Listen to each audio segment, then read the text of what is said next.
Hello everyone, welcome to What If Deku was adopted by Batman and became Robin with One for All movie. Before we start, please go support Nicuchio for writing that awesome fanfic. This is the translated version I made.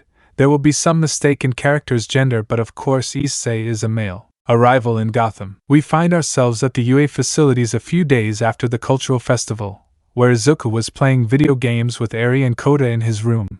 Since that day he asked his best friend Todoroki for the console, who was playing from Kirishima's room, along with Katsuki Bakugo. But not everything was rosy.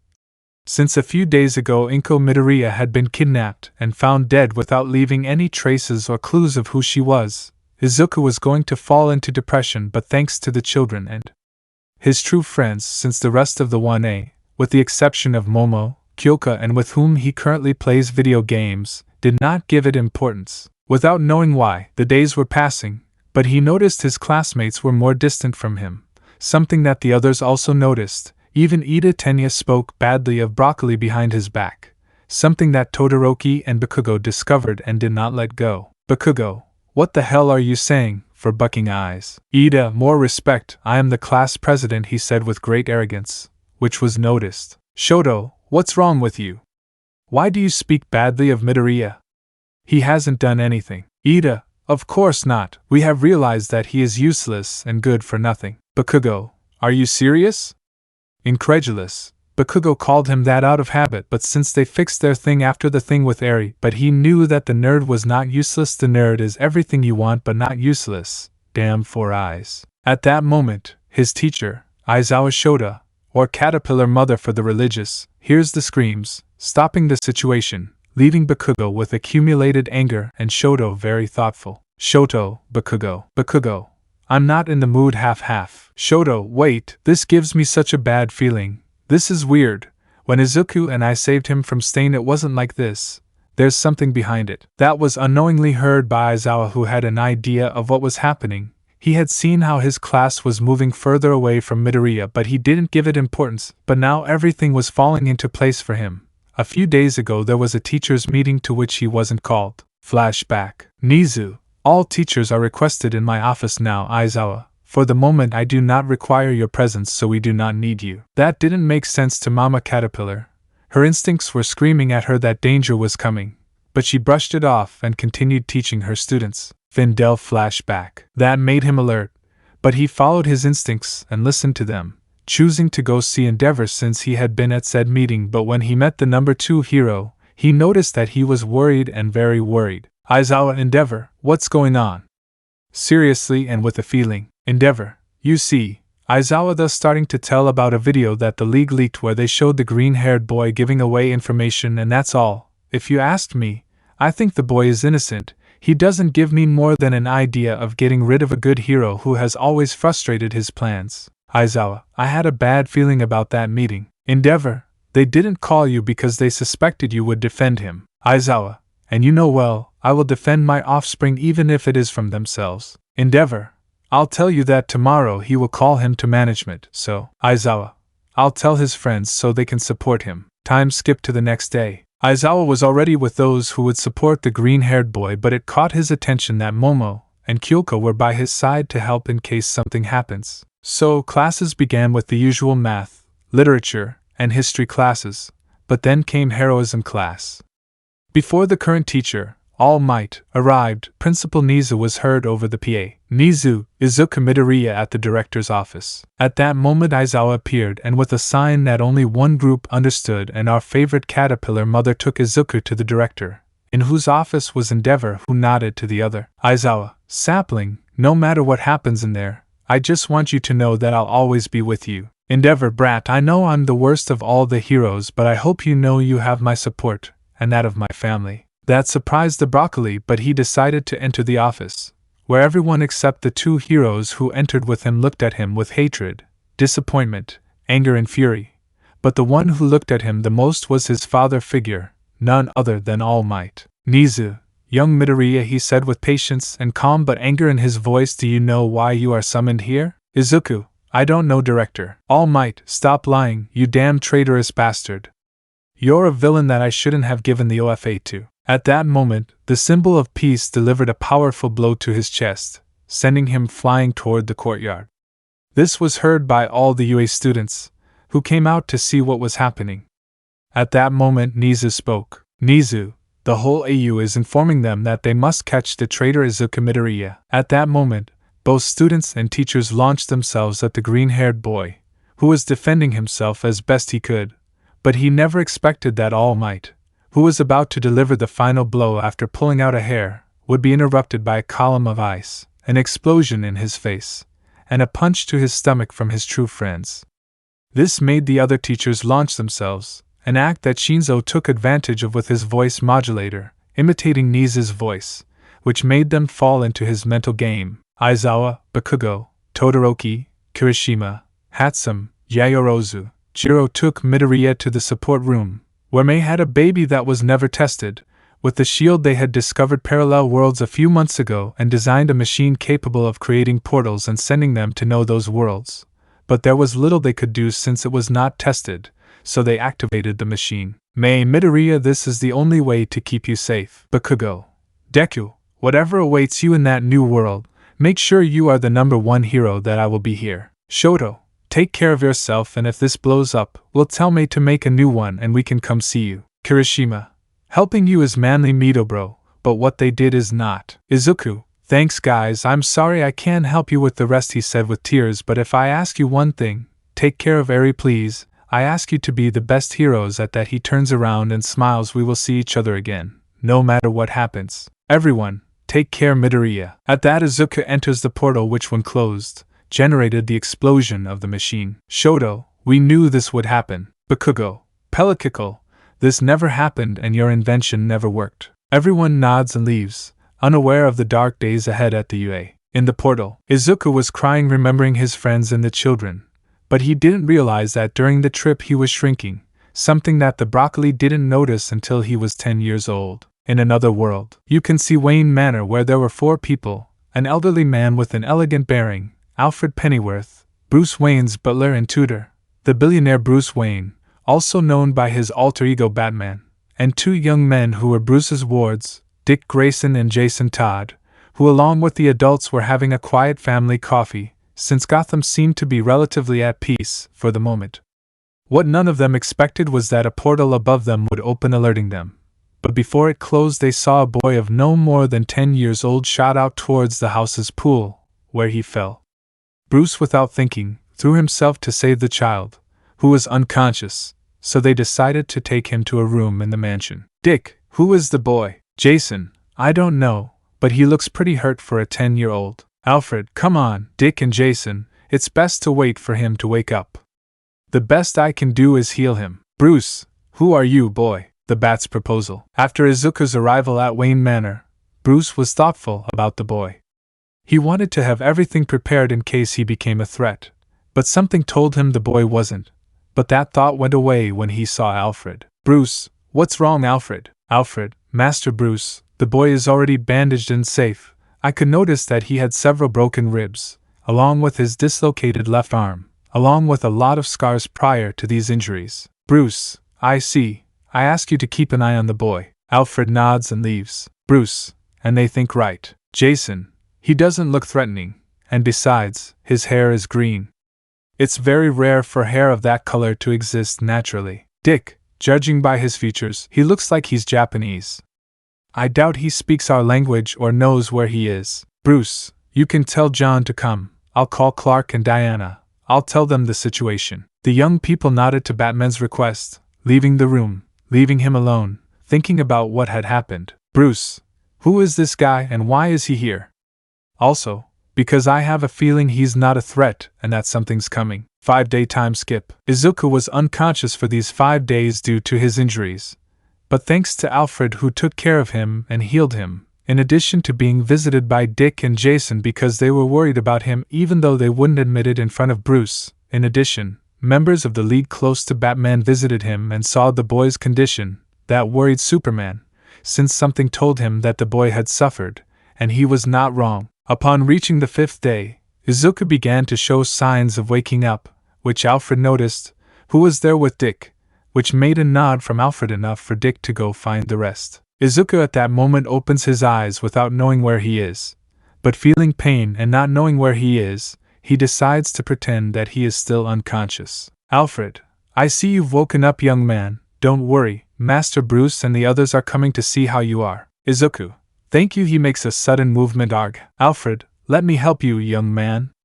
You shouldn't move with so many wounds and with that magnitude of severity. Izuku would realize something at that moment. Izuku, how do you speak Japanese? Alfred, I have visited Japan with Master Bruce, so throughout my life I have learned the language. Izuku, I see. By the way, my name is Izuku Midoriya. Alfred, my name is Alfred, young Izuku. So they continued talking to ease the tension, since Izuku was feeling unsure and didn't know what was going on. With Dick, he had arrived at the room where Jason was drinking coffee. Bruce, Clark, John and Diana who would notice his presence. Bruce, what's going on? Dick, the boy. Clark, what's wrong with him? Dick woke up. At that moment, everyone is surprised. Bruce, are you sure? Dick, if Alfred signaled me to come, he's probably talking to him right now. Bruce, then let's go. The five went to the room where the boy was, and upon entering they saw him talking to Alfred with a smile, implying that he had become comfortable with the boy.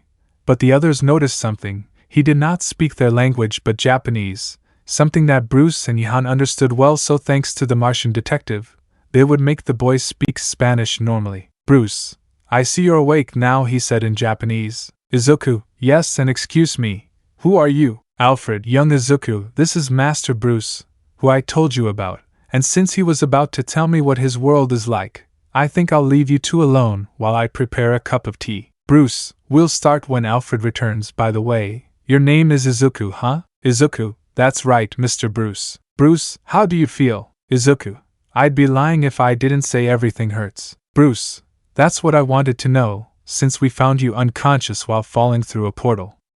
Well, since you know me, I'll introduce you to the rest. This is Clark Kent, imagine in civilian clothes. Superman just made a greeting gesture because he didn't speak Japanese at the moment. Bruce, this is Diana. Diana, nice to meet you, boy. Bruce, so you speak Japanese? Diana, yes, but the presentation ends. Bruce, this is Jason, my son. Jason, my pleasure speaking in Japanese. Izuku, nice to meet you, Jason-san, Clark-san and Diana-san. Jason, I think I speak for everyone and you don't need to use the trappings of formality of Japan, kid. Izuku HAI. Bruce, this is John Johns. Johan, it's a pleasure. Bruce, this is my son Dick, and I am Bruce. Izuku, nice to meet you, Bruce-san and Mr. Dick. My name is Izuku Midoriya. Dick and Jason, did he say children? The bat's heart does have love, hee. Bruce, you see, kid, John is a hero known in this place as the Martian detective, and I would like to connect your mind with his so that you can learn Spanish without any problem and we don't have to go around translating everything. What do you think? Izuku, Mr. Bruce, if that's the case, I accept. It would also be very useful if I allowed you to see my memories.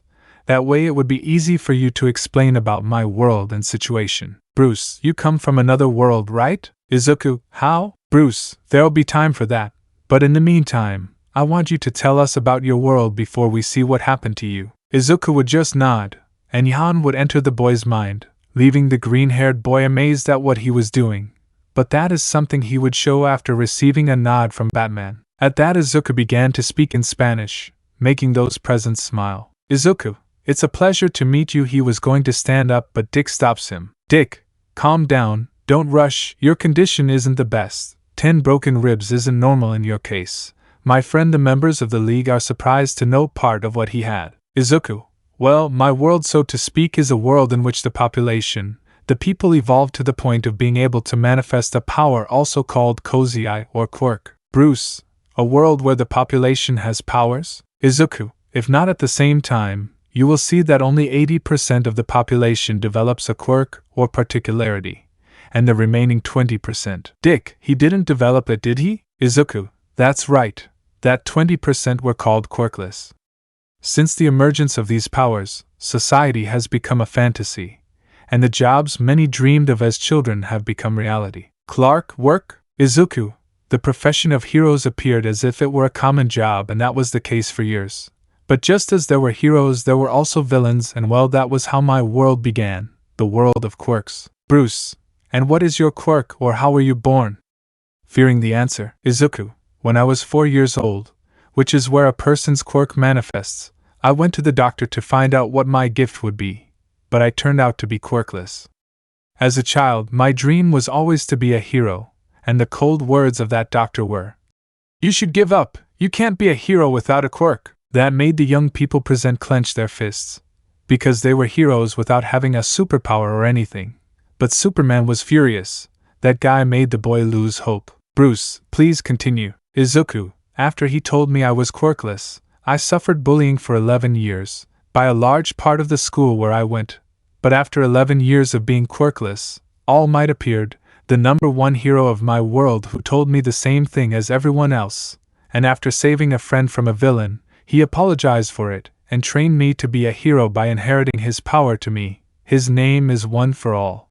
A power that can be passed on from generation to generation, so after training I decided to enter the best hero school UA. Up to this point, everything was going well, but the members of the league thought it was stupid that there were schools to become heroes, and even more so that the bat thought it was a profession. So Izuku proceeded to tell what he lived, how he trained until he mastered 30% of that power, how he awakened one quirk of the previous carriers of the Black Whip, and also how he saved Koda and Eri, how he adopted the girl, which surprised everyone, but the young people and Superman smiled at it. He even told them about All for One, and the events of Nabu Island. Needless to say, they were impressed. And when the time came after the sports festival, Izuku, that's the good part of my story, because after the cultural festival, I began to notice changes in my friends. I only realized something that were my true friends, since even my teacher and the father of my second best friend, who are professional heroes, risked their necks for me, since a group of villains who called themselves the League of Villains leaked a video incriminating me, but something didn't add up. I never did that, even seeing the date of the tape. Bruce, seriously, and that would be why. Izuku, that day I was at the cemetery burying my mother, who had disappeared for 1 week and was found dead without discovering who did it. My only reason to be a hero, who despite being quirkless supported my dream of going to UA. At that moment Izuku burst into tears, but what no one expected was that Batman himself would hug him as if he were a father, creating the scene of a father and son, something that Dick and Jason also nodded in agreement, as they saw the boy as a younger brother from now on. Izuku, Mr. Bruce, thank you, I needed it. Bruce, don't worry, I know what loss feels like, and you think that's it? Izuku, no, that day when I was accused of treason, I heard with great hatred the father figure that All Might was for me, hitting me in the thorax and calling along with the director of the academy, giving the order for the UA students to catch me. And there I saw my friends who I thought would support me were the ones who first attacked me. I only saw a group that decided to defend me even from the professionals, who after knocking out everyone as they could took me to a machine that some friends designed to travel to other worlds and told me to enter. After that I woke up here. Bruce, I see John. Yan, very young man, we would like to access your mind to see your memories. Izuku, go ahead. So they did as requested.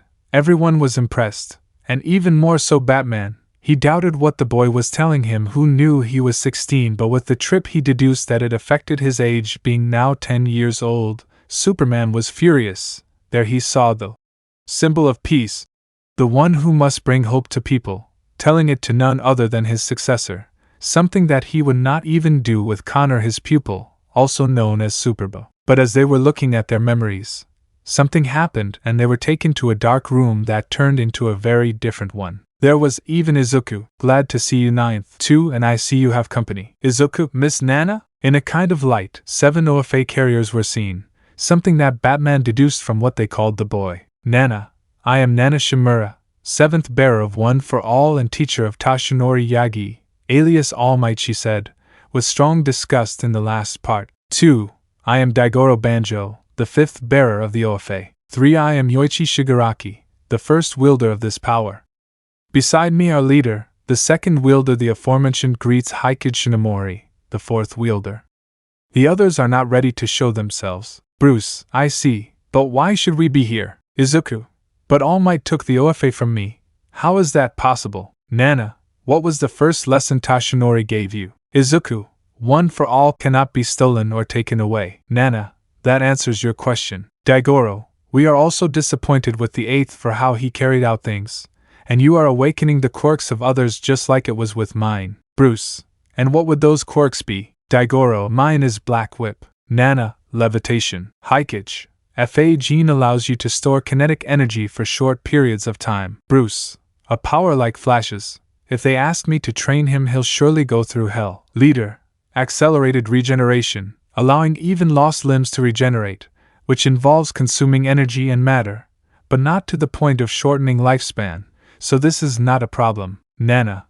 We also discovered something. The boy's original quirk that intrigued everyone. You see, the doctor inserted something so that the quirk would not manifest. We from the OFA have managed to at least break part of that inhibitor, so you could unlock it. We only know its name, psychokinesis, a very great psychic ability, which goes from a slight telekinesis to the realization of attacks like rays. Bruce, amazing. Clark, in that case, if you want, kid, I'll help you with your flight. Dick and Jason looked at each other and nodded. Dick, we'll help you with hand-to-hand combat, and so on, so you don't have to rely on your power. Izuku at that moment felt something lost. Hope. Nana, we'll be waiting for you again, but you should be back now. Thus they left Izuku's core and mind. Jason, so the dwarf has powers. Dick, and a very big one. Clark, do you think we should tell him? Bruce, let him know, and if he wants to follow that path of heroism, he can do it here without all that nonsense about hero licenses and schools. So they proceeded to tell him everything about their world. Clark showed him that he was Superman, Diana Wonder Woman, Dick Nightwing, and Jason Red Hood, something that he loved and made him stay on the path. But he was shocked to learn that Dick and Jason were heroes even without powers. Even when Bruce told him about Batman, it amazed him even more. Bruce. And knowing that, besides the fact that you are 10 years old and not 16 like before, I will take you as a son and I will be your tutor. In addition to that, you will train to master your power at 100%. Since those present here receiving a nod from everyone, we will train you so that you can use your powers. What do you say? Izuku. I just have one request. Bruce. And what would that be? Izuku.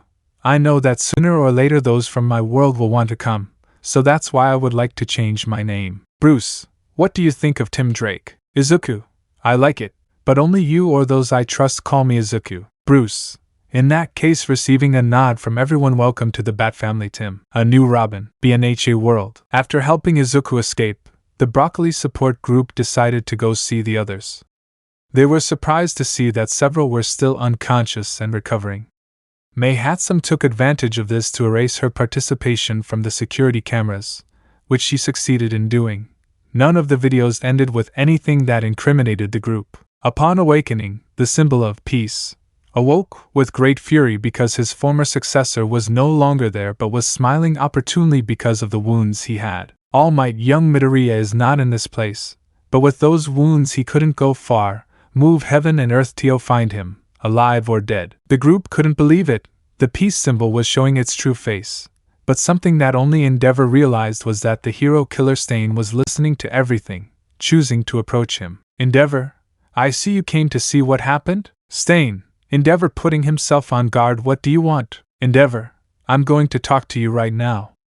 I want your opinion on all of this, because I don't believe that the boy who broke his miserable bones is a traitor or a false hero. Stain, be careful what you say, but I think I made a bad choice with the true hero. Endeavor, I see you're just as stupid as them. Stain, what did you say? Endeavor, what did you hear?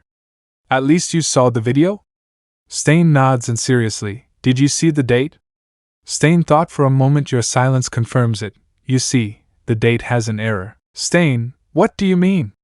Fearing the worst. Endeavor, that the exact date and time marks the exact moment of Inko Midoriya's wake, where I was by the boy's side at all times. That was a bucket of cold water for the hero killer because his worst fear had just come true. At least he hadn't committed a madness that would haunt him to his grave, killing an innocent person. Stain, so, Endeavor, you see what causes that obsession with All Might. Idiots blindly follow him in everything, and that's the result, an innocent boy being treated like a villain. And worst of all is that if no one had supported him, he would have become a headache for many, even for AFO himself. If you want, you can still be in the green-haired boy's support group, at least to clear his name and search for him. Stain, I'm coming in, I'll help you. So the days went by, and Midoriya didn't appear. The Broccoli support group met with the children, telling them about the situation. The Hussycats split up between Tiger and Mandalay, who supported Izuku, being heard by Kota, who hugged his aunt. As for the heroes, no stone was left unturned in Japan looking for him, and All Might was not only angrier but also growing much weaker. As for Class 1A, they began to be trained more intensively as a punishment, minus those who supported the green-haired boy. That's how that first month went. Nobody knew it, but those days would turn into months. DC World. After being welcomed into the Bat family, Izuku spent 3 months recovering from his wounds. He was always visited at least in his first month by Dick and Jason, who asked him about his adventures as the hero Deku, something that the green-haired man told them. With Batman, he became increasingly closer. The Bat began to be closer to his boys after what happened to Jason. He would not allow any of them to go through the same thing. Alfred, like with the other two, he became fond of the green-haired man, and in academic concepts he was in charge of seeing how prepared he was. He knew that he wrote and read in Japanese, but that does not mean that he did not teach him to write and read in Spanish. Superman and Diana visited him, generating a strange bond. Superman began to be called Uncle by Izuku. It was not something that bothered Clark, but he liked it. With Diana it was different. Broccoli, seeing the Amazon attentive to him, began to see her as a second mother, something that made Diana feel a strong heat in her chest when she was with him, something she consulted with her mother Hippolyta, who confirmed that it was maternal love, and she, only asked to meet her now grandson, making Diana nervous. After those 3 months, Izuku enrolled in a famous high school. At this point, he used Bruce's last name since he became very close to him, and the Bat, the Broccoli. At this point, due to his hair color, he decided to cut it and dye it black. He also adopted the bad boy look with sunglasses and wore other types of clothing, since his red sneakers were gone, and the ones he had were broken. After school, he dedicated himself to training in the Batcave. He wanted to improve his physique, so Batman, seeing that he would not change his determination, decided to train him, an act that Dick and Jason also imitated, although the latter could not teach him to be exaggeratedly violent like him. Bruce took charge of training him physically, and in fighting styles, although he was surprised at how quickly he learned. Physical: 100 squats, 150 sit-ups, 150 push-ups, 15 kilometers daily running, 20 kilometers bicycle. For his part, he also taught him several styles of hand-to-hand combat, such as karate, Krav Maga, judo, taekwondo, semper fu. This is the martial art of the United States Marines, designed to kill, but Izuku does not kill because of Batman's philosophy, Systema, the Russian martial art. It also taught him an important lesson in his life, since at this point they had already been together for 7 months and were fond of each other. Bruce, Izuku. Izuku: tell me, Dad. Bruce: you see, I'll give you the best lesson of your life as a hero. Izuku: HAI. Bruce: actually there are 2, the first is justice, not revenge. Do you understand? Izuku: more or less. Bruce: well, tell me what would happen if All Might came. What would you do to him? Izuku: I would. Bruce: the same thing he did to you, right? Izuku: Bruce: that's revenge, the same as killing villains.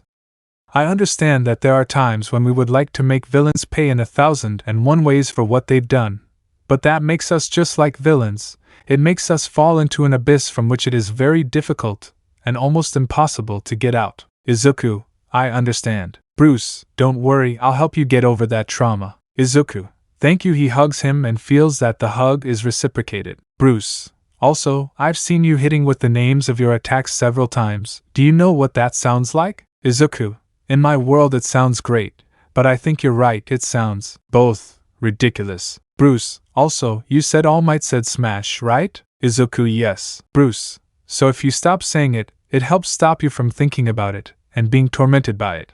A way to get over your past. Izuku: yes, I will do it, Dad. This went on for several days, but it was impossible to stop saying smash in his attacks, and that frustrated him. But he still didn't give up, and after 1 more month, 8 months, he managed to not say it. After that, Dick and Jason took part of their training. With Dick he did the same physical thing as with Bruce. He added acrobatics, like the ones he did in the circus with his parents. He also taught him about hacking computers and systems, along with fighting with his 2 canes. In Dick's words, he was a mini him in his Robin days, and he was proud to train his little brother. With Jason it was a little more physical, but even so, in addition to polishing everything he knew, Jason taught him to throw batarangs and shurikens, and gadgets from smoke bombs, explosives, discs, and move like they did with the hook gun they used. He also instructed him in the use of weapons of different caliber and range, but with Bruce's supervision, that he did not use lethal ammunition. With Diana, she did not want to fall behind her son figure, so she instructed him in hand-to-hand combat. Also in the physical aspect that did not vary much, she even taught him Amazon-style fighting. She taught him the use of the sword. In fact, she gave him one forged in feminine, the metal of her bracelets. She even taught him how to use the Sai effectively without killing. Even at this point he has mastered 100% of the OFA for being 11 years old with the Black Whip. He would train the other OFA Quirks the following year. He did all that training in 1 year, so Bruce determined that it was time to take the next step, going out on patrol. So he chose to give him his first suit, which Izuku accepted with all the joy in the world. He even put on the mask. Batman's explanations about that world, about civilian and hero identities, is something serious, so without detracting from what he did, he put it on. 10-minute time skip in the Batcave. Bruce, are you ready, Izuku? Izuku, this suit is great. Izuku, what is it made of? Bruce, made of Kevlar and flexible, yet resistant fibers. Izuku, I see. Bruce, are you ready, Robin? Izuku, yes, Batman. So they both left in the Batmobile towards a building with the signal that Gordon makes to Batman. Robin, this is great. My first mission, he said excitedly, reminds me of the internships when I faced the hero killer Stain. Batman, don't get so excited, serious, but at the same time happy with the new Robin's attitude. We're almost there. So after 5 minutes of travel they got out of the Batmobile, heading towards the building, implying that Batman and Robin were in action. After meeting with Gordon, they went to find the Riddler, who had made a major assault with his men on a major Star Labs headquarters in Gotham, where they tracked him to a warehouse near an abandoned port. Batman, do you see them? Robin, if they are in the north area of the shed. Batman, let's go, taking out his bat hook and launching himself towards the shed, an act that Izuku imitated. Thus they approached the area using stealth techniques. Riddle, prepare those boxes with the merchandise. We don't know what they contain, but they will give us good money. Henchman, yes, boss. They continued like this for 10 minutes until Batman entered from the roof, knocking out 3 of the Riddler's henchmen, being chased and getting into a fight against the other 3 henchmen, while the Riddler tried to escape but was stopped by Izuku. Robin, hey Riddler, tell me it's green and purple but covered in red, black and yellow. The Riddler just pulled out a gun and pointed it at Izuku, but he just fell on top of him, leaving him out of combat. Robin, you and I fall on you. At that moment, Batman approaches, having already incapacitated the henchman, and approaches Izuku with a serious and proud expression of his now protege. So the days, weeks and months passed until he managed to pass the second year, where he participated in several missions, even with his brother stopping criminals and saving people. What did catch his attention was that several girls admired him, causing him to blush and others to make fun of him. He also began his training with his other quirks, having incredible improvements. With Superman he managed to fly at the speed that the members of the League do. With the Martian detective he began with his psychic powers, currently having control of his telekinesis, and discovered that he can use telepathy and link minds like the Martians do. With Flash he managed to master the FA gene of the third carrier, in addition to working on his amount of food to improve his regeneration in battle and not get exhausted when using it. The former carriers were amazed by the boy's progress and were proud, and Nana felt that the boy would have been the best hero in his world.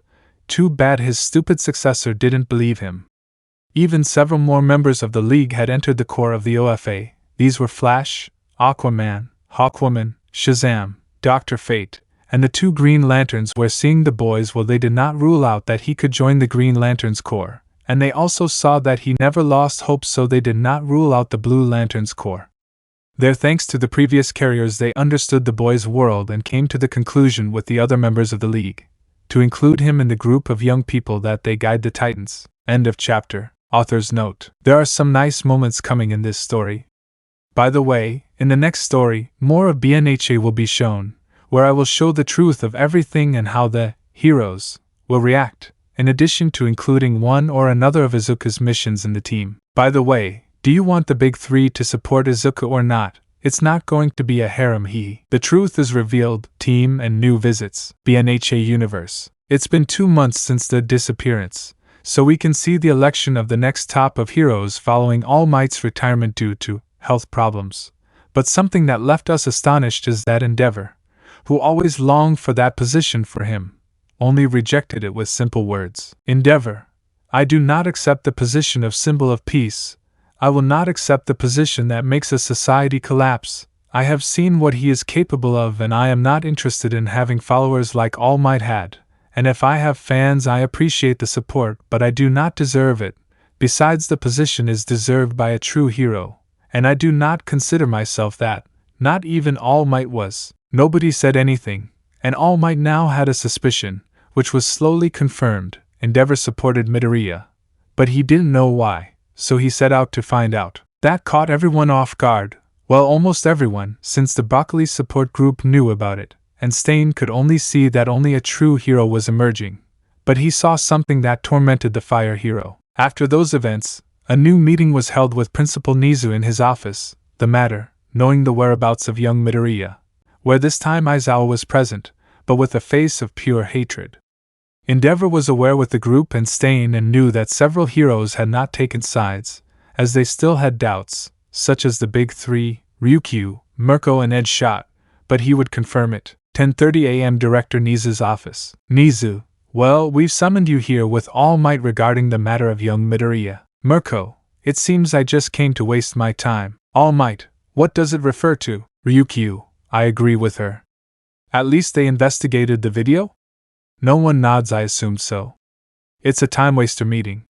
At least I feel good knowing that I probably didn't kill an innocent person. All Might, what did you say, Dragon? Endeavor, calm down, Pufferfish. All Might, grrr. Ryukyu, what I said. At least don't get me wrong, they didn't send to investigate if it was a setup. Besides, the date says it all. Wasn't that the day of Inko Midoriya's burial? Nobody said anything. ONESHOT, at least I don't regret giving him the benefit of the doubt. Mirio, I'm with Ryukyu. Everyone sees it. The date is exact to Inko-san's burial. Do you think if he were the traitor he would have done that same day? Nijire, at least we're convinced he's innocent. Tamaki nods. All Might was speechless. He overlooked that detail. Endeavor, and let me tell you something, I helped the boy escape, because he is innocent. At this point, given his injuries, he is probably dead. At least I always knew he was innocent.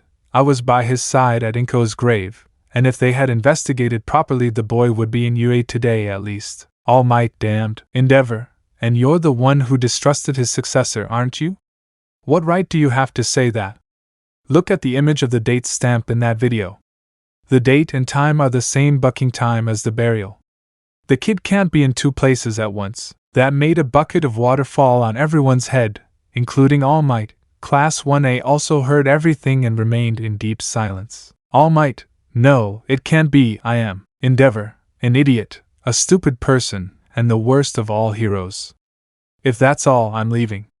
I know it sounds silly, but if the boy is still alive, I don't think he'll ever forgive them. With the Class A. Ida, it's a joke, right? Kaminari, it's Izuku, he will forgive us. Ochako, and I will declare my love to her. Cough, cough, bitch, cough, cough. With those who supported Broccoli. Stain, at least we know we had support inside. Shoto, I didn't think the Big 3 and 2 heroines would do it like that. Kirishima, ONESHOT did it too, and he was right. Tsuyu, I know I can't say that, but I feel really bad. I was absent that day and I couldn't defend Kero. Shinzo, I just hope they don't do the stupid thing of looking for him to ask for forgiveness. I mean, they left him on the verge of death. Time jump 1 week. The UA heroes and those who supported him tirelessly sought the green-haired man to ask for his forgiveness, even issuing a statement that they had been wrong. For their part, the League of Villains was celebrating with champagne, because society now understood the reason for the fire hero's rejection of the number 1 position. That week, several students from 1A were hanging around Mei Hatsum too much, something that caught their attention, even that she was more sociable with them, so they followed them to the workshop without being noticed, and there they heard from Mei's words that they had made Izuku escape through a portal. Ida told this to the symbol of peace and the director, who would take action on the matter, but they would not make movements without caution. They would wait for the right moment. Even Ida confirmed that his machine would be ready in 4 months. Author's note. Remember that only 2 months have passed. DC Universe. Gotham City 1 year after Izuku's first patrol. Izuku had been on several missions with Batman this year, even going out on multiple occasions with Nightwing, and after 6 months he was able to do some missions alone, managing to defeat villains like Killer Croc, the Penguin, Harley Quinn, and even foiling a gang led by Two-Face himself. That's why, at the request of several members of the League who were surprised by the potential the boy now possessed, they proposed adding him to the team. Batcave, 8:30 p.m. Izuku is seen using the Bat computer to track the whereabouts of a criminal group that is dedicated to trafficking white drugs but who have used the Scarecrow's fear drug. Izuku, 2 weeks tracking these guys and not a sign. Dick, I see you're still working on that case. Izuku, the truth is that I'm worried about the use of the fear toxin. It's not like the Wason that Jason Nissen told me about. Dick, wow, you call him that when he hates it, haha. Izuku, is he here? No, he isn't. Batman, I see you're having fun. Izuku, father. Batman, it's time, son. Dick, it's time. Little brother, you'll join the team. At that, Batman activates the door with yellow electricity. Batman, override Batman 02. Computer, recognize Batman, Nightwing, Robin. Elsewhere, Mount Justice, 8:35 p.m. Computer, recognize Batman, Nightwing, Robin. Batman, team up to the boardroom. In that 10 minutes later, several young people were gathered in the room. Batman, seeing the group's recent successes and with the departure of Red Hood and Nightwing, it's time for someone to join you. Nightwing, and don't worry about us not being here. After all, it's time for someone to take the empty place left by Jason. Computer, renowned Red Hood. Jason, wow, you didn't even wait for me mocking well. It's time for my little brother to join the team. And don't take it the wrong way. With Nightwing we will continue to support you, but this team is for young people, we are adults. In that, Izuku uses telepathy with his family. Izuku, do you think I should tell them? Batman, not at the moment, you will do it when necessary. At the moment you are just Tim Drake, a Robin to them. You can only say one power and not the OFA. Izuku, in that case I'll just use the Black Whip. Outside of telepathy. Wild Friend, another Robin, Incredible, Garfield Logan, Beast Boy, a pleasure. 2 I am Jamie Reyes, Blue Beetle. 3 Megan Morse, Miss Martian. 4 I'm Artemis, and this is my boyfriend Wally, Kid Flash. 5 I'm Cassie, Wonder Girl, and this is Garth, also called Tempest. 6 I'm Rachel, they call me Raven. 7 Hi, I'm Zatanna Zatara, and this is my brother Zachary. Zachary, it's a pleasure. 8 I am Connor Kent Superba. Izuku, well, my name is Tim Drake and I'm Robin, it's a pleasure. Izuku, and unlike the other Robins, I have powers and it's called Black Whip. It helps me a lot, hee. This is how Izuku was introduced to his new team. Batman, well, I'm retiring to the Batcave, and Tim, you're already in the system in case you come home. Izuku HAI. Wally, hey man, are you Japanese? Izuku, yes. But well, he looks at Nightwing and with a sign, I can't tell you why because I want to forget it. Garfield, don't worry, friend, you're welcome with us. Connor, you're welcome, old man. With that he hugs him. Izuku felt joy at that moment, but thanks to Batman he knew where to show it, and when so he just smiled. That's when the screen lights up. Black Canary. Team has a new mission together with the new guy. Canary knows what Izuku is, so she won't reveal anything unless necessary. A shipment of possible metahuman kids has been sighted near Santa Monica, so everyone is asked to go and keep watch on the island since the League can't access it, so they are asked to go investigate. Nightwing, okay, this is what we'll do. Beast Boy, Tempest, Beetle and Robin, you are Beta, you will be in charge of monitoring the northern part of the island. Miss Martian, Superba, Kid Flash are Gamma, you will be in charge of the southern part. Artemis, Zachary, and Cassie of the east, while I, Hood, Zatanna and Raven of the west. Go ahead. So they left for their first mission. Izuku was happy, since he had met new friends and was leaving on his first mission with the team. This was exciting. So the months began to pass. Izuku had several missions and the oldest members of the team were reminded a lot of Dick in his time as Robin. Even he himself saw himself as a copy of himself, which filled him with pride. His only difference was the OFA. After the first year of living together, and with the consent of his mentor and his brothers, Izuku told them everything about his world, the OFA. His arrival and what he suffered. Needless to say, everyone was sad for the boy, even Megan was. Surprised by his psychic powers, and even Superba looked at him because of the OFA, since if his calculations were true he could have the same strength and speed.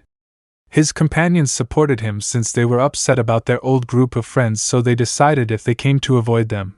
But something that surprised them was to see that there were some who did support him and did not turn their backs on him, boys who would be invited to be part of the group.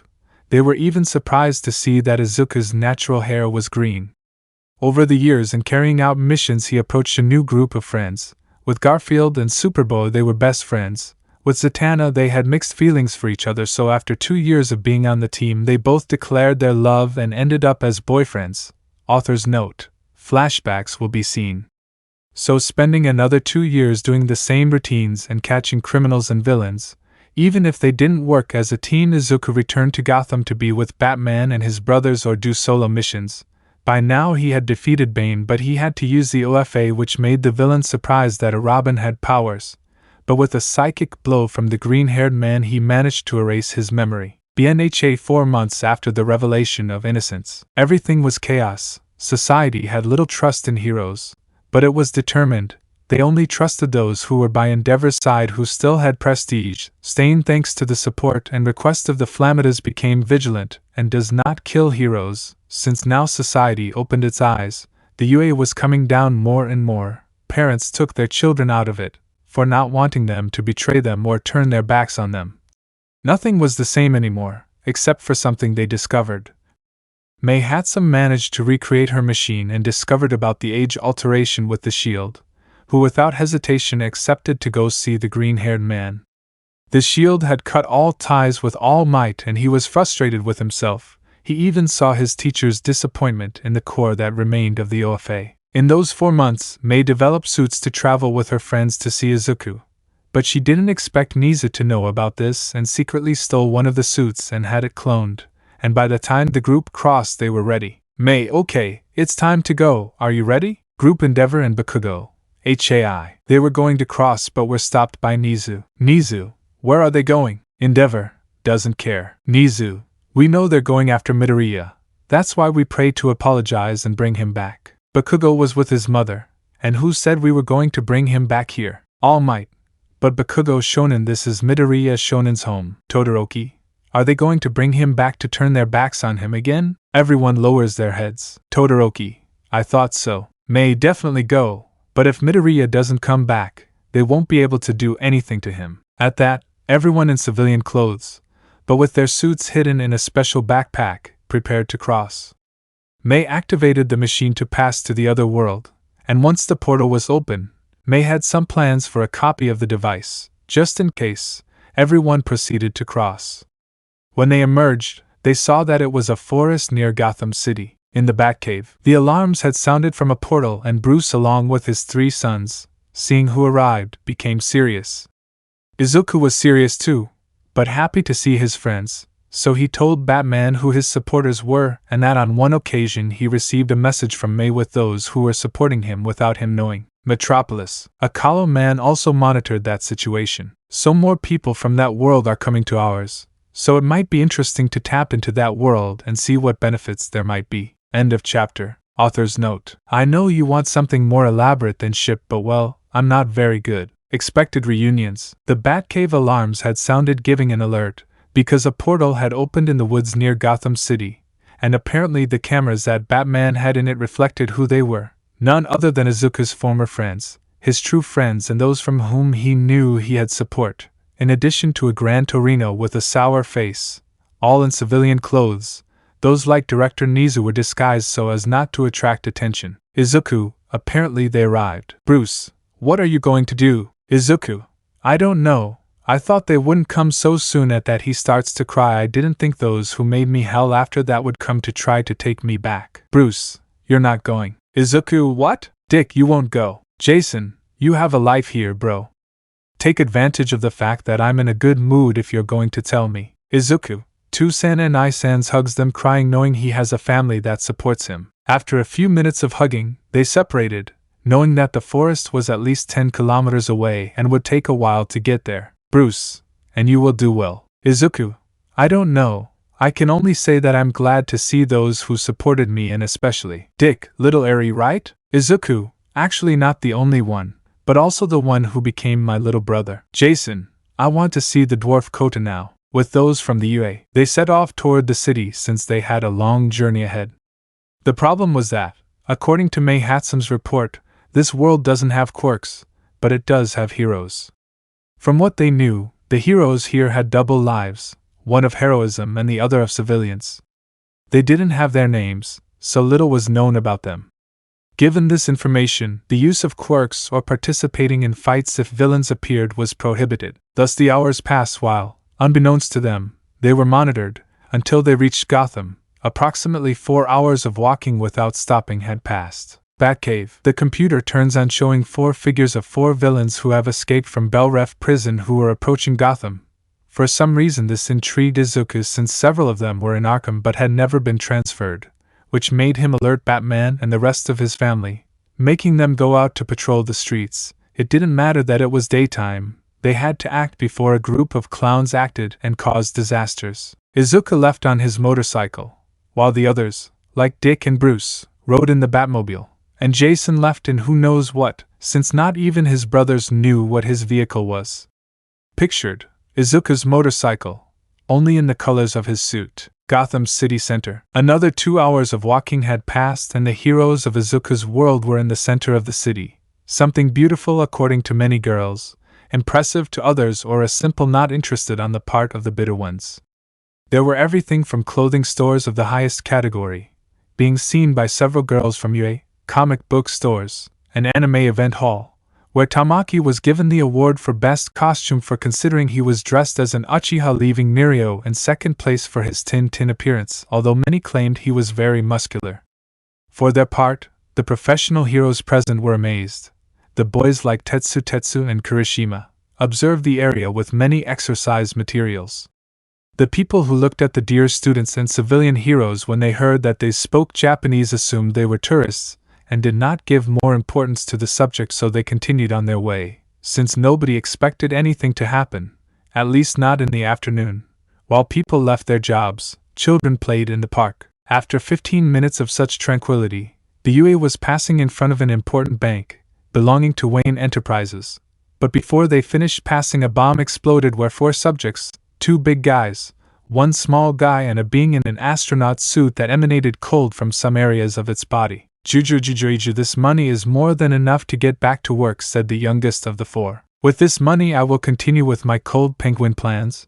But what will you do if you haven't gotten anything? One of the big guys wouldn't say anything because it was clear that he didn't have any reasoning skills and didn't seem to think, while the other just looked at his surroundings with a serious face. I only came for the bat. That gets everyone's attention.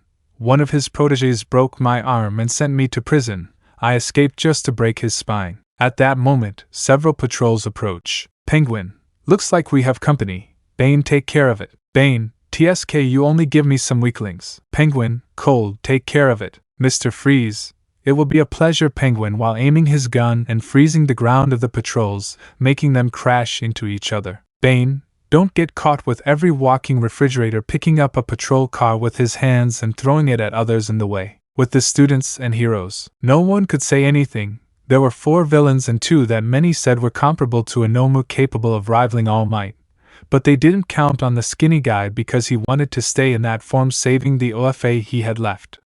Endeavor along with Bakugo were going to jump, but Niza didn't let them to keep a low profile. Back with the chaos. Bane, Grandi destroys. At that moment, the other big guy jumped against the approaching patrols, crushing one of them.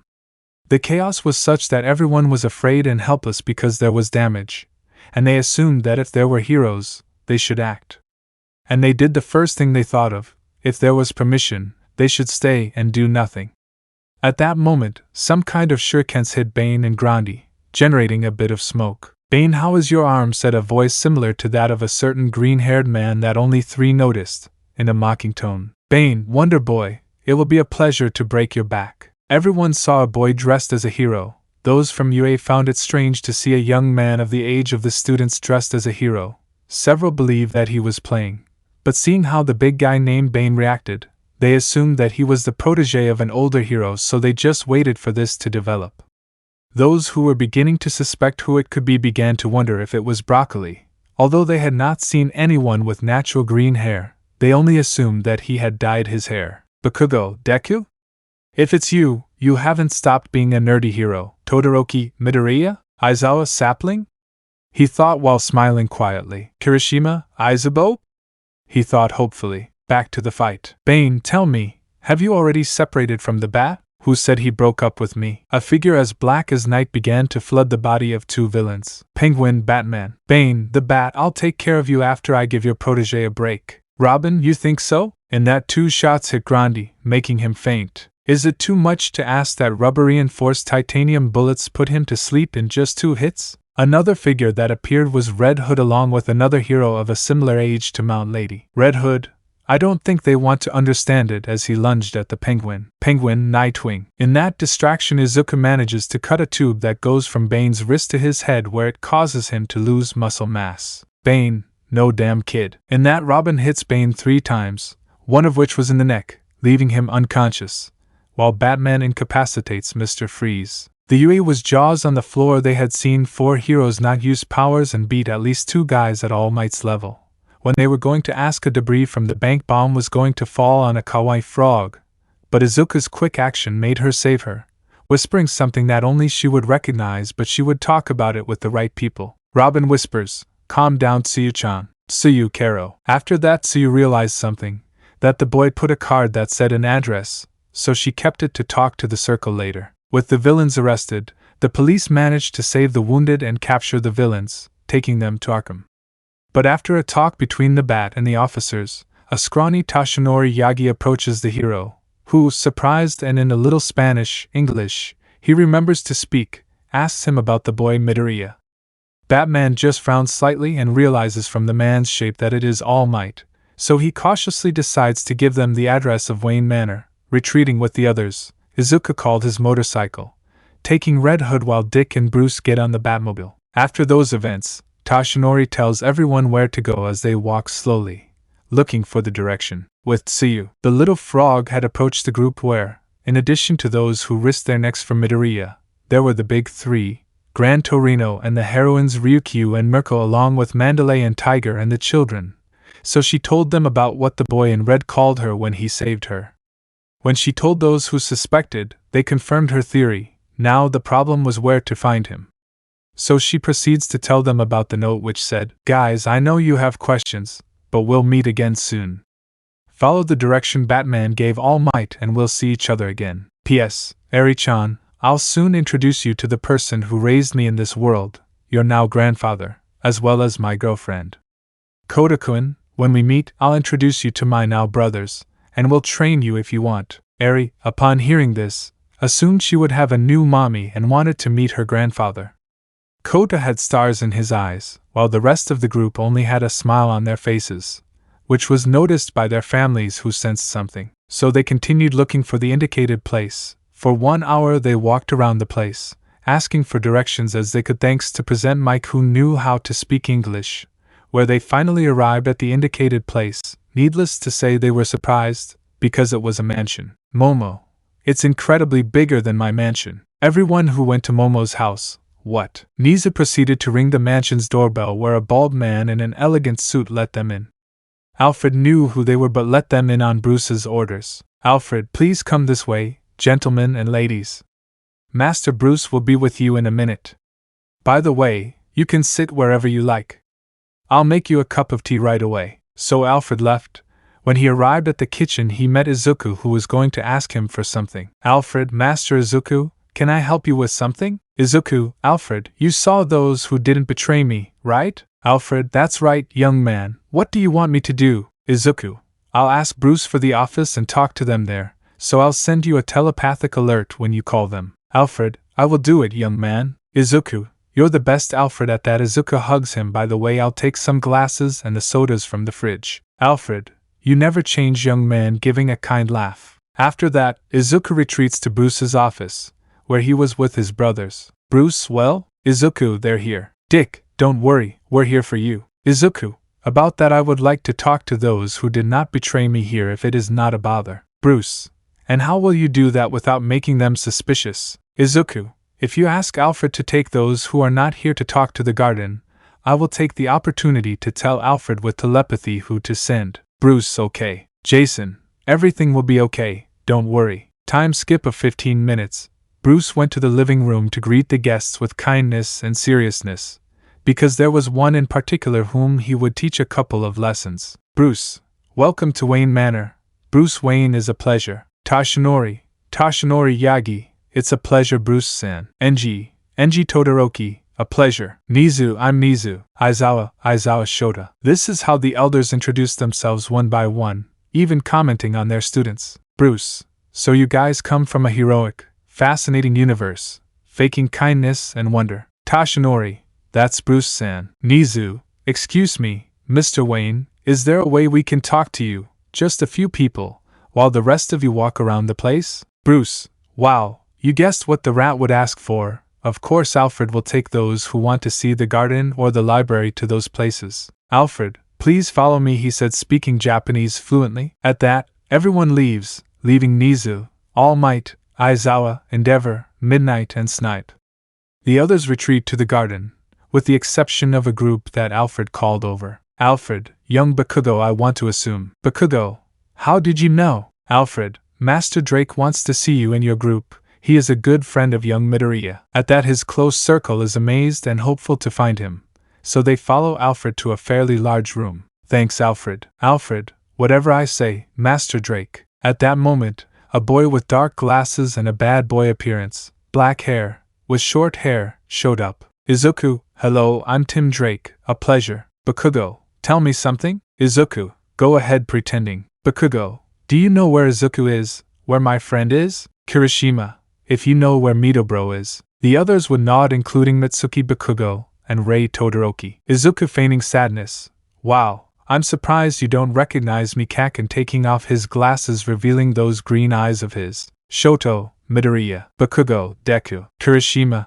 Midobro. Everyone hugs Izuku, giving an emotional reunion. Izuku, well, tell me what brings you here, guys. Tsuyu, Aizachan, tell me what you were doing today with Batman. Izuku, how? Tsuyu, tell us, Aizachan, since you are one of the few who still allow me to be called Tsuyu-chan, and with that outfit like the man you faced, said Shoto, Wonder Boy. Izuku, they deduced it, and that's even though I hide my civilian appearance for the safety of my family. At that point, a white-haired girl approaches slowly. Eri, are you my daddy? With tears threatening to come out. Izuku, yes, Eri-chan, come, daughter. Eri, dad, I miss you, sniff, I miss you, sniff. Kota.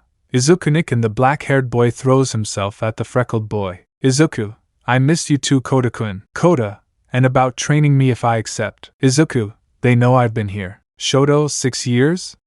Yes, we know. Mei detected it. Besides, we didn't come to take you away like the others.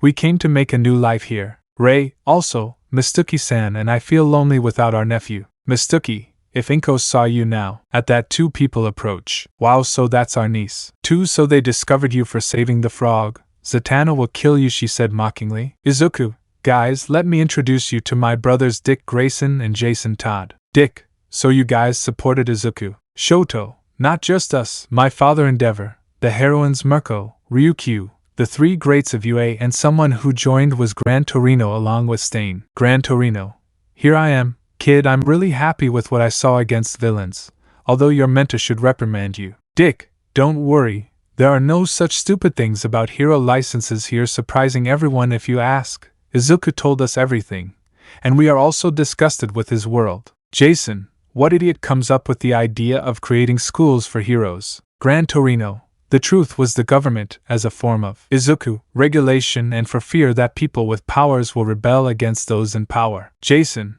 I taught you well, hitting him on the shoulder. Eri, are you my uncles? Dick, come on. Jason, come on, dwarf. Izuku, by the way, don't say I'm here. Outside I ask you to call me Tim Drake.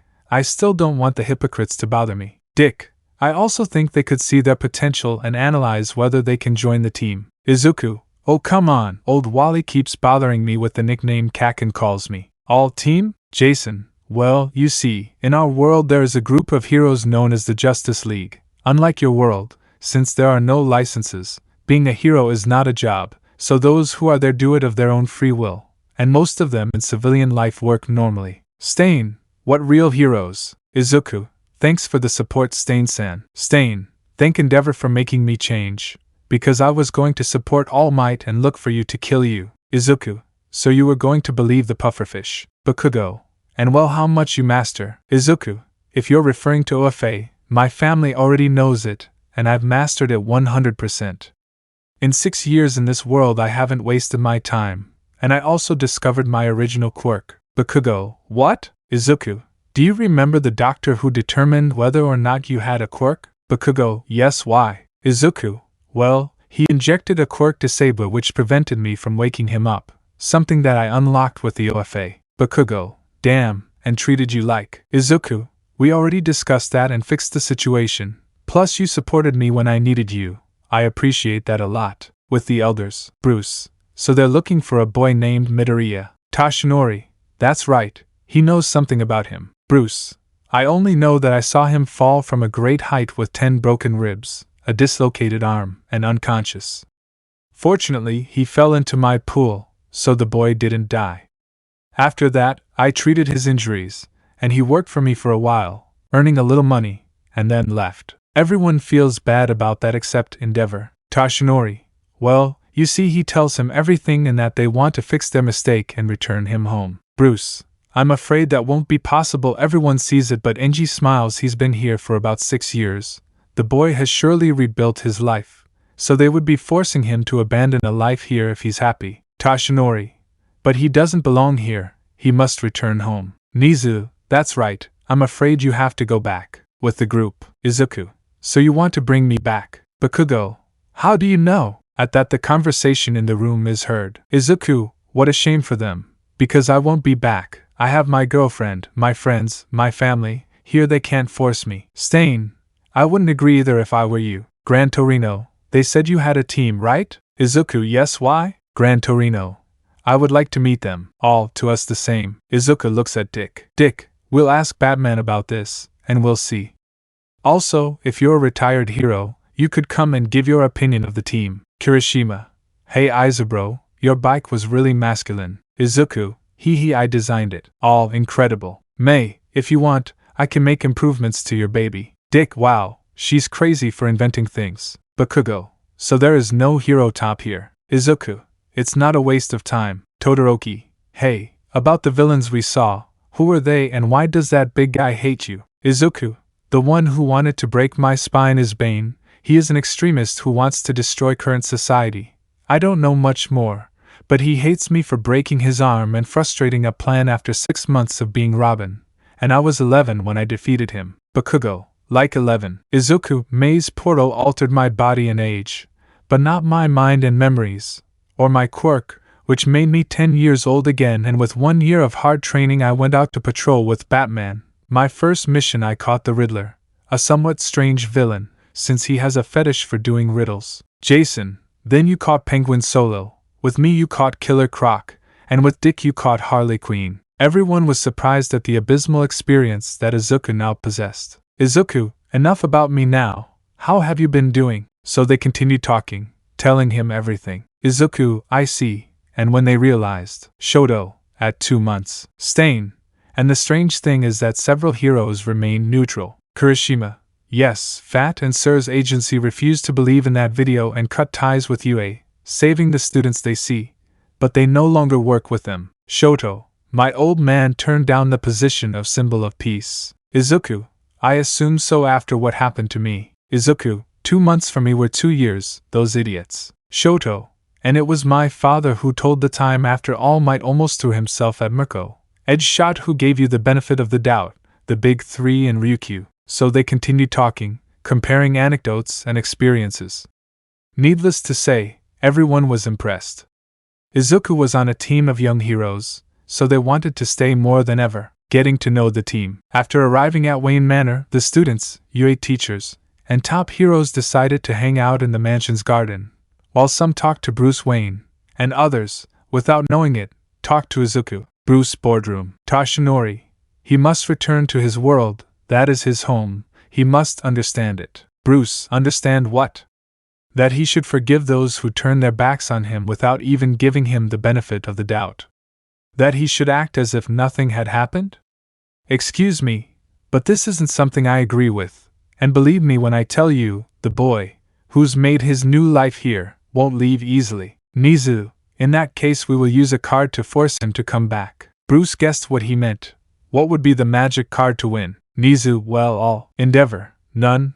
Because All Might was not given custody of the boy. I have it, and if he wants to stay, he will stay. It's simple. Stop being so hypocritical and let the boy live in peace once he has it. Nizu, are you challenging me, Endeavor? Aizawa, I support Endeavor. My offspring is happy here and we should accept it. Just because you are not should not force, as a form of redemption for yourselves, the boy to return. I'm sorry, but I don't support it.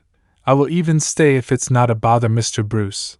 But I will not return to my world. Bruce, no problem. I even know about you thanks to a friend who reviewed the boy's memories, and we know everything he lived through. Something I regret to say, but except for those who supported him, the rest disappoint me. Tashinori, the boy will return whether you like it or not, declared the symbol of peace. Izuku's room. Bakugo, what an idiot he is. Izuku, TSK, get over it already. At that point an idea occurs to him, connecting his mind to Bruce's father. Is there a way we can go out to the Batcave and go to Mount Justice? Since I'm listening to everything and I want to get out before that gel-addicted pufferfish drives me crazy. Bruce, go, but don't show anything of what we do or work there. Dick, don't worry, Bruce, we'll go without them touching anything. Izuku, okay. Hey Alfred, can you help me? Alfred, what do you want, Master Izuku? Izuku tells him the plan. Alfred, okay, if Master Bruce agrees. So he proceeds to go to the living room to say goodbye to his father. Izuku, father, who are they pretending disinterest and hiding his anger? That surprised his friends. Bruce, just former acquaintances of your best friend Izuku. Midoriya, pretending, by the way, he's my son Tim Drake. Izuku, nice to meet you, and I'll go out with them. They seem cool to me. I'll show them the city with my brothers. Bruce, take good care of them. Izuku, yes, father, see you later. Then he passes by All Might and whispers, I know you're coming for him. And if I see you try something against my best friend, I'll make you suffer. He walks away, leaving All Might scared. Endeavor, seeing All Might's face. That boy has a bad temper, doesn't he? Bruce, not really, he is cheerful and kind. But if it's about Izuku, well, he hates him most of all because of how he turned his back on him. All Might felt his heart crumple at that moment. That's where Jason and Dick come in. Jason, old Tim left? Bruce, meet Jason and Dick, my other two sons. Both, nice to meet you and see you. At that moment they reached the group at the garage. Izuku, and how did it go? Jason, hey Bicolor, your name is Shoto, right? The aforementioned nods. Is that your old man? The aforementioned nods again. Sounds like he's tough. Shoto, you have no idea. At that, everyone standing on a platform in the garage. Izuku presses some buttons and the area begins to lower. Everyone was amazed except for three. Dick, welcome to the Batcave. Shoto, that's why Batman sent us here. Bruce is the Bat. Alfred, Master Izuku, I think you should close your work before going to sleep. All work? Dick, you still haven't solved that case, right? Izuku, no, but I'll close the files now. Bakugo, hey nerd, what case? Izuku, a gang that traffics the Scarecrow's fear poison using it to trap women. Momo, Kyoka and Tsuyu, damn. Izuku, don't worry, I'll catch him. Stain, I guess Batman is a detective, right? Alfred, that's right, Mr. Stain. He got his detective skills from Master Bruce, which is why he has solved several cases like this. Kirishima, you are truly manly. Gran Torino, you're definitely a better hero than at UA. Izuku, hee. Alfred, the computer is set up, guys. Dick, you want to do it, right? Izuku, yep. Undo Robin 30. Computer, renowned Robin 30. That left everyone stunned. Eri and Koda as well as Katsuma and Mahoro had stars in their eyes. Izuku, are they going to come or are they going to stand there watching? So everyone entered. Mount Justice, 10:30 p.m. Computer, renowned Robin, Nightwing, Red Hood visitors. At that point they all appear in the light tube. Izuku, guys, welcome to Mount Justice. Kirishima and the kids, wow. Izuku, by the way, you brought your suits, right? All Stain, yes. Huh. Tim, you're back. Izuku, Megan, don't worry, we're on friendly terms, you can call me like I told you. Megan, don't worry, sorry Izuku. Izuku, guys, I present to you a friend, Miss Martian. Shoto, did you say Miss Martian? Megan, I'm Megan, Miss Martian is my hero name and yes, as you heard, I'm from Mars. Everyone was surprised because before them was a girl from another planet. Hey Connor, Izabro is here. Izuku, I thought Garf wasn't there. Beast, Garfield Logan, you can call me Beast Boy or Beast, he says as he approaches, turned into a bird and detransforms, revealing that he is green. Connor Kent and I'm Superboy. Oh, and also Kryptonian. Nobody said anything. In front of them was a green-skinned boy and another, alien, Izuku Z-chan. They both kiss, implying that they are a couple. Kyoka, wow, in these months Midoriya already has a girlfriend. Izuku, meet my girlfriend Zatanna. Shoto, by chance, what powers do you have? Zatanna, I'm a magician. Izuku, and the best in the world, hugging her from behind and playfully biting her ear. Zatanna, enough Izu, there are people present. Izuku, hey, what about the others? Faster than a flash reaching the base. Oh hello Deku. Izuku, Wally, I'm Wally West Flash Boy. Izuku, Artemis, Garth, Zachary and Jamie? Wally, Jamie visiting his family. Garth taking care of some business with Calder in Atlantis. Cassie with Wonder Woman training a little on Themyscira. The mere mention of Atlantis and the island of the Amazons made the BNHA people now amazed. Computer. Recognized Wonder Woman 03. Wonder Girl 27. Izuku. Diana Okasan levitates out to hug her, surprising everyone that she can fly. Well, not everyone. Diana. So they've arrived, just like Batman told me. And I see you brought those who supported you, right? Izuku. Only Aizawa-sensei and Endeavor are missing, who are with Dad. Eri, Daddy, who is she? Izuku, Z-chan, Diana Okasan. Guys, this is Eri, my adopted daughter in my world. Wally, she's the girl that sharp bastard mistreated because of those bullets, he said in amazement. Izuku, in a nutshell, yes. Zatanna, come my girl, I'm your father's girlfriend. Eri, are you my mommy? Zatanna at that moment felt warmth in her heart and hugged Eri with all the love of a mother. Zatanna, yes, darling. Eri, mommy. Bakugo, why do we speak Spanish if we speak Japanese? Izuku, I got into their minds and taught them to speak it without knowing it.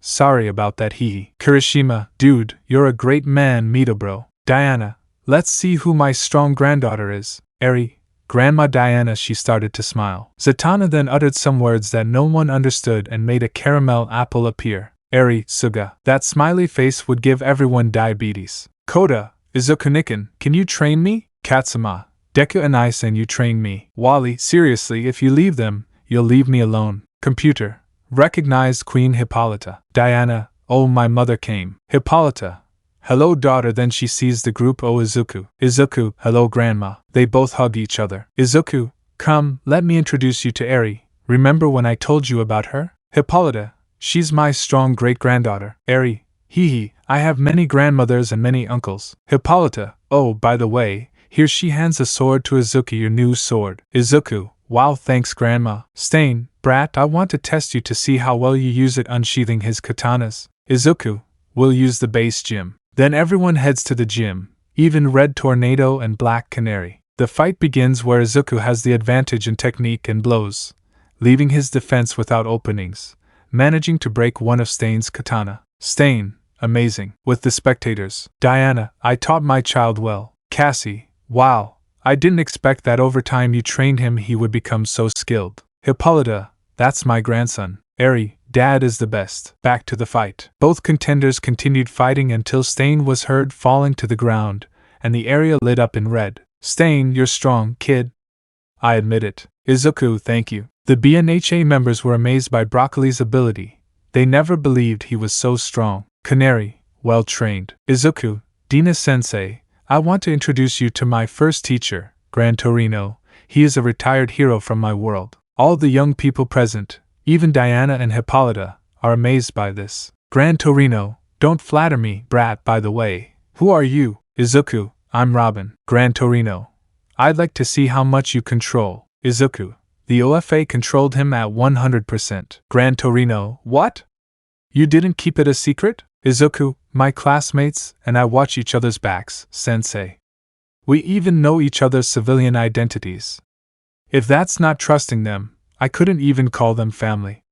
They've even spoken with the former bearers, and Nana agreed to let them be mentioned. Gran Torino, who knows best? Diana, the league knows because several of us helped train him. Dina, not the whole league, but those of us who coach it. Izuku, besides that I awakened the powers of the former OFA wielders. Gran Torino, in that case I want your team to fight against me. The team looks at each other, we accept. This is how they fought against Gran Torino, knowing how to handle themselves in good shape and working as a team. Gran Torino, there is no doubt that working together they are strong. Bakugo, Nerd, you and me 1 versus 1. Izuku, I accept Kaken. Wally, tearing the Japanese Muslim with that nickname, writing it down in a notebook. So both friends engaged in 1 versus 1 combat using their quirks, surprising Bakugo's power. Although in Dina's words the boy depends a lot on him.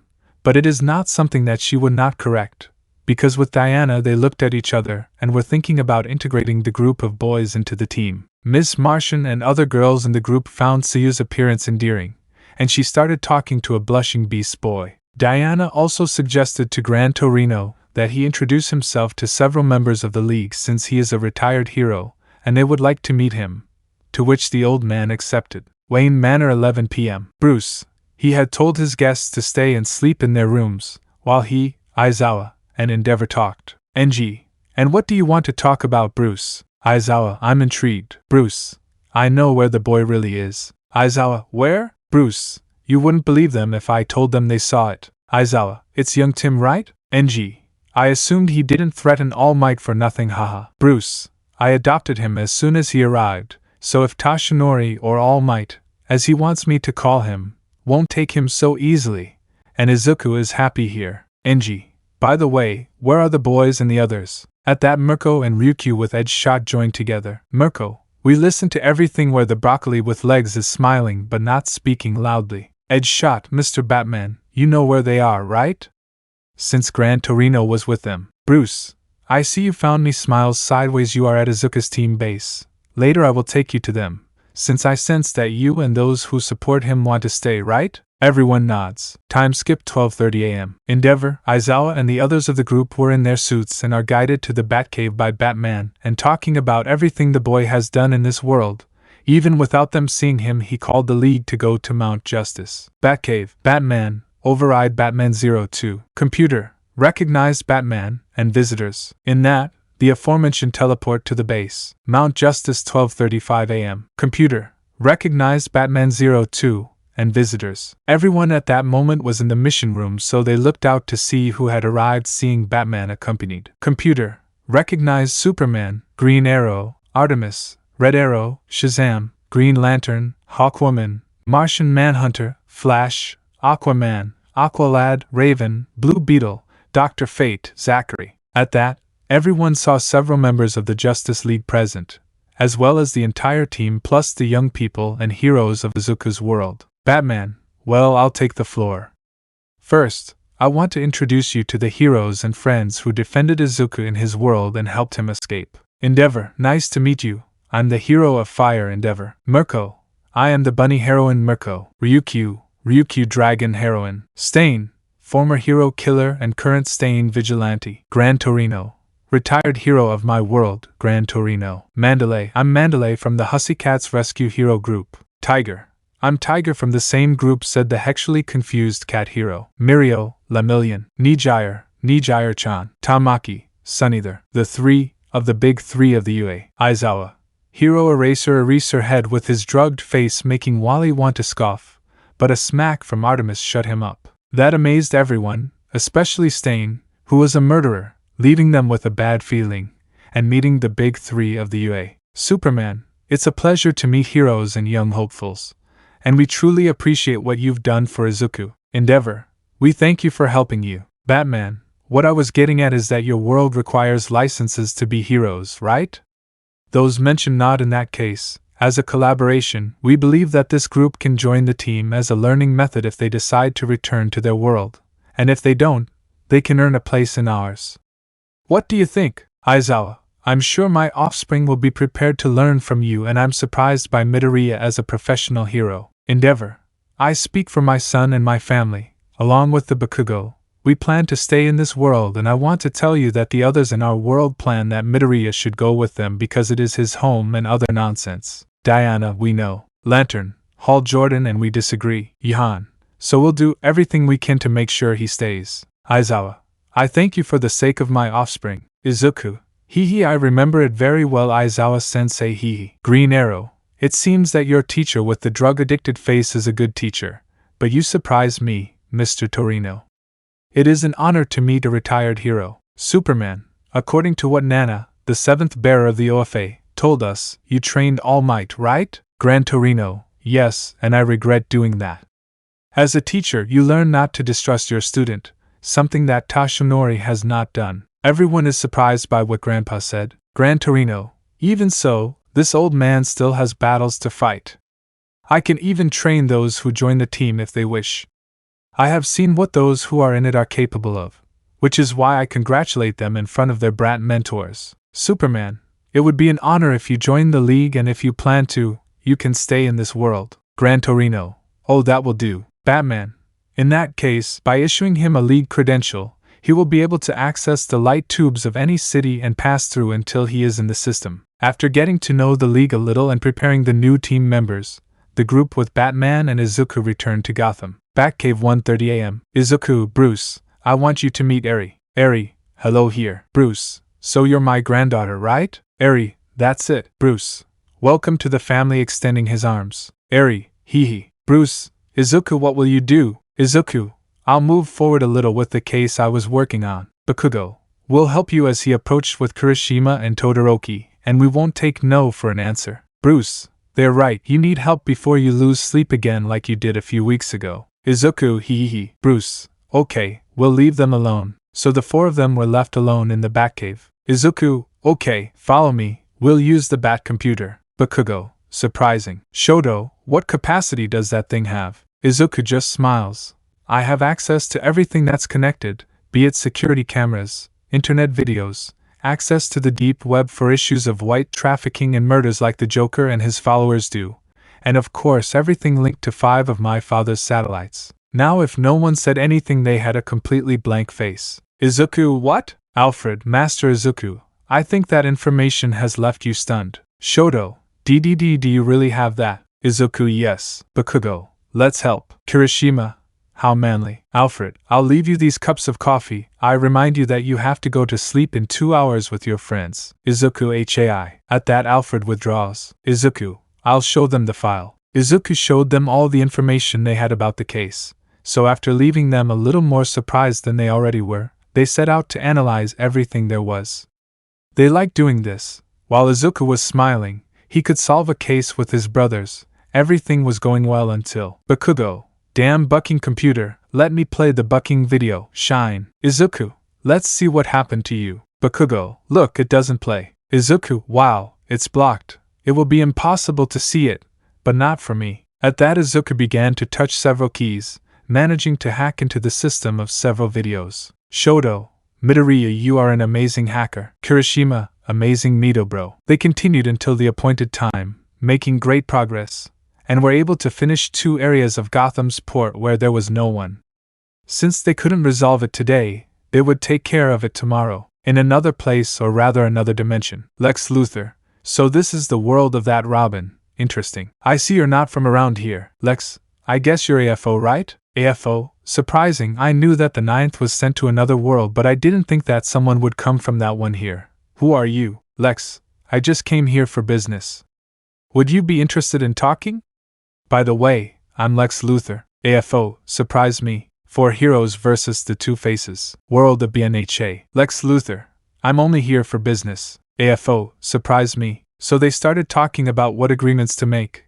The good thing that came out was the integration of AFO as an ally to Vandal Savage to his group The Light as a new member. After that meeting, AFO gave orders to Spyro, Shigaraki and Toga to go to that world and explore it. DC World. Lex Corp Tower 6 a.m. Lex, well, I'll tell you your mission. Soon the light will begin to move, that's why we want you, Shigaraki, Tamura and Spyro to join the Injustice League. Spyro, as you said, there are real heroes in this world, so it will be good to test them. Tamura, as Sensei said. Lex, fascinating, just remember this, Shigaraki, don't lose your sanity. Don't scratch yourself like crazy if the plan fails, since it is prepared to do so, that way the light will act later. Shigaraki, whatever. So thanks to a LexCorp helicopter they left in an unknown direction. Wayne Manor 7:30 a.m. We can see several UA students and heroes waking up while Alfred attends to them in the living room serving breakfast, while Izuku and his trusted group were getting up from Izuku's room. Izuku, okay, we'll tell Aizawa-sensei about tonight, he said seriously, and I know they won't like it, but this is a stealth mission. We can't go making explosions and shouting shine out loud. Bakugo, I understand, this is not like our world, and if I only accept orders it is because you are already a professional. Shoto, and how will we go?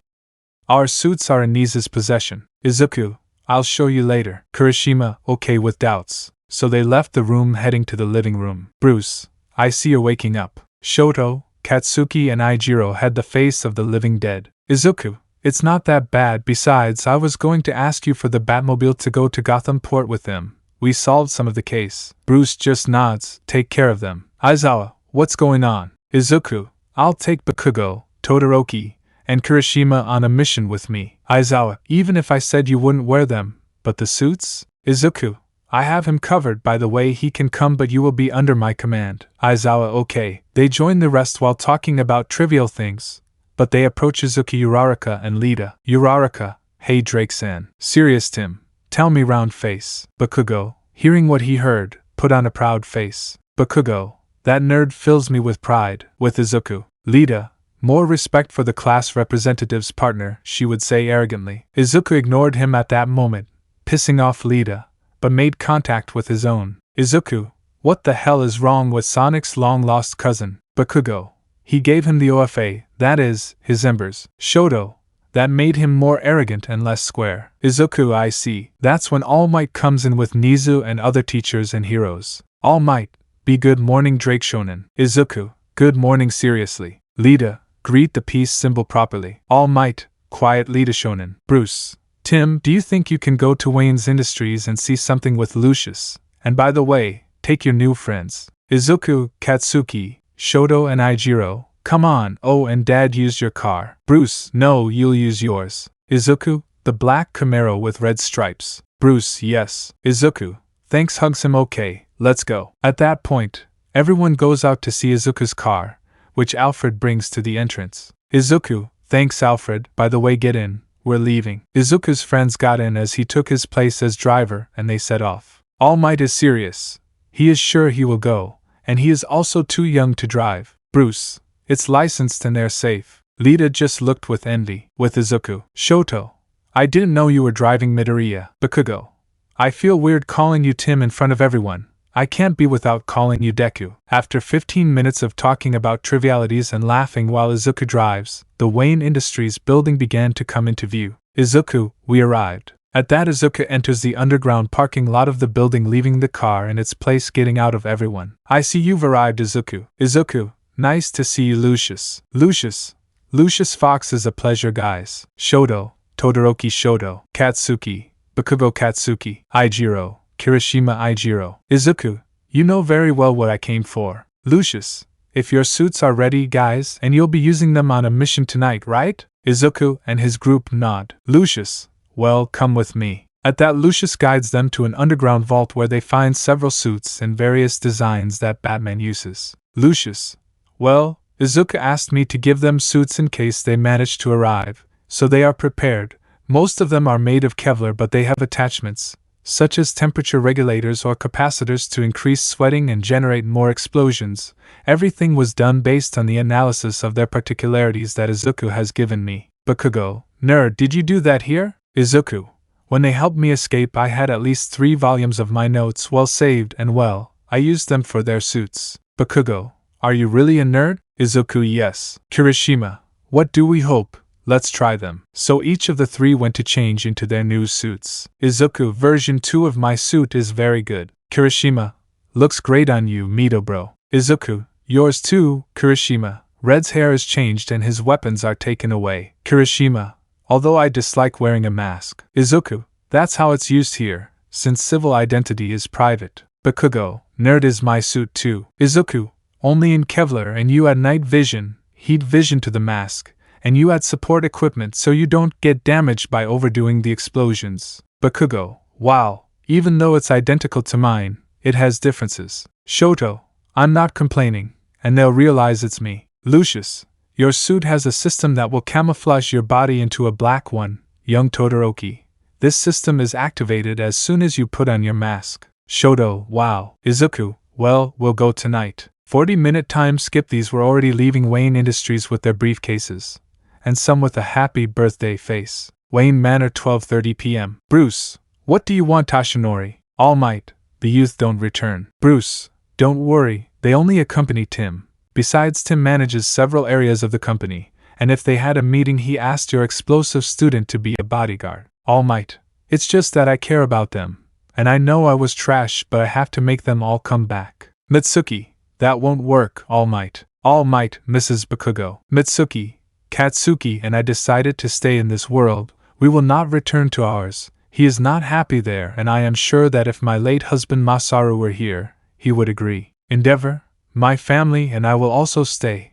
and Midoriya is in my care, so I will respect his decision. Almight, but this isn't your home, nor yours. That's where children come in. Koda, Mr. Bruce, have you seen Jason and Dick and I-sans? Bruce, I see you've grown fond of them, right? Koda, yes. Katsuma, yes. Mahoro, yes. Eri, yes. Bruce, I'll tell Alfred to let them know they're looking for him. 2-hour time skip. The 4 boys were arriving in the car at Wayne Manor, but at the entrance All Might and Nizu were standing with unfriendly faces. Nizu, and so, young people, where did you go? Izuku, I asked them to be bodyguards at a meeting with my father, and they also helped me with my work, making my morning more entertaining. Nizu, and what would that job be, young man? Izuku, look, Mr. Nizu, I'm not in the mood for this kind of thing.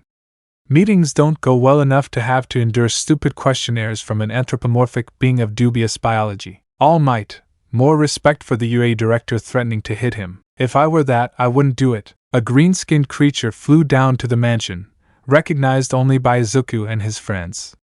This caught the attention of several students and heroes, including Kamui Woods. Izuku, Mr. John, my father is waiting for you. Yan, glad to see you. All Might, who are you? Pretending to be friendly because he was very upset. Yan, let me introduce myself. I'm Martian Manhunter, a member of the Justice League, and I came to talk to Bruce since he's an activist for League activities and he provides us with technology. Nizu, I see, I know I shouldn't ask this, but what is your power? Yan, I come from Mars, Mr. Nizu, I am not human. Everyone was surprised because there was a real extraterrestrial. Izuku, I don't know what surprises you because in this world there are several species of inhabitants from other planets, in addition to the fact that we have contact with Atlantis and the island of the Amazons, Themyscira, in addition to the fact that the Lantern heroes of this world, even if they are human, are members of the Green Lantern's Corps whose main headquarters is on planet Oi. If they were surprised before, they were even more so now. Well, his friends hid it very well but they pretended to be surprised. Izuku, okay, I'm going back to my room. The rest of the day was normal if you can say so, as Alfred took several people to tour Gotham, except for the conversations between the Martian detective and All Might, since knowing about the Justice League, the latter thought they needed a symbol, so he proposed to enter, poor fool, something that the Martian did not take very well. This was heard by Izuku and his group, who to his surprise was Stain. Izuku, really? Bakugo, I don't believe it. Shoto, how thirsty for fame he is. Kirishima, but I haven't seen a symbol in the sense that we have in our world. Stain, who would have thought that analyzing and comparing things, All Might is a false hero to selfishly propose himself as a symbol of peace here. Izuku, as if it were given to him, the great mistake of our world is turning heroes into professions. Without licenses, acts of heroism are true, but with them, they only become public servants, rather than heroes. Stain, says the Bat Boy, apprentice of the Gotham vigilante in a very mocking tone. Izuku, Gotham changes you, Stain, for better or worse it does. First you know that if you save one person you lose 10, so if I understand something it's that. You can't save them all. Who would say that Mirio-senpai would be right? Shoto, but seriously, who would get that position? Izuku, nobody. The Kryptonian is considered a symbol of hope, but he's said it many times. His shield is the symbol, not him. Batman is the symbol of fear for criminals. Stain, I see. Izuku, guys, get ready for tonight, we'll leave from the Batcave. Time jump of several hours later. We meet Izuku's group to which Mirio joins due to his insistence on participating. Obviously the freckled man was clear enough that he was under his command, and although Mirio wanted to reply, Stain, who was also participating, understood him. They did not know the city, so since Izuku was more experienced, and had more experience, made him the most suitable. Batcave 10:45 p.m. Bruce, are you ready? Izuku, yes. At that Izuku gets behind the wheel of the Batmobile and everyone on the vehicle with their new suits and some old ones like Mirio decided to go to the port of Gotham. After 15 minutes they were already there, Izuku asked Batman to put more than 2 seats in the Batmobile. Izuku, you see the plan is simple. Analyze and spy on those who come to this place. You must not let them see you. Stealth is essential in addition to not going for absurd fights. Anything we will be connected by telepathic link that I will do now. Just think about saying something and the others will know. And know that everything you think will be heard. By the way, with Kaken and Todoroki we are Beta. Stain, Mirio, and Kirishima are Gamma. Stain is the most experienced in stealth you are in command, and the others see it as experience and training, all HAI. With Izuku, Bakugo. This place is a bit spooky but it doesn't scare me. Izuku, not that much, at least we're okay. Shoto, I didn't think we'd do this. In the abandoned port of Gotham, several men with weapons are seen unloading some things. From order to chaos with just the toss of a coin, don't you think, Riddle? Riddle, I think it's perfect, so much so that I come up with more riddles. Plus we have this little bit of scarecrow poison, so this will be easier. Don't you think, Two Faces? Two Faces, I just hope the bat doesn't ruin our plans, boy, do it. Then a skinny boy of no more than 17 years old drank a serum to grow grotesquely. Two Faces, welcome Mammoth. Mammoth, GROERRR. With Izuku. Izuku, Stain, this got complicated. We must be more hidden than before. That serum increases their senses, especially smell. They should not attack unless they are cornered and pointed at with weapons. That's an order. Shoto, can't we do anything? Izuku, no. Bakugo, I can't shine it. Izuku, no, that thing is more powerful than Almight, and he also thinks he's capable of defeating a Kryptonian like Connor. Stain, don't say it. I won't go into fight. What do? Do we retreat? With the villains. Two Faces, I'll flip the coin. Heads, we let them live. Tails, we kill them. At that, Two Faces flipped the coin. Both had 2 tails. That trick was not unknown to Robin. Tails, well, kill them. At that point, the henchmen of both villains opened fire, firing all their weapons, without giving any respite. Izuku, shit, there goes our stealth attempt. Stain, Mirio, I want you to distract them. Kirishima, activate your hardening and throw some barrels to distract. Kirishima, whatever you say, bro. So he did as requested, while Stain and Mirio fought, distracting several henchmen. Riddle, what? These aren't Batman or Robin. Izuku, don't make introductions, that's not done here. And this goes for you, Mirio. Jump place. Batcave. The boys' allies were watching everything through their suit cameras, while listening to their thoughts. Momo, guys, take care. Bruce, Gordon is already on his way to arrest them. They just need to incapacitate them. Aizawa, they don't do it badly, but they don't do it well either. Bruce, no, they're doing great. They've just learned something.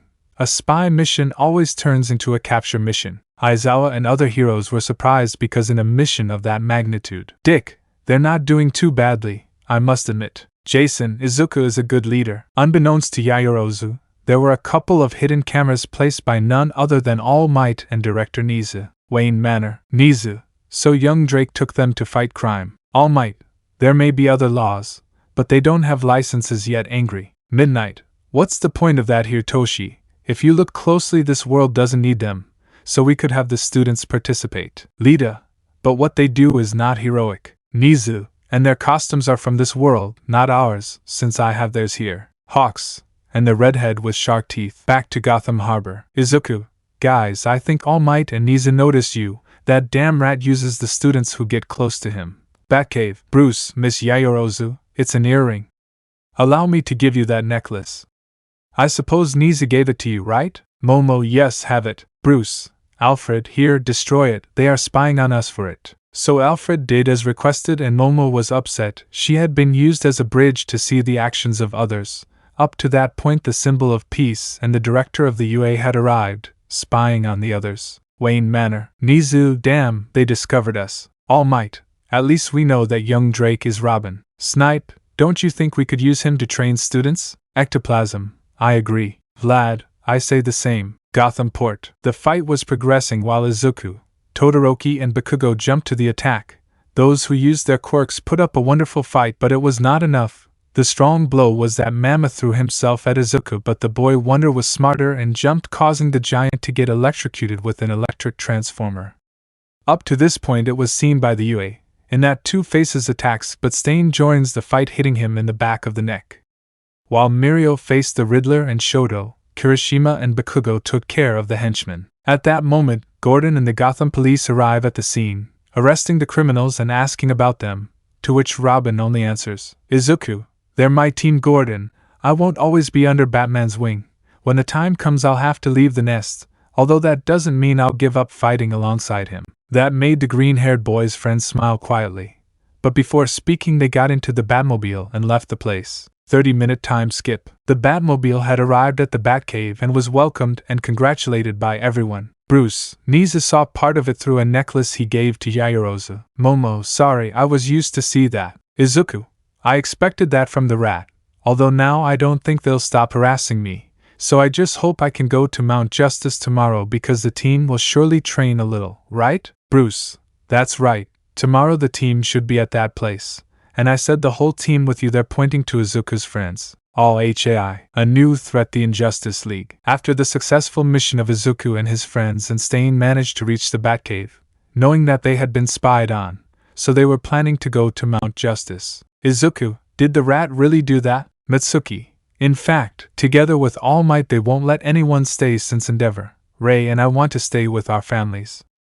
We also know that Dabi is Tuya and thanks to Ray we are bringing him back to be with his family, although no, Endeavor. Even if he doesn't forgive me, I know I don't deserve it, but I hope he's with his brothers. That's where Eri, Koda, Katsuma and Mahoro enter. Koda, Dick and Isan, let's train. Katsuma, yes, making puppy eyes. Dick, okay, let's train. Koda and Katsuma, YY. Mahoro, Jason and Isan. Eri, Uncle Jason, both, you train us with puppy dog eyes. Jason, I'm going to get diabetes. Okay, I'll teach you what I can. The girls, YY. Time jump. Batcave 7:30 a.m. Izuku and the others were present because they had woken up earlier than the rest of the UA, so they decided to go to Mount Justice. Izuku, is everyone okay? Bruce, you must go to Mount Justice now before they wake up. Mount Justice 7:32 a.m. Computer. Recognized. Robin 30. Dynamite 35. Shoto 36. Red Riot 37. Kriati 34. Fruppy 37. Lemillion 31. Nijire-chan 32. Sunither 33. Shinzo 38. May 39. Melissa 40. Mirko. Ryukyu. Endeavor. Hirizerhead. Stain. Gran Torino. Mandalay. Tiger. Edgeshot. Children. Izuku. Finally without those idiots and the rat. Bakugo. You said it, nerd. Shoto. I still can't believe what happened last night. Kirishima. That was the manliest thing I ever did. Aizawa, good job, kids, last night. Honestly, if I hadn't listened to Batman, I would have scolded you, well, except for you, Midoriya. Connor, wow, they've arrived. Beast. Tsuyu-chan, hello blushing. Tsuyu blushing. Hello Garth. Connor and Izuku, they tamed the beast lolalalal. Cassie, calm down. Zatanna. Aiza both kiss, I'm glad to see you. Eri mommy. Koda and Katsuma, hey, there are children here. Izuku, you'll have a girlfriend, kids ruffling his hair. So they spent half an hour talking about trivialities. Wayne Manor 7:45 a.m. The heroes and students had already gotten up to walk around the city or do their things, but something wasn't right. They were missing people. All Might, and the shonens, Nizu, and the professional heroes? Alfred, good morning, I'm sorry to tell you, but Mr. Wayne invited the others to tour Metropolis and Star City. He's sorry he won't be there, but they left early in the morning. The unconvinced students nodded, but Nizu and All Might were upset, as there were students who did what they wanted just like heroes. The boys decided to use the mansion's gym to train. Even Alfred told them that they could use their quirks in the mansion's training area, so many of them didn't let the situation pass them by to start and get stronger. With the teachers, All Might, I don't think the shonens have gone to another city. Nizu, I agree. Snipe, I bet the Drake kid took them to fight crime. Midnight, that's right. But at least there are no licenses. At least I hope they take advantage of that experience, since it won't happen again. Nizu, besides, they will be expelled from UA for what they did. All Might, besides, we must recover the OFA at all costs. The boy may be innocent, but we won't take him alive. We just need his power. Smiling evilly. Unbeknownst to them, this was heard by Mitsuki Bakugo, Rei Todoroki, and Shoto's siblings. Needless to say, they were shocked, angry, and in disbelief. Dabi, who had been faithful to Stain's doctrine, now saw clearly that the symbol of peace himself was nothing more than the greatest false hero of all. At that point everyone is called to the common room when a breaking news report comes in. Metropolis 8:08 a.m. From the street in front of a building named Daily Planet, A large plant begins to emerge, which in the eyes of others is alive because with its flowers it began to generate chaos, throwing vehicles everywhere, collapsing some nearby buildings and generating panic, and finally dying elsewhere. Adorable, our test is a complete success. We can proceed as planned. 2. I agree, but we've operated in the shadows for too long. It's time for the Injustice League to come into the light. Add Ivy, Spina, and Shigaraki. 3. Admit it, you can't stop watching it, ha ha ha ha ha. Wayne Manor. Everyone was surprised by what they saw.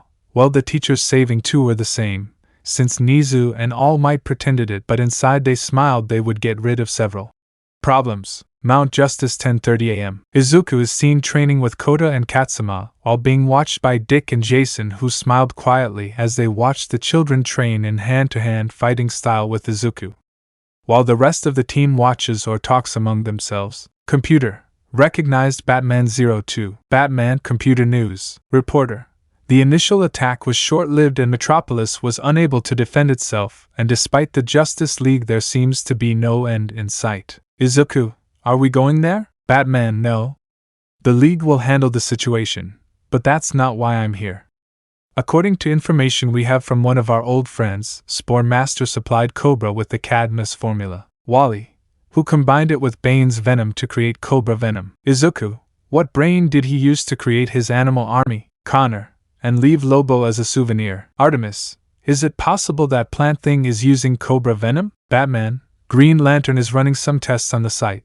The plant's cellulose contains a variant of said poison. Garth, it can't be a coincidence. Calder, unrelated criminals are cooperating around the world. While Izuku played a holographic keyboard. Batman, exactly, it's clear that our enemies have formed a society of supervillains. Bakugo, as long as it's not called like our world's version. Shazam, you're talking about the League of Villains that attacked the UA? Bruce, we know, and this may surprise you, Endeavor, because it seems that there are records that Shigaraki Tamura may be in this world. How, we don't know, but we don't rule out that he is alone. Endeavor, I don't remember the UA being left unprotected to use the portal. Batman, that aside, the attack on Metropolis was just the beginning. Izuku, you're right, those plants have also sprouted in Gotham, Star City, Taipei, and Paris while showing the images of what happened, but the image is taken by another signal. Shoto, what's going on? Wally, what are you doing? Izuku, it's not me. Someone is interfering with the satellites and all the signals. The same thing happened all over the world and Wayne Manor was no exception. Video. In the image appears someone dressed as a clown that only the Bat family recognizes. Batman, Wason. Jason, what is that clown doing there? Wason, ladies and gentlemen, we interrupt your regularly scheduled chaos to bring you this important announcement from the Injustice League, ha ha ha ha ha. In that the image focuses on several villains, but 2 surprise those of BNHA, since they were Shigaraki Tamura and Spiner.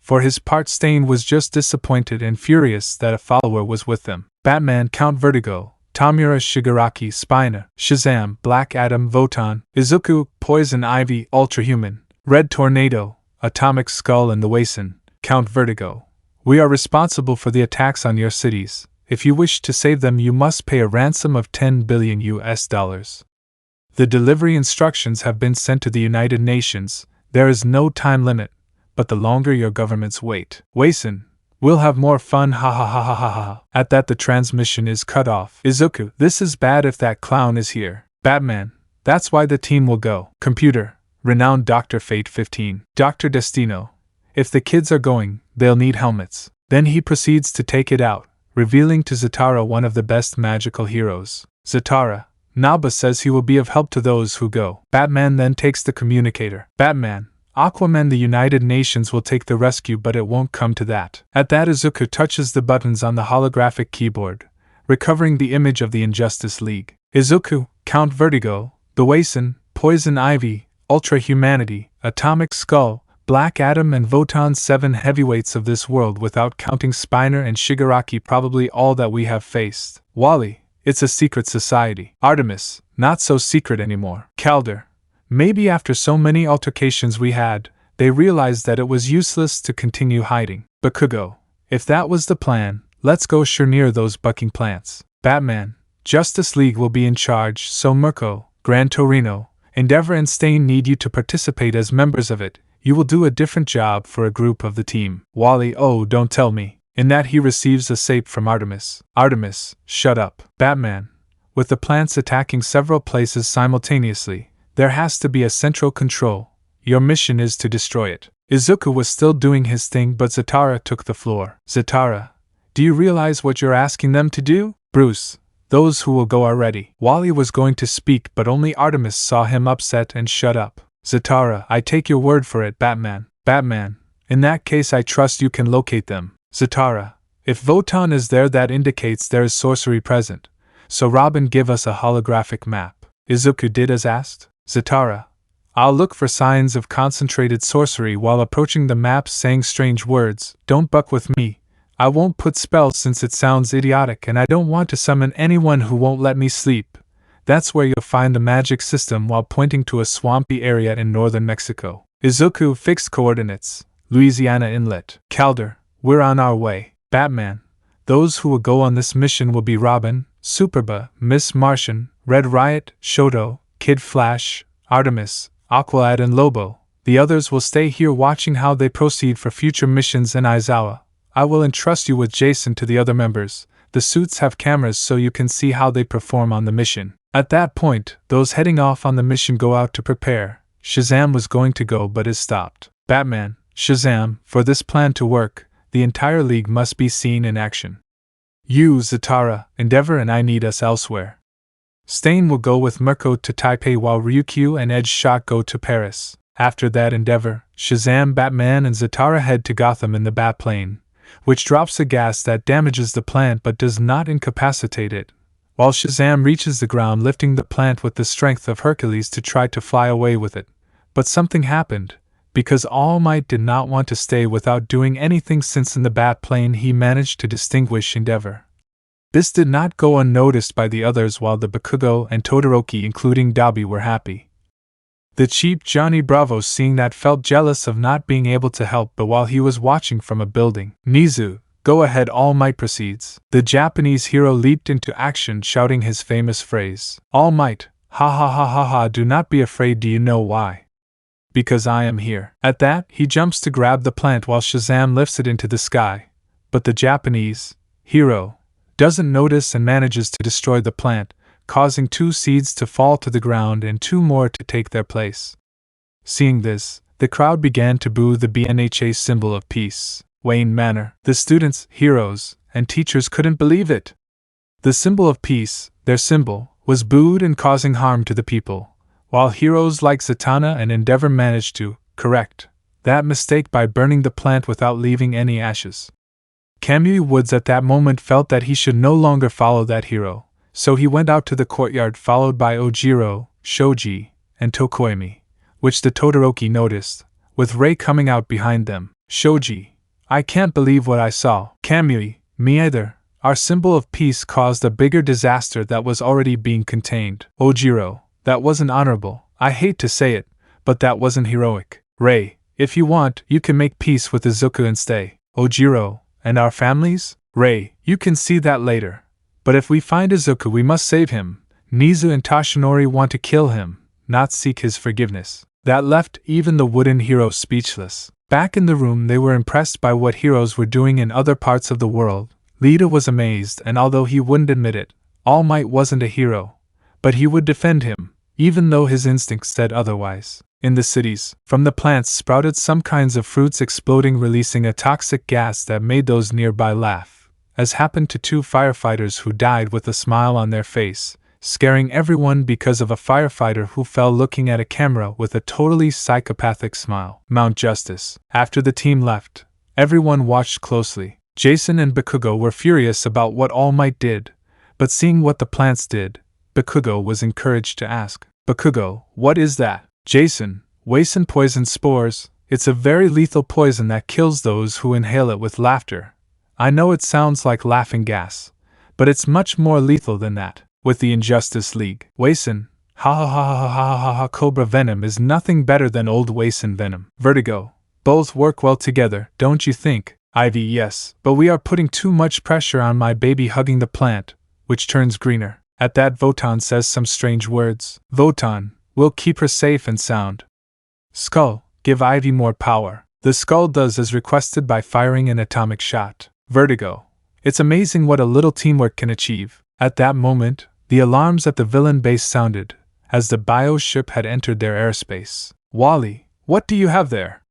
Pointing at Izuku. Izuku, Plan B, as Calder nods. At that, Megan grabs her head in pain, saying that it is the bioship that feels pain, because Vertigo used her brain waves to throw her to the ground, managing to make her lose her camouflage. Vertigo. Adam is there, go. Black Adam goes out to attack the ship, which after a blow falls to the ground. Kirishima. That hurt. Shoto.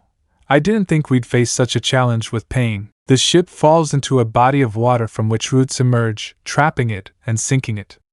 When Black Adam makes a hole, Superboo rushes out to hit him, managing to make him release the ship, while the rest put on respirators and go under the ship.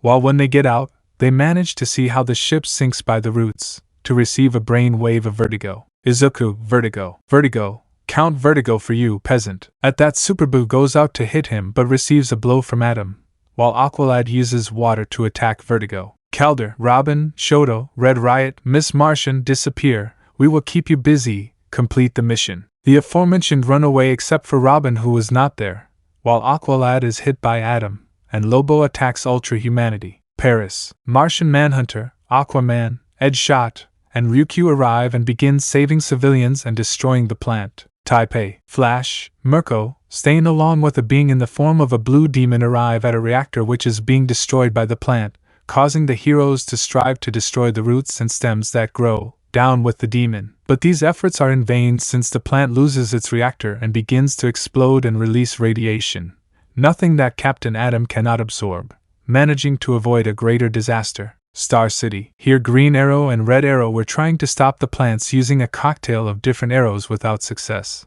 while Black Canary with her screams manages to save a bus from its roots.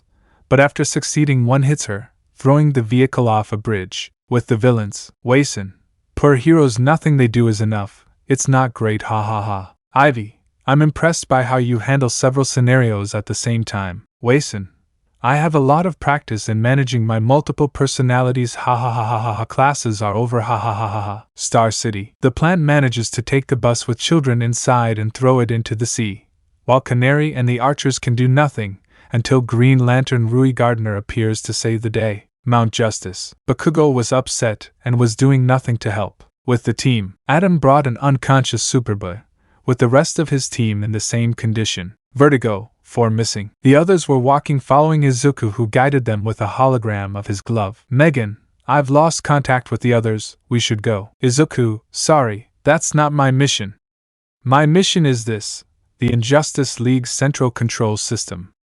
That plant acts as an antenna to control the others. His friends look at him in surprise. Ivy. Hello, as she catches the 4 of them, and goodbye as Ultra Humanity points a gun at Miss Martian, to which Megan takes advantage of using her psychic powers to make them release Izuku and Kirishima, while Izuku runs elsewhere. Ivy, sorry, Wonder Boy, but I'll end your reconnaissance mission by throwing her plants. Izuku begins to dodge all the plants with mastery while Ultra Humanity fights Kirishima with his hardening, and Shoto along with Megan go after Ivy. With the Wason. With so much power at my fingertips, someone might call me a control freak, others might just call me a freak. Either one works for me, ha ha ha ha ha. Shigaraki, for his part, saw this with his psychopathic smile because his plan was coming together perfectly. While Spinner saw what All Might did, and upon seeing Stain, he began to think things very differently. But nothing like a look from Shigaraki could calm him down. Gothic. Endeavor used his flames while Batman fired his entire cocktail of weapons at the Batplane, causing part of the plant to be destroyed while Plastic Man joined the fight. Paris. Things were no different as 2 more heroes joined, a certain Icon with his protege Rocket. Back with the team, Aqualad was waking up in a cage made of magic with the rest of his companions. Vertigo. They woke up. Are you sure this will keep them back? Votan. This cage is impenetrable. Not even Superba could escape. At that, Aqualad tries to use his Atlantean magic, but it doesn't work. Votan, please Atlantean, don't pretend to be at my level. With Izuku, he continued dodging the ivy plants to end up being hit by one and falling to the ground. But he got up to see about 5 roots approaching him, so Megan saved him by destroying the plants. In that, they see Votan pass by with the rest of the team on top of them, to see how the bio ship hits Votan, making the cage fall, causing the entire team except Izuku and Miss Martian to position themselves to fight. Vertigo. Adam stops those criminals. In that, Artemis manages to hit Ivy, while the rest continue fighting. Superba against Adam, Lobo and Red Riot against Ultra Humanity, Shoto versus Spiner, who was surprised to see a two-sided hero. Spiner, who are you? Shoto, I'm just a young hero who doesn't seek fame. Spiner, by Stain's doctrine I will judge you. Shoto, are you talking about the famous hero killer? My mentor lying and surprising Stain. Spiner, if you are Stain's disciple, what will you do to me? Shoto, it's simple to tell you that as a follower you are just a failure who doesn't follow true heroes by allying yourself with villains and wanting to kill heroes left and right without analyzing them beforehand. Spiner was angry at that moment. Shut up, Mount Justice. Bakugo, how is that bucking lizard there? Aizawa, I don't know, but Shigaraki was there too. Zatanna, and about what we saw of All Might. Bakugo, to be honest, we expected it. Aizawa, now let's wait and see how the league reacts to this. Back with the team. Wally throws himself at Vertigo, but with his brain waves he is weakened and beaten by Adam. Vertigo, where is Robin and the Martian? In that, Ultra Humanity sends Kirishima and Wolf flying, while Ivy hits Artemis. But when she sees the main plant she gets scared. Ivy, my baby. The central plant was filled with explosives, ready to explode in the form of discs. At that moment, the discs exploded, bringing down the plant. Shigaraki was about to scratch his neck but decided to join in the fight. Elsewhere, the plant stopped attacking, prompting the Justice League to rush to the youngster's aid. From the fire of the explosion, Izuku is seen with his arms crossed next to Miss Martian looking at the ground. Izuku, what a pity. In that fury Ivy attacks but the plants are repelled by Miss Martian's psychic powers, but she is knocked down by Atomic Skull. Wason, children? Children foiled our plan? It's inconceivable, unacceptable, retributive, that last one might not even be a word. Sumi ha ha ha. Vertigo, kill them so that none remain. In Monte Justicia, the rest of the team cheered for their accomplishment, and Bakugo, well, despite not going on the mission, was happy. At least he had a team to stay with and not return. Nightwing kept an eye on them while Katsuma and Kota trained with him. Back with the team, Skull began to attack with his atomic rays left and right.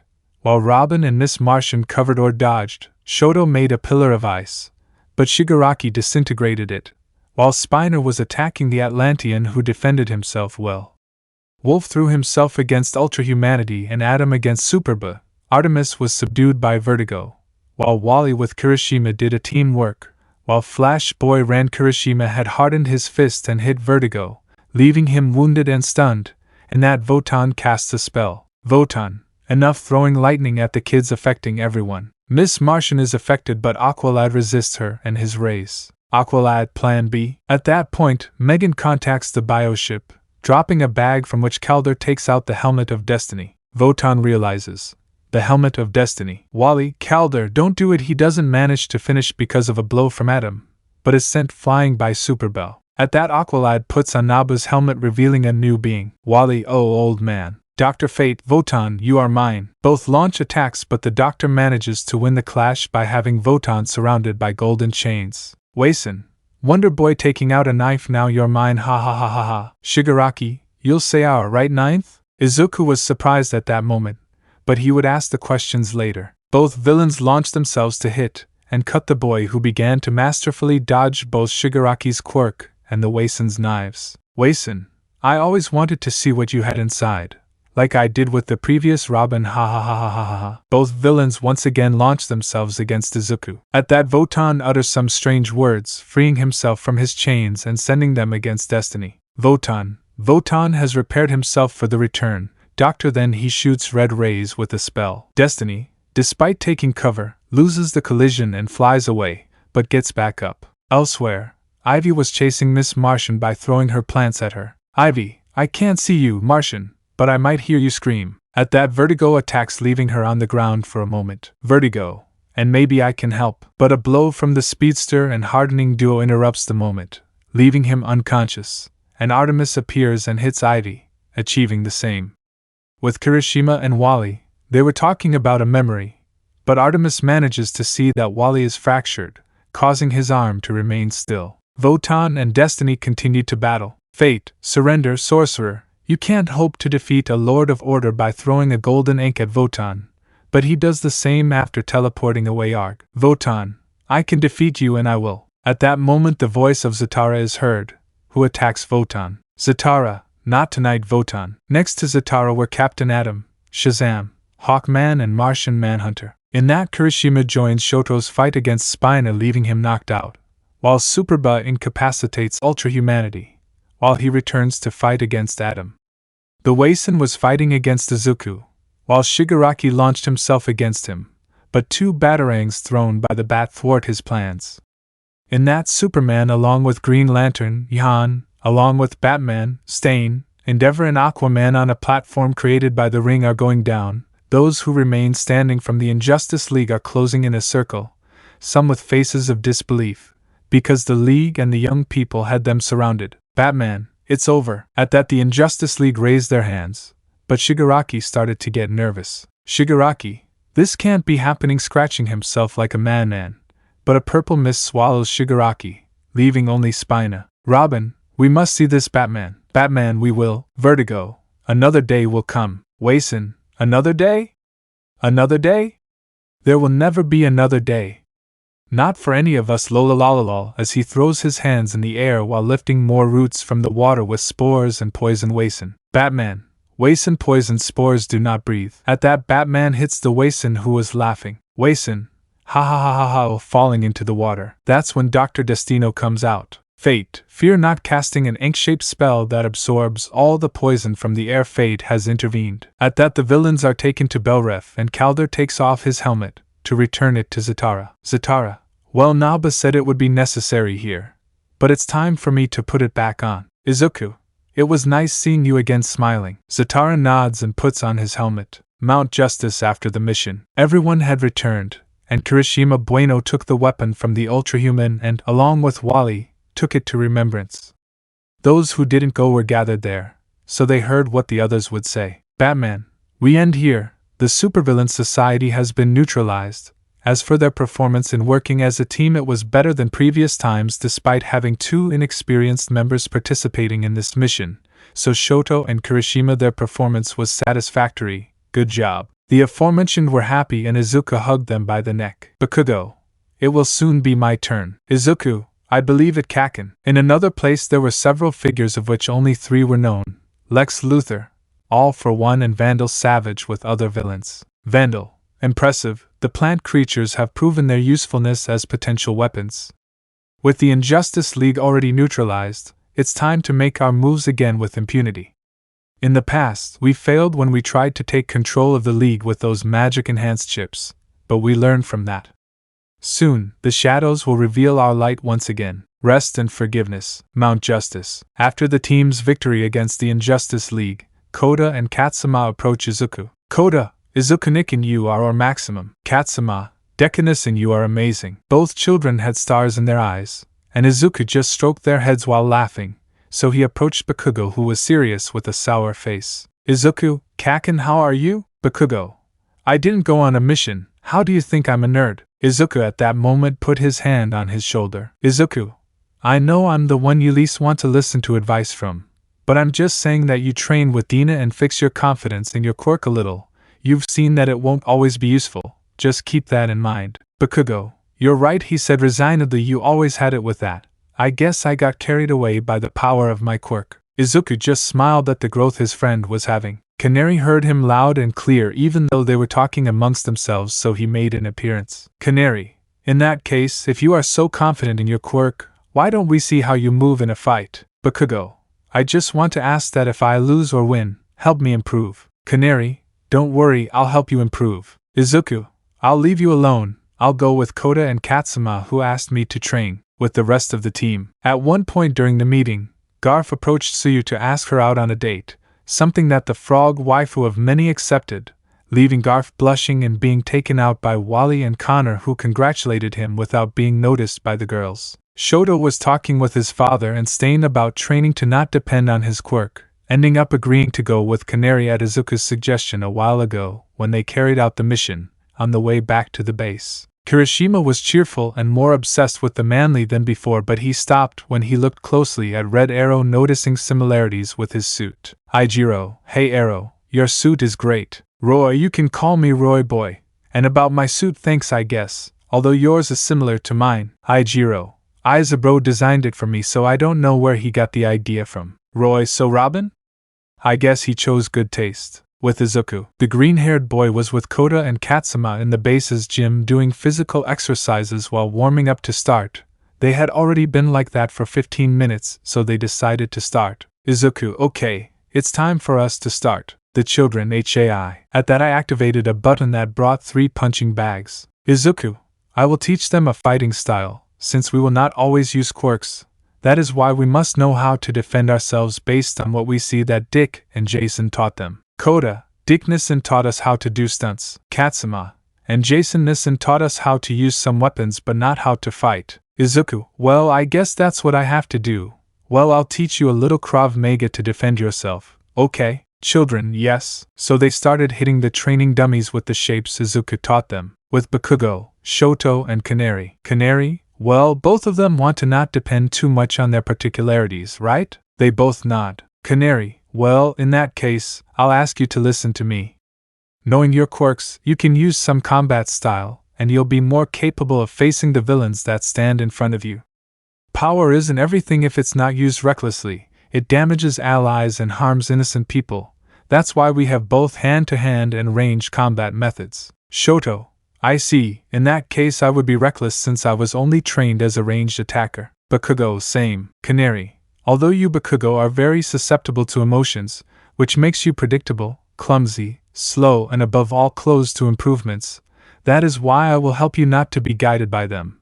And as Batman told Robin, shouting the names of attacks sounds too stupid. At that moment Bakugo swallowed his pride and they began to train in martial arts. Shoto practiced Aikido and Bakugo Kung Fu. Wayne Manor. Everyone was waiting for those who were missing, but time passed and they didn't appear, so they decided to go do their things. Well, except Nizu and Almight, who after being booed was in a mental debate. While the rat had other plans, everything was seen by Kamui Woods, which we already know, where he commented on the situation. Author's note. Do they want Nizu in the light, making AFO be betrayed? Mina.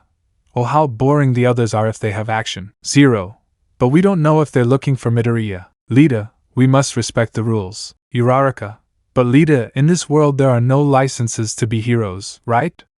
Everyone, including Lita, nods. In that case, why aren't we heroes here and why are we looking for it? Kendo. I don't agree. I know I didn't hit him or anything, but it's too much that we're looking for someone who might not even want to see us. And even more so after turning our backs on them. I'm sorry, but I'm leaving. Ojiro. Kendo-san is right. I don't agree. And if Midoriya wants to stay, what guarantees that he won't be killed by the OFA so that he can return to our world? Shoji, I'm on your side. Ibara, I say the same. At that the 4 of them leave, leaving a serious face to everyone. Lita, they made their decision. We must go out and be heroes and get Midoriya back. Those who would leave, yes, Mina, Uraraka, Zero, Lita, Monoma, Kaibara, Kaminari and Mineta leave. All this was heard by Alfred, who made contact with Batman. Mount Justice. Batman, I understand, I'll go get him to see the situation. In that he goes to the training room, watching how he instructs the children to fight and sees Koda in particular. His resemblance to Izuku calling his attention, deciding to make him a Robin in the future, and with Katsuma. Well, he was thinking of seeing how he was with the bow, but he would talk to Roy and Green Arrow later.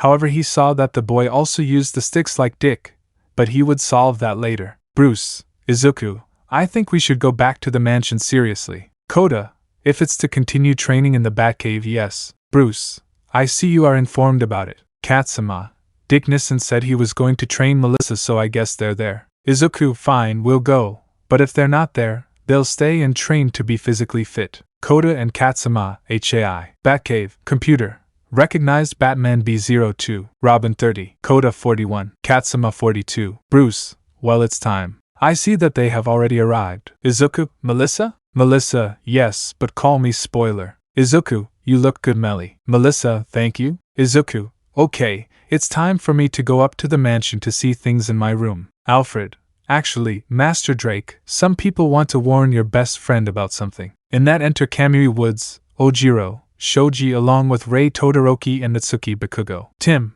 and what do you want to tell Izuku? Seriously, Rei, they'd better tell you. Ojiro, well, you see. He tells him everything planned by Nizu and All Might for the following, about the attempt to recover the OFA and kill Midoriya. If you asked me, we don't agree with it.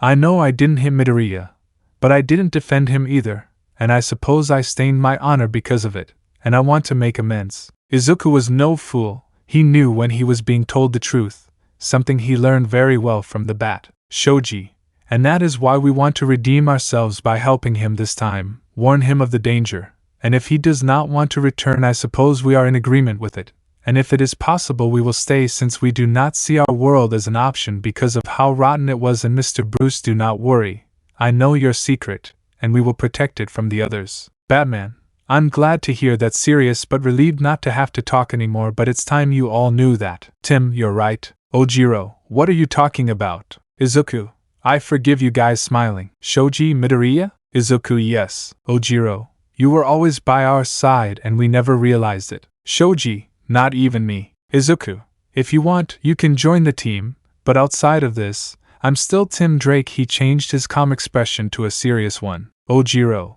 okay, resigned. It's not honorable to lie, but if it's to protect you, I'll do it. Shoji, nothing will come out of my part.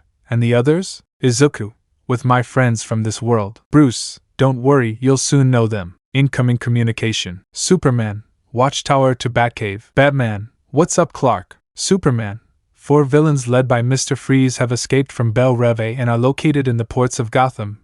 Do you think you can handle it? Batman, we'll do it. Batman to the base. Mount Justice. Batman, Batman to the base. Tornado. Batman, what happens? Batman, 4 villains have escaped from Belle Reve prison, so I will send a team to investigate. I request Dynamite and Shoto in the Batcave. Tornado, I'll send them right away. Ports of Gotham City. Mr. Freeze, yes, we got out of that prison. It's time to start our winter plan. Are we really going to do that boring plan? Mr. Freeze, what do you suggest? Icicle Jr. 2.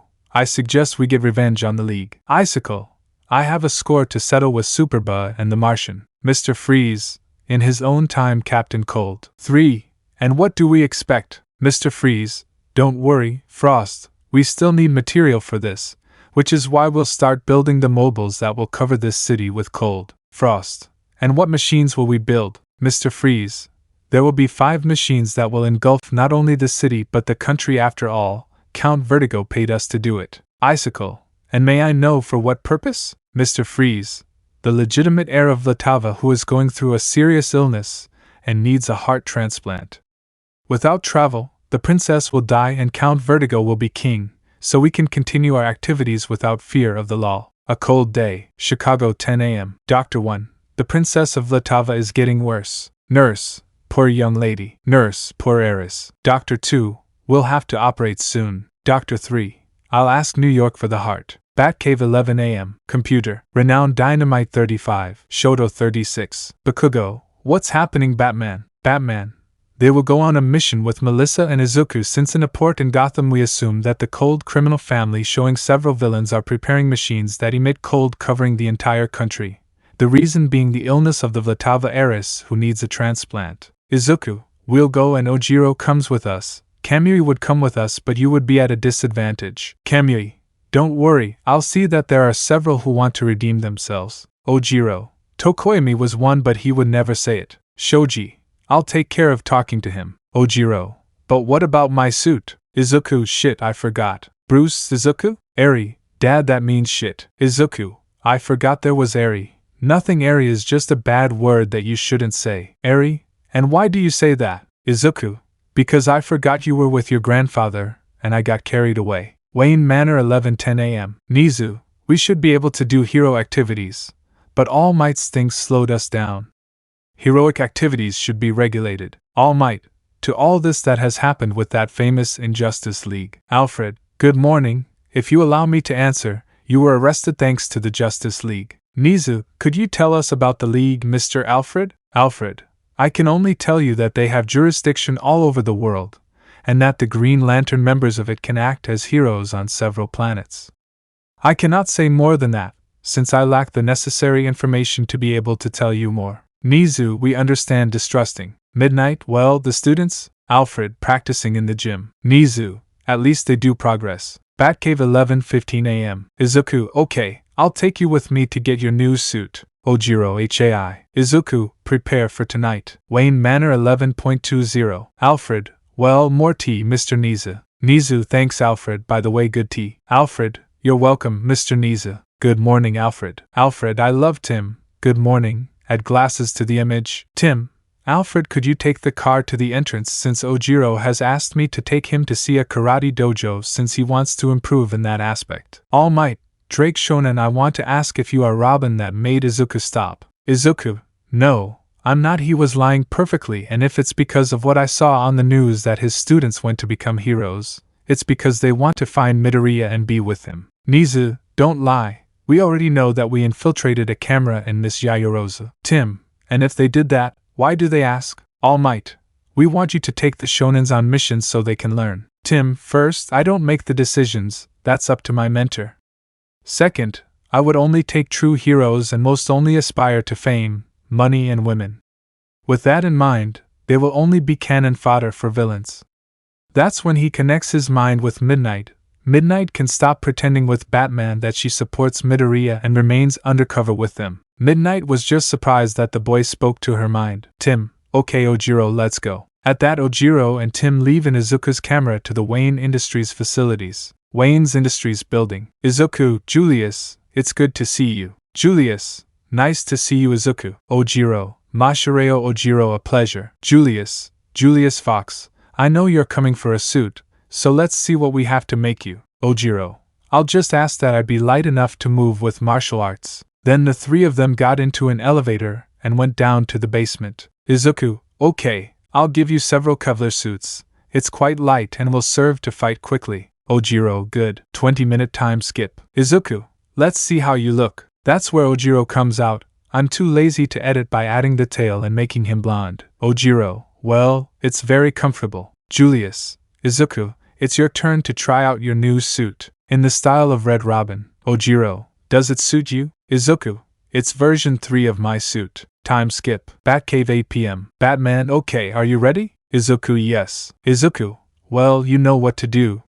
Stealth above all. Bakugo, once again in charge of the humiliating nerd. Izuku, and Bruce talks to Midnight Sensei. Bakugo, so you noticed. Izuku, I know Stain told him to act as a double agent. So they left for the Batmobile. Ojiro, what are the belts for? Todoroki, do you know how Midoriya drives the car? Melissa, I didn't travel with him but I was warned. Ojiro put on his seatbelt. Ojiro, I don't think he drives like a racer. At that, Izuku accelerated the Batmobile, and Ojiro was traumatized by how Izuku drove on a mission. 20-minute time skip to Gotham Harbor. Ojiro, land at last, land kissing the ground. Izuku, it's not even Torito driving in a race. Shoto, make the telepathic bridge. Izuku, okay, just think about talking and don't think about anything else. Melissa, Shoto, you and I go in the back. Izuku, Kaken and Ojiro ahead. In the shed. Mr. Freeze, come on, those machines won't build themselves. Cold Citizen,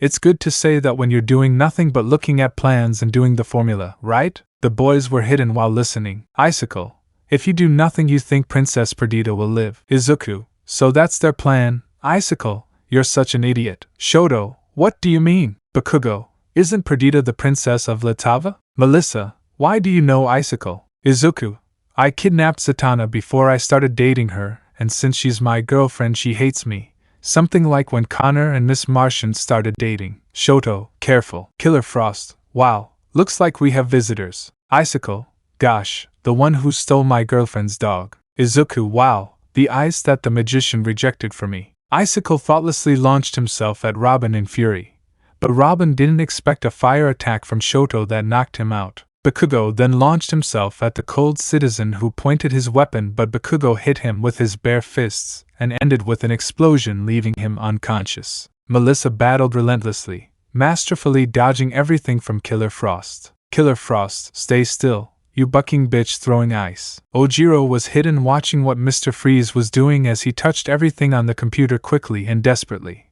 But Ojiro decided to attack with his tail, but with 3 hits the villain froze him up to the neck. Mr. Freeze, you're doing well, but you're a rookie, kid, Bakugo, shiny. At that point an explosion hit Mr. Freeze but damaged his suit a little but not his helmet. Mr. Freeze, what an explosive guy, but this machine of the 4 will be launched. Batcave, Batman. So that was your plan? Batman to the cave. Mount Justice. Batman to the cave. The team was assembled. Batman, Robin needs support in the Gotham ports. Tornado, well, Beast Boy, Kid Flash, Tempest, Wonder Girl and Creati will go. In that, the aforementioned board the BNHA ports of Gotham. Mr. Freeze, Princess Perdita will die. At that point, Isuku's body hits the computer screen, causing it to explode because Izuku used the OFA at 20%. Mr. Freeze, damn Robin. Izuku, I see you're lost cold. Then the rest of the team appears. Izuku, Shoto defrosts Tailman with dynamite. Shoto and Bakugo did as requested while Ojiro was cold. Creati, are you okay? At that Killer Frost flew by, fainted by a blow from Melissa, so they put the Cold family of villains in detention on their way to Arkham since they were previously in Belle Reve and left. That made Izuku notify Batman so the League could investigate that. Time skip. Wayne Manor 10 a.m. Reporter, the Vlatava heiress's surgery was successful due to the speed of the heart transfer. If it weren't for the team of young heroes under his wing, Batman would have avoided the Cold War family, since, on proven orders from the princess's uncle, Count Werner Vertigo, he has been arrested for high treason against the Vlatava crown. Almight, those guys are gaining more experience than the others, he said, annoyed. Bruce Hall. Bruce, Stain and Izuku were in front of midnight. Nemuri, wow, I didn't think they would discover me for my role. Stain, well, we have. Nemuri, they want to kill Midoriya to get the OFA back. Tim, never asked him instead of killing him. Nemuri, yes, what I know is that it hurts me to have this double personality. Stain, we already told you midnight, I know it hurts, but it's because of the broccoli. In that we see Tim with a tick in his eye making Stain have a mocking face seen by the heroine. Tim, I guess I can't hide anymore, Midnight Sensei. Nemuri, Izuku hugs him, I missed you, my dear student. Izuku, I missed you too, and Nemi. Nemuri, me too.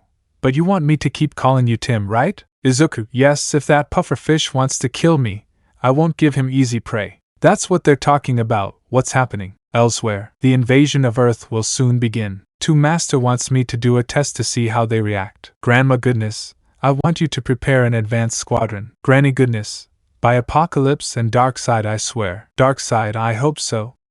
Desaad will prepare the troops for you. Beach Day. Author's note before starting: the song above has nothing to do with the fic, it's just putting a theme from those old superhero series. Now let's go with the cap. After the confrontation of Izuku's team with the Cold family, we can see them training in the Batcave. At this point it has been 1 month since Yue arrived. Bakugo, for better or worse, along with Shoto, are adapting to Black Canary's training. Kota and Katsuma have not stopped training with Izuku, Dick and Jason, to the point of loving them like older brothers. Stain was recognized as a swordsman hero taking charge of areas of Gotham by Batman. Endeavor went to Star City with Green Arrow and Red Arrow. Ryukyu and Edge shot to Metropolis, while Midnight and Eraserhead stayed in Mount Justice enjoying and meeting the team members and watching their offspring's training. Garf and Tsuyu were getting closer and closer, just like what happened with Cassie and Shoto. Izuku saw this and a drop of sweat came out of him that his ex-girlfriend is better with the bicolor than with him. So we see them training in the base gym while Kota and Katsuma watch. Eri and Mahoro also watched, but Eri decided to train with her grandma Diana, and Themyscira and Mahoro stayed training with Jason. Training room. Izuku and Shoto are seen in hand-to-hand combat since the bicolor wanted to improve and polish. Shoto's Aikido was good, but against an already experienced martial artist like Izuku who used Krav Maga it was difficult for it to have an effect. However, Izuku received blows. Bakugo watched the fight with the children because they had bet on who would win, and the winner was Izuku. Kota and Katsuma. J.A. pays holding out his hands. Bakugo. SHIKE paying $5 each, damn half. That's when Izuku approaches in his training suit. It's the best I found, don't buck with me. Kota and Katsuma had theirs. It's the one below, just adapted to each one. I'm too lazy to edit both. Izuku. So Shoto, how are things going with Cassie? Straightforward and blushing at the bicolor. Shoto, we're still friends and we haven't taken the step of dating. Izuku, that gives me an idea, by the way. For advice, be open and don't be so strict with her. Shoto, how do you know? Bakugo, Nerd her and you? Izuku. Yes, we dated for 6 months before I started dating Z-chan and it didn't work out. End of story. 1. Bakugo. What happened? At least they did it? Koda and Katsuma, huh? They are too innocent to understand. Izuku. They are boys so I understand and I will only tell them when they have a girlfriend. Bakugo. But seriously. Izuku just sighs. We only did it one night without stopping making Shoto and Bakugo blush, but since that chemistry that was there went away and I became shy because of Uraraka. We didn't last more than those 6 months, so it was just a fleeting 6-month fling of being friends again. Shoto. I would be breaking the code. Izuku. No, since she and I broke up about 3 years ago, since I've been with Saitama for 2. Shoto. I see. Izuku. If you want advice, ask her out. Shoto. Just like that. Izuku. It's that or he calls Dick Nissen and tells them how he slept with Harley Quinn and traumatizes them, pointing at Koda and Katsuma. Bakugo. It shouldn't be that much. Izuku. Goes on a date with Toga and ends up in bed. Bakugo paled. Is she that crazy? Izuku. The double without the bloodthirsty. Bakugo. Okay. Izuku sighs. Shoto, tell Cassie that you are asking her out. I will talk to Garf so that he can invite Seiya and I will go out with Zatanna and Eri. And well, you two, pointing to Koda and Katsuma. Shoto. Okay. Izuku. By the way, do you have a swimsuit? Bakugo. I'll tell Kirishima to go. I'm not going to be bored. And there's a beach, right? Izuku nods. Well, what better place to get girls? Izuku. You're not hanging out with Mineta much, are you? Bakugo. Did I say something perverted? Shoto. No. And about the swimsuit. Let's see, smiling slightly. Batcave 9 a.m. Computer. Renowned Robin 30. Shoto 36. Koda. Katsuma. Bruce. I see you've arrived. Izuku. Father, we will have a day off with our girlfriends. Well, in case Z-chan and I will go out with Eri and the children so they can have a good time. Bruce. I was going to suggest that to you. Good. Wayne Manor 9:15 a.m. The classes and heroes were having breakfast quietly, so Shoto and Izuku just went to their room to get ready. And Kirishima and Bakugo went on their own to Wally's house to buy things in Central City. Shoto and Izuku were passing by Lita, Uraraka, Mina and Kaminari. Shoto. And what will we do, Tim? Tim. I already told you, double date. Uraraka for some reason felt like a needle pierced her heart. Uraraka in her mind. Lita. Hey Tim-kun, did they say double date? Tim. Yes, I'll go out with my girlfriend and I told Shoto to invite the girl he likes so I'll take him to confess his feelings. Lita. That's from a great friend Tim-kun. Kaminari. The emo with girls lololololol. Tim. Make fun of him all you want. At least he's not a pervert. 3-hour time skip. We met the group on a beautiful beach where the couples were located, except for Izuku and Zatanna who were with Eri, Koda and Katsuma. Izuku. Wow, what a beautiful place, unbuttoning his shirt, revealing his sculpted body. Todoroki unbuttoned his shirt, leaving his toned body more than red, leaving Cassie in her bikini, showing her somewhat flat breasts. Needless to say, Shoto made Kirishima's hair envious of how red it was, while Tsuyu made Beast Boy look like a green and red candy with her noticeable blush. Kirishima and Bakugo activated their girlfriend search mode, leaving every girl who passed by in awe. Zatanna showed off her voluptuous bust, leaving Izuku with a nosebleed, since during this time of hanging out with Dick she was picking up some perverted tricks. And well, this month the children Koda and Katsuma began to show off their toned bodies more, making the girls their age blush for wanting to be with some daddies. They removed the tattoo and it's Koda. Eri was in a normal outfit since Izuku is very overprotective of his little girl. After a few minutes Kirishima was doing physical exercise with Bakugo while they showed off with some girls, making them blush as well as defending them from some guys who wanted to overstep with them. Eri was in the water with Izuku and Zatanna enjoying a day with her parents, while Tsuyu and Garf declared their love to each other while kissing with love and passion without reaching disrespect. While Cassie and Shoto surfed with Shoto's board and in a fall of the wave both of them joined their lips as they came out of the water embraced, showing their affection and magic there. Shoto. I'm Cassie-chan. Cassie. Yes, Shoto-kun? Shoto. Would you like to be my girlfriend? Cassie. Yes, kissing him. Katsuma and Koto were playing beach volleyball with each other while some girls were getting drunk on their muscles while they were marking themselves, which made them have perverted thoughts. Needless to say, they were good for being 10 and 9 years old. I'll make them bigger. They were marked but not something exaggerated. To this is added Bakugo and Kirishima who were bored. In the image put Bakugo and Katsuma vs Kirishima and Koda at Wayne Manor. Several were choosing to go to the beach since they were bored, so after some shopping they decided to go to the beach. On the beach, everyone was enjoying their day off until Izuku sees classes A and B arrive in their respective swimsuits, which when they saw Tim they recognized him and approached to say hello. So Izuku, being very intelligent that he is, took Zatanna, making her blush and kissing her as if they were on a date, which made them move away, in that they see Shoto with a girl they didn't know, but they start to see them kissing. Kaminari and Mineta were with their mouths on the floor seeing that, which made them start saying their perversions. The hussy cats also approached there, and seeing Koda and Katsuma with their defined physiques made Pixie Bob bleed from her nose. Pixie Bob, I'm asking for you. She ran away, but Mandalay and the other members held her back. Mandalay, I see you're having fun. Koda, obviously Aunt Shino. Extra girl, her name is Kota. Fandom, Koda-kun is awesome. Koda, oh great fangirls. Blushing lucky Katsuma doesn't see it evilly. Katsuma fandom, Katsuma-kun. Katsuma, idiot, now they're chasing us. The girls in classes A and B got nosebleeds when they saw such cute boys. Mina, hey guys, what time are you going to get the bread? Koda and Katsuma, because I feel that if we don't leave with Izuku Nikin we will be graped. At that Izuku and Zatanna approached them. Koda, Tim, listen, what's going on? Tim, in fact, it's his body that attracts them. My little brothers are handsome, making them both blush. Katsuma,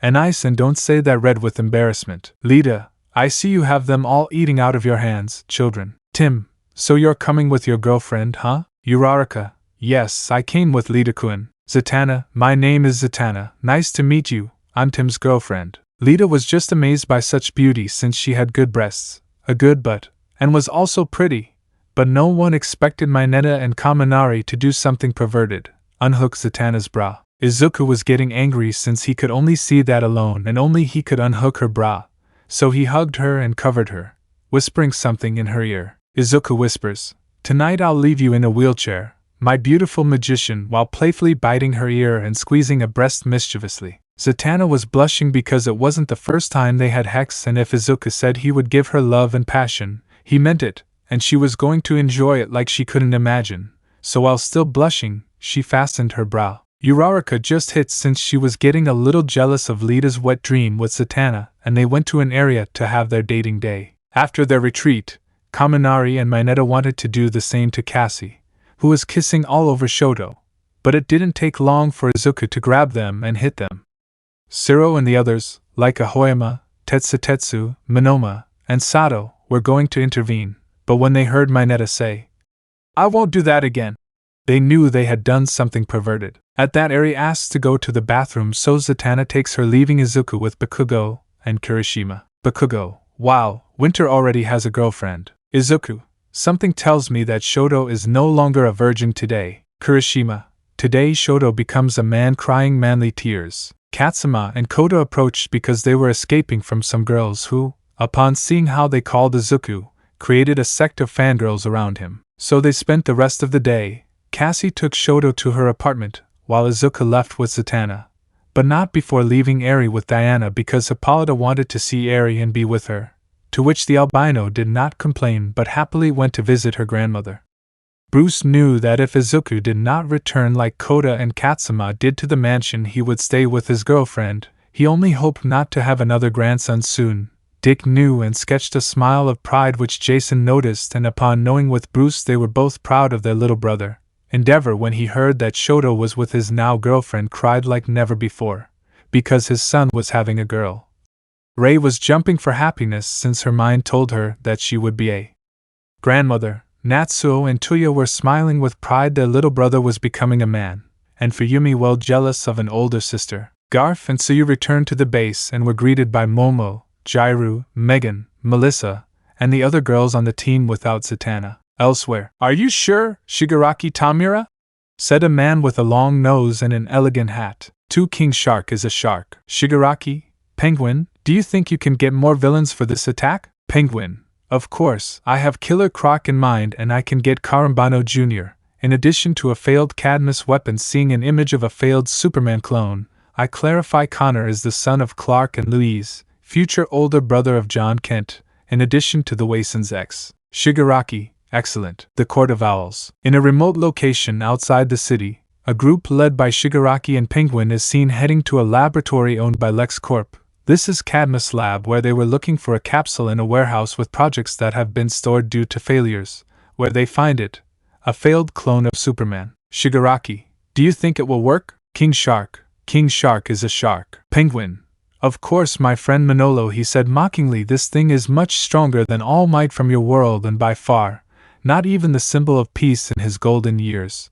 Teaming up with AFO at 100% could beat him. Shigaraki. Then let's get him out of his prison. Penguin.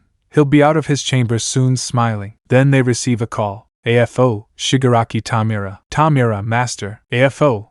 I want you to delay your plan against the brats because I see it with many flaws. But don't worry, you'll be able to recruit more people, showing a projector with the following villains: Cheetah, Black Manta, Sinestro, Harley Quinn, and Sportmaster. Shigaraki. I'll recruit them, Master. AFO. I hope so, Shigaraki. Transmission is cut off. Penguin. In that case, why don't we look for our friends? Smiling. Wayne Manor, 10 a.m. You can see Izuku arriving in his red Camaro with Zatanna, both with a very blushing look from the night of love and passion that both had, something that their brothers smiled with pride when they saw it. The girls, seeing how Zatanna limped when walking, blushed and had unholy thoughts about them and Tim in bed, leaving them with silly looks and blood running from their noses. The most affected a brunette, with rosy cheeks addicted to mochi, which made her current boyfriend Lita feel jealous. Kirishima. Hey Tim bro, how did it go? Tim. Amazing Kiri bro. Bakugo. I see you didn't hold back. Tim. What can I say, smiling proudly. Koda and Katsuma. Timnison. Let's train, okay?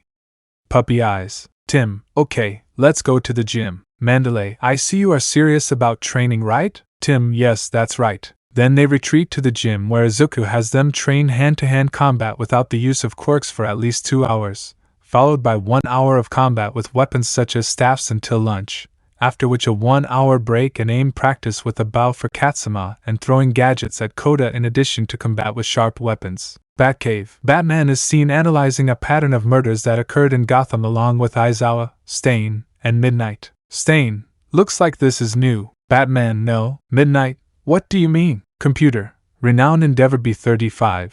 Edge Shot B36. Endeavor. We have a problem. Batman. What's going on? Edge Shot. The arrival of the UA to this world was leaked, and curiously it didn't come from the bald guy from Metropolis. Batman. Batman to Watchtower. Watchtower. Computer. Batman to Watchtower. Superman, Green Lantern, Hal Jordan, and the Falcon couple were present. Superman. What's going on here at Watchtower? Batman.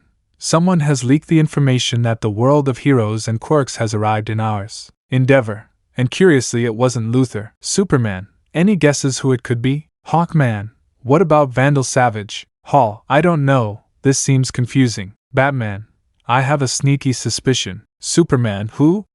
Roz. You know nothing's happened to him since Talia. Batman. No, someone with far more power than the League of Assassins. Superman. You're not talking about. Batman. The Court of Owls. Superman. Didn't you and Dick ruin it years ago? Bruce. Yes, but Talon escaped, remember? Elsewhere. Vandal Savage. It's time for these shadows to stop hiding you. You've guided Gotham City with the court since its founding and have led it on the path of good. In that case, let me get it out of the way, showing a picture of Batman. Vandal. You will soon, Talon, he said. Batcave. Batman. Alfred, I want you to prepare the plans for the machine. Alfred. Master Bruce. Do you really think this is appropriate? Batman. Yes, and I want you to bring the boys down here and then the screen lights up. Tim will win, he said seriously and proudly. Wayne Manor. Izuku was fighting hand-to-hand with Koda and Katsuma at the same time. The children were doing a very good teamwork, managing to put the broccoli in trouble, all this being observed by Shoji, Todoroki, Bakugo, Kirishima and Ojiro, with a newcomer Tokoemi who had joined the group, while Tsuyu, Melissa, Momo and Kyoka trained at his side. Todoroki. Wow, they put him in a tight spot. Bakugo. Damn Tim, you better win than I bet on you. Kirishima. Don't you think you went too far? Bakugo. No. Todoroki. I didn't bet. Ojiro. Me less. Shoji. I don't think it's convenient. At that moment, classes A and B arrived, watching Tim and the children train, just as the teachers watched. All Might was astonished at how the children had progressed in that month. They were practically skilled in hand-to-hand combat, just by training with him. All Might. Those kids are progressing in hand-to-hand combat with 1 month of shonen instruction. Snipe. That's what it looks like. Nizu, who would have thought? Monoma, Lita, Tetsu saw this with jealousy, fury and astonishment. They claimed to be the strongest, but they saw how children were surpassing them in skills. Lita, this is already too much. Monoma, that won't happen. I challenged Tim Drake to a one-on-one fight against me. Tim, that won't happen, and I wouldn't be winning or losing anything. Monoma, you think you're a lot for being Robin, right? In that case, let's bet. If I beat you, you'll let me and my class go out on patrol with you. Tim, and if I win, what? Monoma, nothing will happen. Tim, I'll do it like this. Kendo-san told me how you really are, so to make it fairer, we'll do this. If I lose, I'll take you and Class B on patrol, as if those things happen, but if I win, you'll have to acknowledge that Class A is better, and do what they ask for 1 hour smiling and leaving Monoma serious. Monoma, growling. Tim, what's wrong? Did the cat get your tongue or are you scared? Bakugo, the nerd progresses. Monoma, I accept. 15-minute time skip. Nizu, well, the rules are simple. The blows are not to kill, but to incapacitate.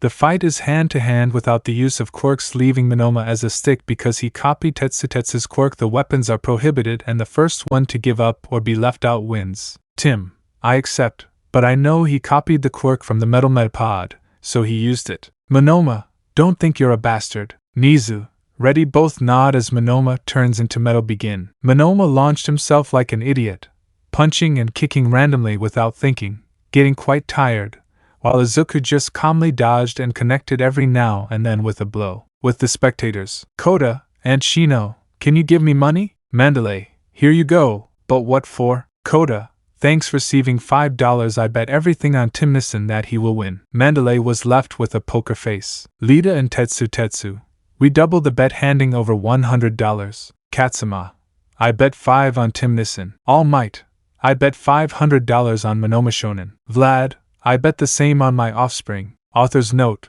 poor lost souls have already lost their sanity. The fight continued with random punches and kicks, leaving Monoma without the quirk and tired. Tim, are you tired yet? Monoma, fighting, throwing himself without a quirk due to tiredness. Tim did nothing but dedicate himself to hitting points, leaving Monoma's arm motionless for a while. Monoma, damn, throwing himself. Tim not only waited but also launched himself, connecting a blow to the neck, knocking him out. Tim, well, I won, your arrogance let me beat you. With the spectators, Lita, Tetsu, All Might, Vlad, it can't be. Kota and Katsuma, Pei holding out their hands. Mandalay, well, she made money, hee nervous. That's where Alfred comes in. Alfred, Master Tim, Master Bruce needs you and your friends at the office. Masters Dick and Jason are on their way. Tim and his team nod. Tim, Kendo takes Pony and Ibara and comes without telling anyone. Kendo did as requested without saying anything, without being noticed by anyone other than All Might.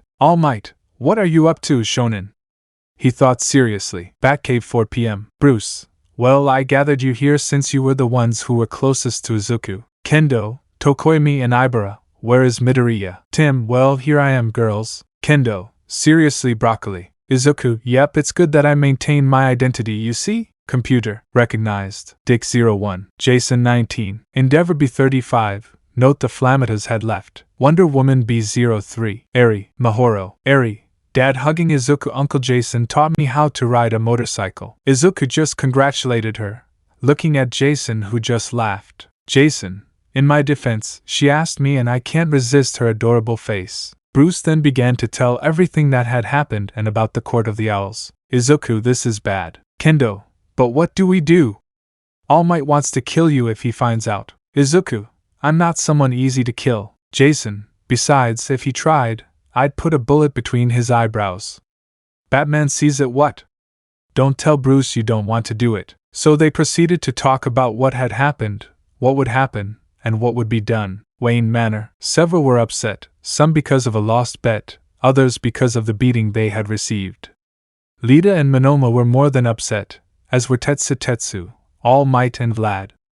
They were so angry that they didn't notice that a group of ninjas with owl masks appeared and began to place explosives in the garden. After the successful infiltration of the ninjas, the explosives detonated, alerting everyone, especially those who were in the Batcave, as they opened a kind of roof that revealed it. This amazed everyone. They discovered that Bruce was Batman and saw everyone who was with him. Vlad was stunned because 2 of his own were with him. Nizu was smiling because his suspicion of Midnight's double personality was evident. He assumed that double life but never found the evidence to prove it. The amazing thing about all was seeing them in their hero suits, or at least all those who had it on. Endeavor, prepared to fight. The claws fell to the floor of the Batcave and launched into a fight. So they began to fight without stopping to defend themselves from as many ninjas as approached. Shoto used his eyes to keep them still because the low temperatures affected them too much. Bakugo's shiny aba right and left. Kirishima used his hardening to fight. Melissa used her bar to fight. Jason shot everything he had. Eri and Mahoro used their mini-guns with explosive darts, defeating several ninjas. Kota and Katsuma were back-to-back fighting as if they were professionals using what they had learned, which caught Batman's attention, and with a look at Izuku, he understood that after this one of the 2 children would become Robin, taking his place. Izuku was excited about that because his little brothers would take the mantle that he leaves because of his age, to use another suit and another name. In that, Izuku and Dick were fighting side by side. Talon, you guys would have made good claws. Izuku/Dick, Talon. The 3 of them started to fight. Izuku is added. The brothers had a certain advantage, but Talon took out his daggers and began to cut both of them, leaving them very wounded. Although Izuku gradually closed in, that does not mean that he did not get tired. They continued fighting fiercely, leaving Dick quite wounded with cuts and stitches that showed blood. With Batman, Alfred, activate it. Alfred, a few finishing touches. Batman, activate it once and for all, damn it. At that, Batman entered the door, which closed, cutting off the arm of a claw, getting into the machine and opening the doors. Batman, I'm only going to say this once, you sons of bitches. Get thee out of my cave. At that point he began to kill the claws. Batman, Endeavor, hop in, I need you. The fire hero did as requested. Batman, I need you to incinerate as many claws as you can from above. Endeavor, we speak the same language, smiling and breathing fire. The claws were incinerated and severed by the armored Batman. Classes A and B, along with the teachers and professional heroes and teachers, watched in amazement, disbelief and anger. Lita, Monoma, Almight, Vlad, Tetsu, Nizu. At that, Dick fell out of combat, conscious but tired and unable to get up. Talon, you would have made a great claw, Tim Drake, or rather Izuku Midoriya. The Fall of the Owls. Confrontation over Izuku. Previously, Talon, you would have made a great Talon, Tim Drake, or rather Izuku Midoriya. At the moment, they had all heard what the villain they assumed was in charge had said. Lita, and no pu can be. Uraraka, he is from Deku. Kaminari, it can't be. All Might, my Midoriya shonen. Nizu, so all this time it was Midoriya, the young Drake, smiling like the rat does. With the others, Bakugo, Kirishima and Todoroki were back-to-back fighting against the claws. Bakugo, it can't be true. Shoto revealed that. Kirishima, don't buck. Batman, we'll figure it out later. Endeavor, we need support. Diana, I've got your back. Batman, Alfred, Master Bruce, the heating system is blocked and won't work with that roof open. Batman, curse. Jason, die you bastards while shooting 2 guns. I have bullets for all you damn 4th-rate zombies. Eri and Mahoro, as Mr. Dynamite/Uncle Kaken Shiny says, shooting their explosive darts towards 15 claws. Ojiro and Kendo, we won't give up, tired and wounded with Ibra, scared shitless by what she saw. Tokoemi, Dark Shadow. Dark, here I go. With Kota and Katsuma. Kota, hey Katsuma. Katsuma, what do you want? Kota, I'm running out of batarangs while throwing 2 of them. Katsuma, and I only have 1 more plus my sticks. Kota, I have my cane. At that point, both of them rush into the fight, covering each other's backs. This made Izuku, Batman, and his group realize from time to time that in a few months, they would be going out to fight crime alongside them. This was in addition to a very good and flawless teamwork at the moment. With Izuku, Talon, it seems I left a lot of people surprised, don't you think? Dick, Izuku, don't let him get into your mind, Nightwing said weakly. Izuku, do you think what you said affects me, Talon? Talon should. Izuku, haha, how naive. I trained a lot, strengthening myself both mentally and physically. I knew this day would come sooner or later. Talon, join me in that. I know what you feel now, the revenge you seek. I will help you with that. Izuku, And you think I'll throw away so many teachings taking out his staffs? Do you think I'll let my true friends be affected by your thinking by wanting to kill whoever doesn't agree with you? Talon, you're stupid. But drawing his blades, an intelligent person would have accepted this offer. Izuku, it's a good thing I'm not smart. I'm a sane and conscious person. Both of them engage in a fairly even fight in which little by little Izuku takes the advantage. Talon finds it increasingly difficult to fight against him, since his blows are powerful. With the UA Lida, is that Midoriya? He's changed a lot, said the cheap UA speedster. Uraraka, my Deku-kun wouldn't be so aggressive. Monoma, I would do better, he said arrogantly. Almight, Midoriya shonen, how did he become so violent? The symbol of peace thought with fear. Nizu, it seems that it is good to have the boy in Tartarus after this, just for escaping. Society will see him as innocent. But if I want my plans to go as I want, I must take measures. The UA must be the one who dominates this society. Back in the fight. Talon, I must admit you are strong but not enough, increasing his aggression by cutting Izuku's bar by 2. Izuku, do you think that'll stop me? Launching to fight, making Dick smile slightly. What's wrong, Talon? Where's that confidence? Taking the blades away from him. Talon, bastard. Both fight hand to hand, where Talon begins to reverse the roles, leaving Izuku with a dislocated arm. Talon, what happened? Who's the confident one now? With the others. Lida beat Midoriya-kun? Uraraka, Deku-kun. Cement. It was to be expected. He is just an inexperienced child. Vlad, that's why licenses and preparation are needed. That's when you hear the computer. Computer. Recognized. Green Arrow B13, Red Arrow B20, Black Canary B15, Gran Torino B25, Artemis 08, Zatanna 10, Almight Ma Master? Nizu, I see Gran Torino is even with them. This is getting complicated. With Izuku. Izuku, oh come on Z-chan here, this must be a joke. At that, Talon jumps against Izuku to hit him several times, but Zatanna, Ernal death. Then a rope manages to tie Talon. Izuku, this is dangerous. Plus they leaked my identity. Zatanna, we'll see that later. Talon frees himself from the ropes, while the claws are being defeated. Talon, you think ropes will stop me? In that the League and other partners surround Talon. Batman, it's over. Talon, you think you're very strong, don't you, Bruce? Izuku then hits him hard on the back of the head, knocking him unconscious, taking advantage of the distraction the others caused. Dick finished? Jason, yes, but man, they really beat you up, he said mockingly, carrying his brother. Izuku, are you okay? Jason, and you? We heard the statement. What do you think they'll make? Izuku, I just hope time passes and they don't bother me. Zatanna, are you okay, Aiza? Izuku, for you always, my beautiful magician, kissing her on the lips. Koda and Katsuma, I think I'm going to throw up. Then they receive a blow from Mahoro. Mahoro, shut up. This isn't the time. While Koda and Katsuma had comical tears. Meanwhile, with the spectators. Lida, is Midoriya dating Zatanna? Uraraka, that bitch stole my Deku-kun. Mineta and Kaminari crying blood.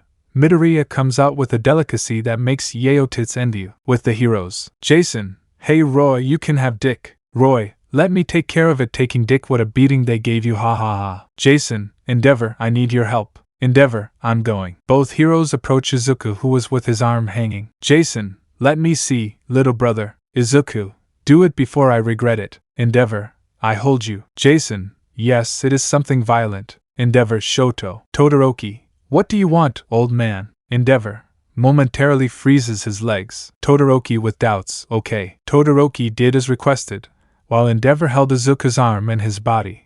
While the Aiza squad watched, and suddenly Jason grabbed the arm and managed to make a noise. Crack. Izuku, Ard wanting to free himself from Enji to hit Jason. I've calmed down. Just let me hit him. Endeavor, calm. Alfred then arrives with first aid measures. But Zatanna said some words that were incomprehensible to everyone, but that managed to heal those who were injured. After that, with other magic words, she managed to repair the roof and restore order to what the claws destroyed in the mansion.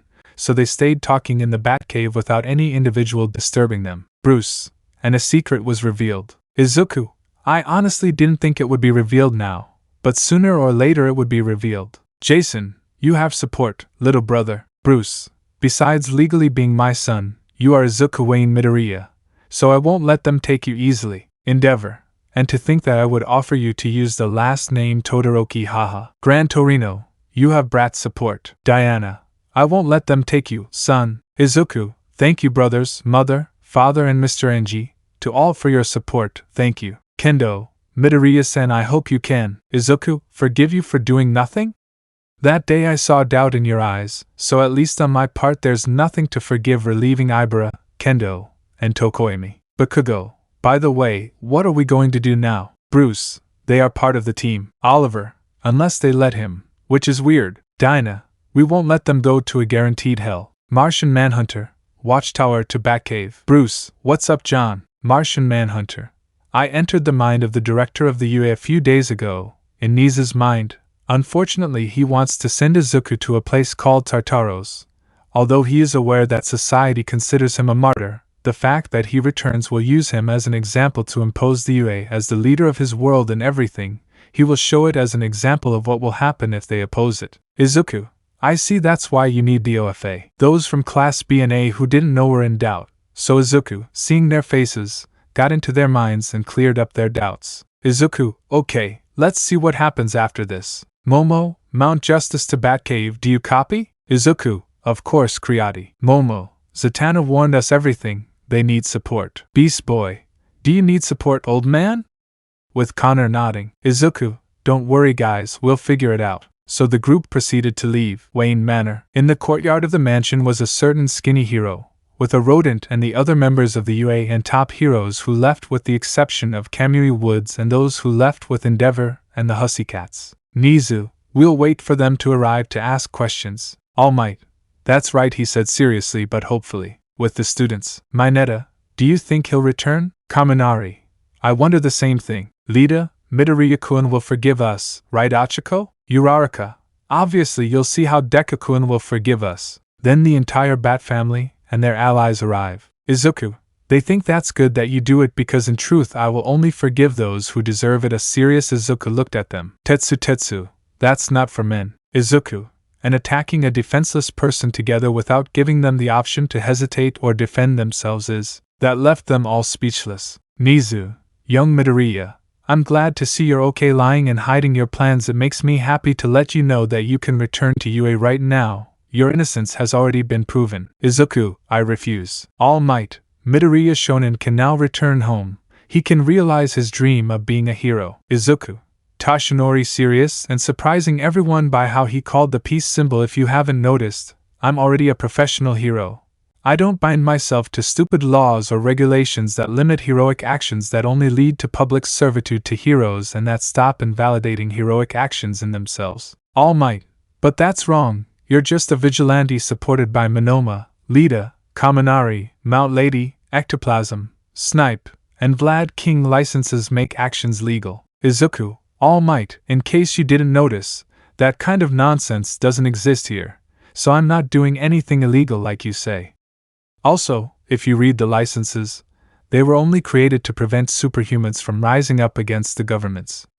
Here, those measures were attempted but they failed because people hate them. Nizu, this is going very wrong. All Might should be hailed here as a symbol of peace, but young Midoriya is handling it very well, leaving him no arguments. Izuku, besides, don't you think you're pretending too much, Toshi?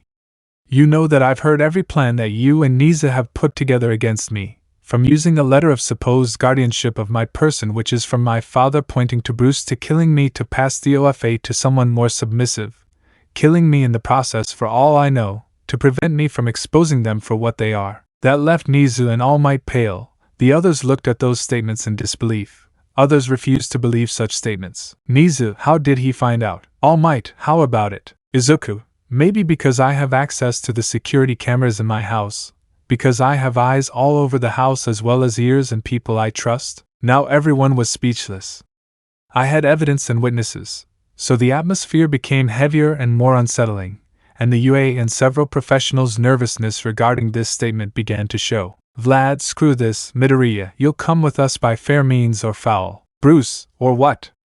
I remind you that Izuku Wayne Midoriya is my son even legally, so you would be breaking a crime. Vlad, the laws of this world do not apply to him, pointing at Midoriya. Who says they aren't? From the skies a man in blue tights, a red cape and an S on his chest was descending from the sky along with other people. These were Superman, the Martian Manhunter, Dr. Destiny, the Falcons, male and female, both Lanterns along with Red Tornado and Shazam. The BNHA members felt very intimidated because several members of the Justice League had arrived. Nizu, go Justice League. Superman, if you think they're going to take my nephew, you're wrong. Almight, who are you?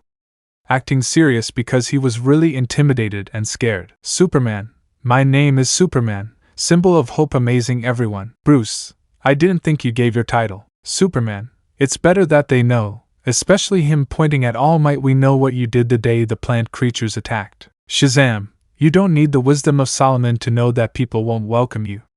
Symbol of peace, making quotation marks with his fingers. That last thing made the students murmur among themselves about whether it was true or false. Nizu, how about we settle it with a tournament? Bruce, I agree, a fight between some adult heroes from both worlds as well as one with the young ones. Whoever wins. Izuku stays with me. All Might, I agree, and I'll wait for you. Symbol of peace. Nizu, the first fight is decided. Izuku, Superman vs. All Might. Bakugo, Hope. Kirishima vs. Todoroki, peace. Nizu, wonderful. Next, Vlad King vs. Batman. Bruce, let's see what a Quirkless can do against you. Vlad, it's obvious that I'll win. End of the cap. Author's note. The fights to recover or keep Izuku are coming. The fights have already been defined. Izuku vs. Lita. Monoma vs. Superba. Tetsu vs. Beast Boy. Wonder Woman vs. Mount Lady. Snipe vs. Green Arrow. Mina Ashido vs. Miss Martian. So far these are already defined. They want me to do Zatanna vs. Uraraka. Hawks vs. Hawkman. The AU vs. the Justice League. After the fall of the Court of Owls, the UA challenged the Justice League for the preservation of one of the greatest heroes and friends of some of their world, and the current one. The League was not going to allow losing one of its candidates to be members in the future, much less Batman, and losing his current youngest son since at those years. Although the Cold Bat does not admit it, he loved the three despite not being children of his blood. The UA, for its part, was thinking of preparing to recover Izuku, a hero they unfairly branded a traitor, whom they turn their backs on and very hypocritically think he will return and everything will be as before. A great illusion, because the Johnny Bravo of Japan and the Chimera they have as director of the UA have other plans. The League members were retreating to prepare, so they set off for the Watchtower. Needless to say, the children were amazed and their mouths were on the floor. Superman, Watchtower to Mount Justice. In that, the team present at the base responds. Superman, well, what we've been waiting for about Izuku's world is happening. I know many may not care, but we've seen what he's capable of. Martian Manhunter. In addition, there are plans for these heroes to get rid of him by sending him to prison or killing him, so that the UA takes its predestined place in their world and possibly ours. Superb. It's true, they're going to get him out of the way, but all this. Beast Boy. What was decided for the Izabro theme? Kirishima. They chose a fight to see who gets Midobro. Captain Atom. And what would be the reason? Izuku. Whoever wins stays with me. Hawkman. We've seen what they're capable of. Green Lantern. But that All Might is not to be trusted. Shazam. He was also the one who split one of the plant creatures in Gotham. The League and the youth acquire serious faces. Captain Atom. I see. Staying. In that case, why don't they help the boy stay? Besides, many have seen how capable he is and have expressed the stupid idea that it is a school of heroes. The League agrees on this. Aquaman. We'll help him as much as we can. At Wayne Manor. Nizu. This couldn't be happening. All Might, calm down, Principal. Nizu, calm down. It's impossible to do it. How do you suggest I do it if nothing is going as we planned? Without young Midoriya, we would recover the OFA and put the UA where it deserves to be. All Might, don't worry, Director. I assure you that we will recover young Midoriya and we will recover the OFA. Time jump. We can see in Mount Justice both groups with their respective suits preparing to fight. From the League, those who would fight would be Superman, Batman, Wonder Woman, Green Arrow, Miss Martian, Hawkman, Superboy, Zatanna, Izuku, and Beast Boy. On behalf of the UA would be All Might, Lita, Snipe, Mount Lady, Vlad King, Mina Ashido, Monoma, Tetsu, Hawks, Uraraka. The voice hero Present Mike and Black Canary are seen on a podium. Present Mike. Hello boys, it's time for the fights that define the recovery or loss of the prodigal son, Izuku Midoriya. Canary. What the colleague said, these battles will determine the future of the hero Robin, formerly known as Deku. Both the League and allies as well as classes A and B, the teachers, The top heroes were in separate stands enjoying the fights of what they would see next. Present mic. It's time for the fights. YHHHHH. Canary. And this guy is a hero. How sad it makes me. Classes A and B in the BNHA world. YHHHH. The league just shook their heads in denial. Present mic. Well, it's time for the first fight on this side, the metal being Mr. Masculinity of the B class of heroism, Tetsu Tetsu Tetsu Tetsu. Then Tetsu Tetsu comes out to the arena in his suit. Tetsu Tetsu. We will get Midoriya back from these bastards. Present mic. From this other one, Noah's Ark, the green boy from the youth team that the league guides, the animal kingdom in a single being Beast Boy. Beast Boy. Izubro isn't taken by Metapod. Canary. Ready, both nod fight. Both of them launched themselves against each other. Beast Boy turned into a bull against the aspiring hero who turned into metal. They collided strongly, sending Tetsu Tetsu flying as he managed to climb up cowboy style. But Garfield pulled him off his back and kicked him to fly. Tetsu Tetsu bastard. In that he throws himself against the green skin with fury without thinking about blows or anything. Something that the young hero managed to turn into a gorilla and give him several blows to finally turn into a lion and throw himself, increasing his size, becoming an elephant, falling on top of the metal Metapod, leaving him unconscious. Classes A and B were going to respond to a supposed trap, although they had already made their move by copying Todoroki and Bakugo's quirk by Monoma, who smiled arrogantly. Present mic. The winner is Beast Boy. Canary. Okay, it's time for the next fight. Present mic. On this side, the Martian from Class A. Her skin is pink and emanates acid, with Yumina Ashido. Mine YY. Present mic. On this side, she is green and her mental powers are strong. She is the niece of the Martian Manhunter. With you, Miss Martian. Megan. So you're Mina? Canary. Ready, both nod start. In that, Megan used her mental powers, fearing her in a deep sleep. Present mic. Winner Miss Martian. The heroism classes were nervous because they knew Mina was going up against the Martian. They thought she might give her a fight for her acid. Present mic. Okay, it's time for the next fights. Canary. On this side, the son of the symbol of hope, Superba. Superba. I thought you wouldn't make a presentation, hee. Present mic. From this other, the strongest of Class B, the quirk copier Nito Monoma. Canary, ready? Both nod start. Monoma began to throw fire while turning into metal, implying that he copied Todoroki and Tetsu Tetsu's quirks.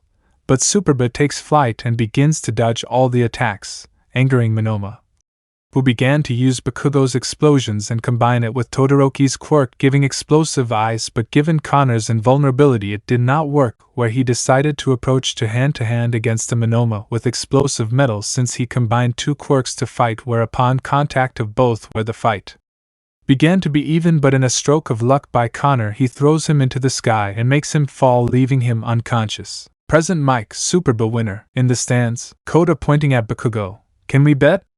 Because I'm betting everything on Izuku-nisan. Katsuma. Me too. Bakugo. Well, we will bet on Deku. Todoroki. But who will he go against? Kirishima. Insurance against Lita. Todoroki. Then I bet on Midoriya. Kirishima. I bet on Midobro. Kaminari. I bet on Lita. Mineta. I bet on Lita. Uraraka. I bet on Lita-kun. So Deku-kun will come with me in the fight. Present mic. Well, dear audience, it's time for another unforgettable fight. Canary only announces the fighters. Present mic. On this side, the prodigal son, former hero of Class 1A, the hero betrayed by his own, and the current son of the Bat. Izuku Wayne Midoriya. Izuku, we'll see how you use the OFA Lita. Present mic. On this side, his brother's heir, from Class 1A, Lita Tenya. Lita, we'll bring you back Midoriya for escaping. Lita will still believe Izuku is a villain. Izuku, so you still think I'm a villain? Lita, if like your friends, I swear I'll lock them up in Tartarus. Canary, ready?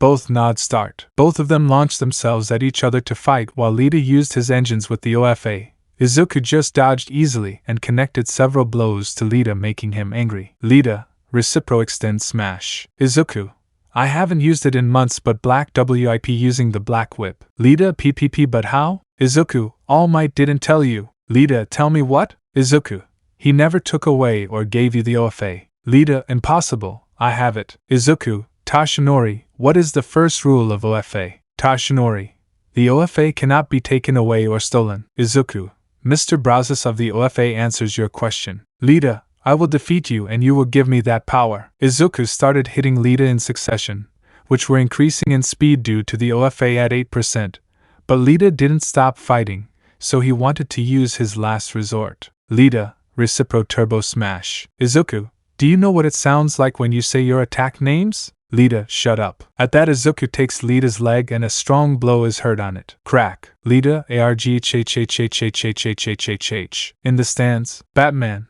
I knew he would do it, but I can't deny that I somewhat enjoyed how he brought that kid down a peg. Nizu, shit, this isn't going the way I thought. All Might. Lita Shonen. Fighting Field. Present Mike. GAGA winner Izuku Midoriya. Lita, but I'm incapacitated. Izuku, if you want, I'll increase your beating. In the stands, Koda and Katsuma pay. Back to the field. Lita was taken out by Ahoyama. Present Mike. Well, it's time for the last fight of the young people. On this side, the electricity boy. From Class 1A, Kaminari Denki. Kaminari, yeah, it's time to fry you. Present Mike. This other one, the water hero's assistant, is Atlantean. With you, Aqualad. Aqualad, let's see how you do. Kaminari.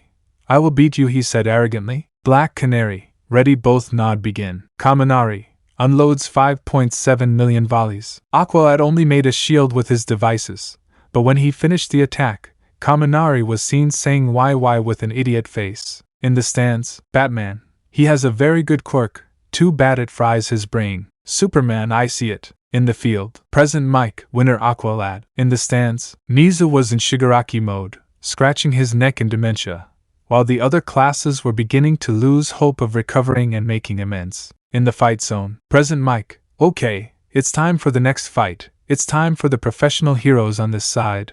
The top hero number 2 Hawks. Hawks. Let's see how to recover broccoli. Present Mike.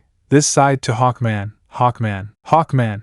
TCH, how annoying. The fight was short because Hawkman, with only his mace, managed to knock him out with just one hit. Present Mike. Let's continue with the next fight on this side. The hero of the bow, guardian of Star City, Green Arrow. Arrow. Time to show off my bow tie blushes Canary. Present Mike. This other snipe marksmanship hero. Snipe. It's time to get Midoriya back. The fight was similar to the previous one, fast. It only took one arrow with concentrated nitrogen to leave him trapped without movement. Present Mike. It's time for this round's women's battle.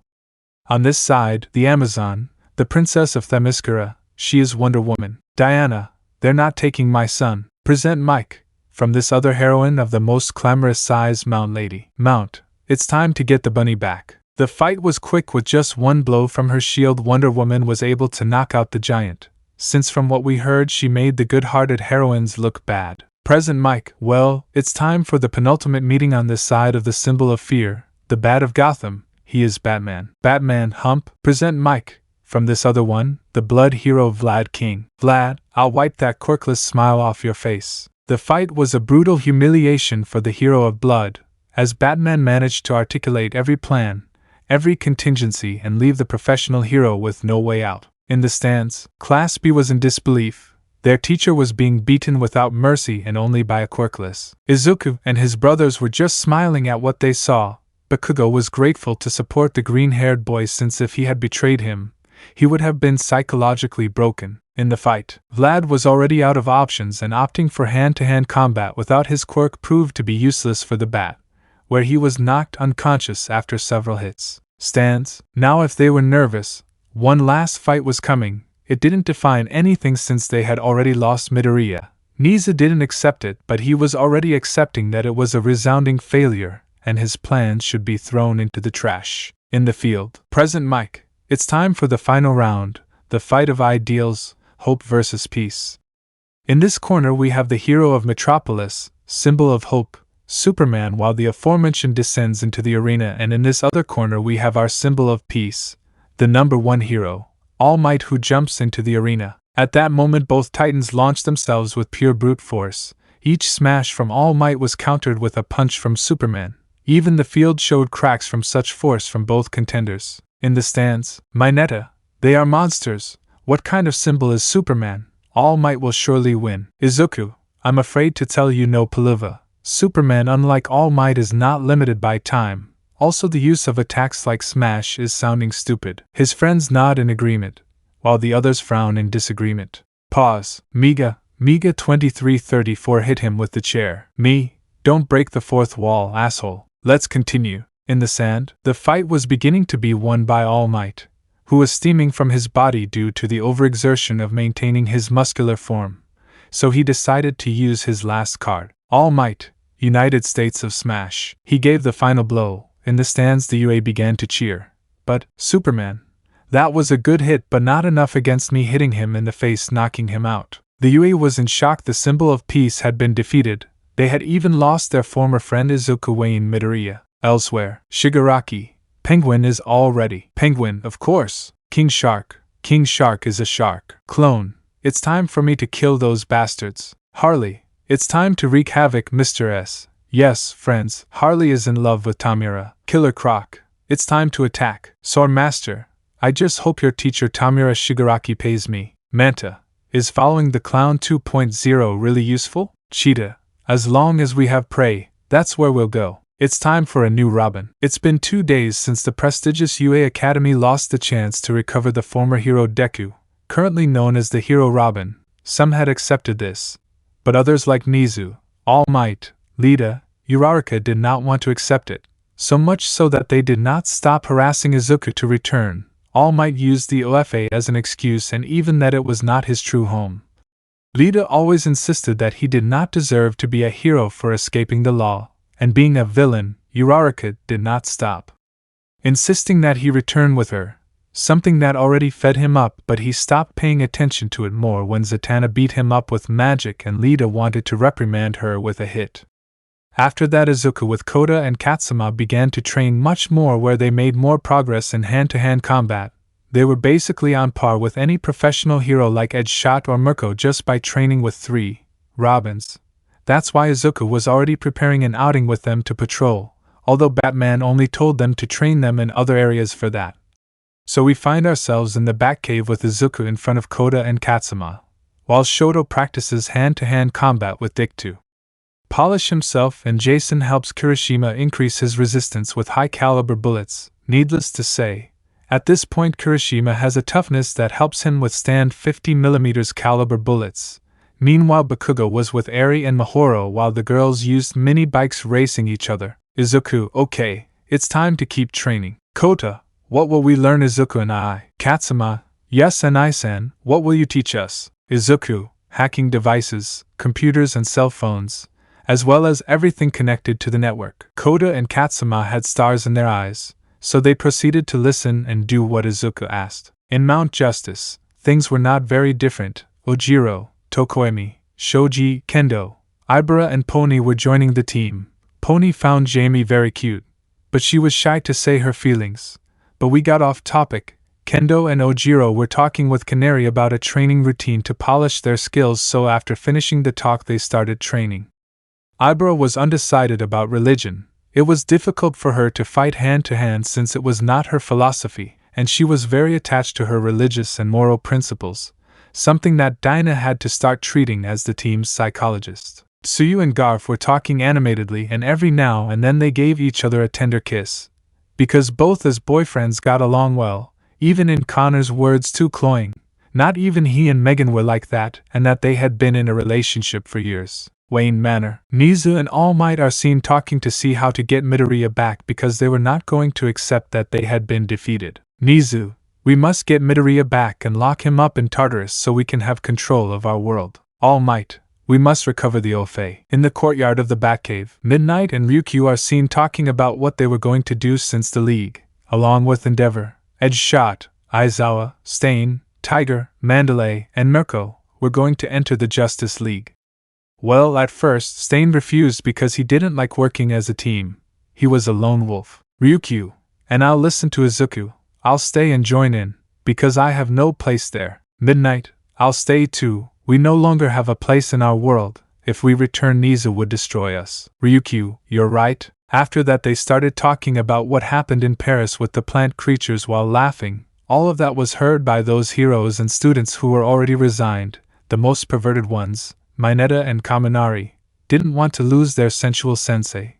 But they knew they were right. Not supporting Nizu with what happened with Midoriya was death for them, and they knew well that for them their careers were over in their world. Time jump 1 month. Koda and Katsuma had very good progress, so Izuku mentioned the idea to Batman that Koda should become Robin, something that the Bat had his doubts about but trusted Izuku since he was the same as him. If he saw potential, he would carry it out. So he would only nod and ask that Izuku be Robin for a few more months, until the same Bat saw Koda and the child's potential. So the days continued to pass until on the ancient island of Ras Al Ghul, an abandoned wooded island, Santa Prisca Island, located in the Caribbean Sea. On the island was Shigaraki Tamura with his recent team composed of Spore Master, Cheetah, Penguin, King Shark, Killer Croc, Blanket, Harley Quinn, and a Superman clone. This team was preparing to strike a blow against society and the heroes. What exactly they were planning they did not know. They only had a clone of Superman in the capsule since he does not survive long outside of it to wait for the fight.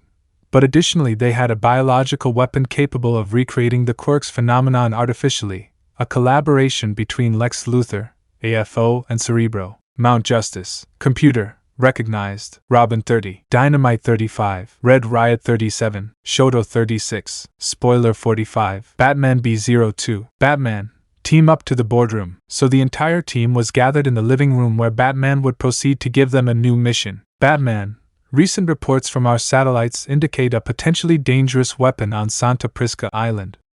We believe they have a weapon capable of returning 100% of the metahuman population. Ojiro, but wouldn't that help? Kendo, I say our society is superhuman. Batman, no, this weapon is created by the engineering of Cerebro and Luthor who, in addition to the quirks provided by All for One that tents those of BNHA, must include Cobra Venom, which will make the quirks that arise stronger, in addition to control nanochips that ensure all humanity has control over their own lives. Izuku, are these Starotech chips? Batman, yes, but unlike the previous ones they used with the League, a fact that was quickly remedied with the Rimber trials, these are microscopic so that they are difficult to detect. Izuku, I see. Bakugo, so we have to go there and shine them, right? Batman, simply put, yes. But there is something you should know. A few months ago, the Cadmus laboratory that had destroyed the team along with the League was reopened, resulting in an unstable clone of Superman surprising everyone,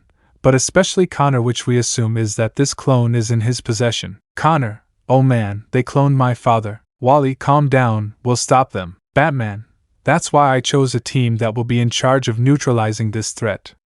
I even know that quirks work in a society, but the purpose of doing that here is to make governments impose the same measures in their world.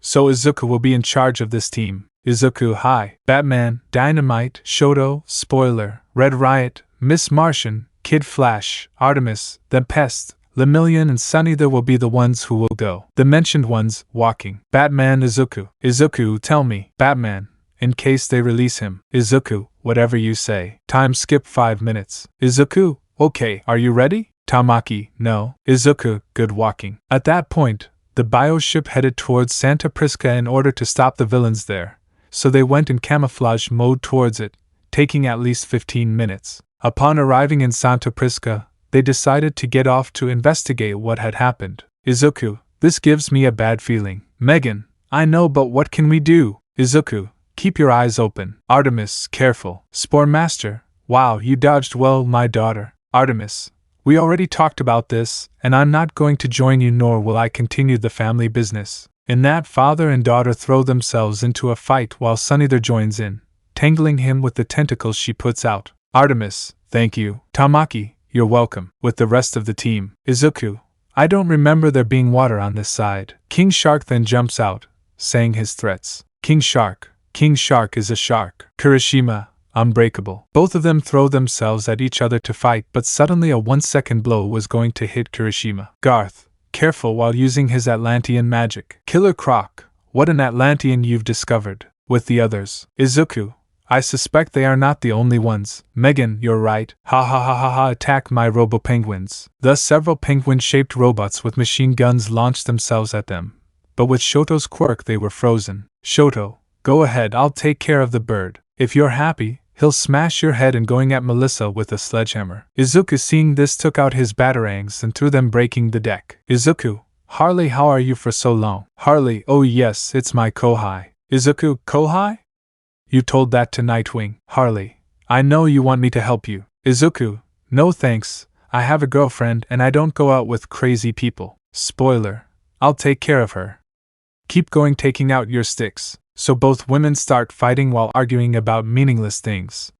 More pray for me. Bakugo. Shiny releasing an explosion go away. I'll take care of the cat. Lemillion. You'll say we'll take care of it. Bakugo. TSK whatever, get out. Izuku, Miss Martian and Kid Flash continued forward, but Manta would launch a beam from his helmet, but with a blow from the combined psychic powers of Izuku and Megan they left him unconscious. Wally, come on, we have to keep going. Shigaraki, wow, I was waiting for you, Deku. Izuku, Tenko Shimura. Shigaraki, shut up scratching himself like a madman, I'm Shigaraki Tamura. Izuku, Megan, we need to take him to the base, he's being manipulated by AFO. We can both heal him later. Megan, whatever you say. Megan threw herself at Shigaraki Tamura as Wally and Izuku approached the control panel. Izuku, I must enter the system, stop the bomb. Wally, I must ask you to watch the clone's camera, while typing random buttons on the machine cancelling the bomb's explosion. Megan, I have Shigaraki as he approaches with Tenko unconscious. Izuku,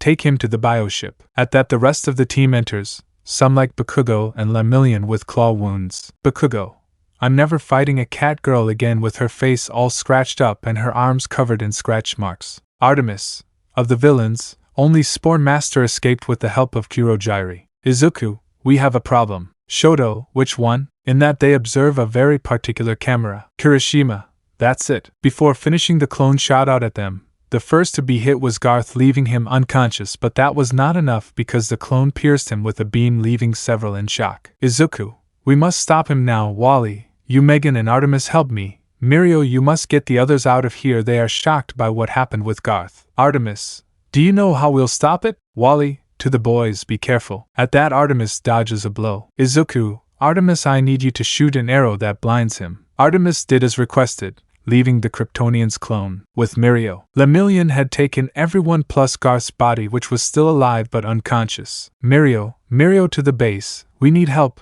Tempest is in bad shape, very bad shape. Red Tornado, how much? Mirio, he is unconscious, but has significant blood loss. Tornado, they must find a way to cauterize the wound, otherwise there is no way we can get there. Mirio, Todoroki, I need you to freeze this part. Todoroki did what was asked, still in shock from the reality check they had against a villain. Bakugo, what do we do? He said with a little fear. Then they see Artemis fall with a dislocated arm. So our favorite Muslim caught her in the air. Bakugo, I got you. Artemis, thank you. Kirishima, what's wrong with him? While with Izuku, Izuku decided to use 30% of the OFA to be able to fight at least on par with the Kryptonian clone, who was unleashing his heat vision. Megan, what do we do? Wally, we have to stop him. In that they avoid a pillar that supports the base. Izuku, shit, we should get closer. Megan, Wally, I need help. I know how to stop him. Wally, what? Izuku, thinks I have how to do it. Plus Connor didn't come so I can use it. Megan, do you have that? Izuku, yes. At that, the Martian and the speedster threw themselves against the clone, managing to hold him back momentarily. Time that Izuku took advantage of to use the kryptonite that Batman gave him. Izuku, we got it. Megan, I'll put the handcuffs on him. They managed to capture the Kryptonian clone by placing it back in the chamber with a little kryptonite to retain it. Time skip 30 minutes. The League had arrived with reinforcements to attend to Tempest, but upon arrival they could only see Izuku practicing first aid to further cauterize the wounds since they were very serious. Izuku, damn. Aquaman, it can't be Garth, he runs to help one of his protégés. Aqualad, curse. Tempest wakes up in that. Tempest, boys. Young Justice, Garth. Tempest, I want to thank you for everything, the moments, the adventures, the missions. Starts to cough. You know I don't have much time left, but I want you to know that I enjoyed every moment with you. I don't want you to feel sad for leaving. Shoto, Katsuki, Aijiro, I know I didn't spend much time with you, but I'm glad you supported Izuku when he needed you. I appreciate that. Momo, Melissa, Kyoka, Kendo, Ojiro. Tokoyami, Shoji, you shouldn't feel sad about my departure. I know you will. Join the team and live the adventures that await you. Coughs again. Aquaman, Arthur, my king, I'm sorry I can't fight by your side anymore. Calder, I hope you can continue, fall in love, have a family, and above all continue fighting alongside new generations and guide them with that. He closed his eyes again, never to open them again. Aquaman, May King Atlan receive you to his rest, young Atlantean shedding tears. Izuku, goodbye friend while his tears fall rest in peace.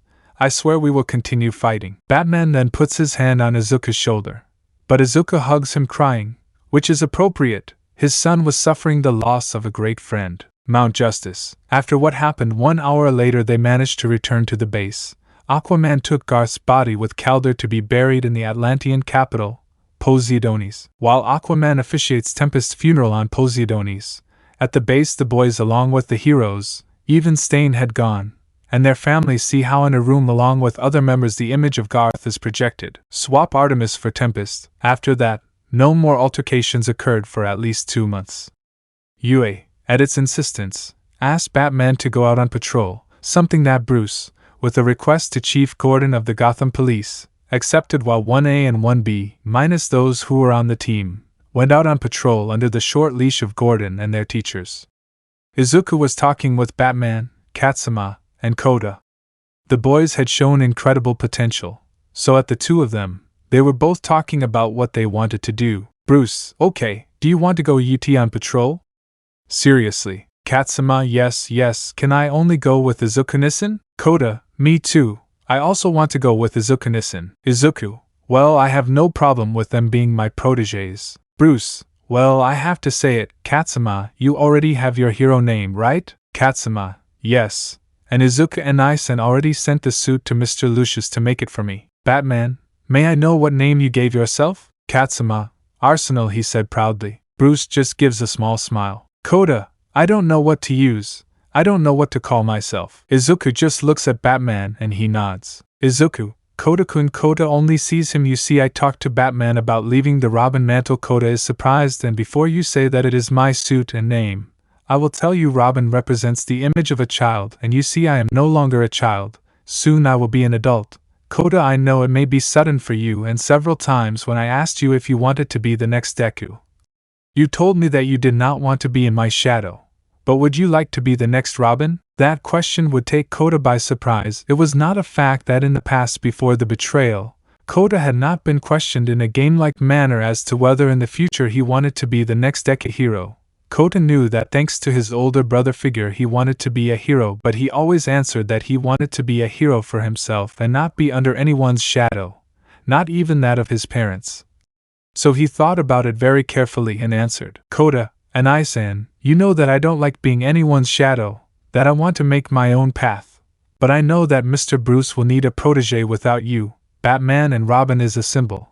I know it will sound sudden, but I accept. I want to be and learn from him and from you. So with his teachings I can find my own path. He smiles. Izuku sees Batman and states, Bruce, in that case, welcome Robin. At that, Dick and Jason come in and hug both children. Dick, congratulations to both little brothers. Jason, well done dwarves. And Koda, get ready because I'm going to train you too. Dick, I'm the same as both of them, ruffling Katsuma's hair. Bruce, in that case you should take them to see their suits. Izuku, sure dad, come on guys. Dick, Alfred already has the car in front. Koda and Katsuma, I asked to go ahead. They look at each other and shoot lightning. Izuku, Zatanna comes next. The children just snort with a pout. 20-minute time skip. Izuku, Koda, Katsuma and Zatanna were at the gates of Wayne Industries while they were waited for by Lucius. Katsuma, hello Mr. Lucius. Koda, hello, Lucius. It's good to see you all four. Izuku, same here Lucius. Zatanna, likewise. Lucius, well, follow me, we must prepare your suits. Katsuma and Koda, yes I jumping. Then, as they went up an elevator they went down to the basement. The children were amazed by everything they saw, gadgets, replicas of the Batmobile, or rather, prototypes and old models, even the armor that would become the hero Batwing's future armor. Koda, amazing. Katsuma, sublime. They both had little stars in their eyes. Lucius, well, it's time, pointing to 3 areas in those places you can try on the suits. Izuku, I'll go last. With Z-chan we'll see how the suits look on them. Katsuma, I'll go first. At that, Katsuma entered the locker room. While he was changing, Izuku was talking about his suit with Lucius and Koda.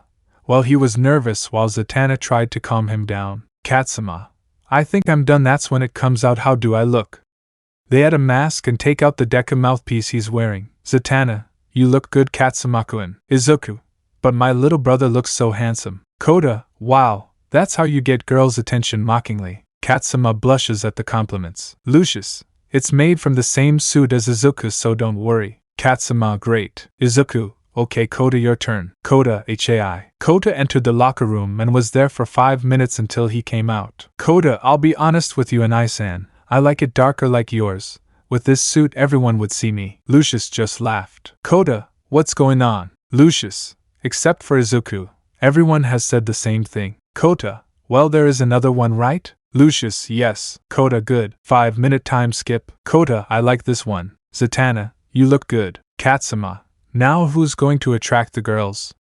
Mocking. Izuku, okay, I think it's my turn. Izuku came in and started to change, and after 10 minutes he came out. Izuku, how do I look? Zatanna blushed deeply when she saw her boyfriend so beautiful because of how beautiful he looks in that suit, and his muscles were also visible, which made her have unholy thoughts, something that Izuku noticed and winked, increasing the red on his face. Kota, and then why do we attract girls? Katsuma, we learned from Anai-san that you want. This was the birth of Red Robin, a new Robin and arsenal. So after that they proceeded to go to Wayne Manor while Kota and Katsuma had happy birthday faces, where a new mission awaited them, taking care of Classes 1A and 1B. Classes A and B in Gotham. After leaving Wayne's Core, Izuku receives a call from Bruce. Izuku, Dad, tell me? Bruce, I'm sorry to put you in a difficult position, but Niza asked me to take Classes A and B, and he asked you along with Almight. Unfortunately,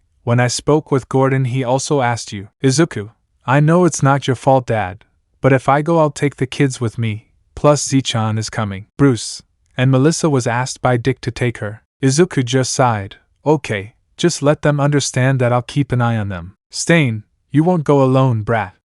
I'll accompany you. Izuku, it's to see Mini Ingenium, right? Stain, Izuku, I'll see you at the Batcave. Izuku, get in the car, the three of us have to talk, looking at the children with some excitement. Zatanna, what are you going to tell them? Izuku and Chibi, teach them how to have a girlfriend. Zatanna, you won't teach them to be like Dick with a sweet smile and aura of death. Izuku, calm down, love. I won't teach him to be a womanizer, but I will sooner or later.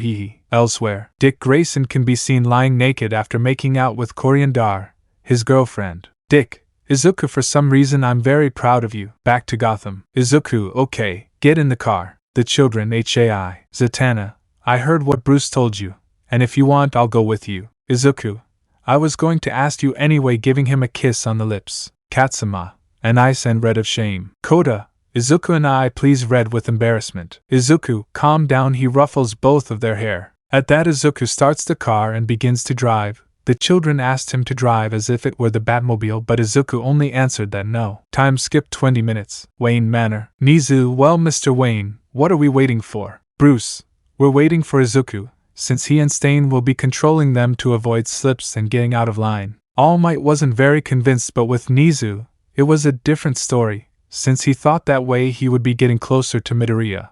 With Lita Tenya it was another thing, but he really had no choice.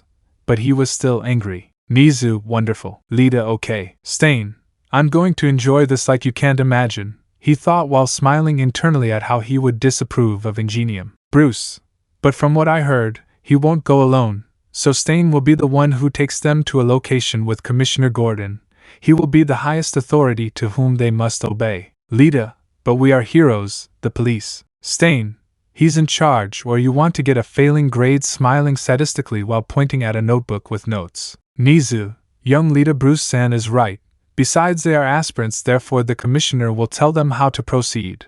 And young Monoma has been silent. What is happening? What do you think? Monoma, I don't know what to think, my mind is blank. Stain, we will take advantage of the veil of night. At that moment, Izuku arrives with his companions, where he is tuned up and just looks at Lita but sees that the cheap speedster does not agree. Izuku, fine, I'll go, so don't wait for me at the house. Listen to what Stain tells you.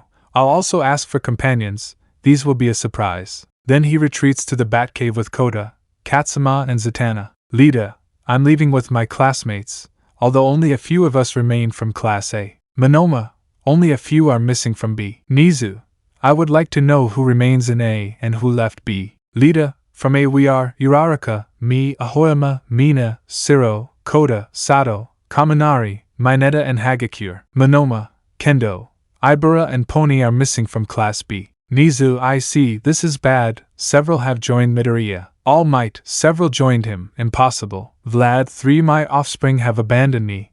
I risked everything for them, he said, disappointed. Batcave, Izuku, so you want to go today? Koda, yes, I go with N.I.san. Katsuma, me too. Zatanna, well, in that case I'll go. Computer, recognized. Spoiler 40. Dynamite 35. Tailman 43. Kendo 44. Creati 34. Izuku, well, they arrived, but Kendo? Are you? Kendo, if an Amazon, your mother didn't hold back with training. Izuku, well, I'll tell those present, we'll go with classes A and B. Bakugo, and why should we go with the extras? He said, annoyed. Izuku, because Niza asked my father, and although he did not agree either, he consulted with Commissioner Gordon and he accepted, if they have a short leash. Bakugo, okay. Momo, and what will we do? Izuku, Zichan, Kaken, Kendo, Melissa and I will face the strongest villains we come across. Koda, and us with a pout. Izuku, they are going but they will face henchmen. If I think the region we are going to is Black Mask territory, an extremely dangerous mobster. Also in that area there are also sightings of Catman and Blockbuster. The first one is at your level but I don't trust him. As for Mask and Blockbuster it's another story. Koda, we will face them. Katsuma, and you will see that we are your successors. Bakugo, good. Izuku, Koda, I'll give you my bike. After all, you're earning it.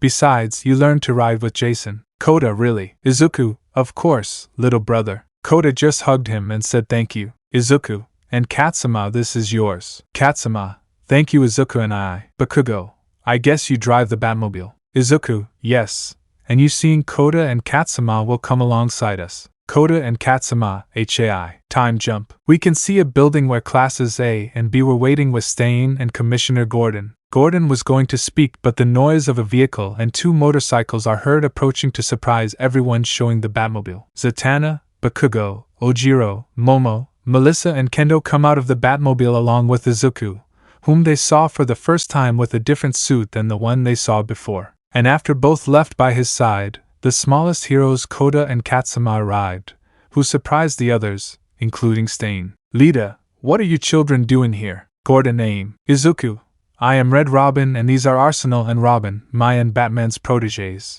Gordon, I should give you this handsome a paper Black Mask. Izuku just got serious. Izuku, this is for us. Black Mask is too much for them. Lita, he's definitely a weakling. Monoma, and we will be able to defeat him. Stain, who are you leaving with me? Melissa, I'm staying with Tailman. Ojiro, go and break up that gang. At that Izuku gets into the Batmobile with Bakugo, Zatanna and Kendo while Koda and Katsuma start their motorcycles.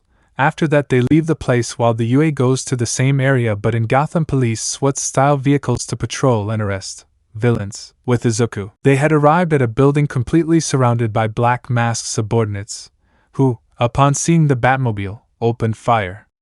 Izuku only responded with some machine guns Batman had in the vehicle. Kendo, Izuku-sen opens the door, and I'm going to face them. Izuku just did as asked and the Amazon jumped to face at least 30 henchmen, while Koda threw batarangs from his motorcycle and Katsuma threw explosive bombs while they followed the Batmobile with the others. Gordon was arriving at the scene when he started hearing gunshots. Gordon, curse. Stain, they don't beat around the bush. Gordon, Commissioner Gordon is requesting reinforcements at the entrance to the Iron Mask neighborhood. Central informed. Lita, that bastard is already fighting against his own kind, she said in whispers. Monoma, he's stealing our glory, whispering. Melissa, don't worry, we'll take care of Tailman. Ojiro, spoiler is right. They both go out but are surrounded by 15 Black Mask henchmen starting to fight 2 against 15, taking them out of the game one by one. Back with Izuku. Bakugo, Nerd opens with Creati, we take care of it. Zatanna, I'll help you, your job is with your protégés now.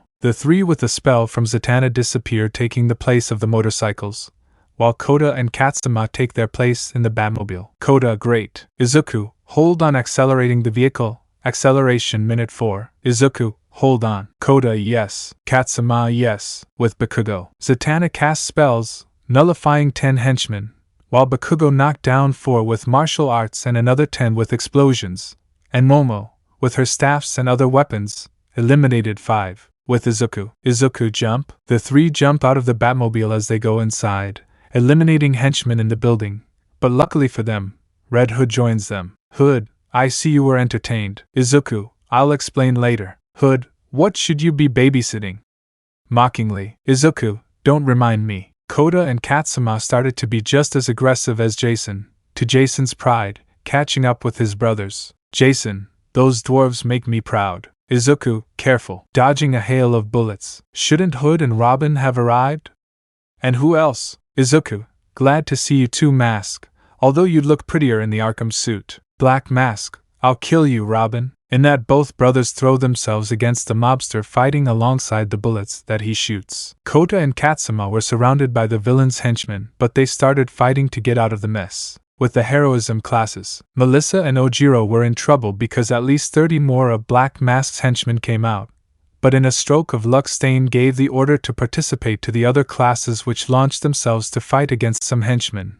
Luckily, some were cowardly, being crossed out in Stain's notebook, such as Uraraka, Ahoyama, at least 5 from Class B that are not important, while the rest were encouraged to fight, ending up exhausted. Back with Izuku. Izuku was panting as the metallic masked man was quite well prepared, but thanks to fighting alongside his brother they managed to defeat him, to be ambushed by Kota and Katsuma with slight cuts but with a smile, who upon seeing why saw how at least 30 henchmen were knocked out by the 2 children, so they began to leave the building with the handcuffed trophy.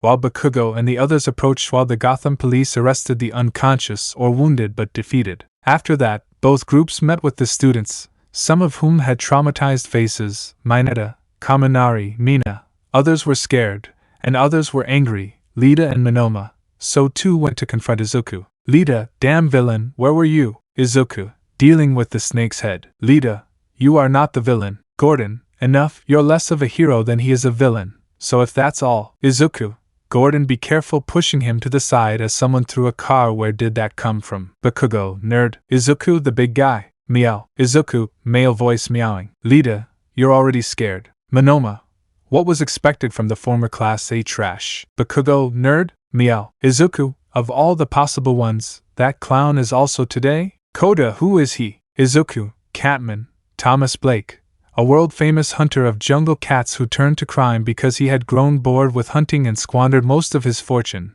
became a thief who committed his crimes in a cat suit made from an ancient African fabric that he believed would give him a cat of 9 lives. Katsuma, and why do you say he's a clown? Izuku, he is one of the worst, if not the living joke, of the villains in Gotham. Kota, Arsenal, we're going against the cat. Katsuma HAI. Both children threw themselves against the cat man, having a fight in superiority, while the feline villain attempt was kept at bay as best he could.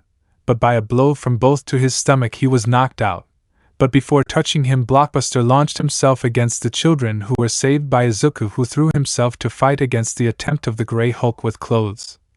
While he took out his double canes and threw himself, dodging every vehicle that was thrown at him. With blows from his club and knees he managed to keep the villain, who due to a slight distraction receives a blow sending him to a construction zone, which when recovering sends a batarang cutting the cable of a machine with a demolition sphere, which falls on top. Lita, the M killed the villain. Jason, stop crying, that guy isn't even dead. His strength is comparable to All Might with greater resistance. At that, Blockbuster raises the demolition sphere with force to everyone's surprise. But Izuku takes advantage of that by throwing a batarang with electricity, giving him a shock capable of leaving Denki in idiot mode but knocking out the villain. Izuku, it's over. Team, we're leaving. Lita, but he's not going to be arrested. He caused this devastation by fighting a villain. Gordon, it's normal for them. Izuku calls the Batmobile while Kota gets on Izuku's motorcycle and Katsuma gets on his. Momo, Melissa, Ojiro along with Katsuki and Kendo get on the vehicle, after leaving in the direction of the Batcave. Izuku knew it was the best decision he made, but he would consult with his brother, who after leaving the children in the Batcave with the order to go to sleep with Jason, went on his motorcycle to a building in Gotham, while Jason had coffee for both of them. Izuku, do you think I made the right decision? Jason, Batman, what do you think before I tell you the answer? Izuku, always trust my judgment. Only this time, I care about them. Jason, you feel like Batman with us. Izuku, Yes, brother. Also for their first outing I think they did well and both of them earned the name hero as it happens with Katsuma, and the mantle that we both left behind with Kota. At that Izuku starts to nod sleepily. Jason, rest, you earned it, little brother, while Izuku lets himself fall on his shoulder, and Jason holds him so he doesn't fall off the cliff. Elsewhere, I must seek asylum. Markovia fell to a coup d'etat led by my brother. Mr. Wayne, you are one of the few who can help me. Little sister, I promise I will save you no matter what it costs. End of chapter. Guys, events are coming that may take unexpected but necessary turns, so I will show you several decisions that may come to be. I'm going to include Terra as a heroine and not as a double agent. Brian Markov, Geoforce, is going to be a villain. I don't think I include Forager or the motorcycle from New Genesis, or other inhabitants of that place. Include D-Stroke, with the appearance of Damien. Kota is going to have Ship, just like Katsuma. Leave ideas for who you want as a girlfriend for the boys. From now on Eri is untouchable since she will possibly give it to the second Superboy, John Kent. Do you want Supergirl too? Connor is no longer Superboy, he will be called Black Zero, so I ask you to choose his costume. Option A. Option B. With the cape. Without the cape. Let me clarify that it's just the suit. I'm not going to give him more power. The idea is for him to inherit the mantle from John so the Super Sons can appear. Markovia. After having gone out at night to patrol we can see classes A and B getting up at 8 in the morning, with faces like the living dead, since they managed to return to the mansion around 2 in the morning while Kota and Katsuma woke them up an hour later since Izuku and Jason had returned 2 hours later, being currently 9 in the morning. Kota and Katsuma were so happy and adrenaline from having fought against the bad guys that they told those who were not from their circle, and especially Mandalay, who was worried when she saw the cuts on both children. After long talks about anecdotes from the children's mission, they agreed to return to training to further polish themselves. Upon waking up, Izuku headed to breakfast, ignoring the hateful glares from Lita and Monoma. They'd been giving him accusing looks ever since his secret was revealed. While he was making himself a coffee, Almight approached him. Almight, Midoriya Shonen, good morning. Izuku, good morning Toshi Dry. Almight, do you think we can talk about what happened last night? Izuku, go ahead, I'm all ears. Almight, I would like to know how it went, because Lita told me that you went with children. He said, seriously, do you know what can happen when you take minors with you? Izuku, look Toshi, Batman trusts my judgment, and the truth is you are not the one who, nor do you have the authority over me to tell me what I can or cannot do. Also, if I took them it was because of the potential they have, which I must say is superior to that of my ex-companions. Even Kaken has had problems facing them. All Might, don't raise your voice at me because I'm trying to hit him. Izuku, why are you the symbol of peace? He grabs it. Listen carefully, Toshi. I'm no longer your successor. You turned your back on me when I needed you. When I needed the one who was taking the place of a father I never had to tell me he supports you and risk his neck to defend me. And tell me what you did. All Might just stays silent. You were the first to hit me and tell me. A stupid villain doesn't deserve the OFA. Look now, I have the life I wanted. I'm a hero. I can make decisions for myself. I don't need to be depending on something to act like a license. Batman is more of a father than you were to me, since when he saw my memories he saw nothing but the pain you caused, along with the bunch of idiots who follow you. And not only that, you keep insisting and bothering me with the same thing. I'm not going back. I won't give you the OFA, since it's something that the previous carriers asked for, and if you want something I can tell you, the UA classes. Only some had the balls to face villains here. Several fled. Like cowards, is that heroes? Of course not. Besides, you think I don't realize, you just want to get back your stupid position as number one hero and look good in front of the cameras with a mistake that you yourself caused. You know that he controls Lita more since despite the fact that you yourself revealed to him that I was not the traitor, he sees me as a villain and that he leaves the kitchen. You know, sometimes I think you were right.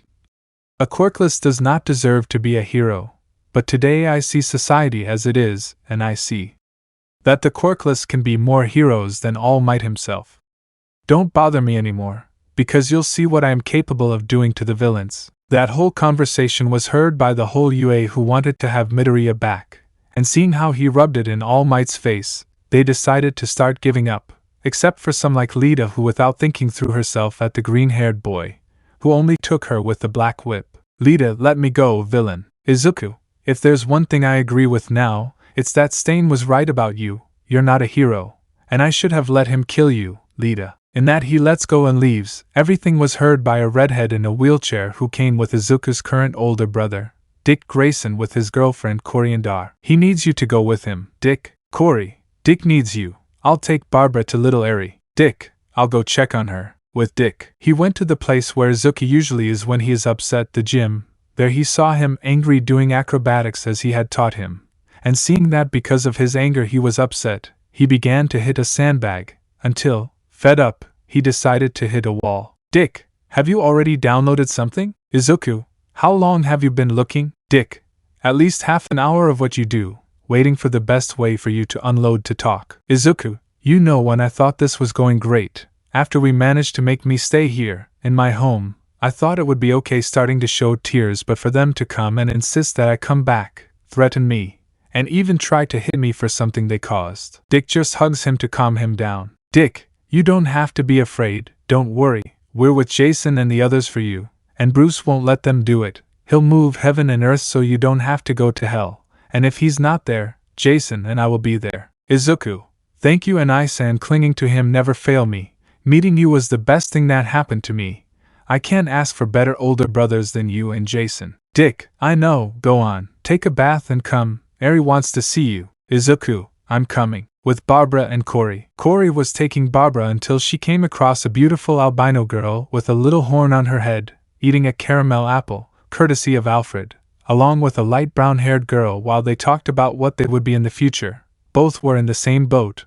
They wanted to be heroines. Cory, hi Eri. Eri, Aunt Cory running to hug her. I'm glad to see you, Aunt. Cory, glad to see you. Mahoro, hello Miss Cory. Cory, glad to see you Mahoro. By the way, let me introduce you to a friend, and also Dick's ex, Barbara Gordon. Barbara, hello girls, it's a pleasure. Eri, hello, I'm Eri Wayne Midoriya. Mahoro, I am Mahoro Shimano. With Bruce. The Bat was at Wayne Enterprises quietly doing his job as a company owner until Bruce, Gregor Markov? Gregor, nice to see you. Bruce, but what happened for you to come like this?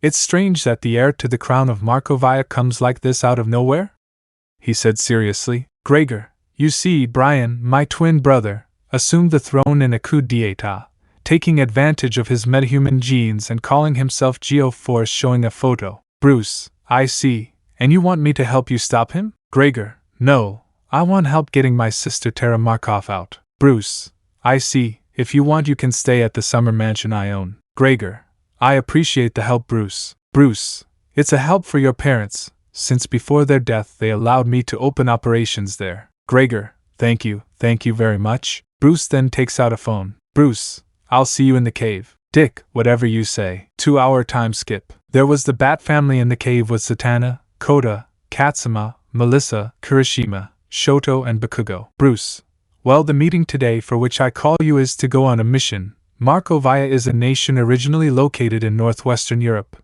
between countries like France, Belgium and Luxembourg. It is a monarchy in which the kings Victor Markov and Ilona de Lam Markov, who have recently passed away, leaving as heir their eldest son Gregor Markov, older twin of Brian Markov, and older brother of Tara Markov. Recently the Markovian crown has suffered a coup d'etat led by Prince Brian, exiling the legitimate heir and leaving his younger sister captive in some wasteland. Izuku, and what are we going to do? Bruce, we will save her. But to do so we will take advantage of a gala ball that is taking place in Markoverg in 3 days, so along with Zatanna, Eri and Kota will go undercover as guests, since the company has invited us. Dick, and the rest we will do. Bruce, the mission for the rest is for Dick, through Izuku, to infiltrate the Crown's network and locate Princess Tara. Dick, that's what we'll do. Zatanna, okay Eri, let's buy you clothes to go to the party. Eri, yes. Izuku, Kota, you will go as my younger brother, since they know that I am legally adopted by Bruce. Do you think so? Kota, HAI. Bruce, well, it's decided. Zatanna then goes to buy Eri a dress so she can go to the gala, while she magically hides her little horn to avoid attracting attention, while Izuku goes with Kota to try on a tuxedo for him. That's how they spent the whole day preparing to go on a mission. Time skip 2 days. They had already arrived at the city while Izuku was driving to the party, Eri began to see with little stars in her eyes the castle of the city in which they would be. In that they arrive at the evening, since it was night and they were dressed for the occasion. Koda and Izuku each wore a black tuxedo, except for Izuku, who wore red shoes that matched his style, while Koda looked at him with some anger, since he did not let him wear his shoes. Eri wore a blue dress with brown boots and her white shirt with a black tights and a pink purse, while Zatanna wore a beautiful red dress that revealed some of her cleavage that made Izuku think about the Bible. So the four enjoyed the evening, while Izuku encouraged Koda to ask a girl to dance, since the younger had told him that she looked pretty, which made him blush, while he danced with Zatanna near a member of security, which allowed Dick to hack the security system, placing the girl in a hospital. So thanks to the camouflage of the bioship, they managed to go undetected to the location. Upon entering the place, they saw with horror that apart from the princess there were at least 10 other metahuman children connected to several stretchers asleep, while Bakugo approached a door that led to the morgue, being horrified to see more than 15 dead children, with signs of beatings and experiments everywhere. Seeing that, Kirishima, when he saw Princess Terra, blushed, and she had her red tint when she saw the Tiburonson.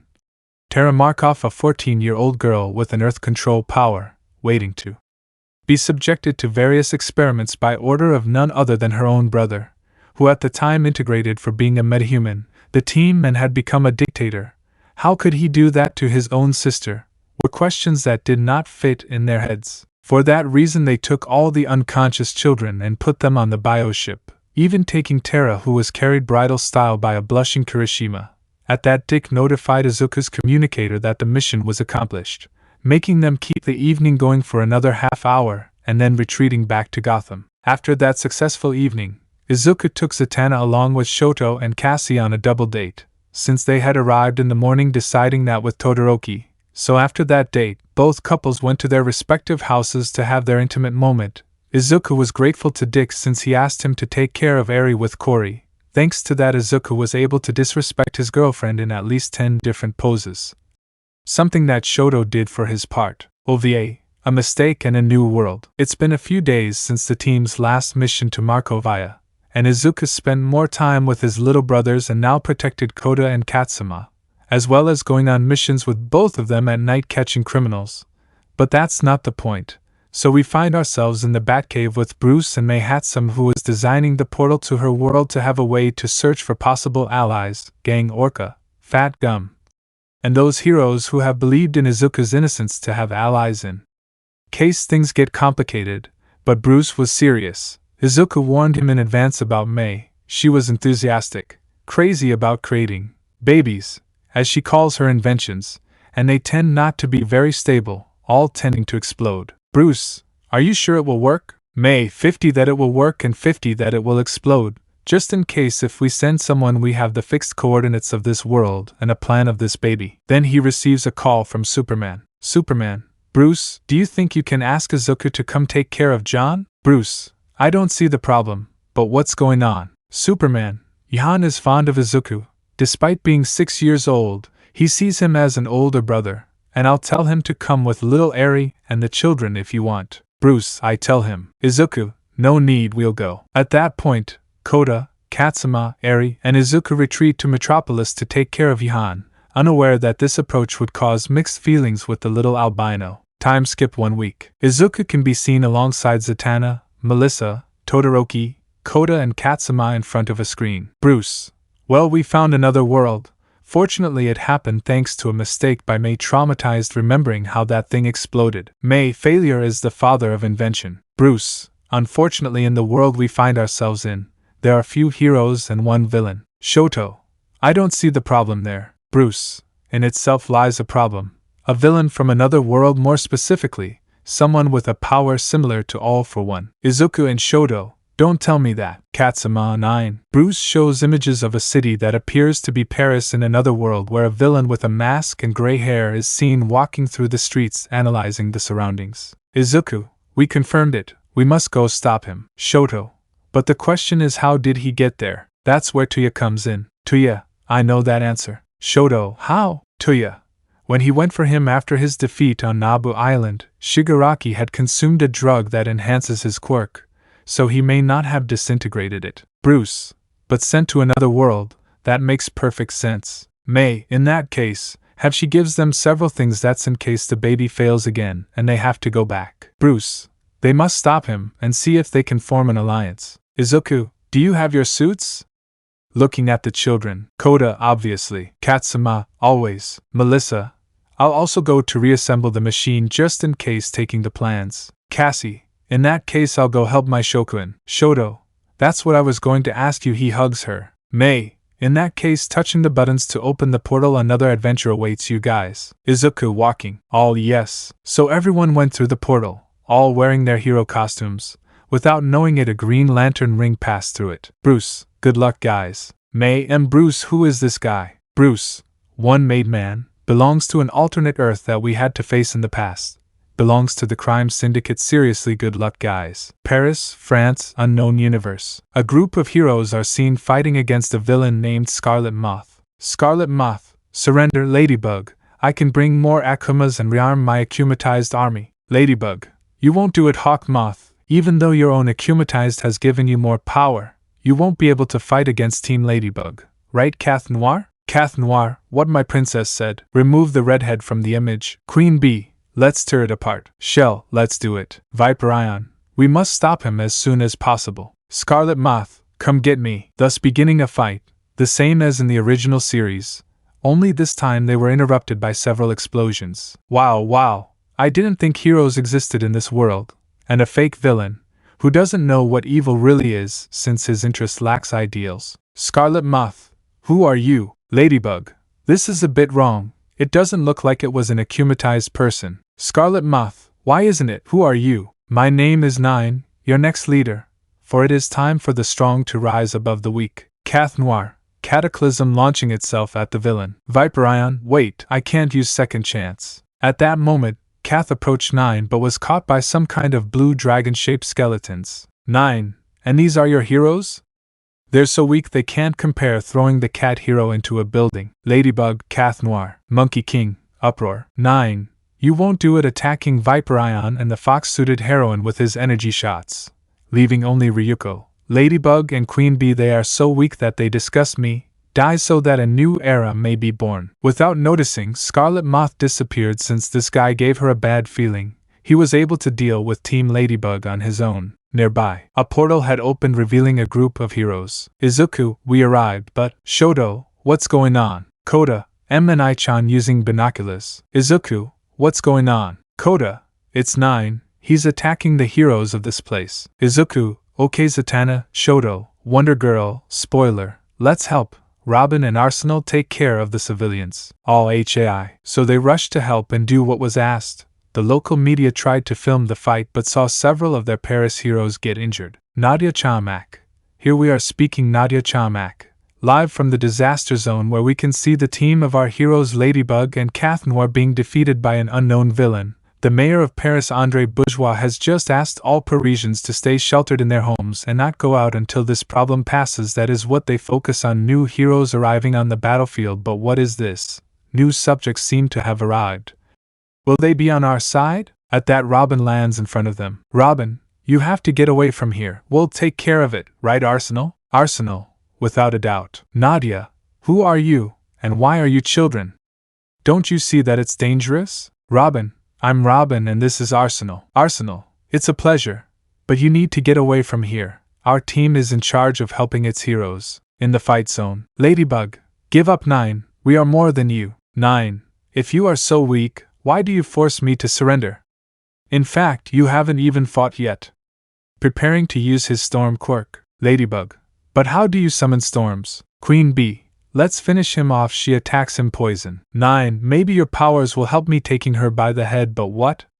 Why can't I steal her power? Queen Bee, let me go. Leave her alone while some batarangs go against 9. At that, something explodes in 9, releasing the blonde. Ladybug, where did that come from? 2 reinforcements have arrived, said a female voice. 3 Yarif Kistoa Siht Laratana Eroteric. A female voice spoke those words, slightly burning 9's suit. 9, who are they? At that moment, a torrent of ice came against him. 9, so Endeavor's son is coming against me, isn't he? Shoto, you recognize me, but I don't remember seeing you. 9, It was you on Nabu Island who defeated Chimera. Shoto, Red, I need help. Izuku didn't think twice and hit 9 with the OFA at 25%, sending him flying. 9. That force is only possessed by one single wielder, and he is Deku. Red Robin, you're wrong. 9. The one you knew as the hero Deku is dead. 9. One less nuisance.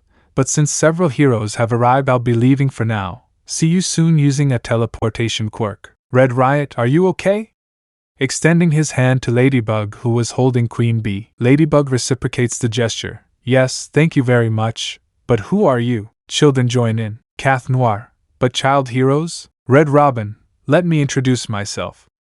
I am Red Robin. These are my team and my proteges, Arsenal and Robin. Robin, I'm Robin. Arsenal is a pleasure. Kirishima, I'm Red Riot. Todoroki, I'm Shoto. Cassie, Wonder Girl. Zatanna, I am Zatanna. Melissa, I'm Spoiler. Ladybug, I'm Ladybug. This is Cath Noir, Viper Ion, Monkey King, Ryuko, Queen Bee, Rena Rouge and Carapace. Izuku, it's a pleasure. Ladybug, and what is the reason for your visit? Melissa, we're heroes from another world. It may be hard to believe, but we came for the guy who attacked you. Cath Noir, and she left us with a tremendous beating. Izuku, he's from our world, so we came for him.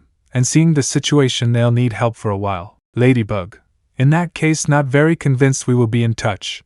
But first, enchanted amulet returning everything to normal, we will see each other another day. Izuku, that's right, team, we're leaving. So the Gotham team retreats to another area. What adventures await us in this world? Find out in the next chapter. OVA, New Allies, a lantern from another world. After arriving in another world, Team Gotham decided to buy a mansion near Francois Dupont High School.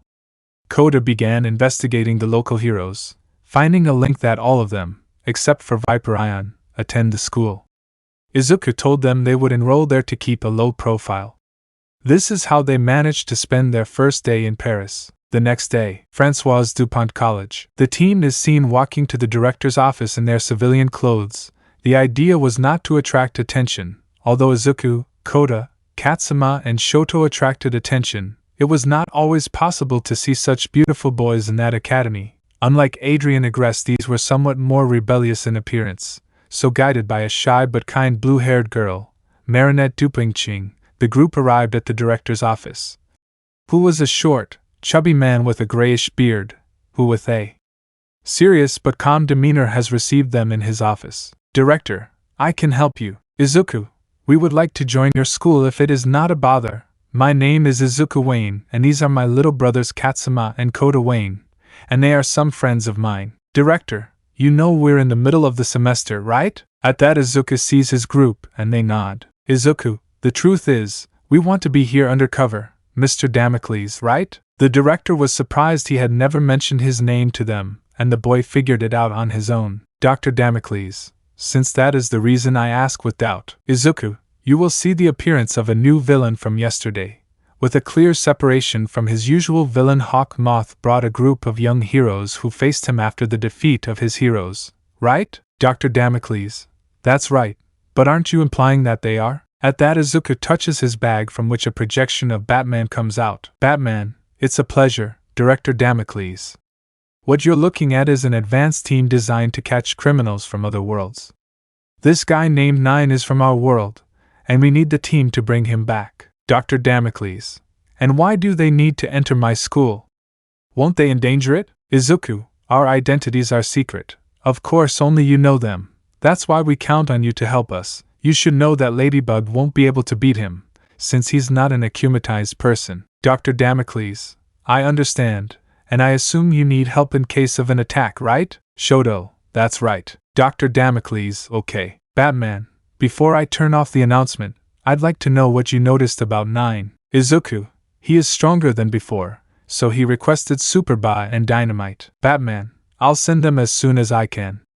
Batman out. The hologram turns off. At that point the director presses a button calling someone. Dr. Damocles, Miss Bustier, could you come to my office please? Izuku, yes, we ask that only you know this. Elsewhere you can see a blue-haired man playing his guitar. It was Luca Caffeine, while he was thinking about the blue-haired woman he loves. Luca, who would those heroes be that appeared? Ladybug would have nothing to do with it because she didn't detect Miraculous on them. At that moment, A green ring enters his room, leaving Luca surprised and a little scared. Ring. Luca Cafane of Earth, Universe 37580, you have been selected.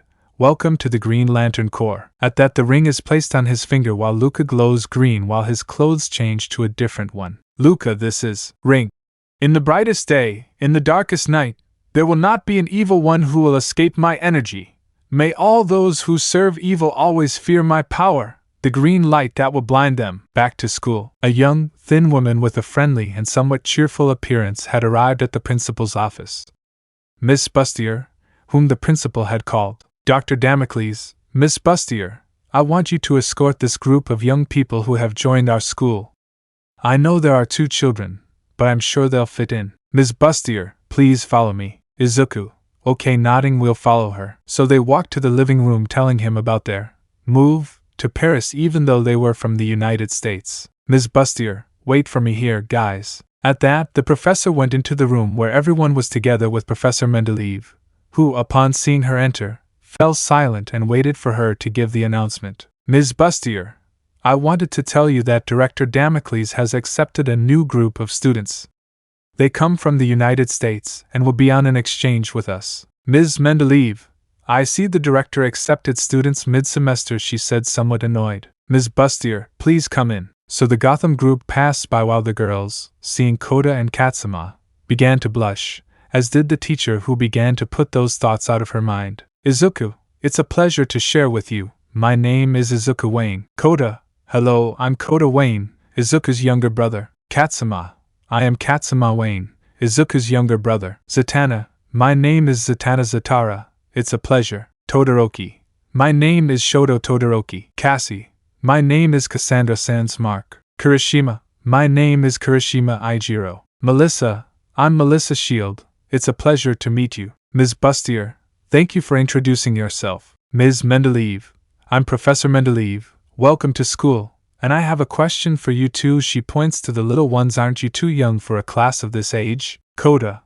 we study a lot at home and our older brother instructs us at a level superior to that of a University of Alabama academic. Everyone is surprised. In that one by one the students introduced themselves, but there was actually one that Izuku already identified as a suspect of being Ladybug, Marinette duping herself, so he chose to leave her a note of caution in the courtyard during recess, which seemed strange to him. So they continued with their classes, which for the Gotham group was not new. They had already seen it, so they were bored of this, except for Koda and Katsuma who would pay attention, so they were like that until recess where Izuku and the others met with Marinette. Marinette, you needed me for something, guys. Izuku, I know it may seem strange that I called you, right? Marinette, I would like to know why. Izuku, you and I know what we're talking about, Ladybug. At that moment, Marinette felt something and it was astonishment.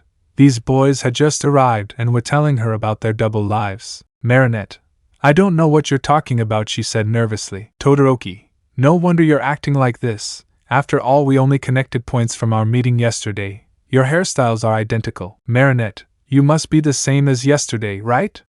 A little calmer. Izuku, that's right. I wanted to see if we could talk hero to hero. Marinette, now that your friend mentioned your hairstyle, it's not a similarity that yours is similar to Red Robin's, right? Just then, Marinette's best friend Isla approaches. Note, Isla knows that Marinette is Ladybug. Isla, did I hear correctly? Marinette, yes Isla. And don't worry, he's on our side and won't say anything. Isla, what are we talking about? Izuku 9. At that, the miraculous holders became nervous.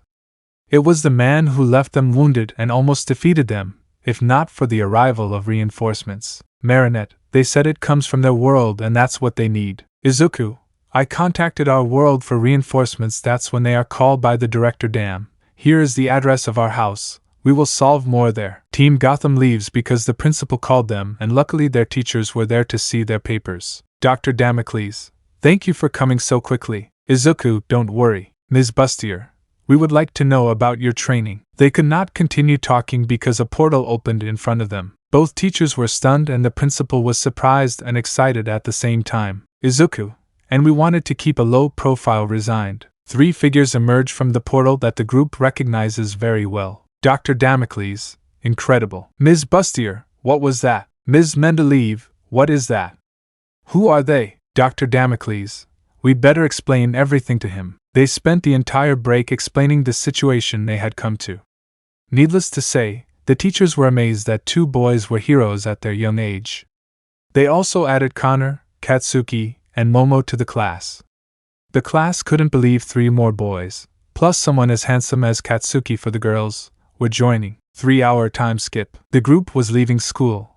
While waiting for Marinette and Isla, who joined the group on their way to the mansion, they had to talk and see everything. Izuku learned from an investigation that Cat Noir and Ladybug should not know their identities. Upon arriving at the mansion, the discussion about the situation began, exchanging information from both worlds, something that surprised the heroine of Paris.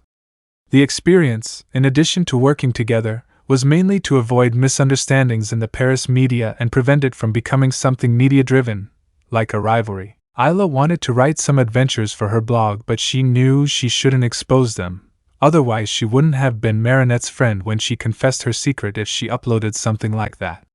The highlight was learning that a ring had arrived on the planet with them from their world, so they wanted to look for it. But it didn't take long since when they saw its location by tracking, and a slight hacking of satellites by Izuku, they determined that it was Luca, proceeding to use the mother box that New Genesis gave to Connor and Megan when they met Bear, a young man who tracked stolen New Genesis technology on Earth.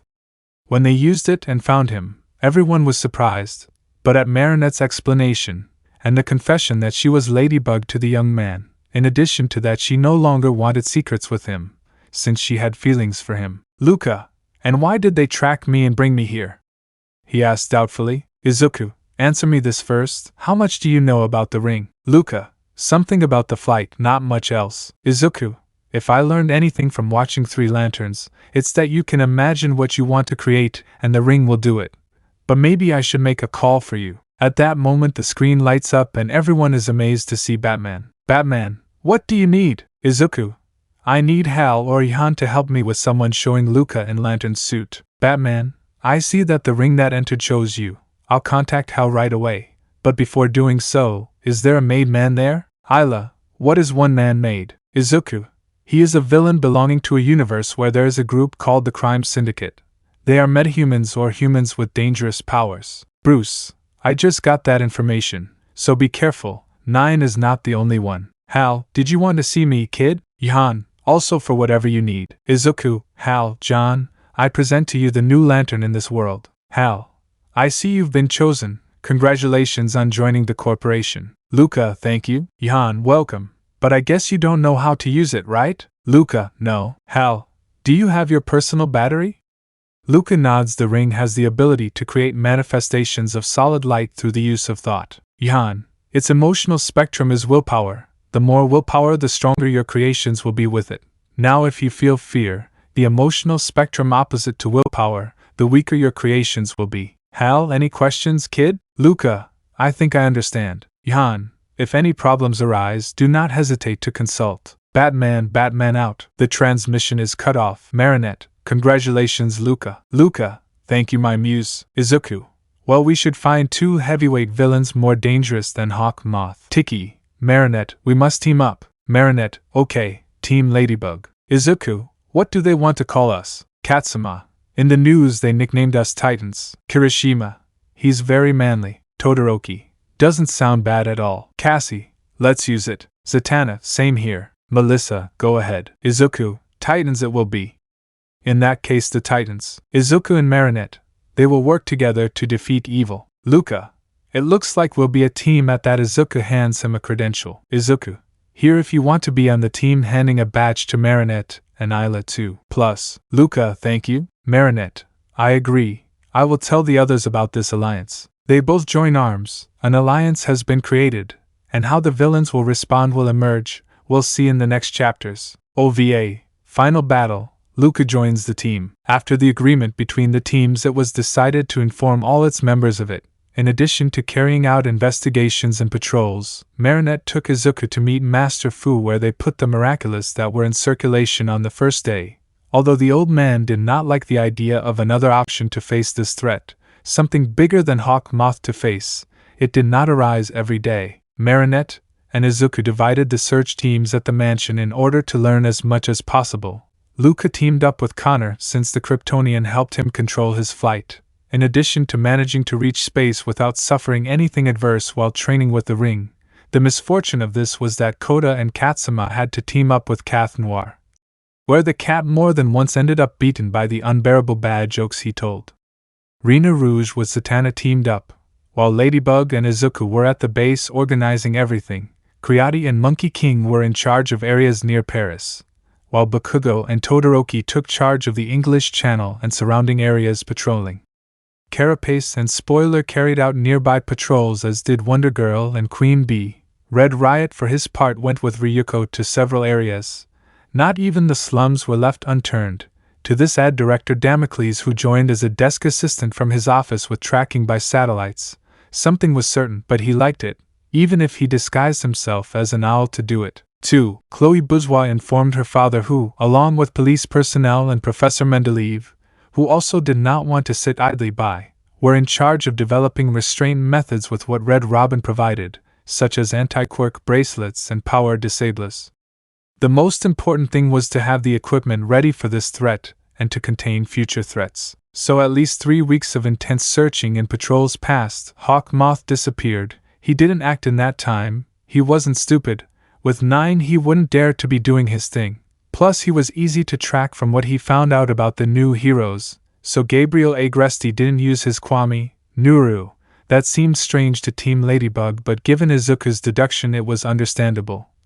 A stronger villain has appeared wanting to take his position, and with more stable ideals than his.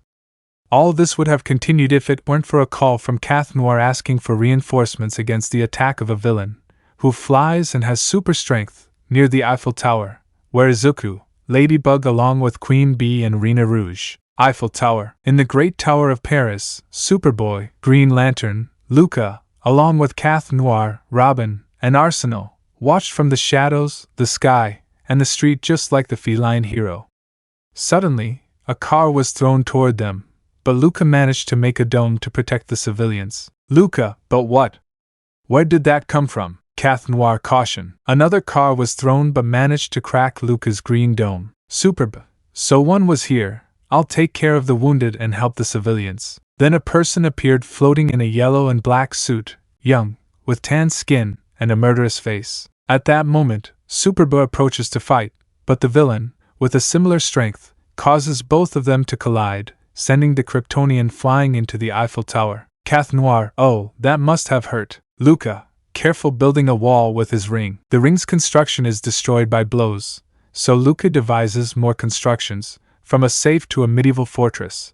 But nothing works and he is hit and sent flying into the Arc de Triomphe. Robin to the cave, we need reinforcements. 2 fell, it's one man made by the crime syndicate. Arsenal, we must keep him here while we hope for support. Cat Noir, I'd say run, but holding on isn't a bad idea either. At that Robin throws his batarangs, calling his attention and confusing the villain, while Arsenal sends his electric batarangs, stunning the villain, to be received by bare-knuckle blows from Superba, while upon recovering Luca decides to use some missiles created with the ring, leaving the villain somewhat exhausted. Cat Noir, Cataclysm throws himself at the villain since he forgot that he wasn't some akumatized. But before he can touch it, an explosion knocks the villain unconscious. Bakugo shine. Todoroki, who has the handcuffs. At that Robin and Arsenal put them on while Izuku and the others manage to reach the scene. Izuku, at least it's him. The bad thing is that I don't think he's alone. In that, several explosions are heard while the most dangerous villain at the moment in that world, 9, is seen. 9.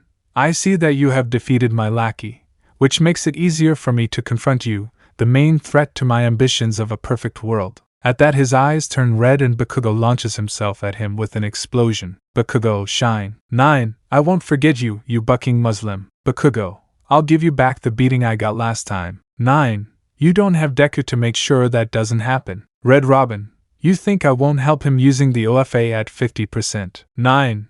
In that using the portals my minions come out. Todoroki, Nomus? Ladybug, please, what are these things? Todoroki, they are Nomus. They are non-human creatures, so attack to kill. Ladybug, but I've never attacked to kill. At that moment, a Noma throws itself at Ladybug, but Superba's heat vision saves her, and Luca gets angry and uses the ring to fire a machine gun. Luca, I'll finish them off. Superba.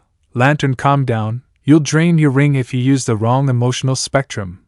Rage weakens your constructs. Luca, yes, I'm sorry. Wonder Girl, it happens to all of us sometimes, lifting two nomas with her lasso. With 9. Surprising that you're still alive, Hero Deku. Izuku, the Deku hero died. Almight killed him. 9. Yes, sure, because it was weak. Bakugo, shine. In that, 2 electric batarangs courtesy of Katsuma and Koda. Paralyzed. 9. But what? Todoroki made a pillar of fire to perform a flare and damage 9. In a nearby building. Nadia Chamak. This is Nadia Chamak speaking from a nearby building? It seems the villain from a few weeks ago has returned with an ally, and Team Ladybug and the group known online as the Titans are taking care of this. This is the union of 2 superhero groups in action. The mayor has asked that no one approach the Eiffel Tower area for safety reasons. At that moment, lightning was going to hit them, but some words began to be heard. Zatanna, Tropsnart Sith Namarimak Otit Efas. In that, the journalist and the cameraman are saved where they see the magician who with a few words flies off to the fight. Zatanna, Aterka Noidadivil Sid. Nadia Chamak, we've seen the unprecedented collaboration of our team of Parisian heroes with the newcomers.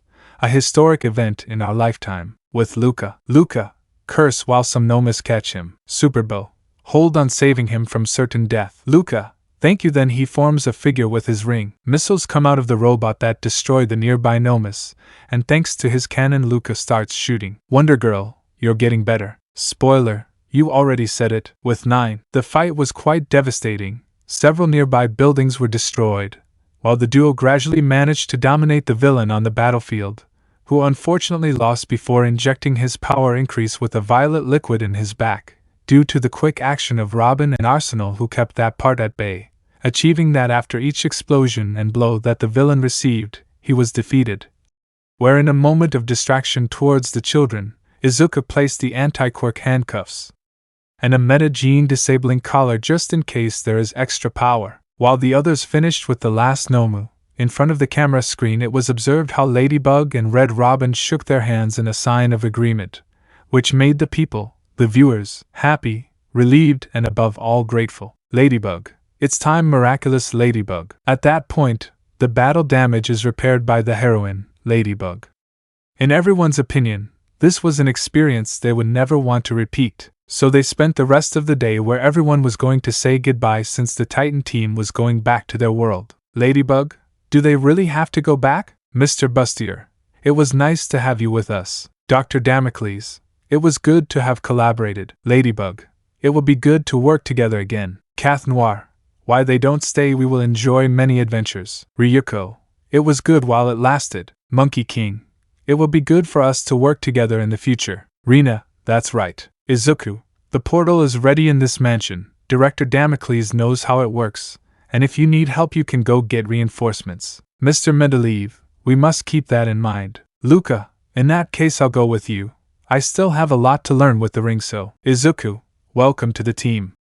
Titans, we're leaving. Then an old man speaks. Master Fu, on that young lantern, I think you'll need this, giving him the Cobra Miraculous. Luca, I will always take care of him. The entire team crosses the portal with Luca, where, seeing that no one was left, Director Damocles decided to close the portal. Team Ladybug and others, good luck. Ladybug, good luck Luca. Batcave. Batman saw the portal light up, as he approached along with 2 of the 3 Earth Lanterns, where they saw the team arrive, with the villains handcuffed. Batman, good job. Hall, it's time we took these 2 to the Phantom Zone, where they won't cause any trouble. Yan, formally welcome to the Lanterns, boy. At that point they decide to take Luca to meet the rest of the team, while Izuku stays with Batman talking about an initiative while watching Koda and Katsuma. Years in the future. Location, California desert a few miles from Nevada. We can see a motorcycle traveling at high speed through the night in the Nevada desert.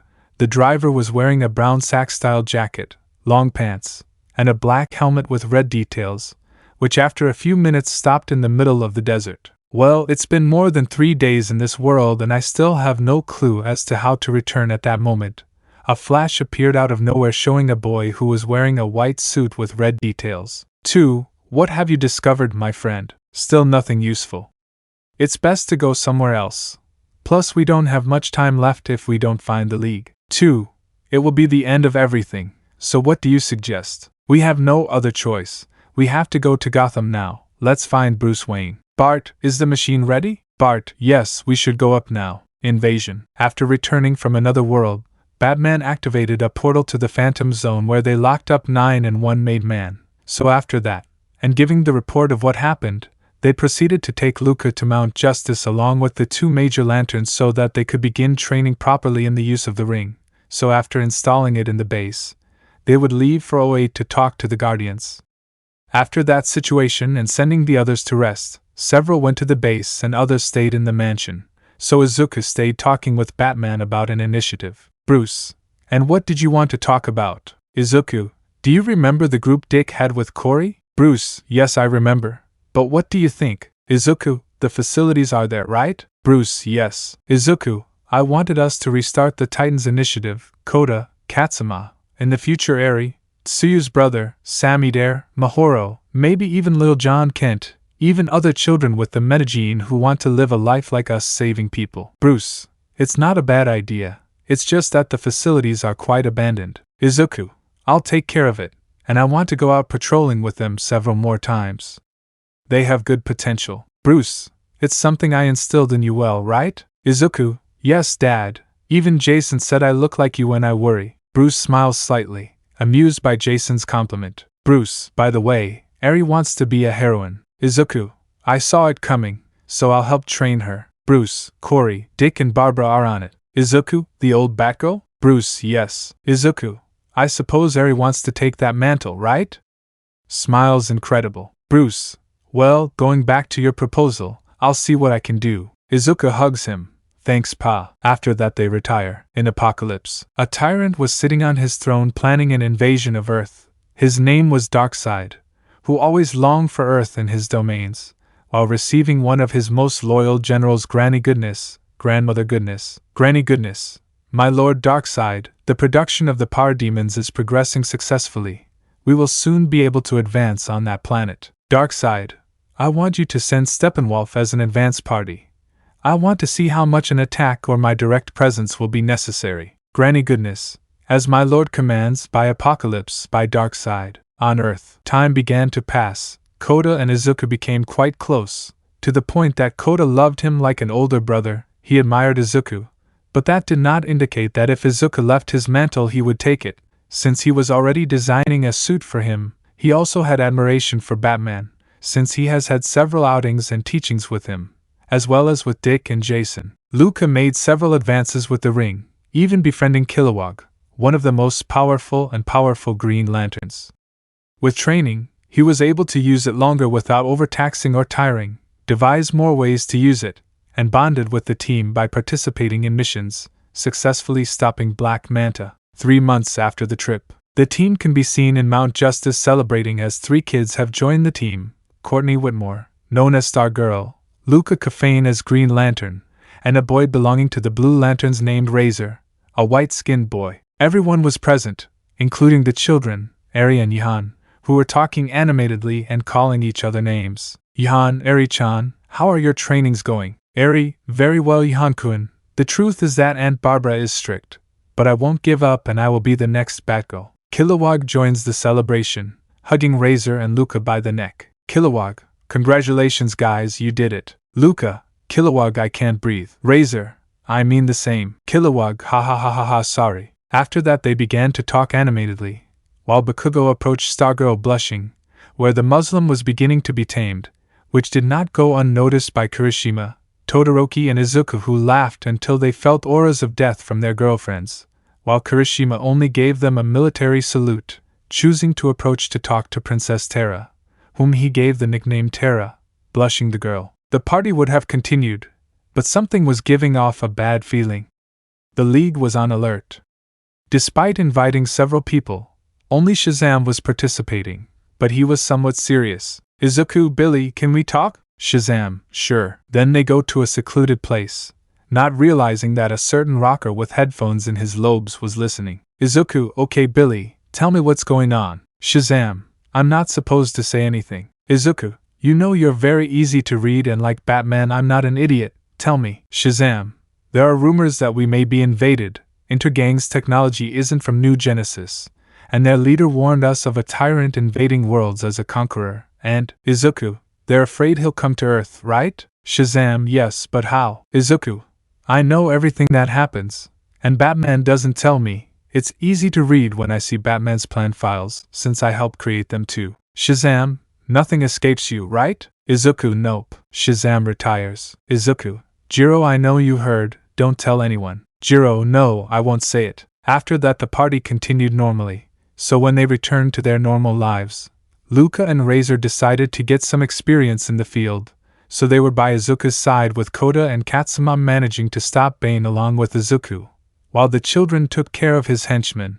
That was it for 2 weeks, where Luca practically considered Izuku his best friend along with Razor. After those 2 weeks, the League was making an announcement in the Hall of Justice, while being surrounded by the entire press. At that, Superman takes the floor, while the cameramen record and transmit it. Superman, thank you all for coming. It is on this day that we want to announce the integration of new members to the Justice League.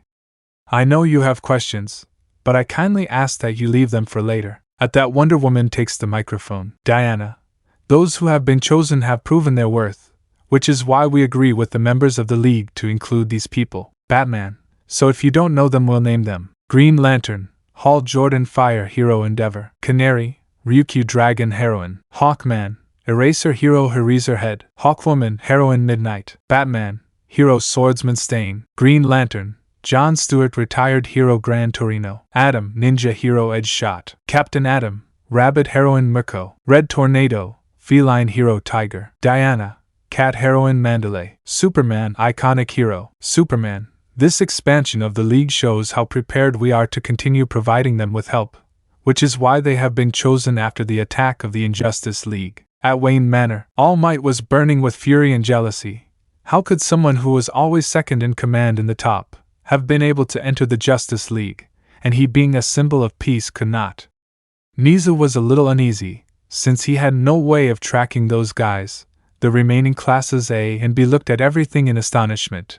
Lita was furious, since the hero who helped the villain escape, who for complicity should be in prison, was now a member of a League of Heroes. Back with the League. Batman.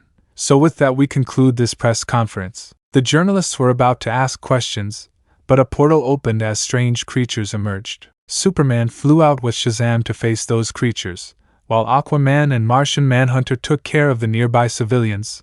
Dr. Destiny helped protect the people fleeing from the fireballs that the creatures expelled. The Falcons joined the fight using their maces. The Lanterns helped with their rings. Flash ran, taking out all the people he could from the combat zone. Tornado used his power to hold back everything that wanted to get away, while Mirko kicked ass, Stain cut and dismembered. Ryukyu and Edgeshot helped in the evacuation. Endeavor and Icon fought against those things. Eraserhead and Midnight used their combat skills and Quirk to dominate the fight, while the Cat Heroes helped the wounded and took out trapped people. Captain Atom contacted the members of the armed forces. Canary gave her screams, while Green Arrow launched a cocktail of arrows everywhere. Atom became small and controlled one of the monsters to kill the others through the nervous system. In Monte Justicia, things were no different because the creatures had appeared there while the team was fighting to defend themselves. Eri and Ihan escaped since they were too young to be there, and Izuku ordered them to, while Mahoro, who had trained with Red Arrow and Artemis, debuted her heroine and archer costume to help in this fight. Mahoro had chosen the name Meruet for the moment. The name suited her. Koda and Katsuma engaged in combat using their cocktail of batarangs and bombs to attack from a distance, while in close combat they used their staffs, to which at Jason's suggestion they added a knife-like tip for situations like this. This happened with each member of the team. Izuku, Batman, do you copy me? Batman, I can't right now. Some things came up in the middle of the act. Izuku, it's not the only place dodging a blow. The same thing happened here in Mount Justice. They attack us the same way. Batman, I see. Try to resist. We'll see how to resolve this in Washington. Izuku understood. Red Robin out. Dick, what did he say? Izuku, who faced the same problem there. Dick, damn. Back with the League. The Parademons were being defeated by the League, but someone had to make an appearance. The boss, or in this case a general of the main villain. I am Steppenwolf, the end of the worlds, and this planet will be owned by Darkseid. Superman, over my dead body. Endeavor, You'll say our corpse. That's when a fight started, which the members of the League gradually joined. Back to base. The parademons were becoming fewer and fewer as the team managed to defend themselves. Bakugo, Shine Damn Monsters Howitzer Impact. Kirishima, Red Riot Unbreakable taking his form for the first time, surprising everyone except Jason who already knew it. Todoroki used both sides and combined them with the martial arts he had learned, even using the karate that Izuku taught him. Mirio did his thing while Nijuire used her shock waves and Tamaki held back everyone she could with her tentacles. Momo created several melee weapons, Jairi used her jacks, Ibra her vines, Kendo and Ojiro their martial arts, while Tokoyami used Dark Shadow and Shoji his multiple arms. Razor and Luka used their rings, while Tsuyu and Garf worked as a team defeating several. They remained like this for a long 30 minutes where they did not stop fighting against those things, managing to defeat almost all the parademons while Zatanna with the little strength she had left and the help of Eri healed the wounded. Back with the League. Steppenwolf was being defeated by Endeavor and Superman together, until the intervention of the Martian Manhunter who joined in with a few blows, so that Superman gave a strong blow to the face and knocked out Steppenwolf, while the portals closed and the remaining parademons retreated through them. Batman and Edge shot. It doesn't seem like the end. Aizawa, I have a feeling this is just a greeting. Batman, yes, it is possible that something bigger is coming. We must be ready. Back at the base, the boys were fighting against the last 10 parademons left after the portal closed, where in a stroke of misfortune a Paranon ripped off Red Arrow's arm, making him scream in pain. Izuku, Roy running with the OFA at 50%, Damn Monster taking out the black whips and splitting the monster in half. Red Arrow, Shoto, I need you to stitch this up. Todoroki, I'm starting to use his fire, are you sure? Red Arrow, do it. It's going to hurt but I'll put up with it. So Todoroki used his fire to prevent the bleeding from the archer's amputated arm from continuing, while Izuku and the others defeated the other parademons. Izuku, we'll take Roy Shoto to the infirmary. Shoto would nod as the rest began to repair the damage and make contact with the League. 4-hour time skip. The base had been minimally put in condition, while in that time the League was in charge of checking things from the Watchtower and Batman along with Canary, Red Tornado, Green Arrow, Superman, Green Lantern, Hal, Flash, Aquaman and Wonder Woman, were upon arriving and bringing the team up to date, and learning of the attack, where Green Arrow ran to the infirmary where he saw Eri trying to fix it with her quirk, something that the archer only accepted to close the wound and not recover the arm, since he had other plans. Roy, hey, calm down, Eri. Eri, but Uncle Roy, let me cure you with puppy eyes. Roy, no, Eri. I also want to retire a little from the life of heroism. Then he sees the door where Koda and Katsuma enter. Katsuma, Roy, are you okay? Koda, are you okay, Arrow Boy? Roy, yes, I'm fine and don't worry. Mini Deck is slightly embarrassing. Koda dash. You know now that several of the team with whom I joined and for a few days now I want to take a break. I want to have a family and with this life at the moment it's difficult for me. Izuku, calm down, we understand you. Roy, Kirishima, dude. You're incredibly manly, even if you want to retire. Bakugo, just don't stop shining the bad guys if you see them. Roy, yeah, I'll try it, Bomb Boy. Todoroki, wow, they give Bakugo a nickname. Roy, you're not safe. Walking refrigerator. Everyone starts laughing. Roy, okay, Katsuma, I want you to promise me something. Katsuma, what's wrong? With doubts. Roy, here, you earned it, handing him his bow. Promise me you'll take care of it, and use it to defeat the bad guys. Katsuma, of course, Roy, and I'm going to take care of him and use him to kick ass. Roy, that's what I wanted to hear, ruffling Katsuma's hair. This is how everyone ended this hectic day after saving the world from an invasion of the planet. Wayne Manor. Nizu, it's ready. Almight, what is this? Nizu, a replica of David Shield's artifact. You remember a villain using it. Almight, yes, but I don't have much of the OFA to power up. Just a few fathoms thanks to a hair I took from Midoriya Shonen. Nizu, in that case we should try the toy smiling. Almight, okay, so I'll prepare a group with young Lita and young Monoma smiling somewhat evilly. Teen Titans Initiative. After the attack of Apocalypse on Earth, things have not been very good. The media has not been slow to take action on the matter, and even more so after learning that the attack left the Green Arrow's apprentice unable to act. Saving for those criticisms, the rest of the actions were not taken into account. People were in favor of the League, although the media was not in favor. On Mount Justice, Izuku, Connor, Beast Boy, Shoto, Katsuki and Eijiro were gathered together talking about what they would do, because Izuku had summoned them for the purpose of an initiative. Izuku, is everyone here? Katsuki, I would say yes, nerd. Izuku, well, the reason I'm calling you here is for an initiative. You see, every year there are many metahuman children that emerge and some would like to dedicate themselves to being heroes. Although we are young, we are in the team not as children, but since we were teenagers, the idea I have is to use some old facilities, where Corey and Dick had a team in San Francisco.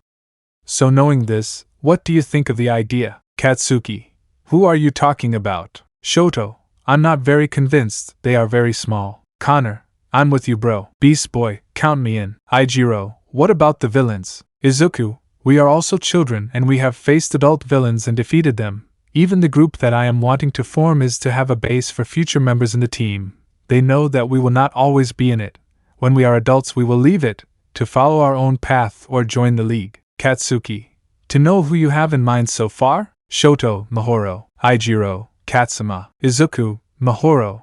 Besides, and don't be offended, Connor, your little brother Ihan. Connor, I honestly expected it. Plus Eri will be a hero in the future. Izuku, she'll be the little bat after Babs. Beast, wait, are you saying that the previous Batgirl will make her successor? Izuku, yep. Katsuki, go on, follow your brainy father's business mockingly. Izuku, if at least not from the uncle's walking C4 with legs mockingly. Katsuki, look, Deku is already having balls. What did you do with the previous one? Ha ha ha. Everyone laughs. Shoto, who else do you have in mind? Izuku, Tsuyu's brothers. Beast, oh no, Tsuyu-chan is not going to kill me if she finds out. Katsuki, apron, ha ha ha. Izuku, at the moment I have others. But I want to know if you can help me with this. The facilities are there, but Connor, if you want to prepare them, count me in. The others, we will help. So they went to help prepare the new base for an initiative, putting their hands to work using their quirks and abilities to prepare everything at the Titan Tower facilities in San Francisco. We can see All Might, Monoma and Lita Tenya along with Niza walking around there observing what is happening in that city. Absolute tranquility regarding acts of villains. Not even a robbery. Nothing more than the traffic of people going about their daily business, but there were other plans. Some bombs began to detonate near where they were. Pagan fools, it's time for you to meet a true god. It's time for those heroes to stop being praised as gods. I will be the one to exterminate them. Followers. HAI blood brother HAI. At that point, people begin to flee from the fear of this man, a religious fanatic with extremist tendencies toward genocide. At that moment Niza smiled and signaled All Might to act. All Might, ha ha ha ha ha ha, do not be afraid. You know why, because I am here. Lita, the fastest hero in existence. Author's note, yes, of course, Turbo Hero Ingenium. Monoma, the Phantom Thief copycat hero. Brother Blood, you are no one before a god, Neo-Pagans. His henchmen rush into battle while Monoma, who had copied Tetsutetsu's quirk, turns into metal and begins to fight. All Might, surrender villain Detroit Smash. Titan Tower. The boys were arranging several things when Izuku receives the alert on the communicator. Izuku, we have problems extending some screens, Brother Blood here. Connor, do you want us to take care of it? Beast Boy, I follow you, bro. Shoto, I'm staying to put this together. Kirishima, I'll stick with to do, bro. Katsuki, let's shine them. Back with Brother Blood and All Might. Both had fought hard. For the villain it was like fighting against Superman or some hero with similar strength, but he did not flank. By bathing in blood and using his machines he had prepared to stop at least the super young ones. All Might, Texas Smash. Lita, Recipro Turbo. After a long 10-minute fight, All Might was panting while Monoma and Lita were unable to move, surrounded by several of Brother Blood's henchmen, who were pointing their weapons. Niza, who was hiding, was nervous and a little scared. The plan failed, and now that he thought about it, the device would be useless since it would cause more civilian casualties. It was not that he cared, but for their first action they should not have that risk. But several mini-bombs appeared, throwing out smoke and driving away the henchmen, where Brother Blood had to focus his sight on a group of young heroes who had arrived at the place. Brother Blood, wow, the damn pagans have arrived. Izuku, what a religious fanatic. Connor, who would say about someone who bathes in blood believing himself to be God? Brother Blood, you will pay for your insolence. Kill the pagans. The henchmen rushed to attack the quartet, while All Might angrily looked at the situation. Beast Boy managed to turn into a gorilla, starting to distribute blows to the henchmen. Bakugo launched his explosions everywhere. Connor took care of Brother Blood giving blows, while Izuku went to All Might, who was somewhat surrounded by henchmen, starting to fight against them, leaving them knocked out. Izuku, what are you doing here, All Might? All Might, I should ask you that. Izuku, you have no authority, old man. You better evacuate. You're not in a state to stay inflated even if you steal the embers you take from me from the OFA. Smiling, half smiling, and being serious. All Might, young luck. Lita, but All Might. Monoma, All Might, don't let them take the glory. Annoyed. The fight continued, and fewer henchmen were missing, while Brother Blood, seeing this, decided to retreat and make other plans for the future. Police officers were quick to arrive on the scene, while the last henchmen were defeated and captured. After that day, Nizu and All Might decided to be more cautious in their actions. However, they received some credit for holding back the villains, so after that the team retreated back to the tower, to continue preparing it. After those events, time continued its course. The boys increasingly prepared the Titan Tower, placing rooms, a fully prepared gym with virtual reality holograms, a meeting room, 1 bathroom per room and 2 in the living room, 1 fully equipped kitchen, along with a security system that would make the UA envious. That did not stop them from going out on missions with the team, or that Izuku did not take Koda and Katsuma on solo missions, the 3 of them. Things haven't been quiet in Gotham, as several locations formerly owned by Black Mask have begun to be taken over by rival gangs and drug traffickers seeking to increase their power and dominance. Robin's and Arsenal's team were tasked with keeping those areas at bay for several days. Izuku, okay, Koda and Katsuma, we have a new target. Koda walking. Katsuma, we will defeat them. After that, the team of 3 leaves the Batcave heading to an abandoned warehouse in which a strange snake-worshipping cult was located. Go ahead, henchman. This should be ready for our client. Izuku from the roof. So Cobra is with someone. Katsuma, I see it. I think if my eyesight is correct it says brain. Koda, who would have thought that animatronic was buying Cobra poison? Izuku, that poison was in the cellulose of the plant creatures. In that, the 3 jumped to prevent and stop the criminal gang, managing to stop them and arrest the villain Snake's gang. Time skip 1 hour in Monte Justicia. Izuku can be seen using the holographic computer giving a report and analyzing various patterns of gangs and criminals from the last few months, while Koda, Katsuma, Shoto and Beast Boy approach. Computer, full analysis. Koda, is that the report from last night? Shoto, from last night? Izuku, the files you and Katsuma got from Cobra last night, followed by several data recovery operations and the arrest of criminals by Kirishima, Shoto, Kaken, Superba and Megan in recent months. It seems that the light is striking again, sometimes kidnapping metahumans or even children, forcibly activating the metagene and selling them to an unknown location, all enhanced with Cobra venom. Koda, and for what? Katsuma, exactly why? Izuku, I don't know, that's why I'm investigating. At that point the computer starts to go crazy. Computer, alert, unknown energy pulse detected. A thunderclap began to be felt at the base as something resembling a sphere materialized and lightning bolts appeared, while Izuku and Shoto placed the children behind Garfield, while a capsule was seen to fall heavily to the ground of the base. Izuku taking out his sticks, be prepared. As Koda and Katsuma pulled out their staffs, Shoto surrendered both sides and Beast Boy turned into a roaring leopard. A hatch would open while smoke and steam came out, so that 2 arms would come out holding the door, and with an exaggerated jump a boy of no more than 12 years old would come out. I arrived! Computer, intruder alert, intruder alert. Izuku, computer close cave. Katsuma, well, I think we found the unknown energy impulse. Boost, that's so crash catchy dramatic, like Red Robin standing next to Izuku and Robin standing next to Koda and Beast Boy standing next to Garf. Shoto being ignored, but those are 2 words, like Blue Beetle hee hee hee.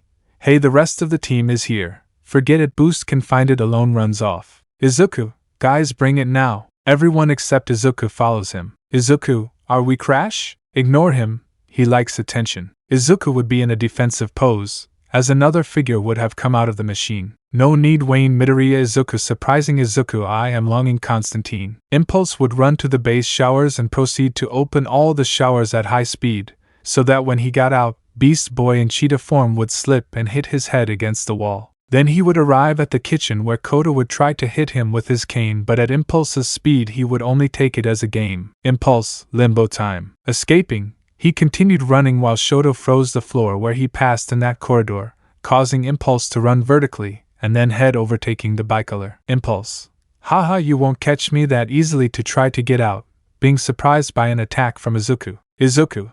That was Crash putting handcuffs on his feet and hands. After that, the others would arrive with a Katsuma who was unable to reach and find him, taking him to the interrogation room where his partner was. Kota, are they tourists from the future? Impulse. Why does it surprise you? Half of the superheroes are from my era. Kota and Katsuma would become serious thoughtfully. Impulse. Look, guys, we have to be friends. I'm one of yours, part of the heroic legacy. My name is Bart Allen, you know, the grandson of Barry Allen the Flash. Katsuma. Noted. Kota, I don't think so seriously. Impulse, can't you believe it? I have Flash's speed, I'm as handsome as he is, I'm dying to meet him, you know, to meet him yum. Then Izuku approaches with a glass of water. Izuku, well Bart, since you come from the future I guess you must be thirsty. Impulse, thinks starts to drink but realizes something so trying to get DNA right? It's saliva spitting in the glass what you need, that's typical Tim Drake. Kota, eh? Impulse. Come on, I only know things that only a boy from the future would know, Izuku Midoriya, Garfield Logan, and you don't look like the Robin I knew, pointing to Kota, and I don't have any record of the bicolor or arsenal from this place. Izuku would already be realizing something. If Kota in the future was not Robin, then who?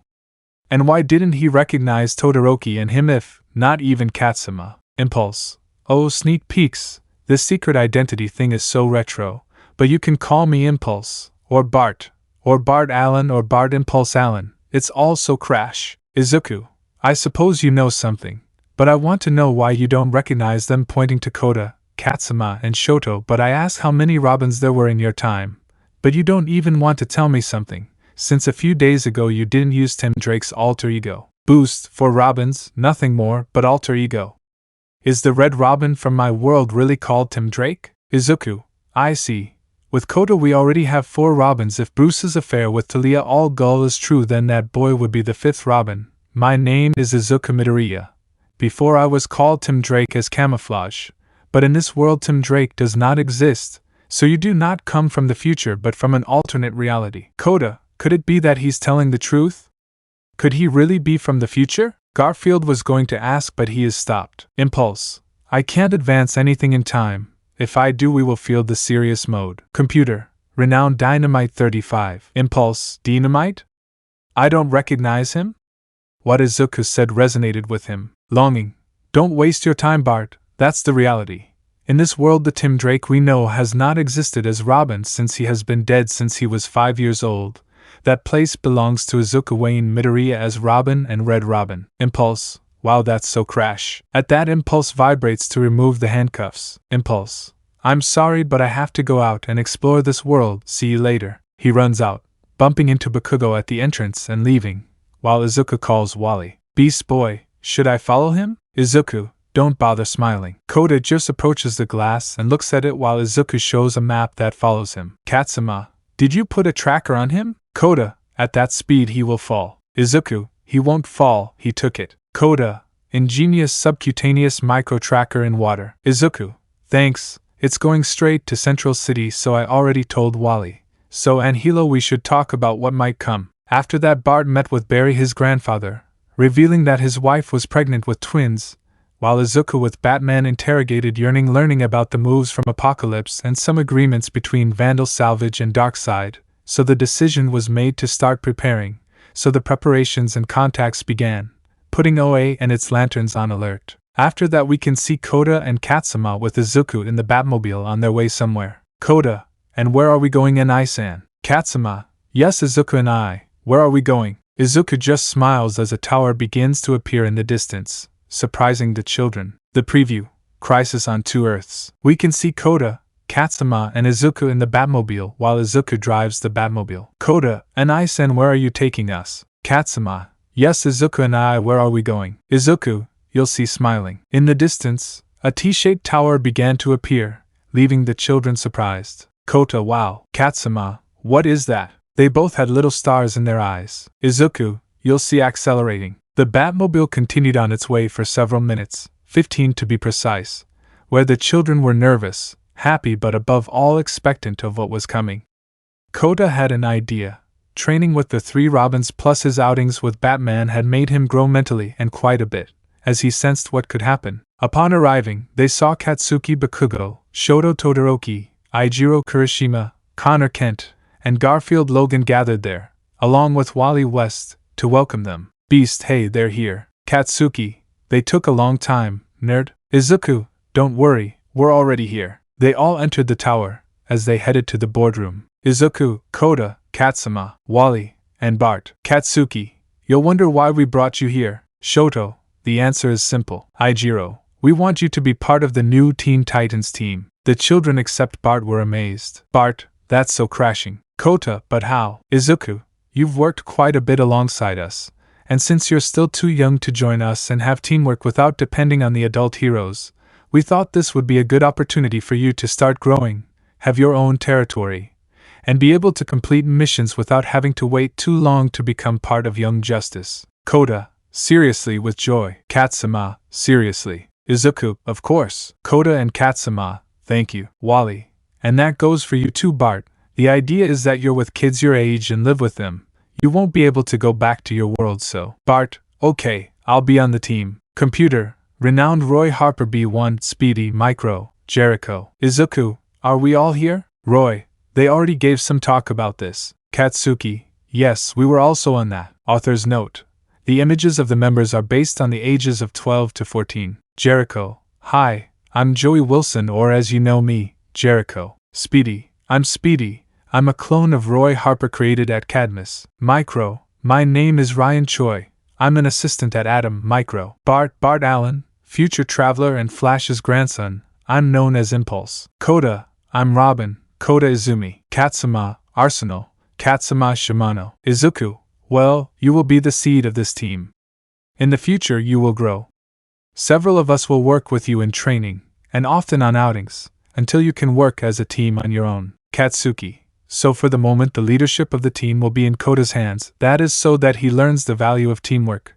That does not mean that they will not do work in separate teams. Shoto, that would be all I think, so we will leave them to get to know each other. The boys, yes. Roy, see this as an opportunity for friendships, so pizza night. Computer, renowned for Yumi Todoroki B6, Longing Constantine B5, Gran Torino B2. Izuku, they will be in charge of you, they will manage your training. If you come injured they will heal you, and Gran Torino will reprimand you if you do something reckless. Gran Torino, who are they? Elsewhere. Luther, are you sure AFO? AFO, of course, it's time for society to see real villains and not mediocre ones. Luther, who will you take now? AFO, Sinestro, Grandi, Deadshot, Black Manta, Giganta, Lobo, Medallo, Scarecrow and Black Adam. A portal would suddenly open. AFO, to what do I owe your visit, Vandal? Vandal, I think you need a hand, and my colleague here has offered his services. Nice to meet you all for one. AFO, it's a pleasure to meet you. They call me Black Beetle. Vandal, I also came to warn you, thanks to the help of Metron, a research fan, a being called Mongol has crossed into your world. He is not on our side. I only know that he commands an artificial planet called War World.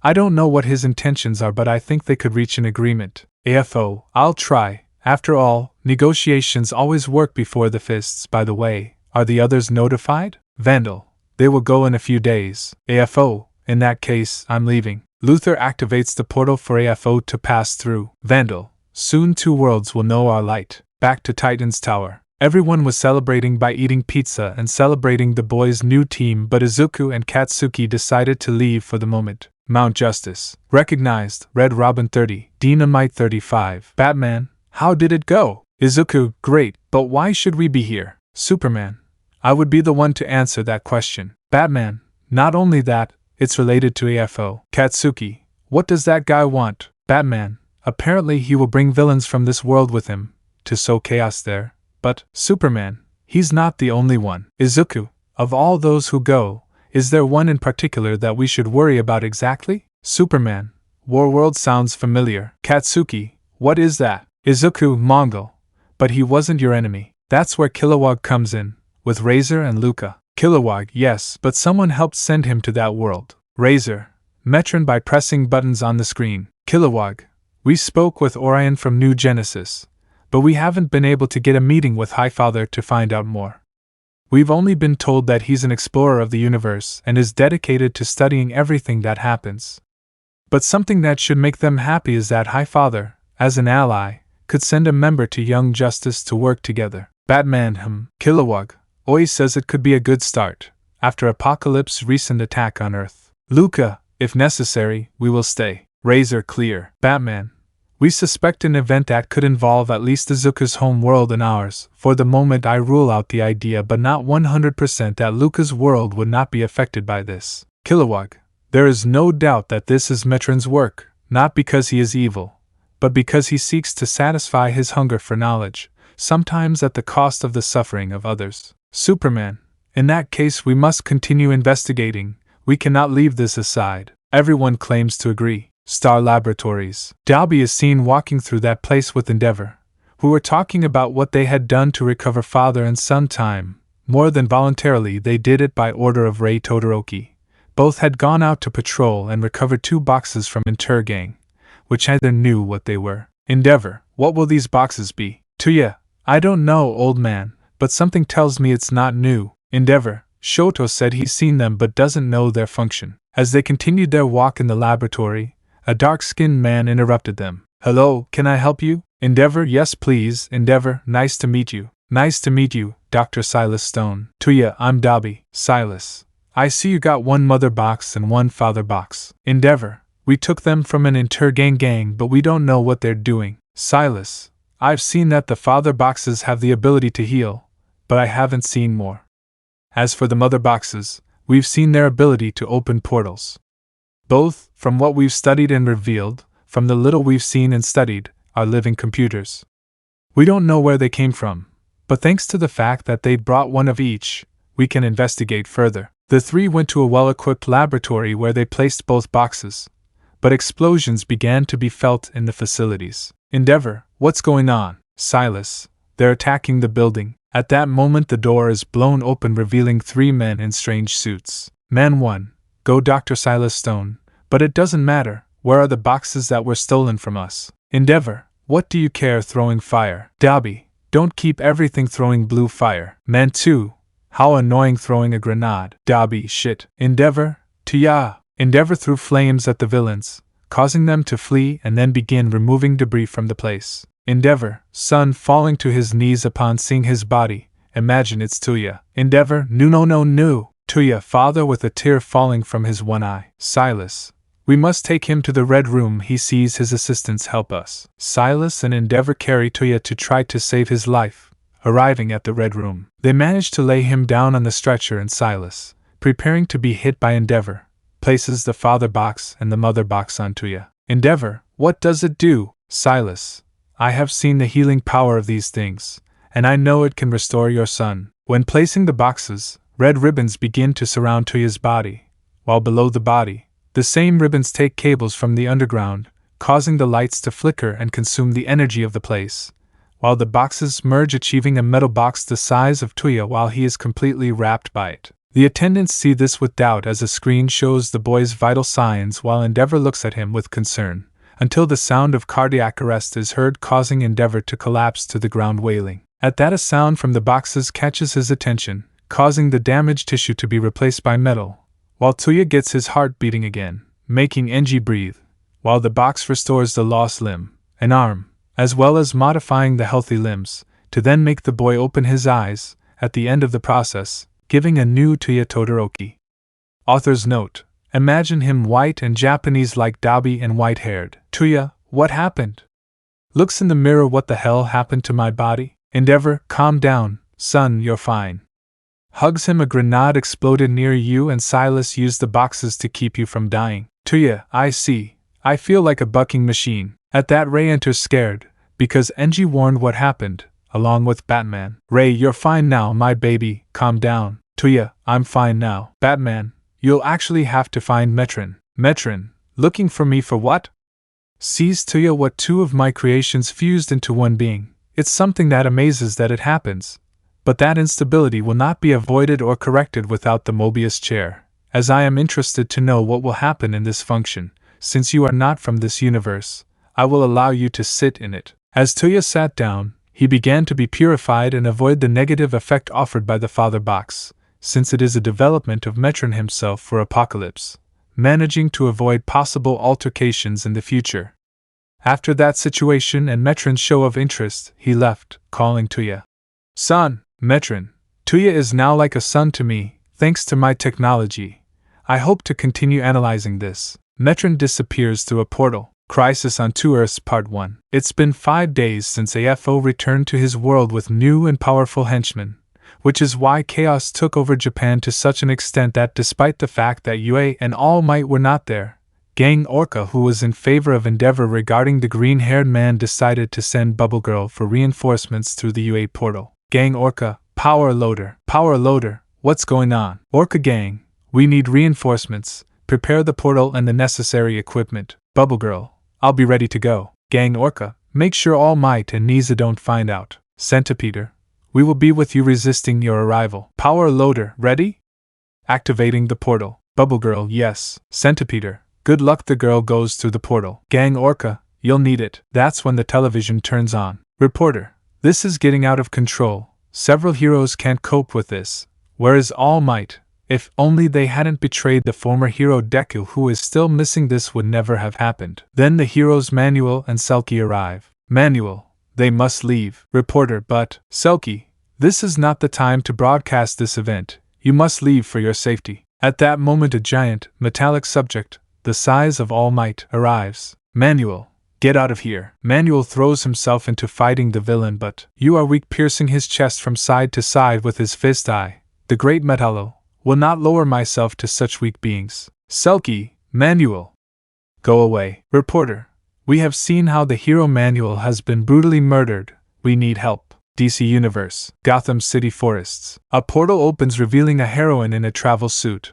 while alarms sounded in the Batcave. Bubble Girl, I need to find them, but where? Batcave. On the Bat computer, there was an image of a desperate blue-skinned woman searching for someone. Batman, Izuku, do you recognize her? Izuku, yes, she's from Sir Nitai's agency, and she was the one Mirio liked. Mirio, yeah, wait. Hui grabs it and shakes it. You said you wouldn't say it wrong, friend, making funny faces. Izuku, let me go and let's go for her. Mirio, let's go. Batman, use the Batmobile. The two, HAI. Batman to the cave, back to the forest. Bubble Girl, I have to head to the city, but wait, how do I know if there are Quirks in this universe? So the girl continued running toward the city for 15 minutes, where she decided to stop to rest.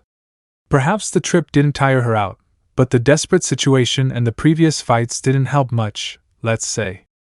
Luckily for the girl, the sound of a car was heard. Out of an impulse to survive, she hid nearby where she saw it, a strange car with bat-like markings. The Batmobile would stop near Bubble Girl, and then open the roof, from which two people emerged, one of whom was immediately recognized by her. Bubble Girl, Mirio, Bubble Girl. They both hug each other while the blue skin begins to tear up. Izuku, let's go. We must go to a calmer place, and then you continue with her Romeo. Mirio and Bubble Girl would blush. Mirio, Hui, come here, comically running after him. Izuku, get in now, we're going to the cave. So the girl with distrust got into the Batmobile, while Mirio gave her a warm smile, so with confidence in Mirio she got in. Mirio, don't worry, you're safe. Izuku, calm down, Bubble Girl. Mirio senpai protects you. Bubble Girl, thank you. Mirio, come on Izuku. Don't make her more confused than she already is. Bubble Girl, wait, you're Izuku with tears. Izuku, yes, Tin on steroids already said it, so don't worry, you're in good hands. Thus they continued the trip for 10 minutes to the Batcave, exchanging anecdotes about the most recent events. Batcave. Team Izuku was gathered, Luca, Melissa, Shoto, Bakugo and Kirishima, while Young Justice was on screen as the Titans, and Nightwing, Starfire, Red Hood and Endeavor along with the new Dalby, or rather Cyborg, were waiting. Everyone was surprised by what happened to Tuya Todoroki, while the latter remembered how his family took him. Flashback. Endeavor, Natsuo, Fuyumi, Shoto, I think they will need to be aware of what happened to Tuya. Ray, guys, don't be scared. Endeavor, we were in Star Labs when some guys attacked while Tuya and I were defending the place. Unfortunately, they threw a grenade, almost killing his brother instantly. Fuyumi, tell me it's not true with tears. Shoto, brother clenching his fist. Natsuo, another mistake of yours, father angry. Tuya then enters. It wasn't the old man's fault. His brothers, Tuya. Fuyumi, what happened to you? Tuya, the old man didn't let me die. He saved me along with the Star Labs scientists. So don't blame old Natsuo. He wanted to save my life this time. Natsuo, but why are you defending him? You're an android now. Tuya, it's true that I have little organic trace left, but that doesn't make him any less his brother. Shoto, and what will you do? Tuya, the old man will add me to the team, little brother. Shoto smiled. So they continued talking while Natsuo was upset. But Dalby cleared things up by hitting him hard to calm him down, followed by Rei threatening him with the threat every angry mother would have. End of flashback. While they waited for the arrival of Izuku and Mirio, they chatted about various things until they heard the Batmobile enter the Batcave, from which Izuku and Mirio came out accompanied by a girl. Mirio, guys, you should already know her. Nijire, Bubble Girl. That's where Midnight Aizawa, Ryukyu and Edge Shot enter. Bubble Girl, what a relief everyone's reunited. Ryukyu, what's going on? Batman, don't worry, you're safe. Bubble Girl comments on the situation and what was happening in that world, the new villains and the words of several new villains who respond to AFO. Serious Batman, are you sure? Bubble Girl, yes, this is a picture of one of them. In the image you can see Black Adam holding a wounded brown-haired hero. Batman, then you're right. Izuku, Black Adam. Bubble Girl, he's not the only one we've heard of, a red skin with a ring and a yellow suit. Hall, are you sure? Bubble Girl, yes. Johan, very sure? The lanterns were very serious, which surprised Luca, but not Razor since he knew who they were talking about. Bubble Girl, yes. Razor, Sinestro, no doubt about it. Bubble Girl was amazed they were already taking out the villains who were attacking them, but how was it possible for her that they knew them, and knew with the descriptions? Superman, in that case we must go help. Let's discard the idea that those alone are there. Martian Manhunter, that's right, we must go help. Let's not forget that this guy named All For One has been in contact with Lex Luthor.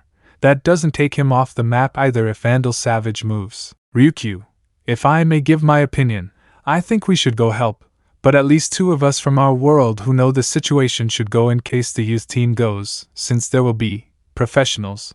They're making quotation marks with his fingers who will want to arrest them for using unlicensed powers. Endeavor, in that case I'll go. I'll take responsibility in my world. So if they take away my hero license for letting them act, it would give me free reign to stay here. Aquaman, we've faced crises on 2 Earths before, but is the League necessary? I mean, I think it could be an opportunity for the youngsters, something more similar to the Injustice League. Batman, it's decided. Endeavor, Ryukyu and Eraserhead will lead a team of younglings we send. Are you okay? All yes. Izuku, in that case we should take the Phantom Zone projector. AFO is proving to be a threat that several heroes won't want to stop with means like ours.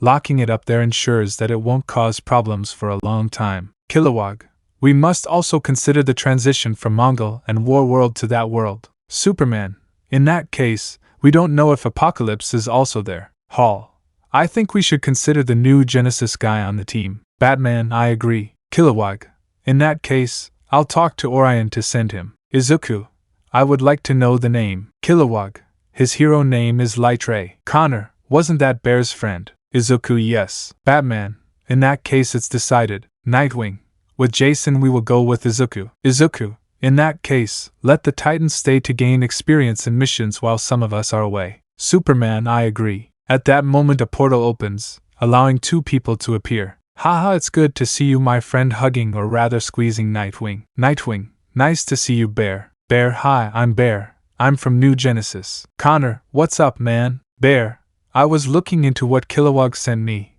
and they're right. If Mongol is there, Apocalypse might be too.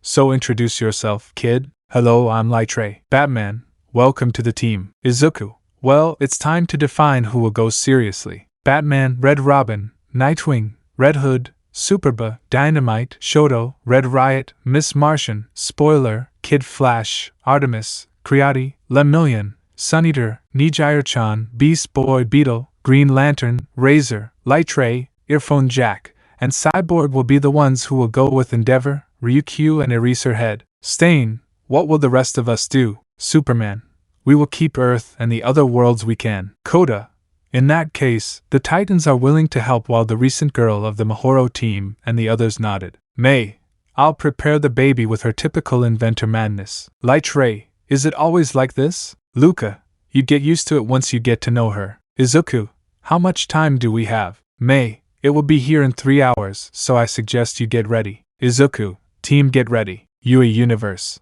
At UA Hero Academy, a massive influx of civilians was taking place to seek refuge from the villains and Nomus. The same was happening at Ketsubutsu and Shiketsu. The other heroes' schools had been destroyed. Fat Gum, come on, come in. Gang Orca, we will help the civilians we can. The heroes who can help and fight, prepare yourselves. We will resist until reinforcements arrive. Unbeknownst to them, an army of high-end Nomus led by Sinestro and Giganto with a modified Grandi were approaching the UA in the distance. Centipeder, let's hope our envoy returns with help. Sighing with clear tiredness. Teen Titans. The Titans were listening to the entire conversation that was taking place about the help that the League heroes would provide, the team of young heroes being the ones who would go with Endeavor, Ryukyu and Aizawa. So Koda made the team he leads available. Katsuma, are you sure, Koda? Koda, of course, and Isan told us to help, and that's what we will do. Speedy, we're with you. Bart, count on me. This is going to be a crash. Mahoro, they won't keep everything. Joey, count me in. Ryan, with me old people. Koda, okay. Gran Torino in thoughts. These guys smiling. Koda, Katsuma, should we go say goodbye? Katsuma, sure. This is how it happened, where the team was left waiting in the tower, while Katsuma, Mahoro and Koda returned to the Batcave. Batcave, computer, Renowned Robin 45, Arsenal 46, Arouette 47. Izuku, we thought you wouldn't come. Bakugo, did you think we wouldn't leave without saying goodbye? Shoto, how bad you guys are. Kirishima, it looks like they want to say goodbye to us. Koda, don't die. Katsuma, kick their asses. Mahoro, shine them. Bakugo turned around as a tear of pride came out. Shoto, malevolent cockroach, got sentimental with mockery. Bakugo, shut up half-half. Batman, the team is ready? Izuku, yes. Endeavor, yes. Batman, activate the May portal. May, okay, touching buttons. Koda, good luck, brothers. Jason, take care, both of you. Nightwing, who do you take us for? Izuku, how little faith they have in us, hee hee. Jason, go both of you. Batman, defeat them seriously. Superman, good luck hugging Connor. The team would go through the portal while when Luca, who was the last to pass, May acted to close it. Batman, good luck to you, defend that world. Koda, luck. Katsuma, we must return to the tower. Mahoro, HAI. Titan's Tower. Computer, Renowned Robin 45, Arsenal 46, Arouette 47. Joey, they're back. Koda, no, we are still there. Sarcastically, of course we came back, and we also said night of. Joey, Bart, Ryan and Katsuma, video game night. Gran Torino, I'm sorry to ruin your brat plans, but a hero's work never rests. They must make themselves known. Longing, I will be in charge of monitoring the area. Here we know what kind of villains are dangerous. But in the meantime, Gran Torino, they will stop robberies. Counting on their fingers they will stop rapists.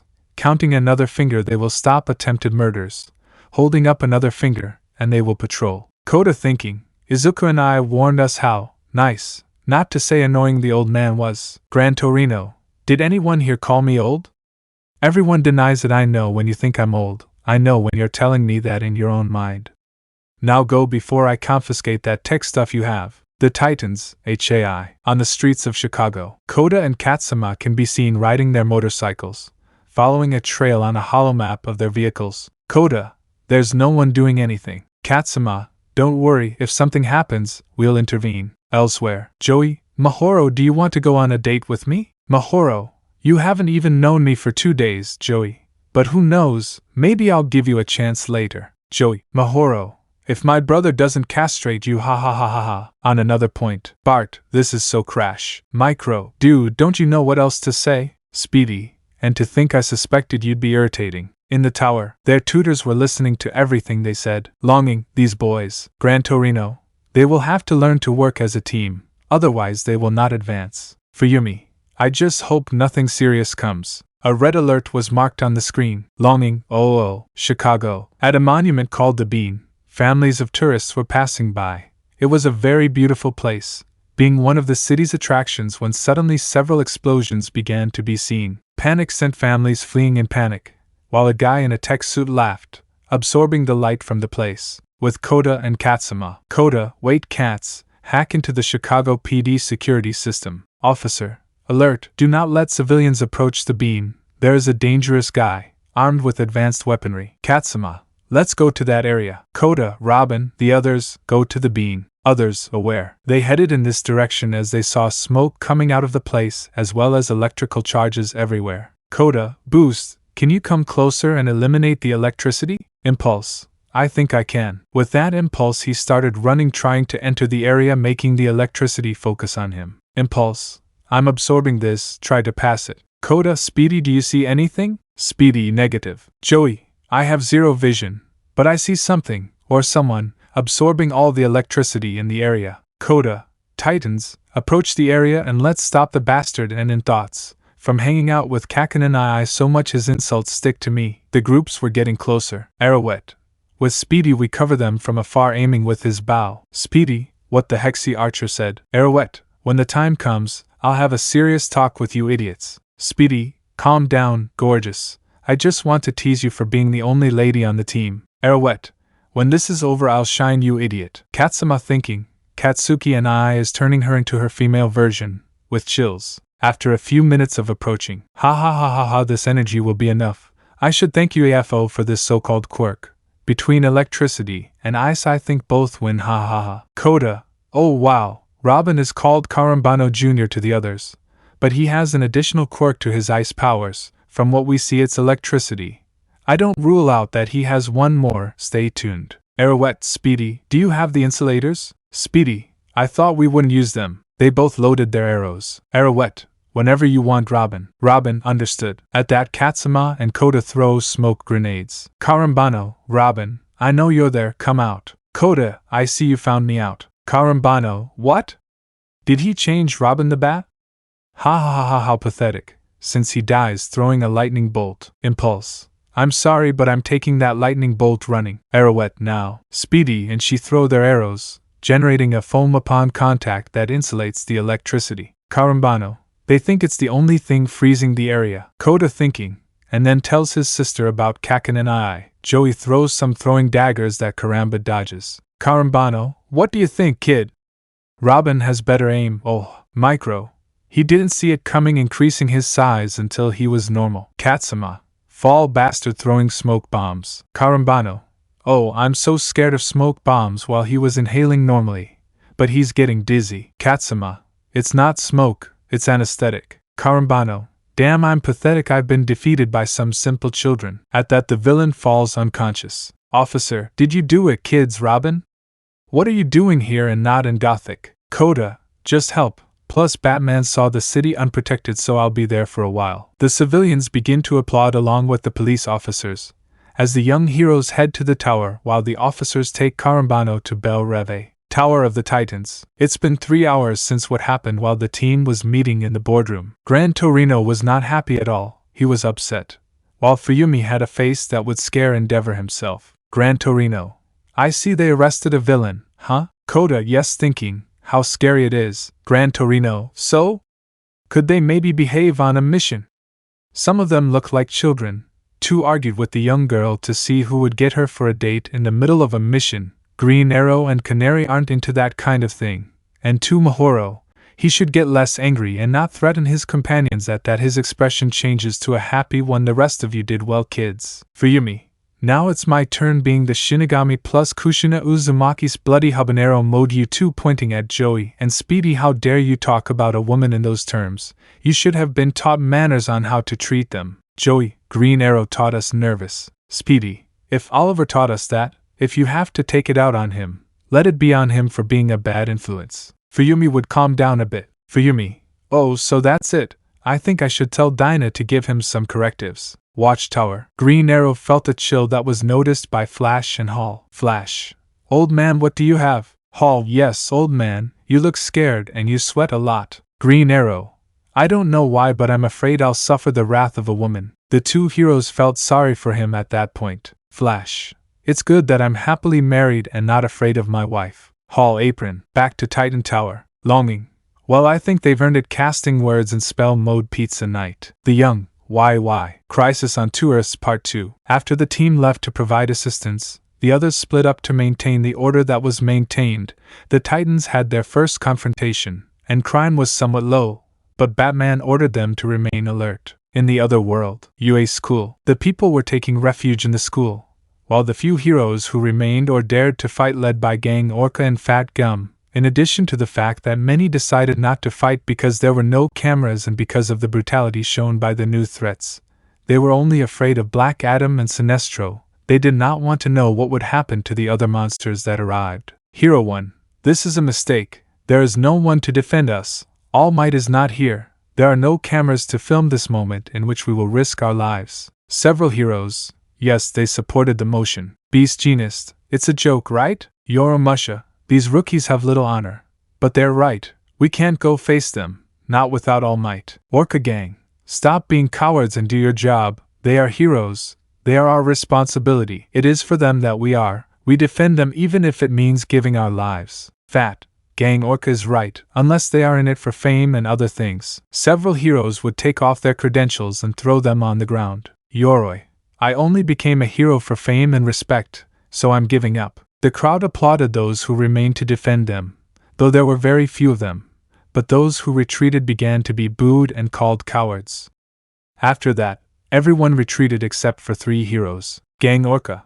Without Wash, Crust, Native, Xless, plus the recent deaths at the hands of Medallo, the list of allies is getting too short. Fat. But what can we do? We are really few. Many do not want to fight out of fear. I do not dispute that I am afraid, but at least we put our faces forward and fight. Beast. This could be better. With UA and its students, the other heroes' schools are in the same condition. Shiketsu, Isami and Ketsubutsu are in the same as here. With even fewer heroes, even the students offer to fight. Security system. Alert, alert, alert, imminent raid. Giganta. Shut up already. You bucking computer banging loudly on the entrance of the UA. The Nomas began to enter the UA school as Grandi followed them, throwing every vehicle, debris, and pole he found in his path. Gang Orca. Those who can fight, fight. Those who are not fit to do so, evacuate the civilians. At that, Grandi approaches to hit Gang Orca. But, Fat, you came this far bearing the blows with pain, since no matter how much he absorbed the blows, they were stronger than Rappa. Beast grabbed her threads and entangled Giganta as the villain fell tied by the fibers. The heroes were beginning to fall to the Nomas. But, author's note, ignore the parademons. From the portal the first to come out would be Ryukyu, Endeavor and Eraserhead, and a group of young heroes that they never recognized came out, all seen by the citizens and other heroes. Some who wanted fame decided to go out and fight. Endeavor. Red takes on the Nomas with Superboy, Kid Flash, Beast Boy, and Miss Martian. Ryukyu, Lanterns and Light Ray take charge of blocking and defending civilians. Eraserhead, Red Riot, Dynamite, Shoto and Spoiler, from the northern area and help from there. Fat, Red Riot almost on the verge of tears. Gang Orca, amazing various heroes and young people. Endeavor, we'll talk about this later. Dabi, careful using the plasma cannon against a group of Nomas leaving them in ashes. I could get used to it. At that moment, Grandi appears to attack Endeavor, but Superboy lifts him up with a blow and moves him away with his heat vision, so that Miss Martian with her mental powers can put him to sleep. Eraser, Earphone Jack, help with Beetle, Artemis, and the Big Three to the civilians. Each group did as requested, defeating the villain's onslaught, but a lightning bolt attacks Gang Orca's group, injuring the cetacean hero, while a shot hits Beast Genist in the head. I gave it to the one with the threads. At that point a batarang hits the shooter. Help me, Manta. Manta, I'll take care of you. Receiving a blow from Superbot that sends him to UA. Izuku, dead shot. Who would say that for a few dollars a guy would sell himself? Dead shot. Oh come on, you know as well as I do that money talks, and if someone names a price I'll pay it. Pointing a gun. Izuku, fortune teller. AFO hired you to kill me. Dead shot. Not you, just that Almight guy. So let's do this. You hand him over and we both win something, right? You continue with your life as the son of the bat, and I earn my money. We all win. Izuku, you tempt me. But you know something? AFO will never pay. He will just knock you out and use you as a Noma. Dead shot. That's a lie. Izuku, asked Shigaraki. At that point the aiming villain would fire several shots that Izuku would dodge with agility, to fight both hand to hand, disarming each other. Dead shot. Not bad, kid. We're both a pair of walking armories, but with so many gadgets you're not going to beat me. Izuku. Wanna bet taking out the black whip and catching him, it's over, hitting him on the back of the head. Izuku. This is red. I have Deadshot in custody. Endeavor. Understood. Bring him to the UA and we'll put him there. Izuku. Whatever you say. At that Izuku would handcuff Deadshot, plus an anti-Quirk collar, and take him to the UA. With Black Manta. Manta would have fallen near several heroes, so using his weapons he would annihilate several in a jiffy, but Luca, stop now. Manta. Oh, the youngest of the lanterns, Sinestro will be pleased to see this. Razor, stop now. Manta. Blue Lantern. That's new. He activates his helmet, disappear. A red ray attacked both of them, who covered themselves with their rings so that Luca could order again. Luca, stop now. Razor did the same by enclosing the villain in a blue energy dome. Endeavor, this fight is over. Beetle. Endeavor? Something's coming. Endeavor, what a thing. Black Beetle. I defective little flames. Beetle. Oh, Black Beetle. Beetle, stop using his powers with his weapons. Black Beetle. Weakling grabbing Jamie by force and throwing him backward. Dobby. Even though I like seeing my old man about to be beaten, it's something I won't allow to happen. Then he shoots a ray from his arm. Black Beetle. I'll send you to the damn cyborg dump. At that point, both begin to exchange blows, so that in a moment of exhaustion, Dobby decides to use missiles against the villain, so that with a lucky blow, Superba appears and hits the villain in the back of the neck. Beetle. We must stop him from attacking anymore by putting handcuffs on him, which I believe the being that gives the boys power. Harizer. This is over. Ryukyu. Treat the wounded. So all available team members helped the nearby civilians, and those who could secured the captured, allowing them to lock them in the Phantom Zone for a while until they returned. But everything that happened has to end because of idiots. Filler hero. Arrested for unlicensed use of quirks. Endeavor. Let's see what happens to you idiots. Filler hero. That they, pointing to the team, used their quirks without hero licenses. The civilians who heard that group of heroes speak like that were upset, especially when they were part of the group who had lost their nerve. Endeavor? And you think you are? Filler hero. Of course I am, and even more so when I have my license, he said arrogantly. Endeavor. In that case, tell me, what does it mean to be a hero? The hero remained silent. Endeavor. Well, seeing the situation, I will clarify things. This group of young people who accompany us are from a team. You see, when we went to another world for the shield machine with the young Hatsum with the approval of Director Nizu, we found a world where heroes exist, yes. But they assign more value to what that word means, since in that world there are no licenses, and being a hero is not a job. Filler hero, what a waste of time. Endeavor, what are you saying? You know they left their civilian lives to come help, and what happens when we arrive? 2 wounded heroes, plus several dead heroes, while several who, because they have said license, call themselves heroes, are nothing more than clowns in their eyes. At that moment a government official would arrive. Officer, the hero is right. Endeavor, they need their licenses, so they must be arrested. Harizer head, they will act under our responsibility. Ryukyu, and mine. Fat, and mine. Power loader, and mine. Gang Orca, and mine, he said weakly, while Bakugo helped him get closer. Centipeder, just like mine, along with Sir Nitai's agency. Endeavor, needless to say, mine. Officer, in that case, after this you will give up your licenses when this is over. The mentioned ones. This is how we will do it. The people were greatly upset. They were facing a crisis, and their heroes, and the government wouldn't admit that they needed help and an improvement to their entire system. Instead, they denigrated those willing to risk their lives and forced them to adapt to the laws, which unfairly framed the hypocrisy of society since the origin of quirks. Faced with this situation, the people vented their anger in repudiation and annoyance.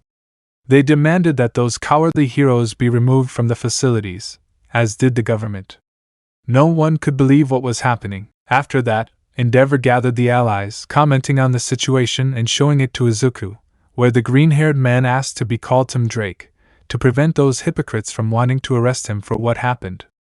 Everyone accepted the request, so they organized groups to patrol, but Endeavor and Izuku warned of War World, which meant the first planetary threat to that world. So they set about their work, of course, always hindered by those false heroes and lesser villains. Crisis on Two Earths Part 3. After the arrival of the team, the arrest of at least 5 dangerous villains and an altercation against the false heroic society, as the government and several false heroes, society was no longer willing to maintain tolerance for these people, so it began to run them off, both officers of the Government Hero Association, plus those heroes who proved to be a complete loss. Saving those like Yoroi who maintained his civilian status since he could not find the courage to continue fighting. Izuku, I think we should do a head count. See who's willing to fight and who's chicken out. Gang Orca, we must do it. Recovery Girl, in that case, kiss giving her a kiss. Gang Orca, thanks, but now I feel exhausted. Endeavor, calm down, you should rest. We'll take over. For now, we need to conduct a head count and assess the situation. Recovery Girl, in that case, use the principal's office. Izuku, okay, let's see what happens. For safety, I request that Recovery Girl be present. They all headed to the office while people applauded them. The children asked for photos since they liked the fights they saw, mainly Dynamite, Red Robin, Superba, Red Riot, the Lanterns and Shoto. They agreed to give photos after their meeting, so they asked to gather all the children who wanted photos and get ready. Nisa's office. Centipede. Well, I should thank you for the help. Endeavor, don't worry, we'll help in any way we can.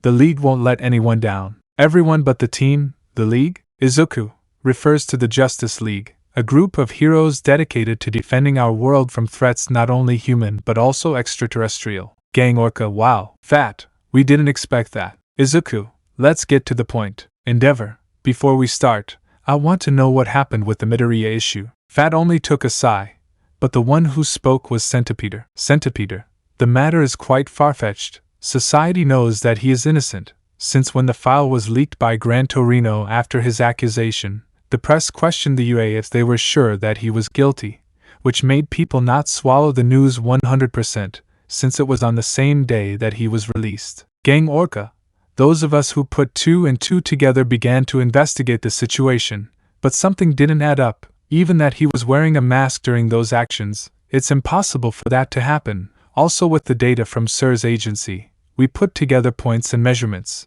so we found out the falsehood of the video, where with the signature of Gran Torino, Endeavor, and the agencies of Mirko, Ryukyu and those present, including Rock Lock and several heroes like Selkie and the agency. That took the mini Ingenium previously. We showed evidence that incriminated Midoriya was false, which the UA claimed otherwise without giving any more argument than why they said so. Needless to say, the press didn't stay with it, and sent the evidence to Ketsubutsu and Shiketsu, finding the same conclusions. The evidence was false. With this the press exploded. Centipede, UA fell apart somewhat. Even when I interviewed the inhabitants of the school Midoriya attended, those closest to Katsuki Bakugo, they said that he couldn't even be a villain because he was a Deku. UA put up a video that they managed to obtain where Katsuki Bakugo is seen defending Midoriya, which made Bakugo's group of henchmen.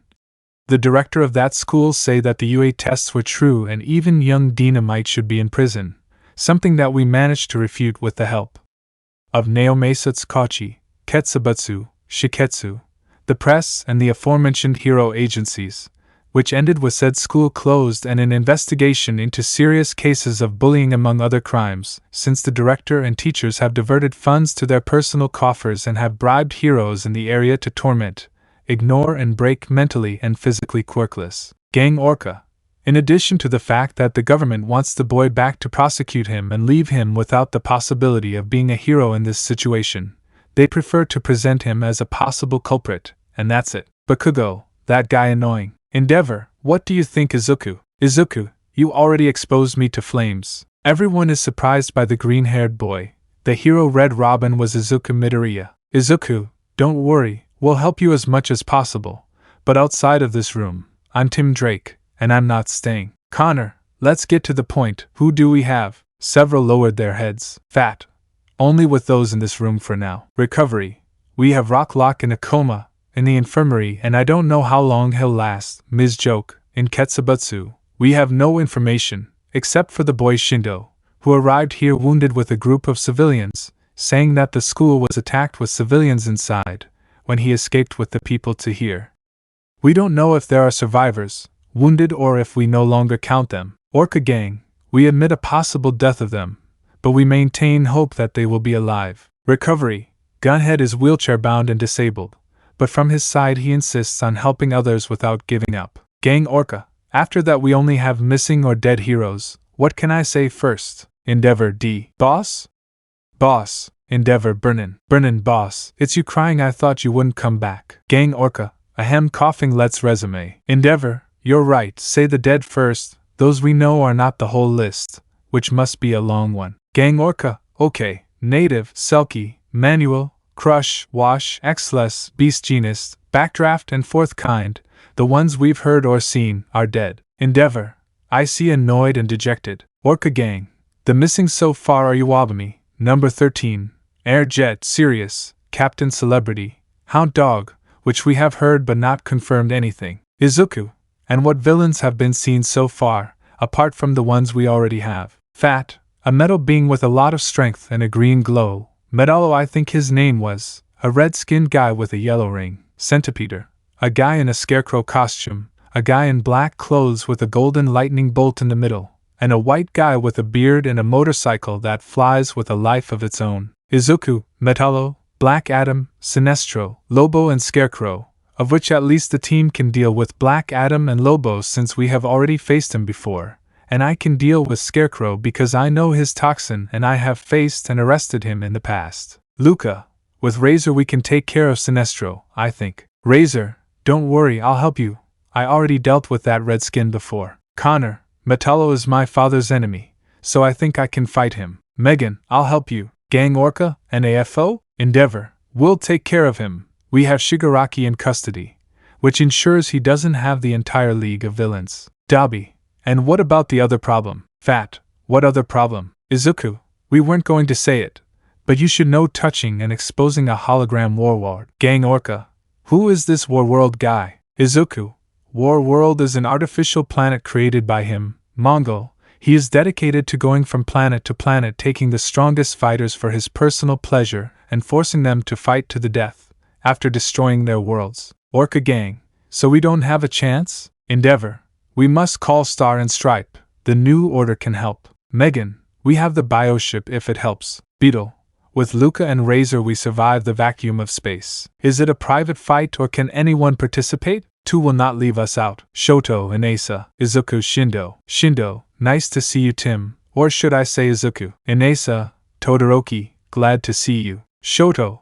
I haven't seen you in a while. Smiles slightly. Izuku. You've heard so much and tell us what's happening in your schools seriously. Both of them discuss Shiketsu and Shindo's situation with great pain, the situation with Ketsubutsu and his parents, who had died at the hands of Muscular.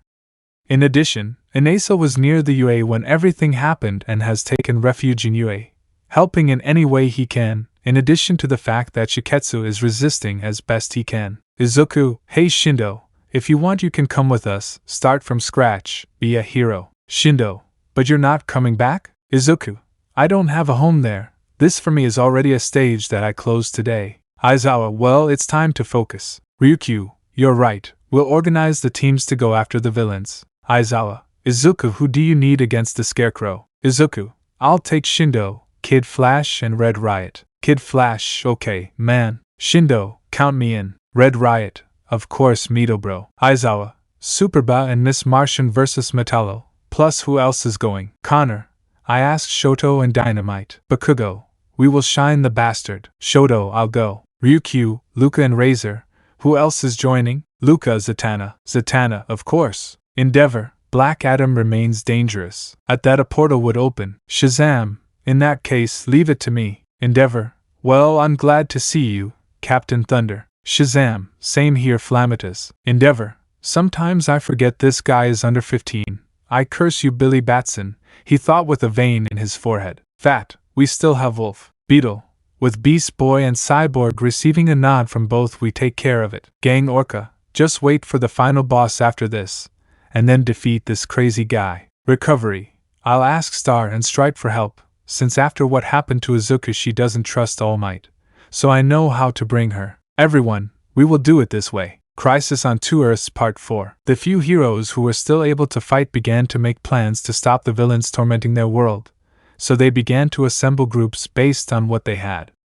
Recovery Girl had called Star and Stripe, who gladly agreed to help, arriving in Japan in an estimated 3 days with some heroes to help. People, whenever they could, would thank the newcomers for their help. Children would approach them and ask for photos with them, which the young heroes gladly accepted, or at the urging of their girlfriends. When a child asked Superboy his hero name, he simply replied, Superboy, with the heroes. The older ones saw everything and Endeavor had a smile on his face. Orca Gang, why are you smiling? Endeavor, those 4 over there are the ones who will possibly take the place of their masters in their world. Gang Orca, Midoriya has a new teacher? Endeavor, tutor, father, teacher, and support, as well as being his mentor. Fat, in a nutshell, Midoriya is a protege of a major hero. Endeavor, yes. Endeavor, who would have thought that the idiocy of our society would open the doors for him to become a better hero than even Almight, with the youth. Shoto, it seems that they love them. Bakugo, after all, they see the next Batman, Flash, Superman and Wonder Woman mocking. Zatanna, you're right, hee. Izuku, they would like to see me dressed as a bat. Connor, there's no way I'm going to wear blue tights with uncomfortable shivers. Cassie, if you want, I'll try on Diana-san's outfit and model Shokun for you, she said playfully. Shoto blushed profusely at that moment. Shindo, hey Tim, do you think we can talk? Izuku, of course, in a separate place. Izuku, tell me what you need. Shindo, I'll accept your offer, but tell me what that world is like. Izuku, first, most important and best, there are no hero licenses, much less academies. Shindo, wow, tell me more. Izuku began to tell him about life in Gotham, the Justice League, Young Justice, the Teen Titans Initiative, as well as those heroes who keep their cities safe individually. Shindo was increasingly surprised. The green-haired boy had won a place where being a hero was the closest thing to the comics of the pre-Quirk era. Shindo, surprising. Izuku, and tell me, knowing that, will you want to go? Being a hero isn't a paid job like here, and it's not like you're always going to be in contact with the press, but it's necessary not to have it, and if you have the misfortune of having it, just exchange 3 words and not do what the idiots of this world do. Shindo, okay, teach me. Also, in changing the subject, a magic girl is very. Izuku, slow down speedster, because Z-chan is my girlfriend. Besides, I wouldn't go too far with her, if you don't want me to send you to hell.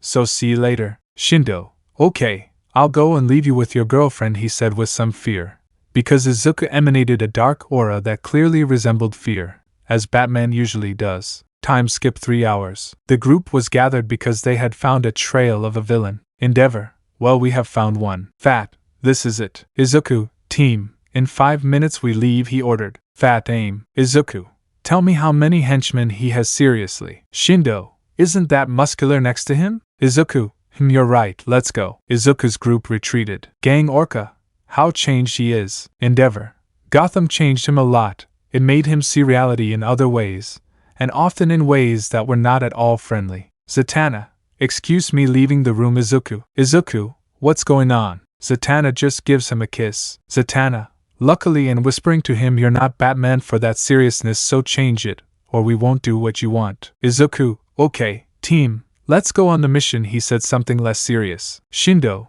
what did he say? Women are terrifying. Thank goodness I'll stay away from her, he thought with fear. Hey Tim, Izuku only sees him. Sorry, I was stupid to want to hook up with her. I hope we can be even. Izuku, sure, and forgive me for being so serious, but I got a little angry and I guess jealousy got the better of me. Kirishima, okay, how are we doing? Izuku, we will go against Muscular without being detected. Shindo, how will we pass? Do you know his quirk? Izuku, yes, Wally recognition. Wally, understood running. The team went out through the buildings doing parkour and using their climbing gadgets and so on.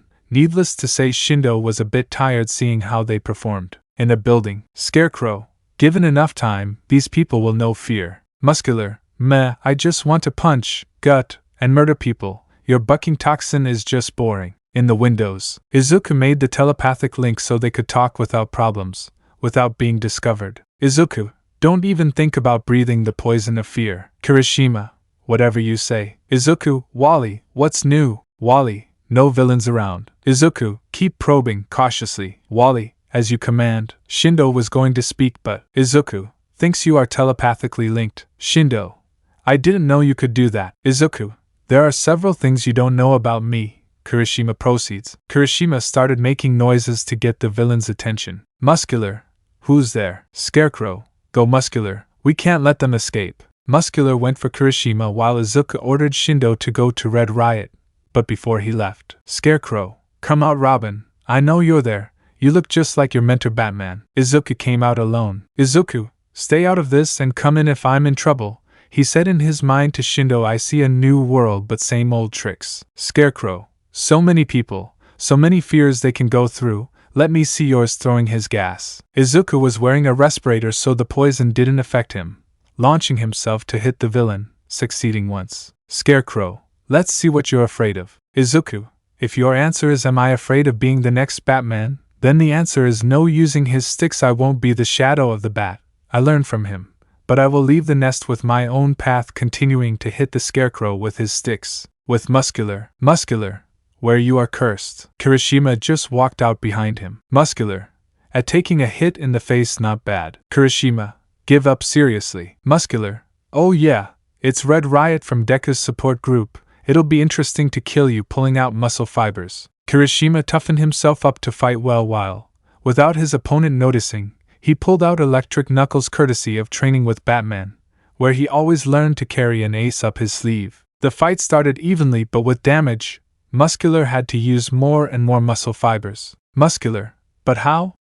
You were supposed to be weaker than Deku. Kirishima, that's what the league said, huh? Muscular, damn, throwing himself into a rage. Kirishima used his unbreakable mode to fight, both of them having an even fight that the redhead gradually won. With Izuku. Izuku was putting the Scarecrow in a tight spot, who desperately took out his scythe, but it was no use because Izuku kept him at bay. Scarecrow, how come you're not afraid of me? Izuku, I overcame my fears a long time ago, hitting him in the back of the head, leaving him unconscious. Izuku, Shindo, do you have the handcuffs? Shindo, yes, by the way it was a good fight. They both placed handcuffs on the villain while Kirishima brought in an unconscious muscle where they placed anti-quirk bracelets on him. Wally, guys, I didn't find much, but do we have a memory? Izuku, see for yourself, showing the catches. Wally, amazing. Izuku, Red Robin to base, we have 2 in custody. Endeavor, understood, we just located Metallo and Lobo, we already have Sinestro and Black Adam in custody. Izuku, how are the Lanterns and Zatanna?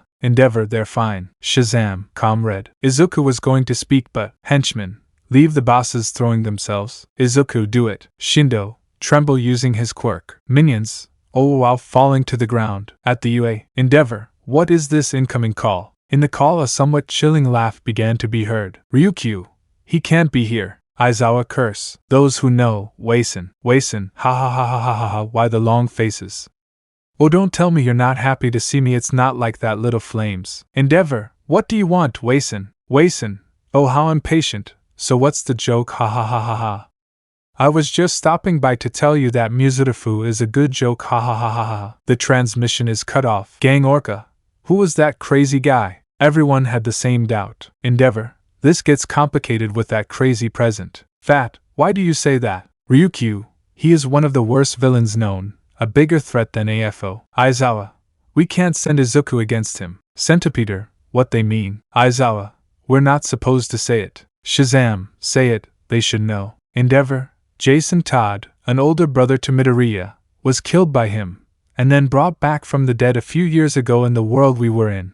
Although it was before Izuku arrived, Jason influenced him a lot, so if he is here Izuku could kill him. Aizawa, although we know that Dick and Bruce stopped Izuku from wanting to kill him, we know that it may be best to send him alone against the Wason. Back with Izuku. Kirishima, we've got them handcuffing the Scarecrow's henchmen. Izuku, Cyborg, do you copy me? Tuya, what do you want? Izuku, I need a light tube. Tuya, do you think I can do it? Izuku, you're literally a living mother box so you can open it. Tuya, well, I'll drop you off at UA. A portal would open where everyone passed through with the villains in handcuffs, being greeted by Burblegirl, Mirio, and Lightray.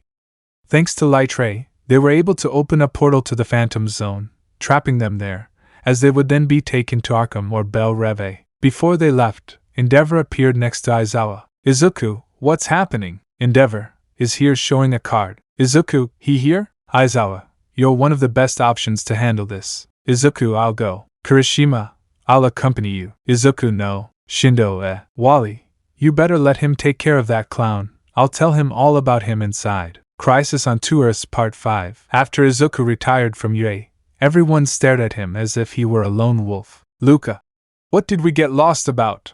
He asked as he flew down with Razor and Sinestro handcuffed in a bubble without his ring. Endeavor, what do you know about the little Wason? Luca, not much, just that he's a psychopath, a lunatic and a lot of other things since I still don't have access to all the files on the base. Wally, don't take it the wrong way. El Wason is a Justice League level threat. Gang Orca, I want to know how dangerous he is and his relationship with the boy. Wally, let's go in. In that, Metallo's team would arrive at the UA with it in some rather cruel conditions. Connor, we missed something with Metallo badly dented, burned, and missing his arms and legs. Bakugo, what's going on? Shoto, whatever it is, we'll see inside. Wally, Megan, do you have access to the hood videos? Megan, no. Connor, I do. But why do you ask? Endeavor, do you recognize her? Showing the card. Connor, yes, and Izuku? Bakugo, where's the nerd? Aizawa went after him. Connor, Wally calls Cassie, let's help him. Endeavor, why do they say that? Izuku didn't want them to accompany him. Connor, he's so Batman, the Wason wants him to go for him. He did the same to get Jason to go against him. Megan, you don't mean? Connor, I'm going for it. Izuku, it won't be necessary. Bakugo, you know, I didn't think you would worry like that. Connor, you're an idiot. You know how stupid it is that you go against him like that taking him. Didn't Jason tell you anything about him saying that you should kill him when you see him? Izuku, yes, I know. I was a bit impulsive, I admit it. But I wanted to make sure of something. So everyone retreated to Nisa's office. Izuku, override hood protocol. Computer, renowned Red Robin. Izuku, computer, show the video of the mask falling. I want the others to watch what that guy did to my brother. Screen, off screen. Izuku clenched his fists in fury. He wanted to make Wason pay for it. Bakugo, nerd, putting his hand on his shoulder, you're not alone. Izuku, I know, that's why computer contact Batcave. Computer connecting. Gang Orca, who's calling? Batman, you need something red serious. Izuku, I need help with a case, but to solve it I need the Arkham recordings. Batman, I already sent them, but what exactly are you looking for? Izuku, we have a problem with the clown. Batman, I'll send Hood and Nightwing over there. Izuku, please don't tell Kota about the clown. Batman, okay. Izuku, Batman, the Wason tells me he's in Arkham. How is it possible he's here too? Batman, what do you think? Izuku, there's more than one Wason. 3. Batman, I have that idea too. Izuku, thanks for the information and sending my brothers. Batman, solve the Wason as a family without anyone else by your side. Batman out. The transmission cuts out and a portal would open, where two people would come out, one with a suit that would undoubtedly make him look like a villain, and the other somewhat friendlier. The remarkable thing is the symbol that both had. In a certain way they joined the ends with Izuku. Dick, wow, so we arrived. Jason, let's see. Dwarf, tell me what's going on. Izuku, Batman said to handle this between us, showing a card and a familiar face. Jason, how the hell is that clown here? He said, very annoyed he was in Arkham until 2 hours ago. Dick, calm down, read what happened. Endeavor, I'll explain everything we found, starting to narrate the call and the laughter plus its place in Muzurifu. Dick, I see. Jason, I'm going to fill him with bullets, loading his gun. Izuku, this is Arkham a few minutes ago. The one you say Jason is locked in his cell. Jason, oh no, Buck. Dick, and Kota knows? Izuku, no, I decided it was best to leave him out. He's good at fighting villains, but the Wason is something that for him is not in his league to handle. Dick, well done. Jason, I say the dwarf can beat him, but hey, I'm glad you didn't tell him. Endeavor, they'll do tracking, right? Jason, old-fashioned, opening a window. Izuku, it's time, brothers, getting ready to jump. Dick, oh no, stop it, you pair of idiots. We'll come out fine and not like retards. Izuku and Jason, you take the fun out of life, they said, hugging each other while smiling. After that they withdrew. Luca, it would be better if we used Light Ray to conduct a probe in space, don't you think, Razor? Connor, I'll go with you. The four would fly out of the UA. Gang Orca, the boy did win, admirable brothers. Endeavor, his new family is heroic, smiling sideways, doesn't want to abandon them. At that moment, the sound of a motorcycle is heard. Wolf, ha ha ha ha, it's time to rock and roll and cause chaos. Endeavor, you won't punching him in flames. Wolf, oh, the little flame taking the blow, it hurt me taking out his weapon. Light Ray, you won't giving him a strong blow sending him to the world of dreams. Muzudafu, Izuku, I didn't think I'd come home. Dick, bad memories? Izuku, there are good ones too. Jason, it would be nice to hunt bastards here though if the guys from our world hadn't shown up. Izuku, it was a place not very pretty nor very ugly. It was something to live in and where people called home. At that moment, an explosion was heard, prompting the three brothers to rush to the scene. Upon arriving, they saw several lifeless bodies, but with the expressions of a madman, as if he'd been laughing until his time to die arrived. Izuku, that bastard annoying. Jason, I'll give it to him, sharpening some knives and reloading his guns. The young people went into the area of the explosion to explore, find clues and investigate whether this was done by the Wason or Wasons. It was no longer entirely clear to them. One Wason was in Arkham and another was frightening Muzudafu.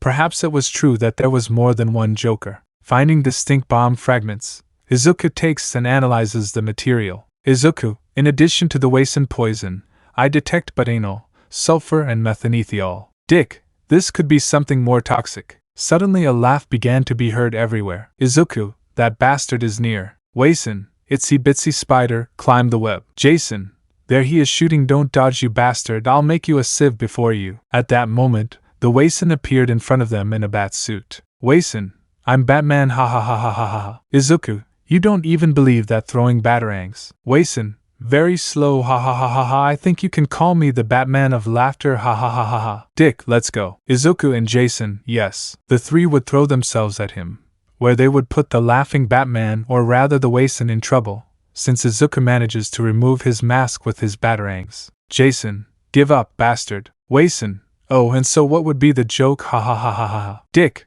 Hood, he's just teasing you, don't fall for his games. At that, before Jason's doubt, the Wason would take Izuku by putting a knife to his neck, alerting Dick and Jason. Izuku, let me go, you bastard clown. Wason, oh, didn't the bat teach you any manners? Making a small cut in the area of the suit at the height of his chest, revealing blood. Izuku, I said let me go, activating the black whips to grab the Wason and slam him hard against the ground. Wason, a butter boy with powers, that's new. Izuku, shut up, hitting him in the face to knock him out, it felt good to hit him in the face. Dick, how are you feeling? Worried. Izuku, from the cut I think he's by falling unconscious. Jason, I'll take him, taking Izuku, come on little brother, you're going to get through this. UA. The brothers after several minutes had arrived at the UA, where they were greeted by Recovery Girl. Recovery, take him to the infirmary. Both brothers carried the youngest to lay him on a stretcher under the watchful eyes of everyone. In Izuku's mind, Izuku was running all over UA, while everyone was dead, with a completely psychopathic smile, among them, those he least wanted to see, his family, his brothers and little brothers, plus his little albino. Izuku, enough already. Ha ho ha ho ha ho ha ho ha ho ha ho ho, that's what's coming, ha ha ha ha ha ha ha. I am the best Tim Drake ever, ha ha ha ha ha ha ha. Out of the mint, Izuku would wake up agitated, while Megan was scared of what she saw, since after seeing Izuku writhe for a moment in a state of unconsciousness she used her powers to see what was happening, being astonished. Megan, what did you see there, and who is that Wason boy? Izuku, I don't know, he just said he was the best Tim Drake. I won't let him hurt my family. Endeavor, nothing will happen. Dick, we are here to help you. Jason, we'll help you, brother. Endeavor, good news, there are no villains left except AFO, but there is a problem. The mask of evil has left, and is in his world. It seems that this was only the end of his stage in this world. At that moment Razor and Luca would arrive altered. Izuku, what's happening? Luca, it's Warworld. Izuku, what's happening? Razor, it's at the height of Mars and it's coming fast. At that moment a blonde would arrive in the room. It was Star and Stripe, who without hesitation agreed to help with this threat. Star, is this a private fight? Or can anyone participate? Crisis on 2 Earth's final chapter. The stage closed, goodbye UA. Previously, Star and Stripe, is it a private fight or can anyone participate? At the moment, Izuku, of course you can come in. Star, I'm glad to see the Ofei's successor, although I didn't expect you to be betrayed by him. I thought he was someone you could trust. Izuku, like me, but that's in the past now. It's time to close this stage. Star, I'll support you in whatever you need. Izuku, did you bring military support? Star, yes. Izuku, can your new order Quirk alter those ships? I mean, we need them to be able to fly into space and help. By the way, can Power Loader make oxygen masks? Power Loader, sure. Give me a minute. Goes to the support room with Melissa. Star, I think so. I've never used it on inanimate objects. Izuku, I see. Computer, contact Watchtower. Computer, connecting. Superman, Watchtower here. How is everything going in that world? Izuku, Superman, I need some support. War World is approaching and we don't have the resources to go into space to help. Connor and the Lanterns can, but it's not enough. Superman, I'll send as many javelins as I can. Watchtower out. The transmission would be cut off. Izuku, can you at least deal with 3 planes? And Star, ask the nations to prepare their arsenals. Star, sure, I don't promise anything with the last one. Everyone would withdraw while Power Loader works on the masks. Star and Stripe saw how to prepare 2 planes to fight in space. Also at Izuku's suggestion he searched, explaining what was found on Mars, confirming what NASA had done with its satellites, that the nations could put their military arsenals available to help, thus passing 4 hours, managing to have 3 planes prepared thanks to the new order. Miss Martian's bioship to send an infiltration team, made up of Superboy, Kid Flash, Miss Martian, Cyborg, Beast Boy, Wonder Girl, Shoto, Kirishima, while Izuku and Melissa are in charge along with Dick and Jason of coordinating the groups from the UA, while Luca and Razor are in charge of the defense of the planet, and the heroes under Izuku's instructions and the help of Star's new order, tried to make sure that if Warworld's arsenals came out, destroyed the projectiles as a distraction. While the team infiltrates and stops Mongol, with all equipment ready, and nations ready to launch their arsenals into space to help, they brace for an imminent attack by a tyrant himself. Izuku, are you ready? All teams, yes. Izuku, Orca Gang, your job is to ask for mediation and prevent an attack. Gang Orca, okay, I don't think it'll work, but we'll try. Time skip 2 hours. In the skies of the Earth a second moon began to be seen, frightening several on the planet. Several began to pray. Chaos was about to break out when on each screen, thanks to a massive hacking of satellites and signals by Izuku, to broadcast the event, showing the being in command of that kind of artificial moon. Orca Gang, we wish to open negotiations. Mongol, I'm not interested in opening negotiations. The Earth under this metagene and quirk phenomenon is too dangerous for my long-term plans. It must be destroyed, and frankly, if they understood what awaited them, they would thank me for ending their collective misery.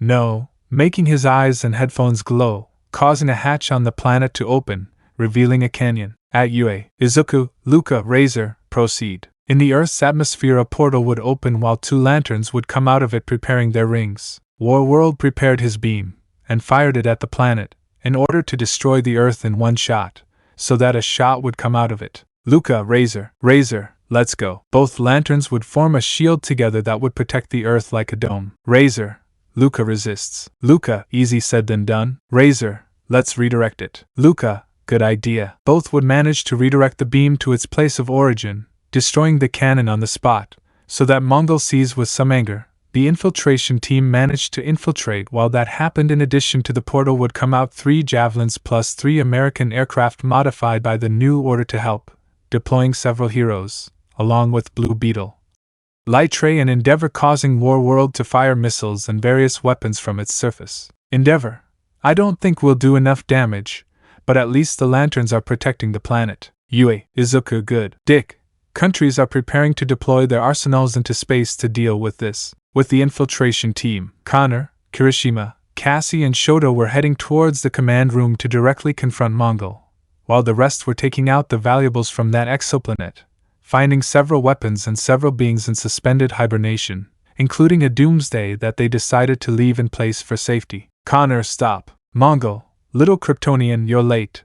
That planet is going to be eradicated for the safety of my plans. Connor and Shoto activated their fire attacks and heat vision to get his attention, while Cassie and Kirishima launched themselves at him, giving him a few blows but receiving some that would leave them stunned, while Connor launched himself to hit him with his strength and Shoto prepared to use his ice. Mongol, little Kryptonian, I also grew up on a planet with a red sun, using the strength that the yellow sun gives him, knocking out Superba and when Shoto used his eyes to stop him, Mongol fractured his arm, making the bicolor scream in pain. You made my show of mercy fail.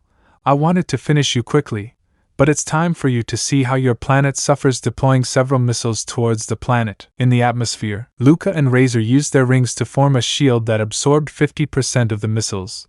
The countries launched their arsenals, destroying another 20%, and the rest were destroyed by the heroes in space. Yue, Dick. The lantern shield absorbs 50% of the missiles. Izuku, another 30% is absorbed by the heroes. Jason and Earth's missiles absorb the remaining 20%. In Warworld, Kirishima and Connor would have recovered and thrown themselves into fighting Mongol, managing to destroy a control and power panel by electrocuting and knocking out Mongol, stopping all the launched arsenal and Warworld's weapons. But to their bad luck, Mongol activated an impact protocol against Earth, making the entire team with the prisoner whom, thanks to a red sun camera, they managed to put out of being a threat. While they boarded the bioship, Connor, this is Superboy, we're leaving Warworld, but there's a problem. Mongol altered the exoplanet to form a coalition with the planet Endeavor. Even if we attack with everything, it will have no effect. By the way, how Shoto is? Shoto, I'm fine, a broken arm but fine, he said in pain. Luca, Razor, let's do it. Razor, charging status ring. Blue ring, current status, analyzing, battery at 35% capacity. Luca, current state ring. Green ring, analyzing, current status, battery at 36% capacity. Luca, that's more than enough. Razor, let's go. Razor, I follow you. Both of them would use what energy they have left to make a large dome, while the other heroes position themselves next to them to help them. But the dome slowly collapses. Endeavor, they must resist. Luca, that's what we tried. At that moment, a figure that few knew but made Luca and Razor smile greatly appeared. Luca, it's Mogo, the living planet. Mogo used his power to increase the dome's power to protect the planet, while charging a powerful beam through the shield hole that protruded into it, launching it, causing Warworld to explode, causing everyone on Earth to celebrate with joy. 1 hour later, at Yue's celebration was taking place between heroes and civilians of everything that had happened. Society was freed from villains, as well as from an existential risk threatening the planet. People applauded and saw the four who undoubtedly earned their appreciation: Red Robin, Wonder Girl, Superboy, and Kid Flash, added to Dynamite, Shoto, and Red Riot. Civilian 1, thank you very much. Child, could you please sign this for us? Child 2, we want a photo. Enough. Endeavor, oh this guy. Gang Orca, what does Takato-san want? A bit annoying. Takadu, first, thank you for your work, and second, arrest them. They have used their quirks without a license. What they have done is not very different from what villains do. That is why they should be arrested. To use their powers, they must have licenses. Endeavor, Aizawa, and Ryukyu, over my dead body. Gang Orca and other heroes: Fat Gum, Bubble Girl, Centipeder, Star and Stripe, Recovery Girl, and Power Loader, and ours. Takadu, what? How dare you obstruct the law? Civilians, you're the one who broke in. They're the real heroes, not those clowns with licenses. Annoying. Takadu, how dare they? They were a blatant obstacle to the heroic society, causing havoc. And civilians, the damage was done by the villains under AFO's command. The heroes, coward, and those who fought are here present. You are the one who doesn't see, corrupt bastard. Izuku, Zatanna, he whispered, can you make a spell so they can see what we do in our world? Zatanna, yes, why? Izuku, just do it. Zatanna would utter some strange words. Izuku, well, it's time to return to our world. Miss Bubblegirl came for us to ask for help. We won't be stopped for helping them from our world. Takadu, in that case. The tired crowd didn't let the politician finish his words, and he was dragged out. The press broadcast this all over Japan, forcing the abolition of the Ministry of Heroes, but allowing true heroes to continue their work and giving them a paycheck. Melissa, along with Power Loader, lit the portal, allowing the entire team to pass through, along with a Bubble Girl who would go to be with Mirio. Mount Justice. The rest of the team and the League were present along with the Titans when they saw that a portal opened while the team sent passed through it. They had definitively closed the stage, and Izuku, without them noticing, had brought his mother's body to be able to make a proper grave for her and visit her whenever he can or needs to unload. Teen Titans 2. Before Izuku and the others returned to their world, We can see Kota on the motorcycle that was inherited from him, as he was thinking about what had happened in the last few days.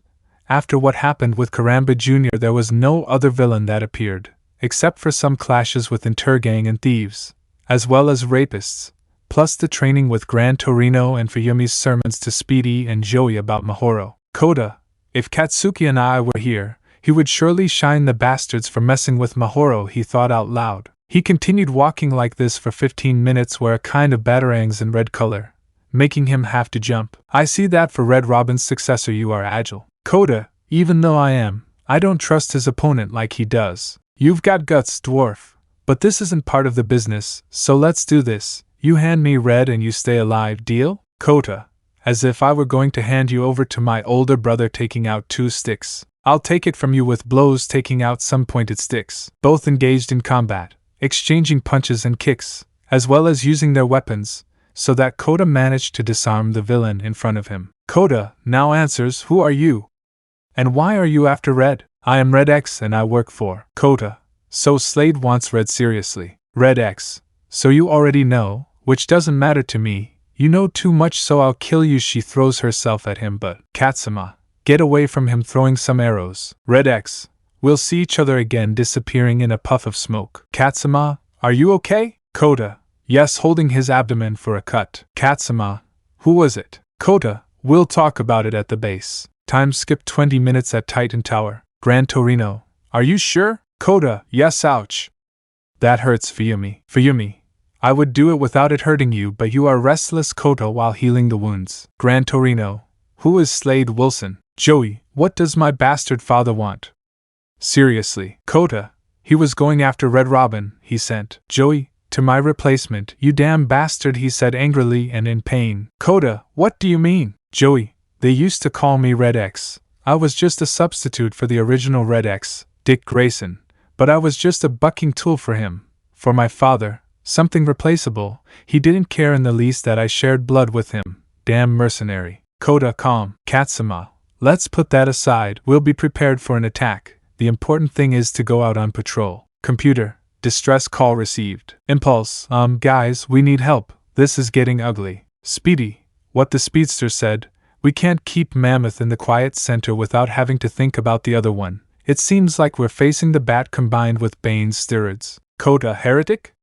It's Impo, Izuku and Ison. There are things you don't tell me and you hide from me from the bat computer, he thought, somewhat annoyed. Katsuma, Micro, Arrowette, how much are they? Mahoro, we're 2 minutes away. Speedy and Bard should hold on. Kota, computer, contact Stain. Computer connecting. Stain, boy, what can I do for you? Kota, I need help and information. The Titans have a small problem and there is a villain to whom I do not have access to the information. Stain, don't say it's Wason. He thought, tell me who it is. Kota, heretic. Stain, I preferred Wason, not someone of that level. He thought, somewhat worried look. About that villain, Izuku asked me not to give information, but I will go immediately. Kota, I sent you the coordinates of the place. Katsuma, Joey? Joey, let's go. The three would leave the base, heading to the fight zone. In the center, Mammoth was out of control, ramming everything in front of him, while Mahoro threw every cocktail of arrows he had, from explosives to high-density materials, in order to immobilize him,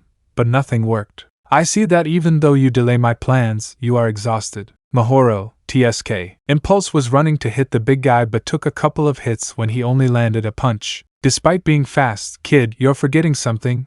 I'm the Union of Batman and the League of Assassins. I'm Heretic. In that 2 hits hit Heretic, making him retreat. Heretic, until Bat Boy and the traitor mercenary's son arrive on Raz. Joey, don't compare me to that bastard. Kota, calm down. He'll use your emotions against you. Katsuma, Choi reacts while seeing an unconscious comrade. Arrowette. Mahoro, I'm fine, as a trickle of blood ran down his nose. Katsuma, I'll leave it to you, taking out an antidote for Mammoth. The grotesque being threw itself at Katsuma, causing the small arsenal to jump on him, and was able to get the antidote into the system through a wound found, eliminating one problem. Heretic was fighting against Kota and Joey, where both at least gave him a fight, until he takes Joey's arm and with a blow with his other arm he breaks it, making a loud noise. Joey, ARGHHH. Kota, Jericho, Heretic, you will not bother us for a long time, leaving it on the ground. Kota, Shine bastard, throwing explosive batarangs. Heretic, your anger makes you predictable. Kid giving him a strong punch in the stomach. Kota, Pwaja my damn. Heretic. Today's Titans are weak, he said seriously and dodging a blow. Katsuma, get away from them. Shit, the others can't fight and I'm the only one left. It wouldn't be bad to get help, he thought the last thing. Heretic, I'll leave you like your companions dodging a katana blow. Stain, good thing I arrived on time. Take the others and go. Mirko, we'll buy them time. Edge shot, come on Arsenal. We'll get them out of here. Heretic, I'll make a strategic retreat. This is not the time for us to fight Batboy throwing a smoke bomb and vanishing. Time skip 10 minutes Titan Tower. Gran Torino, are you okay? Fuyumi, I wish Kota has 2 fractured ribs. Joey has a completely broken arm. Mahoro has a broken leg. Choi has a broken collarbone. Unconscious impulse due to overexertion and the low amount of nutrients he has left due to his speed. Speedy almost lost an eye. And Katsuma is the only one currently standing. Katsuma, if we had been stronger. Gran Torino, this isn't your fault, kid. You weren't prepared to face that guy. Kota, I have some of his blood, he said weakly as he woke up. Stain, call Bruce, he'll know what to do. Kota, yes. Edge shot, I'll stay with them to take care of them. They'll be gone for a long time. Mirko, until the old lady from the UA comes, since I was informed that she is going to leave, since there were problems, and well. Kota, that makes me happy. Batcave, Bruce, so they've attacked again. Alfred, Master Bruce, I think it's prudent to go for your blood, son, since the tests Kota ordered on that heretic indicate that. Bruce, I know, but there's something strange about all this. Barbara, and that would be it? Bruce, something doesn't add up. My son with Talia all go would be 2 years older than Eri. But heretic. Alfred, it shows accelerated growth, somewhat forced if you asked me, as if it were. Bruce, a clone, whatever it is, I'll go see Kota. And with this we'll wait for the others to return and see how to proceed. If my son exists, I'll get him out of that world of murder and crime, and Izuku will help a lot. So Bruce would retreat to Titan Tower and check on Kota, and the boy would warn of what was happening between Red X and Izuku, which would make Batman suspicious. So after that, they agreed to wait for the team's arrival and put into view everything that has happened so far, including an android with the potential of a Mazo, with the quirk of Shigaraki Tamura, now known as Tenko Shimura. A boy rehabilitated thanks to the Martian Manhunter and Black Canary, who can live his normal life away from villainy. Back to Titan Tower. Katsuma, what do you want to do, Kota? I'm the only one left, and although we both know I can keep the city going, I can't do it alone. Kota, I know, that's why we should talk about expanding the team. Katsuma, who do you have in mind? Kota, Karen Beecher, alias Bumblebee is one option, and the other is a demon boy, whom we don't know how to contact, but Zatanna does. Katsuma, I see. Kota, and the other 2 I have in mind from what I investigated with Izuku and I are the twins Mas and Minos. Katsuma, I see. Do you want me to look for them? Kota, I can do something, he said sarcastically while showing his bandages. Katsuma, I'll do it. Rest. Revelations. Batcave. We find ourselves in the Batcave where Batman was in front of the portal along with Hal Jordan, Superman and Flash, who were receiving the team that had gone to the world of Quirks. When they saw who arrived, they were surprised to see several new heroes, such as Fat, Gang Orca, Burning, Mirio's girlfriend, Bubble Girl, Recovery Girl, even the family of the dark-skinned hero Rocklock. Batman, how did it go? Izuku, it went better than I expected, smiling. Shazam, if you're referring to the fact that a coup d'etat almost broke out due to the actions of his world's Department of Heroes, well, it went much better than expected. Superman, the villains? Katsuki, in the Phantom Zone. Flash, and the big guy, Connor, in the same place, and War World destroyed. Batman, good job, and for the newcomers. Superman, welcome. Flash, Hall, and I will bring you up to date on this world. Hall, and you better take Grandma to Titan Tower, he said, pointing at Recovery Girl. Izuku, what happened?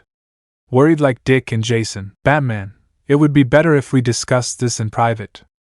Although the League knows, I want the family to know first. Also, Miss Recovery Girl, could you please join us? Recovery Girl, of course. Izuku, Dick and Jason nodded as they left for the tower. Bakugo, I have a suspicion that someone else is going to join the mini-bats. Shoto, I don't know why. Zatanna, and why do you suspect that? She asked accusingly. Kirishima, let's say we heard something about those 3 talking and mentioning a boy 2 years older than Eri. That was the only thing we heard. Zatanna, just forget about that talk. If they trust you, they'll talk about it. Cassie, Shokuen, come on. I want to eat something, taking him by the arm. Shoto, should I take you back to your apartment later? Whispering mischievously. Cassie, do you want to see? Shoto would carry the Amazon in a bridal manner, and they would withdraw. Tuya, who would have thought the dwarf had a girlfriend? Endeavor, and to think we thought he was gay. Tuya, for being the green-haired boy's friend? Endeavor would nod. Wow, you had so little faith in him. Kirishima, Tadubro was more of an emo, so I doubt girls would approach him. So they continued talking and updating the others while Zatanna gave those who possessed mutation-type quirks with her magic a gem that would disguise their true forms so they would go unnoticed. Titan Tower. Computer. Recognize Batman B02, Red Robin 30, Nightwing 01, Red Hood 15, Recovery Girl B10. Gran Torino. Welcome back, brats. Izuku, it's good to see you. Katsuma. And Isan's racing against the 3X Robins. Hello, Mr. Bruce. Batman, hello. Recovery Girl, the facilities are not bad at all. Fuyumi, what a relief that you have arrived. Izuku, what happened? Katsuma, a villain appeared along with Mammoth, and several were injured. Izuku, I see. Katsuma, and I think Kota is upset with you. Izuku, I'll talk to him. Recovery Girl, in that case I'll have to heal them. That's when Impulso would arrive. Bart, hello. Katsuma, how are you? Bart, well, I feel pretty crash. Batman, Barry wanted to see you. Bart, in that case, we'll see each other using the light tube. Izuku, I'll go check on Kota. In Kota's room, you can see the black man lying down with his body bandaged as a result of the fight against T-Rage. Fuyumi, Kota, how are you feeling? Kota, I feel fine, I think. I'm just in pain. Fuyumi, in that case, let me help you a little more. Recovery Girl, can I at least heal you? Kota, of course. Recovery Girl, KIS giving her the kiss of healing. Kota, thanks, tired. Recovery Girl, rest. At that, Fuyumi and Chio would leave the place. Kota, are you going to come out and talk, or are you going to wait like an idiot? And Isan? Izuku, we taught you well, didn't we? Kota, yes, with the difference that. Izuku, I understand that you're upset sitting next to Kota. I guess I deserve that you're angry with me, because I promised you that if you needed help I would come. Kota, yes, you did it, and that's not why I'm angry, because I understand that you were on a mission. I remember that promise well. Flashback. You can see the UA fields after the cultural festival, and of course, before the betrayal, where Izuku, Katsuma, Eri and Kota were having a picnic between the three of them. Kota, it's Izuku and I. Izuku, tell me, Kota-kun. Kota, if I want to be a hero, will you help me? Izuku, of course, why do you ask? Kota, I think that when you leave here we won't see each other anymore, and well, Izuku would hug Kota. Izuku, hey, you don't have to worry.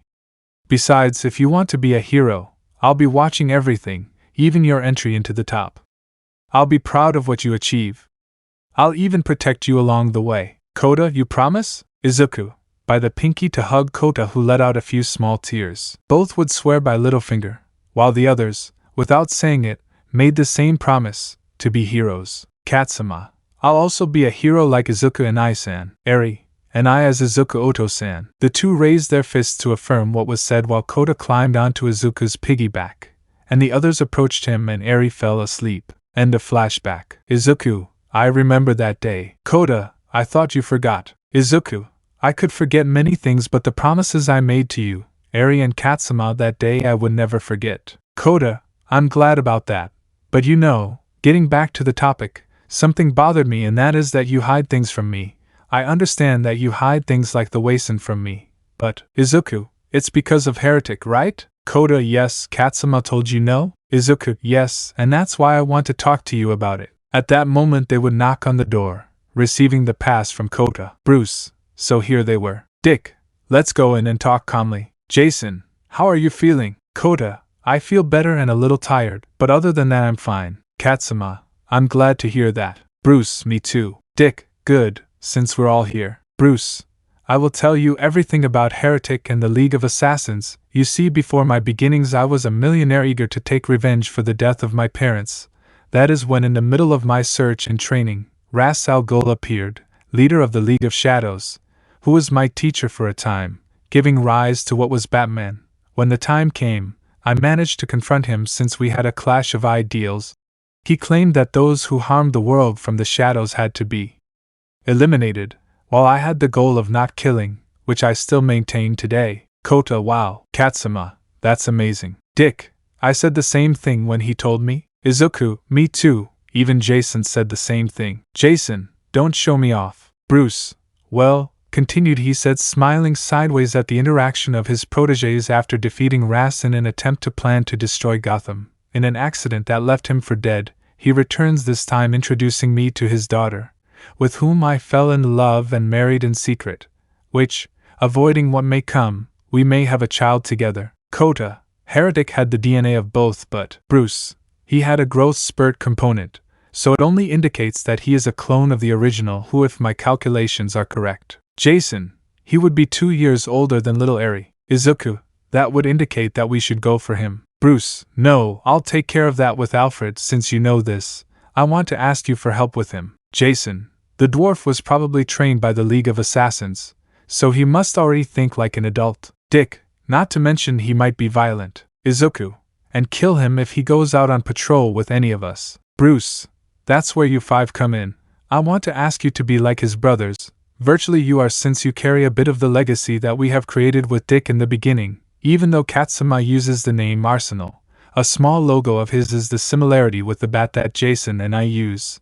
He is going to need you as his support, because I doubt that Talia wants him as what her son is. 3. Izuku, he probably wants it as a weapon, because if he inherits your intelligence and her abilities. Dick, it would be a big pain to deal with him. Jason, I think it's the hate ball. 1. Bruce, that would be all. I'm counting on you. I'm leaving. Kota, hey. Do you think we can do something in about 5 minutes with the suits? Dick, okay. Jason, I have nothing to lose, let's do it. Kota, I'll go right away. Can I just talk to Izuku and Isan for a bit? The 2 with Katsuma, of course. So the 3 would leave the place. Izuku, that's the topic, right? Kota, yes. Izuku, forgive me for hiding that from you. I wanted to protect you, and it was better if that didn't happen. I just wanted you out, and for Dick, Jason and I to handle it while you took care of your group. It's not that we didn't trust you, but an encounter with him left you with 2 broken ribs. He could have killed you, and if that happened I wouldn't forgive myself. Kota, I know, and I forgive you. And Isan hugging him, smiling while Izuku reciprocates. In the room, the 2 arrived with their suits on and asked Jason and Dick to put theirs on, which they both did, and listened to Kota's idea, which was the photo of the Bat Kids, as he said, since he wanted a photo with his older brothers and role models, something he would never admit, like a certain hate ball. Dick, here we are. Jason, let's do it before I change my mind. Katsuma, I'll take it out. Izuku, also, I think we should give one to Alfred. All, we agree. Author's note, add Katsuma as Arsenal since I couldn't edit the photo. Needless to say, Damien in the photo is Kota. Katsuma, we look great. Izuku, that's right, hee. Dick, I'll take a copy to Alfred. Jason, I'll go take care of Eri since someone has a date. Izuku, yes, I know. I promised Kaken a double date with Courtney and Zichan leaving. Kidnapping. After taking a photo that Jason and Kota wouldn't admit looked great, while Izuku left the tower, he had a double date with Bakugo, as they agreed to take their girlfriends out, and the Muslim wanted not to be left behind and be surpassed by a damn half-half and Deku, which made him take several pills of patience, and swallow that Muslim attitude, proud and somewhat effeminate, something that his girlfriend liked.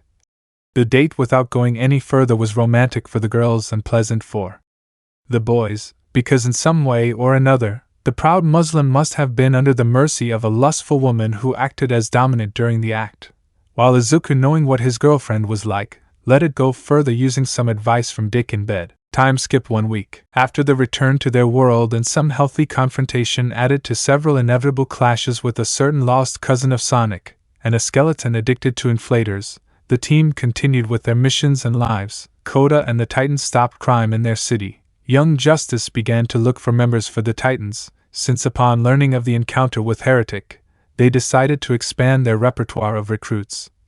The first to enter, despite having missions with Young Justice, Rachel Roth, alias Raven, a 13-year-old girl who was on the team, for a strange origin, since she was the daughter of a conqueror of worlds called by several names, the most notable being Trigun, who after his confrontation with the League and Young Justice ended up sealed in a prism created by Raven and Zatara Zatanna, now locked inside the Tower of Fate, for maximum security. Another member found was Eddie Bloomberg, alias Red Evil, a hybrid human and demon boy, product of a relationship between a woman and a demon during a ritual of a satanic sect, which ended with the boy being ostracized for his origin, even by his mother. The demon boy got along with the team right away. On the other hand, Mahoro approached Raven. He liked having another friend on the team. The strange thing about this was the closeness that the new one had with Kota, where they became friends, something that Kota found strange. Because being with her he felt his heart race, choosing to do the most logical thing that an 11-year-old boy would do, go look for support with someone older. In this case his current older brother figures. Batcave. Izuku was sitting at the Bat computer drinking coffee while solving a case and trying to find out and confirm his theory of the three Wasons, while Eri was in a ring in the cave training her punches with the instruction of Dick and Barbara, and Jason polishing his weapons and polishing his helmet. Computer. Renowned Robin 45. Hearing that, they are surprised that Kota arrives at the cave. But his brothers approach. Kota, hello. Izuku, it's good to see you. Jason, so the dwarf is coming. Dick, what's going on? Kota, I need help from you three, and if it can be in private better, pointing to the women. Izuku, okay, let's go over there, pointing to an area with the 3 Batmobiles adorning it. Dick, and what can we do for you, Kota? Kota then began to tell how he felt about Raven. He told them that they were friends but that he felt that something was happening to him. Jason, I can't believe it, he said, feigning some surprise because he was proud. Kota, why? Dick, wow, this is unexpected. Kota, why do they say that? Izuku, isn't it obvious? Kota raises an eyebrow. You're in love, smiling with pride. Kota blushed but started listening to his brothers. Dick, they grow so fast. Jason, since you're waiting, Tiger, go get her before she's taken away from you, grabbing him by the neck. Kota, but how? Izuku, little brother, you're getting old, it's normal, and I think it's time you went for it, nudging him. Kota, stop it, Red. While his older brothers praised him and told him to go for it, the girls watched this without listening to anything, except for Barbara, who had an idea. Barbara, men. Eri, what's wrong? Why is Kota flattered like this? Barbara, I don't know, Eri, but ignore it, men are kind of idiots. Eri, okay, now when we use weapons with a happy face. Barbara, when Jason wants to teach you. Eri, yay. Barbara, and Bruce left him. Eri, no, yay. Barbara, anyway, Alfred said they were going to take you to the park. Eri, why is Candy Apples disappearing into the mansion like she had the Speed Force? Izuku, I see you told him. Barbara, it's your turn to go out in a moment, father and daughter. Computer. Renowned Green Lantern 50. Izuku, long time no see. Luca. Luca, it's been a while. Izuku. Izuku, do you want to come with me?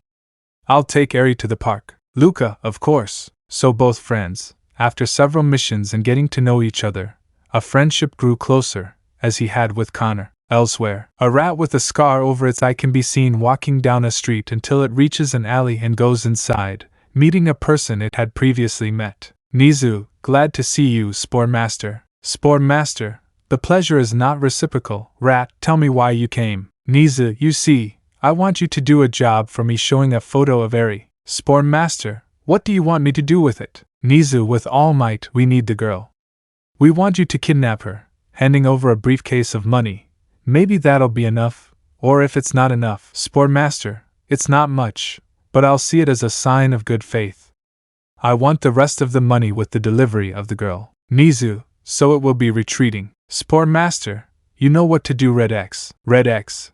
Yes, sir, withdrawing and whispering, be grateful that Deathstroke ordered me to work for you for now. Wayne Industries. Bruce, I have a bad feeling. Lucius, what if you go and you're with little Eri? Bruce, I'll do that, I need a break. Lucius, also about the night, but oh well. Gotham City Parks. Eri can be seen running to a street stall, as the vendor was selling caramel apples. Eri, run dad, let's go Uncle Luca, the apples will run out. Luca, it's always like this. Izuku, as long as it's that candy, yes. So Eri ended up with 3 caramel apples for herself, after Izuku bought them for her, and Luca laughed at the luck of the green-haired boy. Well, black-haired, since he dyes it. Eri, come on dad, there are games over there taking Izuku and you're not safe either. Uncle Luca, let's go taking the blue scale bicolor. Eri had them play all the games with her, ending with a savory snack and a soda in the park, sitting on the grass. Elsewhere, a black-haired man and a purple-haired woman can be seen in a plaza in Chicago. Kota thinking, Come on, Kota, you can do it. You asked her out, so it's time to tell her how you feel. She's been on the team for a week and a half, but she's your friend and now your secret crush. Raven, hey Kota, what's up? Kota, you see Rachel, I know we just met a short while ago, but there are things I can't get out of my head, and one of them is you. You're very pretty and somewhat kind, and your gothic girl character is something that attracts me to you. What I mean is that I like you. I know we don't know each other or anything, but it's something I have to say, he said, blushing. Raven, wow, I didn't expect that, but I must say that I like you too. You have that character of being tough, brave, and above all gentle, even though you don't show it. Kota at that moment did not realize that the distance between them was shortening, and without realizing their surroundings, they both came together in a clumsy but tender kiss. Kota, hey Rachel, would you like to be my girlfriend? Raven, yes. They would both kiss again to continue their day with a date. Back to Gotham. Luca and Izuku were joined by Bruce, who, upon being seen arriving by Eri, was greeted with a hug. Eri, Grandpa. Bruce, you seem to be having fun, don't you, Eri? Eri, yes, Grandpa, come with us, okay? Using her puppy dog eyes. Bruce, okay, I'll be with you. Eri, yay? Those present continued playing with Eri, and for some reason Izuku and Luca felt strange, as a tickling sensation flooded their backs. But without dismissing that sensation, they decided to go with Eri and Bruce, who upon arriving saw that there was a small fight with a boy who was about to make Eri cry, just for not letting her get on a hammock. The children's fight could have continued, but a gunshot sound was heard when searching for where the shot was coming from in the surroundings. While the boy left and Eri hid behind Bruce, and Izuku and Luca prepared to use the ring, another sound was heard, and this time the origin was seen. A mercenary who works for Deathstroke, Red X, had fired a revolver which, to everyone's shock, pierced Izuku's chest. Bruce, no. Luca. Izuku throwing himself. Bruce, take care of Eri. Eri, Uncle Luca, I'm scared. Luca, I'll take care of you, okay? Red X, oh yeah? Luca, stay away from her. Red X, I'm not afraid of you, Lantern. At that moment, Sportmaster arrives, knocking Luca unconscious and kidnapping Eri. Eri, Grandpa. Dad, Bruce. Luca sees the knocked out boy. No. Sportmaster and Red X would disappear with Eri in their arms, while Bruce took Izuku with his strength and took him to the nearest hospital, where, carrying both young people, one on his back and the other in his arms, he arrived at the emergency room, leaving Izuku in the hands of the doctors, while he informed the rest of the family. Jason, upon finding out, could only start hitting a sandbag hard in the cave of fury he felt.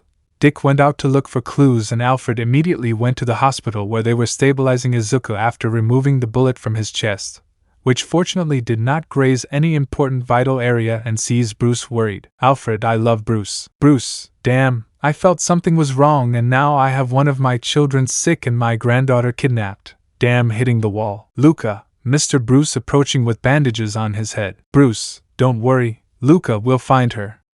Recover and stay with him while I look for my granddaughter. Whoever kidnapped her or hired those bastards, I'll teach them to respect the Vengeance family. So Bruce left the hospital furious. In Metropolis, when Clark found out and told John, he was upset because his best friend / secret love had been kidnapped, unbeknownst to him. Bakugo, Shoto, and Zatanna were furious upon learning this, while Zatanna collapsed in tears for her baby. Bakugo joined in, beating Jason up while the two of them tried to make the bastard who took their niece away suffer. Rescue, Peace versus Fear, the UA leaves Gotham City Hospital. We can see Katsuki, Bakugo, Shoto Todoroki, and Eijiro Kirishima run through the hallways until they reached a room where Jason, Dick, and surprisingly Kota and Katsuma were, while on the stretcher was a sleeping Izuku, because despite the fact that the bullet did not graze any important organ, they sedated him to keep him stable, and more at Bruce's request to prevent him from going after Eri. The part was something simple. Sternum affected by the bullet, one broken artery causing hemorrhage. Something quite important, since Bruce donated his blood added to the trachea slightly damaged by a scrape, generating surgical intervention because if it was not corrected in the long run it would cause premature death. Katsuki, how are you? Jason, sedated. Eijiro, he must be mentally ill. Dick, the one who is worse off is Luca, who couldn't defend her because he was knocked out. Bruce, I want them in the cave, we'll start the search. Katsuki, we will participate. Kota, I'll stay with him. Katsuma, but, Kota, You must take over as leader in the tower. I will stay with Ni-san. Dick, come on, Jason. Jason just left. He was upset. His little brother was almost dead and his niece, his favorite, kidnapped. Without a doubt he would put a couple of bullets in whoever did this. Smallville. We can see a room of a child while he was dejected, while he saw a message that was sent to his father on his cell phone. Clark, John, what's wrong? Johan, look, handing over his cell phone. Clark would read it and remain static. Clark, you know, I'm not upset that you read this, but that you took my phone, but I'm more worried about Izuku and Eri. But, Connor, Dad, I just got what happened. Batman will solve it with his own people. He doesn't want anyone from the team except those close to him involved. And as a precaution, neither Wally, Cass nor I will participate. Johan, will Eri-chan be okay? Connor, old man, it can't be. Johan likes Izuku's daughter, ha ha ha. He thought amusedly, and more knowing that if his friend found out his little brother might be castrated with rusty kryptonite for more pleasure. Clark, so Eri-chan. Johan, what? He asked innocently. She's my friend. She calls me Johan-kun and I call Eri-chan. I don't see anything wrong with it. Clark, forget it, okay? Both adults leave Connor. He's still a child. Don't give him those ideas of romance that he doesn't understand. Connor, okay, but that doesn't mean it doesn't bother him. Clark, what am I going to do with you? Sighing, leaving that, keep me informed of what happens. Connor, sure. Unknown location. We can see Spore Master and Red X carrying a little Eri tied up and with tape on her mouth, while she devised ways to escape. Since if there's one thing she's learned since she arrived, it's how to sneak around, since she's always stolen the caramel apples that Alfred prepares, using the teachings of Dick, Jason, and especially Barbara. Along the way she could spot a couple of familiar faces. Nizu, wow, they're here. Spore Master, that's right, Rodent. The agreed package, now handed over. Almight, here you go, handing over another briefcase of money. Spore Master, it was not a pleasure doing business with you, retiring. Almight, and you, Red X, I only have something personal with that Robin, but if I find out that you kill him, I will come for each one of you myself, retreating. Almight, now that we're here, little Eri, seeing the aforementioned, who was acting brave and got an idea of what they wanted. Eri, Nizu, take off the ribbon, young Lita and young Monoma, sit her on that chair. The aforementioned did as requested, while the little girl took advantage of her situation to extract information, since without her captors noticing, she took a batarang to cut the ropes, in addition to activating a tracking chip in it. Lita, I hope this helps. Eri, so now you show your face, huh, 4 eyes? Uraraka, who taught you that language, you spoiled brat? Trying to slap her. Nizu, young Uraraka, stop, the aforementioned just snorts annoyed. Do you know why you're here, little Eri? Eri, let me think. I don't know, maybe make a scarecrow recover one for all using my powers? Lita, more respect for the peace symbol. Eri, previously dead. All Might, Xiaozhou Eri, understand that it is for the good of society. Eri, for the sake of society? Or rather, for their own good, they mean, since what they've done can't even be called heroes. And you're more of a disgrace than a symbol of peace. All Might, to get to where we are, sacrifices must be made. Lita Shonen, Monoma Shonen, will be in your care while we retreat as a team to accomplish this. Monoma and Lita would smile grimly, something that Uraraka didn't like either. But in order to get her Deku-kun back, she would do anything. Author's note. I felt disgusted by putting something fangirl style. End of note. Batcave. We can see the Bat family with the exception of Koda, Izuku's friends, and Luca in the living room. Bruce. And that's all we have. Spore Master must work for someone, otherwise he wouldn't move. Katsuki. Bruce, is that signal for something? Jason. Sounds more like a lost batarang activated by a child. Dick. Not to belittle him, but that area is one of Gotham's abandoned warehouses. I don't think a child would have been there. Katsuki. I'll go see what's going on. Luca, I'll go with you. Bruce. Go and find out what you can. Dynamite and Luca retire. Dick, will you rule out that possibility? Bruce, no, I feel like there's something else going on, so prepare yourselves. Those who remain, yes. Gotham Hospital. We can see Koda taking care of Izuku, who was still in the sleeping state. Koda, you had to end up like this. Noa Nai-san, you always worried about others ignoring your own happiness, and now when you have the chance to be happy they take it away from you like this. I don't know if you are unfortunate because of that terrible luck or if someone wants you to suffer, But if I know one thing despite everything you've been through is that you're going to save yourself, brother, you can. Just like you didn't give up when I hated heroes and you made me become one. All this was heard by Izuku, who for some reason was at the core of One for All. Nana, the OFA has already completed its cycle. Izuku, but what about AFO? Nana, her original quirk was in Tenko's possession. With the work of the heroine Canary and the Martian Manhunter, the fight of the original quirks has been finished. Izuku, that means that both quirks will be extinguished, right? Yoichi, not necessarily. The AFO will die if the original dies. Fortunately, thanks to that connection we have. As you know the story of One for All, my brother has died. Izuku, it must have been a Vandal or Luther. Who did it after losing that power? Daigoro. The point is that the OFA no longer has its nemesis, and in this world to which you have already adapted as a hero that the society you come from no longer needs. Because the same society has condemned itself. Hikage, that doesn't mean that you won't keep the power you possess, but that it will die with you, since even in this world it will be impossible for you to inherit it. But the reality is that the One for All cycle has already been fulfilled. At that, a very dark presence would be felt screaming, and not because it was scary but because it felt scary. The OFA and the AFO connected for a moment, revealing AFO in a containment chamber while being placed by Lex Luthor and Vandal Savage, cutting the connection. Yoichi, you understand ninth. Izuku, of course. Nana, as a gift, just as in the past we kept One for All within you in your first fight against the AFO replica, we will do something similar with the blood that your mentor donated to you. At that, Izuku would listen to Koda's words. Outside the OFA core, Izuku was changing a little. His freckles were disappearing. His hair that had faded to green was changing to black. This was seen by Kota, who could only attribute it to the OFA since they arrived and he trained with Izuku. The black-haired man told him about the power they inherited. At the end of the process, Izuku, I also want you to be happy, little brother. Kota, upon hearing that, hugged him crying. Kota, and Isan, and Isan, and Isan. Izuku, hey, I'm fine, calm. So they both stayed talking for a while. Eri's location. We can see Eri enduring a beating from Monoma, who in his anger against Izuku for taking the attention of the whole bucking school and in his eyes nullifying Class B. Before this, Uraraka had already left. This had already gone too far.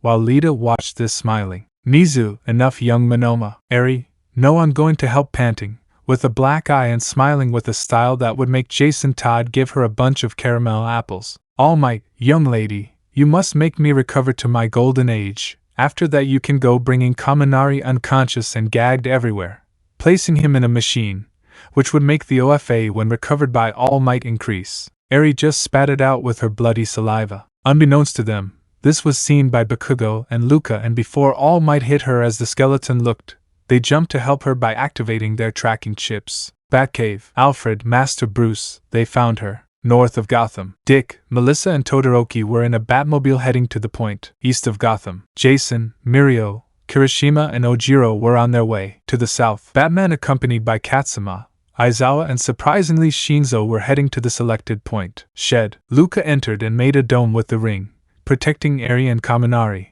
while Bakugo launched an explosion that pushed Monoma and Lita away, not knowing that a dwarf with purple balls threw his balls to the ground, causing the Muslim to get stuck. All Might, it's admirable shonens to get this far for her. Katsuki, the nerd was right, you're a fake. All Might, so what? Nizu maintained society with your image. Luca, are you talking about the one they practically erased? Nizu, we know you went to that world, and what you've done, but when we return we'll make everything as it was before, unless you want me to explode young Kaminari. The poor guy only resisted by not wanting to be part of this. We just had to knock him out and get some more of those drugs that increase the power of quirks. The whole conversation was heard by Batman and the others. Luca, damn. Katsuki, Luca, take Eri. I'll take care of these damn traitorous extras. Mineta, oh, and how will you do it if I locked you up? Tetsu only appeared to hit him but received an explosion to the face, while Vlad King emerged from the shadows taking the Muslim with his quirk. Vlad, your life is over. It's worthless preparing an anti-quirk bullet without that which makes you strong, and if that weren't enough, I would get the same from those who support you. They don't matter to us. At that point the ceiling would break, revealing Batman entering in an epic way. Batman, I agree, your lives are worthless to you. Dick, but their life for us is. The entire group would proceed to surround those involved, while Katsuma went to save Kaminari, who was slowly awakening, removing all systems, including hidden bombs. All Might threw himself into his muscular form, injecting himself with a power-enhancing drug from what little he had left, causing his appearance to resemble Bane's, without his mask, causing a punch from him to create a crater, while the others dodged and the bat threw his batarangs. All Might, stupid bat. When Midoriya Shonen sees that I defeated you, he'll come begging me to be his mentor again, hitting his body and taking away his batarangs. All Might threw a punch that was taken by Batman in a key, to throw the blonde on steroids to the ground, while Nizu and those who follow him try to escape, being held back by the others, Lita by a punch from Kirishima and Monoma by an ice pillar from Shoto. In Mineta's case, with just one blow from Melissa's club he was sent to the dream world. Katsuki, take Eri away from here, Lantern. Luca, whatever you say, lifting Eri with a platform. The girl fainted due to her injuries, worrying Luca, while Jason approached and gave her medical attention. Jason, get us out of here, Lantern. Luca took both of them. Batman, seeing All Might on the floor, stepped on him hard, but the blonde took his foot and made him fall to the ground, to grab him by the neck and whip him a couple of times. While in the last one he grabbed him by the neck and lifted him up. All Might, give me back Midoriya. Batman just took a Tizer pistol and shot the symbol of treason in the face. All Might, arg! Batman slipped out of the grip and stepped back as All Might removed the wires from the weapon. All Might, I'll kill you. All Might started throwing punches like crazy, occasionally receiving a blow from Batman, until he broke a gas tube, which allowed Batman to hide in the cloud it generated, hitting him in the face, sending him to sleep and ending the effect of the drug. The others approached, carrying Kaminari as if he were wounded, while Nizu and the others were tied up. Batman, it's over, seriously. Wayne Manor. Everyone was gathered together, as they glared at those responsible for Eri and Izuku's condition, while the aforementioned appeared in front of everyone showing off his new appearance, with Koda at his side. All, Izuku Deku Midoriya. Izuku, what's wrong? Did you see a ghost? Bruce, glad you're with us, smiling sideways. Izuku, me too, hitting All Might in the jaw, that was for my little one. Nizu, we can fix it, you know. Izuku, you can go back home for me. By the way, receiving a nod from Connor, Cassie and Wally, welcome to Team Denki. Kaminari, and me pointing at himself. Jiro, yes, idiot. Lita, if this is so, I prefer to return to my world than stay with them, a group of traitors and a villain. Uraraka, I'm staying. I want a new life. I know I supported Eri, but I know Lita and Monoma went too far. Monoma, that's why I know, I continued smiling. At that, Monoma received a blow to his groin courtesy of a small albino girl with a horn on her forehead, while all the men except the Bat family grabbed the area in collective pain. Monoma, arg! Damn you, damn brat. Kirishima, Tetsu, I'm sorry to tell you that what you've done is not manly. Tetsu just lowered his head, for it was true. Vlad, those of my former class seeing Kendo, Pony, Ibara, and surprisingly Setsuna and Yui have disappointed me, having turned their backs on Yui. Izuku, good speech Vlad, but Yui is the one that really disappointed, since they have caused a lot of commotion and committed a crime against an innocent, for obtaining All Might's quirk in his golden moment.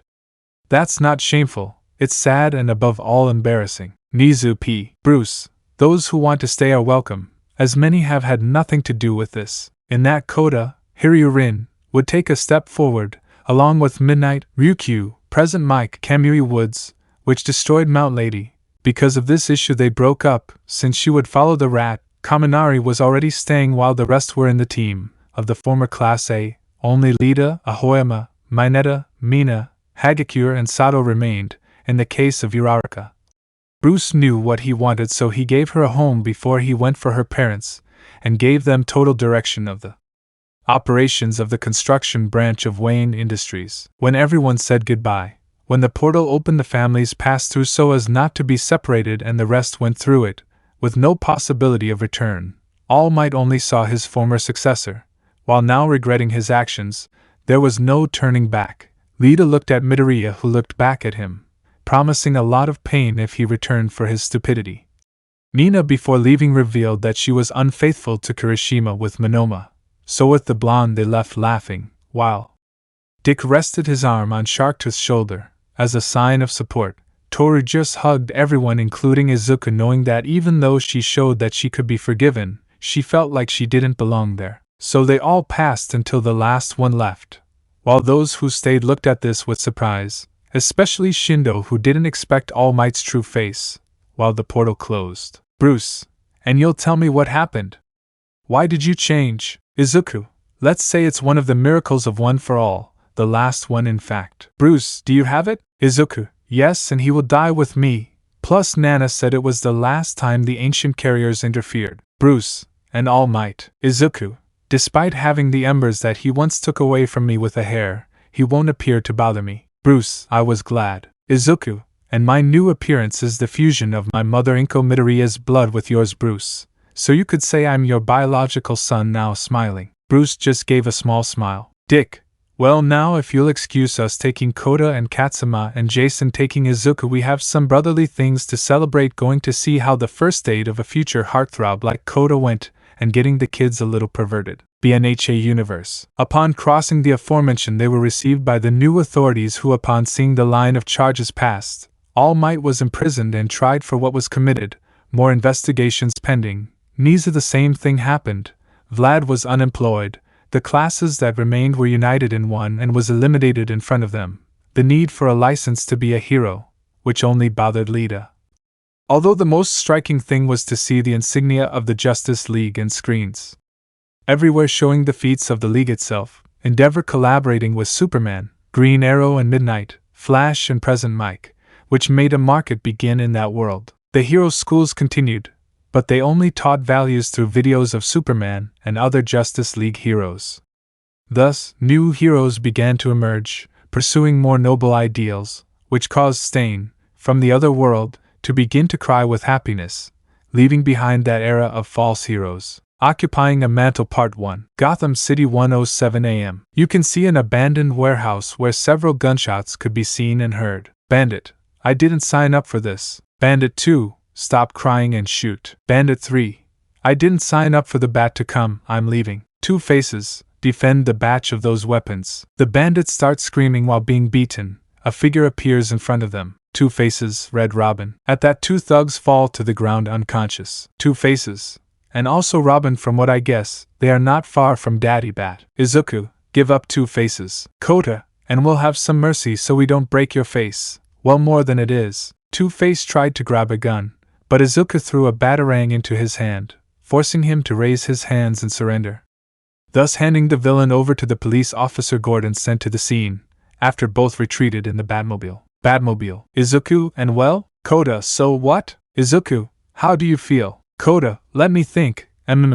Don't be traumatized after what they told us with Dick and Jason when we don't even know the things of adults. Izuku, ah, what a good talk. Smiling, remembering. Flashback. After the departure of the UA, or well, whoever was leaving, Kota was taken by Dick and Katsuma by Jason, where together with Izuku they began to cheer for Kota's courtship, while they began to tell him things about Hex, something that the minors in their innocence did not understand, until that moment, where Dick revealed everything about the subject, leaving the poor people with traumatized faces, saying, "Goodbye childhood." End of flashback. Kota, good talk?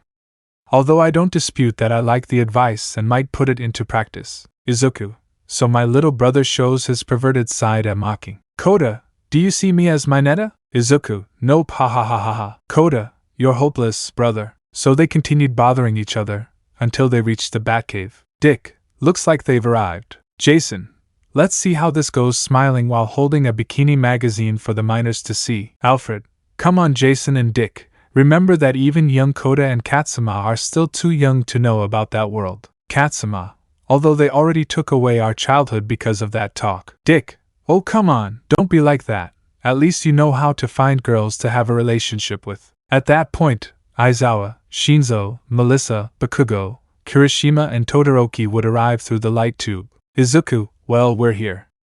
What do you want to do? Dick, I didn't call them. Alfred, I did it since it's time for a meeting. Bruce, I made it, so please have a seat, pointing to a table with several chairs. Those present sat down in the place to be able to take part in the meeting. Dick, something happened for you to summon us. Bruce, Jason, this is getting interesting and weird to see. Izuku, tell us, father. Bruce, you see, I'm planning on taking a trip.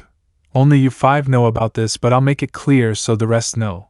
And I ask that nothing discussed at this table gets out. Kirishima, count on me. Although hiding things is not manly, you can trust. Katsuki, same here. Shoto, I'm in. Melissa, I go along with what they say. Aizawa, count me in. Shinzo, I'm in. Bruce, you see, a few days ago there was an encounter between the Titans and a villain named Heretic. The boys faced him, leaving only Katsuma standing if it weren't for the quick arrival of Mirko, Stain and Edgeshot, who took them out before they all ended up on the ground and possibly dead. Aizawa, and where is he? And who is he? Bruce, Kota somehow managed to take a blood sample. Shinzo, what was the result? Bruce, that the person they were facing was someone who combined my DNA with Talia all ghouls. Aizawa, so in a few words. Bruce, before you claim he's my son, I'll finish saying the last component, which is an accelerated growth serum. Kirishima, a clone? Bruce, in a nutshell. Aizawa, and the original? Getting an idea of where this is going. Bruce, I don't know. I can only tell you that it is certain that he is a boy 2 years older than Eri, and I will not stop searching for him.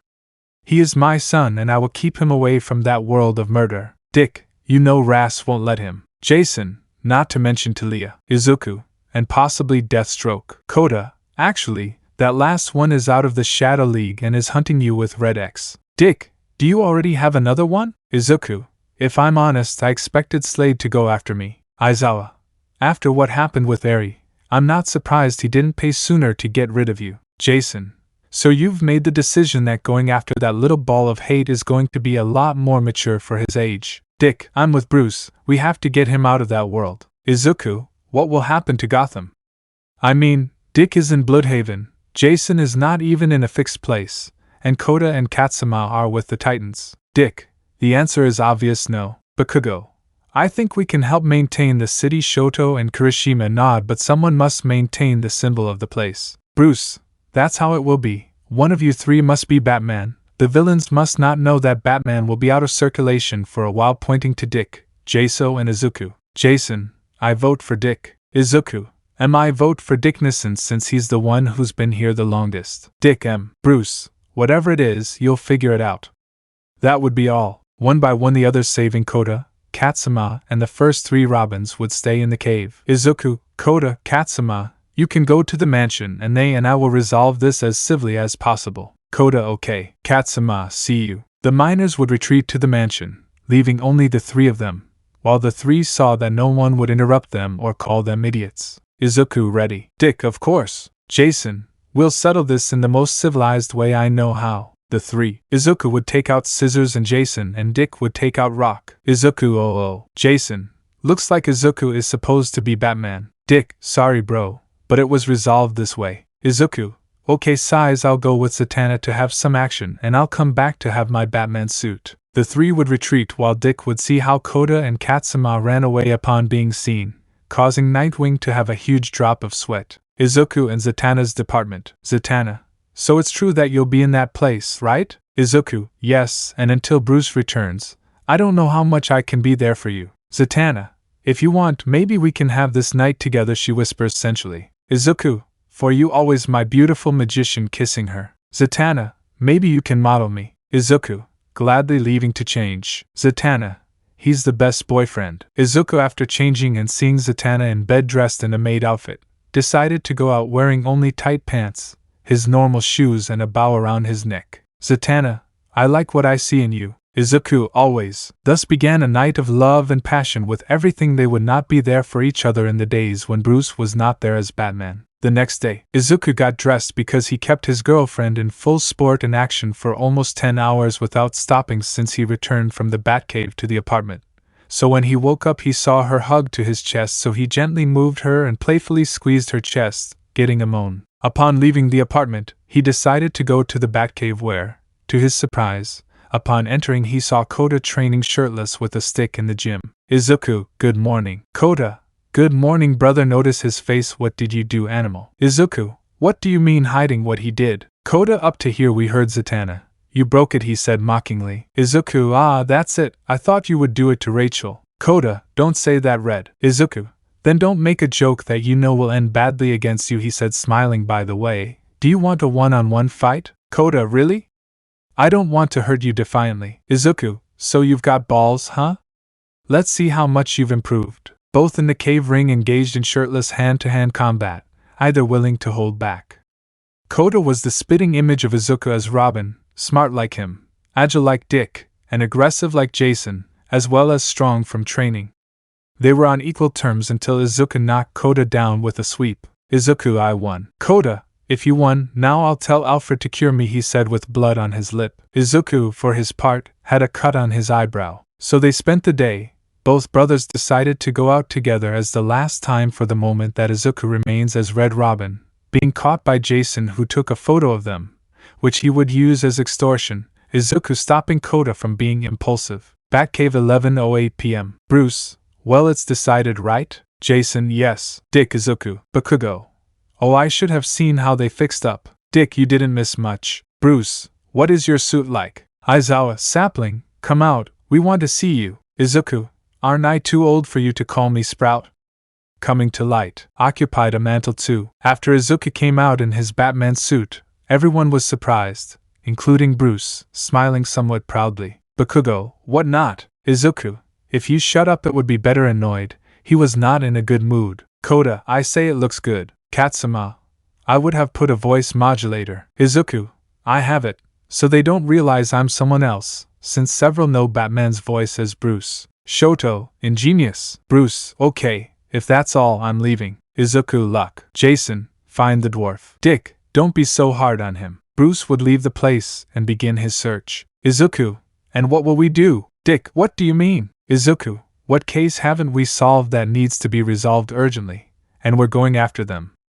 Now, what about Eri? Metropolis. You can see a white-haired girl and a black-haired boy with glasses playing in the park like any other children. Eri, Ihan-kun, let's go. We won't have caramel apples watching the seller leave and taking Ihan by the hand. Ihan, okay, I'm coming. Eri-chan blushing. The children continued to play and eat caramel apples all afternoon, while Eri blushed slightly at the boy. Batcave. Izuku, because I suddenly feel like looking for a rusty kryptonite spoon and going to look for Connor's brother. Bakugo, calm down nerd and let's go patrol. Izuku, okay. Shoto, can I say it? Izuku, as far as I remember, Bruce never said anything. Dick, me either. Jason, me less. Kirishima, say it bro, this will be very manly. Melissa, they had to be men. Izuku, of course. Shoto, everyone to the Batmobile, he said in a chibi way. They all fell comically on their backs. Izuku, that was all. Shoto, yes. Jason, well, let's go. Several people got into the Batmobile and headed out to patrol the Gotham night, with Izuku. In the Batmobile were the former green-haired man, Bakugo,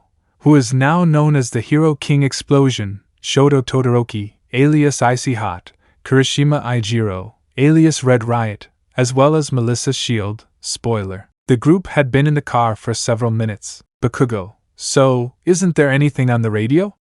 In a bored way. Kirishima, don't worry Baku bro. Shoto, I have a feeling it's going to be a busy night. Izuku, hold on dodging an attack. Shoto, that was lava. Several lava attacks were directed at the Batmobile which, thanks to Izuku's driving speed, they managed to evade. Come out Dick and give me back my sister, launching more attacks. Izuku, lava and sister? Oh, I know who it is. Shoto, the king of. Izuku, hit. Brian Markov, Geoforce. Shoto, stop, I'll take care of him. The Batmobile stopped and a two-tone came out to confront the villain. Geoforce, back off. Bicolor, my fight is with Grayson, not you. Izuku, what do you want? Showing the Batman suit. Geoforce, so you're the dwarf Grayson was talking about. Where's my sister? Attacking with his lava. Shoto, what did you want to do? Stopping the lava with ice. In the Batmobile, Kirishima was sweating with nerves, because a few months after that mission, he and Tara Markov began to go out as friends, and soon that relationship advanced to the point that they both gave themselves to each other, remaining as boyfriend and girlfriend. Even after Mina's truth, Tara stayed by his side and supported him more than ever. Bakugo just put his hand on his shoulder in a sign of support, because with the team that was there, they were the ones who knew. Geoforce, I'll repeat it one more time, where is my sister? Shoto launched himself with his ice, giving off random bursts of fire at Brian, causing the young man to be covered in lava and solidified rock, but in a moment of carelessness, Shoto froze him up to his neck. Shoto, what do you want it for? Brian, I won't answer. Izuku, what's going to happen won't be nice. So talk for what you want, radiating a bit of darkness with his black whips for more fear. Brian, I won't tell you. Izuku, you smell that. Shoto, yes. Brian, what thing? Izuku, fear your fear. Brian, damn. Shoto finished freezing it completely without killing it. It would take time to get out, but it wouldn't be a problem later. Izuku, let's continue. Bakugo, nerd, call. All listening units must catch a guy with a tall hat. He is kidnapping children with 2 other henchmen. Izuku, trace the call. Kirishima used what he learned about technology and began looking for a route to the reporting location, and through some sound camera hacking they determined that the kidnapped children were in an abandoned warehouse, so they decided to head there. On the way they saw a motorcycle joining them. It was Kota in his Robin suit who didn't want to be left behind. Izuku, where are you going? Kota, Batman doesn't go anywhere without his Robin. Smiling, Izuku just smiled sideways. He knew he would do the same, or even knew that either Dick or Jason with Bruce would have been left behind. Both vehicles were heading to the designated area, while a flying being followed them in the sky. Person, they are on their way, the bat and the little bird. Communicator, attack them, Killer Moth. Kota, caution, throwing a batarang to repel a thrown bomb. Moth, not bad Robin. Kota, TSK. Izuku, Robin Accelera. Bakugo, open the nerd hatch. Izuku, what will you do? Todoroki, it's not the time for. Kirishima, what will you do? Bakugo, getting rid of an extra. Izuku opened it, and Bakugo jumped flying with his explosions. Moth, and who is this? Bakugo, shiny.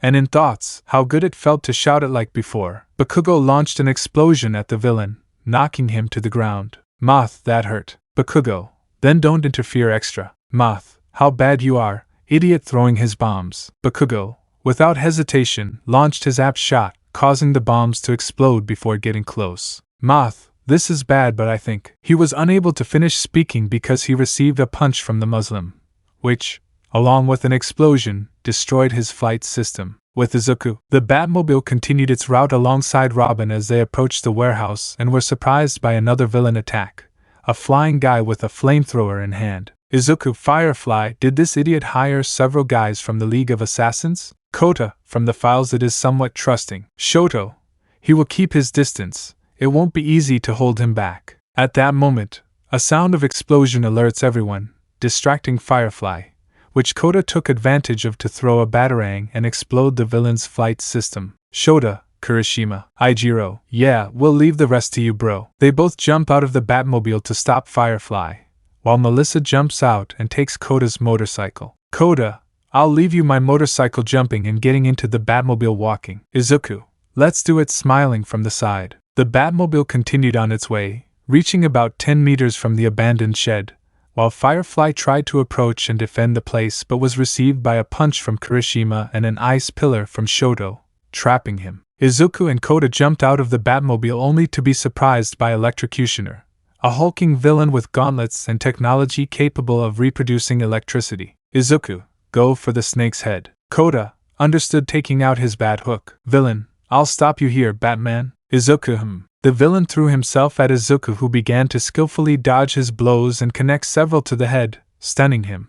But the villain began to attack with lightning. Izuku, I should have brought Kaminari, he thought, dodging the lightning. In a distraction, a lightning bolt was directed towards him, but Melissa appeared, hitting him with her sticks. Izuku, I thought you would be driving Robin's motorcycle. Melissa, I saw you in trouble, so I intervened. In that, the villain attacks Melissa, leaving her on the floor, but Izuku hits him in the face with a punch, leaving him on the ground. Izuku, that's not how you treat a lady. The villain got back up and clumsily threw himself at Izuku, who parried the blow with one aimed at his opponent's arm, connected with a blow to the chest, one to the jaw from below, while throwing the villain to the side unconscious. Melissa, are you Robin? With Kota. Kota had infiltrated the warehouse looking for signs of the kidnapped children, where he found cages with 15 children locked inside, while another was on a bed and a villain with a hat tied one up. Recalibrating memories is a horrible thing, but completely necessary. Society must follow the League of Shadows. Kota, League of Shadows? What is that?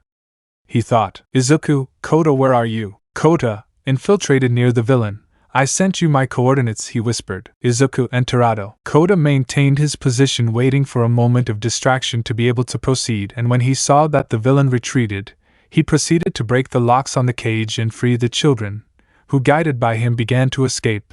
This was seen by Spoiler, who helped the children get out through a window. But what the hell? At that, Koda came out of the shadows to distract the villain, while he waited for the arrival of Izuku or Melissa. Wow, you are Robin. I was expecting someone taller. I didn't expect the bat to change his size so soon. But hey, your life doesn't matter like my henchman's, ha ha ha ha ha. At that, the ceiling broke, revealing Izuku with a serious face and falling in a very epic way. Izuku, I agree, their lives are worthless. Melissa, but Robin's life and those children do. Izuku, it's over. Give up, Hatter. Hatter, I don't think so. At least I rewrote the memory of one of them. The boy got up and attacked Koda, who knocked him out with a blow to the neck. Hatter pulled out a firearm, but before firing, a batarang was embedded in the hole of the gun. While the villain pulled and the gun exploded, while Hatter stayed on the ground in pain holding his hand. Izuku, it's over. So after Gordon and the police arrived, Katsuki could be seen having conversations with the police about how cool explosions were, and how he shined that bastard, while Kirishima and Todoroki looked at him and nodded. Izuku, Robin, we're leaving. The Batmobile was taken by Melissa, who took the others, while Izuku and Koda went on the motorcycle to a roof of one of the tallest buildings in Gotham City. Koda, and why do you bring me? Taking off his mask. Izuku, not at all, really doing the same. I just wanted to be with you and talk like we always used to do at UA before what happened. Koda, oh, I see. Izuku, how I look like being Batman. Koda, I'll tell you the truth. I always wanted to do this with you.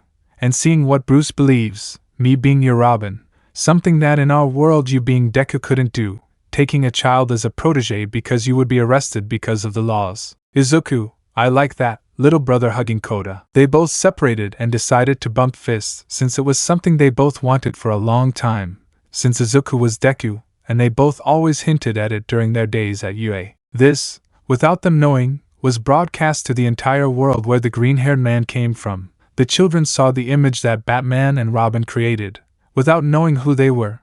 Only their former companions recognized them. Lita was boiling with fury because since she returned she could only resign herself and not work as a hero, since that profession was eliminated and the families of heroes stopped having important economic power. The streets of Muzurifu were full of the insignia of Batman, Robin, Superman, Green Lantern, people like that. Regarding All Might, he could only cry. His stupidity cost him his successor, and seeing him now occupying his mentor's mantle made him more depressed. And there, via the symbol that Batman and Robin obtained, he could not agree with taking a child out and fighting. But who was he to judge? He was the former symbol of peace, now a symbol of betrayal. He could not be anywhere without being pointed out as such. That made him isolate himself from the world, and seeing how the League influenced from another world made him sit back and do nothing and let the world take its course. End of the chapter. It's time for the survey. They want Izuku and Heretic to have a confrontation before the arrival of the Hatred Ball, or we have Slade appear for his confrontation alongside Koda against Red X. A. Izuku vs. Hirage. B. Izuku vs. Deathstroke. Y. Koda vs. Red X. Assault on Arkham Part 1. After Izuku and Koda's departure, we can see the brothers training in combat in the Batcave ring. Koda was facing Bakugo, who was being humiliated by the boy. Jason, not bad. Izuku, yeah? Katsuma, Koda, come on, you can do it. Shoto, this is exciting. In the ring, Koda, you're very slow. Muslim dodging Bakugo's punches and kicks. Bakugo, stay still, you shitty dwarf, handing out punches and kicks, don't dodge, shine. Koda, let's see if a kid beats you up, what will you do? Bakugo, shine, shine, shiny, randomly hitting. Koda, what a Muslim. In a stroke of luck, Bakugo ripped Koda's shirt, leaving him shirtless, with an almost worked body. Koda, not bad, but I win, hitting Bakugo hard in the chest, knocking the wind out of him. Dick, good enough. Kirishima, how manly, crying in a manly way. Bakugo just left muttering damn shitty dwarf, bat boy, and similar things for losing to a Robin. Jason, I have the dart to put him to sleep with a horse tranquilizer. Izuku, don't hit him, he'll get over it when something explodes. Elsewhere, interesting seeing some information. So Red X, what do you have for me? Red X, the bat seems to have changed. Master Deathstroke. Deathstroke, It's obvious that one of those 3 idiots who were his Robins took the mantle. For the moment I only assume that he's out for the dwarf race. Red X. So your hypotheses were correct. Deathstroke. Sure, now it's time for me to face that mini-bat. The aforementioned just nodded as he left his reading room because for a villain, or a bounty hunter he had class. And he wasn't just any guy. Batcave. Izuku and Kota stayed behind after the rest left, while the green-haired boy wrapped Kota's arms for the cuts and bruises from the training fight, which turned into something more than that. Izuku, you had to exaggerate, right? Kota, oh come on, just fight his Muslim way. Izuku, leaving that aside, you better finish that case you were working on, before he steals the computer. Kota rushed off so as not to miss his chance to use the Bat computer, while Izuku headed to change into a fighting dogi. After dressing he proceeded to punch and kick a mannequin in the area combining the martial arts he knew because he had a feeling. Without knowing it, Kota looked at him surprised. Because he knew he could be quite aggressive like Jason, but he never saw him being stronger in his blows. Kota, wow, and Isan is amazing. Izuku, are you done? Kota, yes, and you want to fight? Showing a suit like him. Izuku, you won't accept a no, right? Both of them engaged in a martial arts fight where each one put each other in trouble until Izuku took Kota and reduced him to the ground on his back. Izuku, are you giving up? Kota, never taking Izuku with his legs and knocking him to the ground. Both of them exercised the ki on each other, deciding to end the match in a draw. In the watchtower. Superman, do you really think we should tell him? Diana, Bruce said he was the one with the mantle, but that we would handle the League missions. Martian Manhunter, in that case, we should prepare a mission just in case. Endeavor does it well, and that's even though he didn't want to use the mat. Superman, you won't believe how they elected him. Diana, don't tell me that. Shazam, that's right, they solved it with rock, paper, scissors. Diana, then she sighed. Arkham Asylum. It was a nice afternoon at the prison for less sane criminals where most were currently on lunch break, while the criminals talked to each other, played cards when several of their collars, since they maintained security against the metahumans, were deactivated. Bane, I can finally escape from these disgusting, weak worms. Lady Shiva, it's time to return to my lord. Hush, I hope the bat is close. Anarchy, let's hope I can keep doing my thing. Professor PYG, I have a score to settle with your Robin. Man Bat, let's wait for the bat to arrive. I'll show him who's better. Batcave. Izuku, what's happening? Kota, something happened in Arkham. Izuku, we need each other. Kota would activate a signal that would call the others. Gotham City. Stain, Bakugo, Kirishima, Aizawa and Shinzo would receive an alert on their cell phones with the Bat logo, deciding to leave immediately to the Batcave. Bloodhaven. Shoto, Nightwing, Red Hood and Katsuma also received the alert, so they left for the Batcave. Batcave. Kota, what do you think? Seeing Izuku thoughtfully. Izuku, I think I'll call someone else. They talk to me? Izuku, partly Denki taking the phone. Connor, are you there? Phone, what do you need? Izuku, a raid for tonight. Phone, see you in a flash. Man, I sounded like Barry. Izuku, yes, I already noticed with the poker face. Kota, not even Bart says that, ha ha ha. Kaminari, what are we going to do? Nervous about it being his first time out since he arrived. Izuku, we'll wait for the others seriously. Assault on Arkham Part 2. Batcave. Izuku, the alarm has already been activated. Kota, do you think they'll come? Izuku, yes. Computer, recognize spoiler 40, Superbo 04, Green Lantern 51. Melissa, I heard about the raid on Arkham. Connor, so you want me to fight, huh? Luca, a mission wouldn't be bad. Izuku, such. Dick, I'm surprised you called. Jason, you usually do more things alone. Katsuma, I would have gone anyway. Aizawa, bro, you know you can count on me. Shinzo, and with me. Shoto, and with me friend. Bakugo, let's go shine. Bastards with Kirishima. Mirio, without me they won't appear. Stain, before you tell me anything, I already know not to kill. Izuku, well, reports indicate that there are several inmates who escaped and others who want to take over the prison. Shoto, those who escaped. Izuku would touch buttons on the back computer. Izuku, Sandra Wusan, alias Lady Shiva, belonging to the League of Assassins led by Ras Al Ghul, the only one along with Bane who escaped. Dick, the League of Assassins was attacked by Deathstroke a few days ago. If he was involved, she found out, and when she escaped she went with the League. Bakugo, who else was there? Izuku, One in particular they wouldn't risk taking out, and it remains intact. Jason, the clown. Izuku, according to the list I was able to get by hacking the system. I know they are Anarchy, Professor PYG, Man-Bat, Hush who surely escaped, Harley, unless you slept together again looking at Dick. Dick, it's not like I slept with her all the time. Jason, you don't even believe that one. At least make sure you're faithful to Corey and don't do what you did to Dick. I understand, don't talk about my love problems. Izuku, hee and I didn't talk. Jason, you can't even save broccoli. I remind you to watch Cassandra Cain and Cassie. Izuku, with Cass I ended up not being unfaithful like him, and with Cassie we ended up not taking any further steps in the relationship. And if you say something you know that with Zatanna I am completely faithful, unlike Dick. Dick, are you implying that I can't be faithful? Jason, Izuku and Koda, really?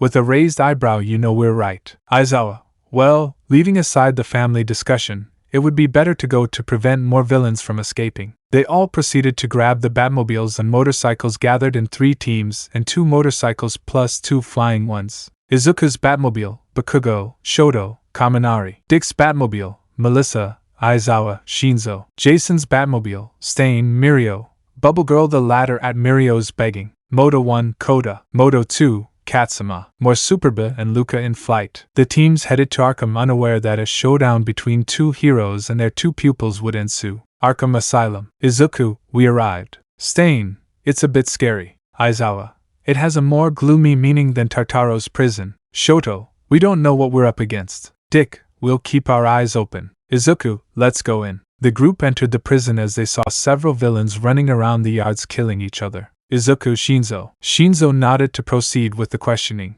Shinzo, hey you. Prisoner, what do you want, kid? Go before I kill you. Shinzo, your mother is an old woman. Prisoner, what did you say? His eyes went blank. Shinzo, you fell. You will answer his questions. Prisoner, yes. Izuku, who's in charge and what's going on? Inmate, the collars that inhibit the meta gene were deactivated. Several escaped, and those who stayed took power, with Bane as the leader, who made the rest of the inmates able to survive in a kind of Hunger Games. Izuku, I see. Then he sees Shinzo handcuff him. Shinzo would do as requested. Izuku, the rest of us must stop the other Rios and go after the leaders. Mirio, Stain, Harizer and Jason will go on the north side. Dick, Melissa, Katsuma and Kurishima on the south side. Kaken, Koda, Shoto, Kaminari and I will take care of the east and Kanayu, Shinzo, Bubble Girl and Luca of the west. All, whatever you say / don't give me orders / this is very masculine. With Mirio. Tintin's group on steroids headed for a pavilion from which they began to walk around the place while several prisoners threw themselves at them where after struggling a bit they managed to activate their collars if they had the metagene, while they were locked in the cells that were empty.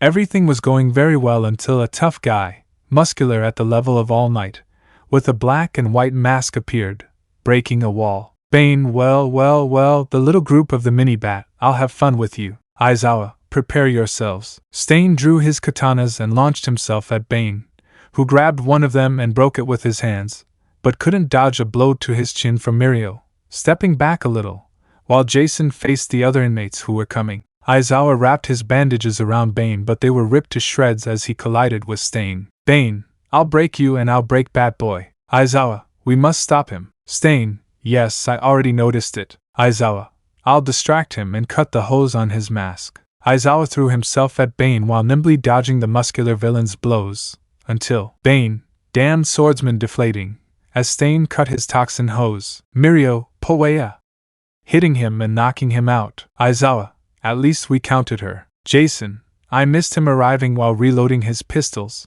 With Dick's group. Dick, let's hope they're calm. They were all entering a room where the inmates came out to beat them very violently. Melissa, you had to talk taking out her canes. Kirishima, we'll wait for you hardening. I have a riddle for you. Author's note, ignore Spore Master. Brain, it's time to finish them off. The gorilla threw himself at Kirishima while Dick threw himself next to Melissa while Katsuma threw an asylum shirt at an unsuspecting Riddler, causing it to fall on him. Riddle, oh no. I'm not one for shirts up, I'm strictly Belle Reve not Arkham.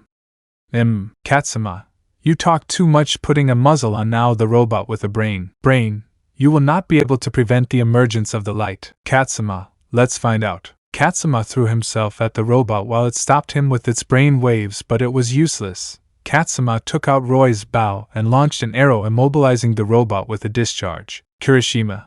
This is manly exchanging blows with the gorilla. Gorilla, gra. Kirishima managed to hold his own against the gorilla, where by pure luck he managed to knock him down while Melissa approached after fighting with other inmates, and placing a collar against his metagene, in addition to a tranquilizer. Dick.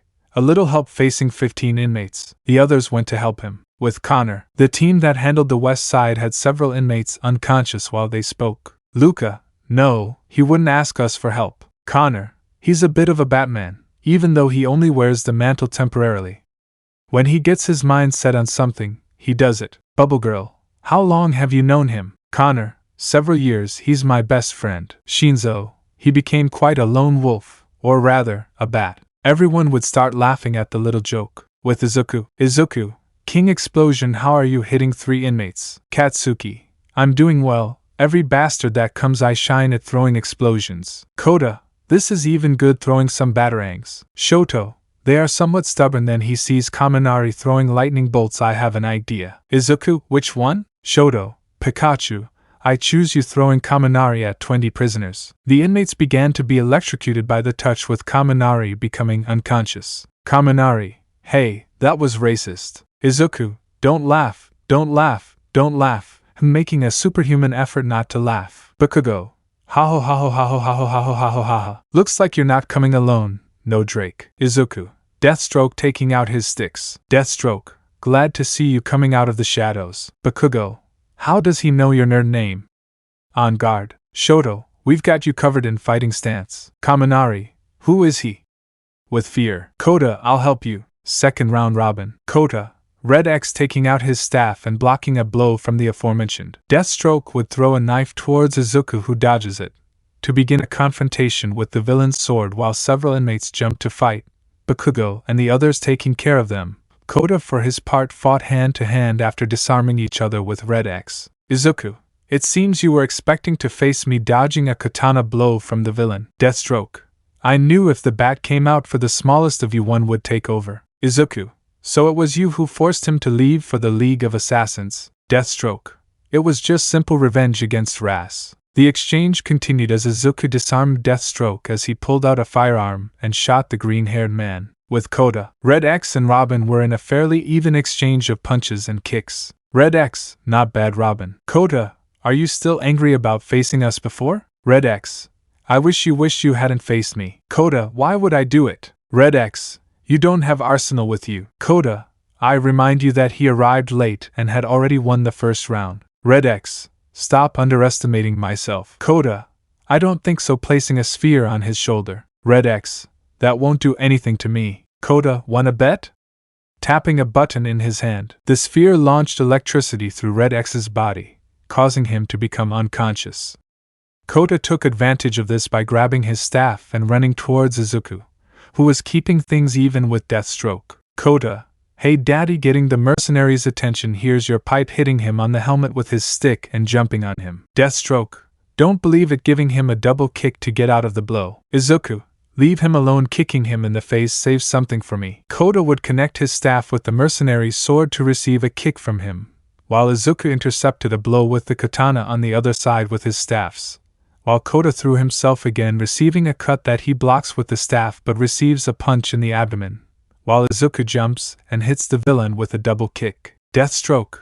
Not bad for a Robin, but headbutting Izuku, you're still inferior to me. Izuku. You think so, wiping blood from his nose. Koda and Izuku were breathing heavily, while the mercenary was in equal conditions, so that both look at each other and settle. Koda throws himself against Deathstroke, connecting his staff with another sword, so that Izuku does a suplex to the villain. Deathstroke. I'm afraid this dance must end, receiving a call ordering his withdrawal. We'll see each other another time. Deathstroke blew out a puff of smoke and vanished. Bakugo. Are you okay? Izuku. Just tired, Robin? Koda.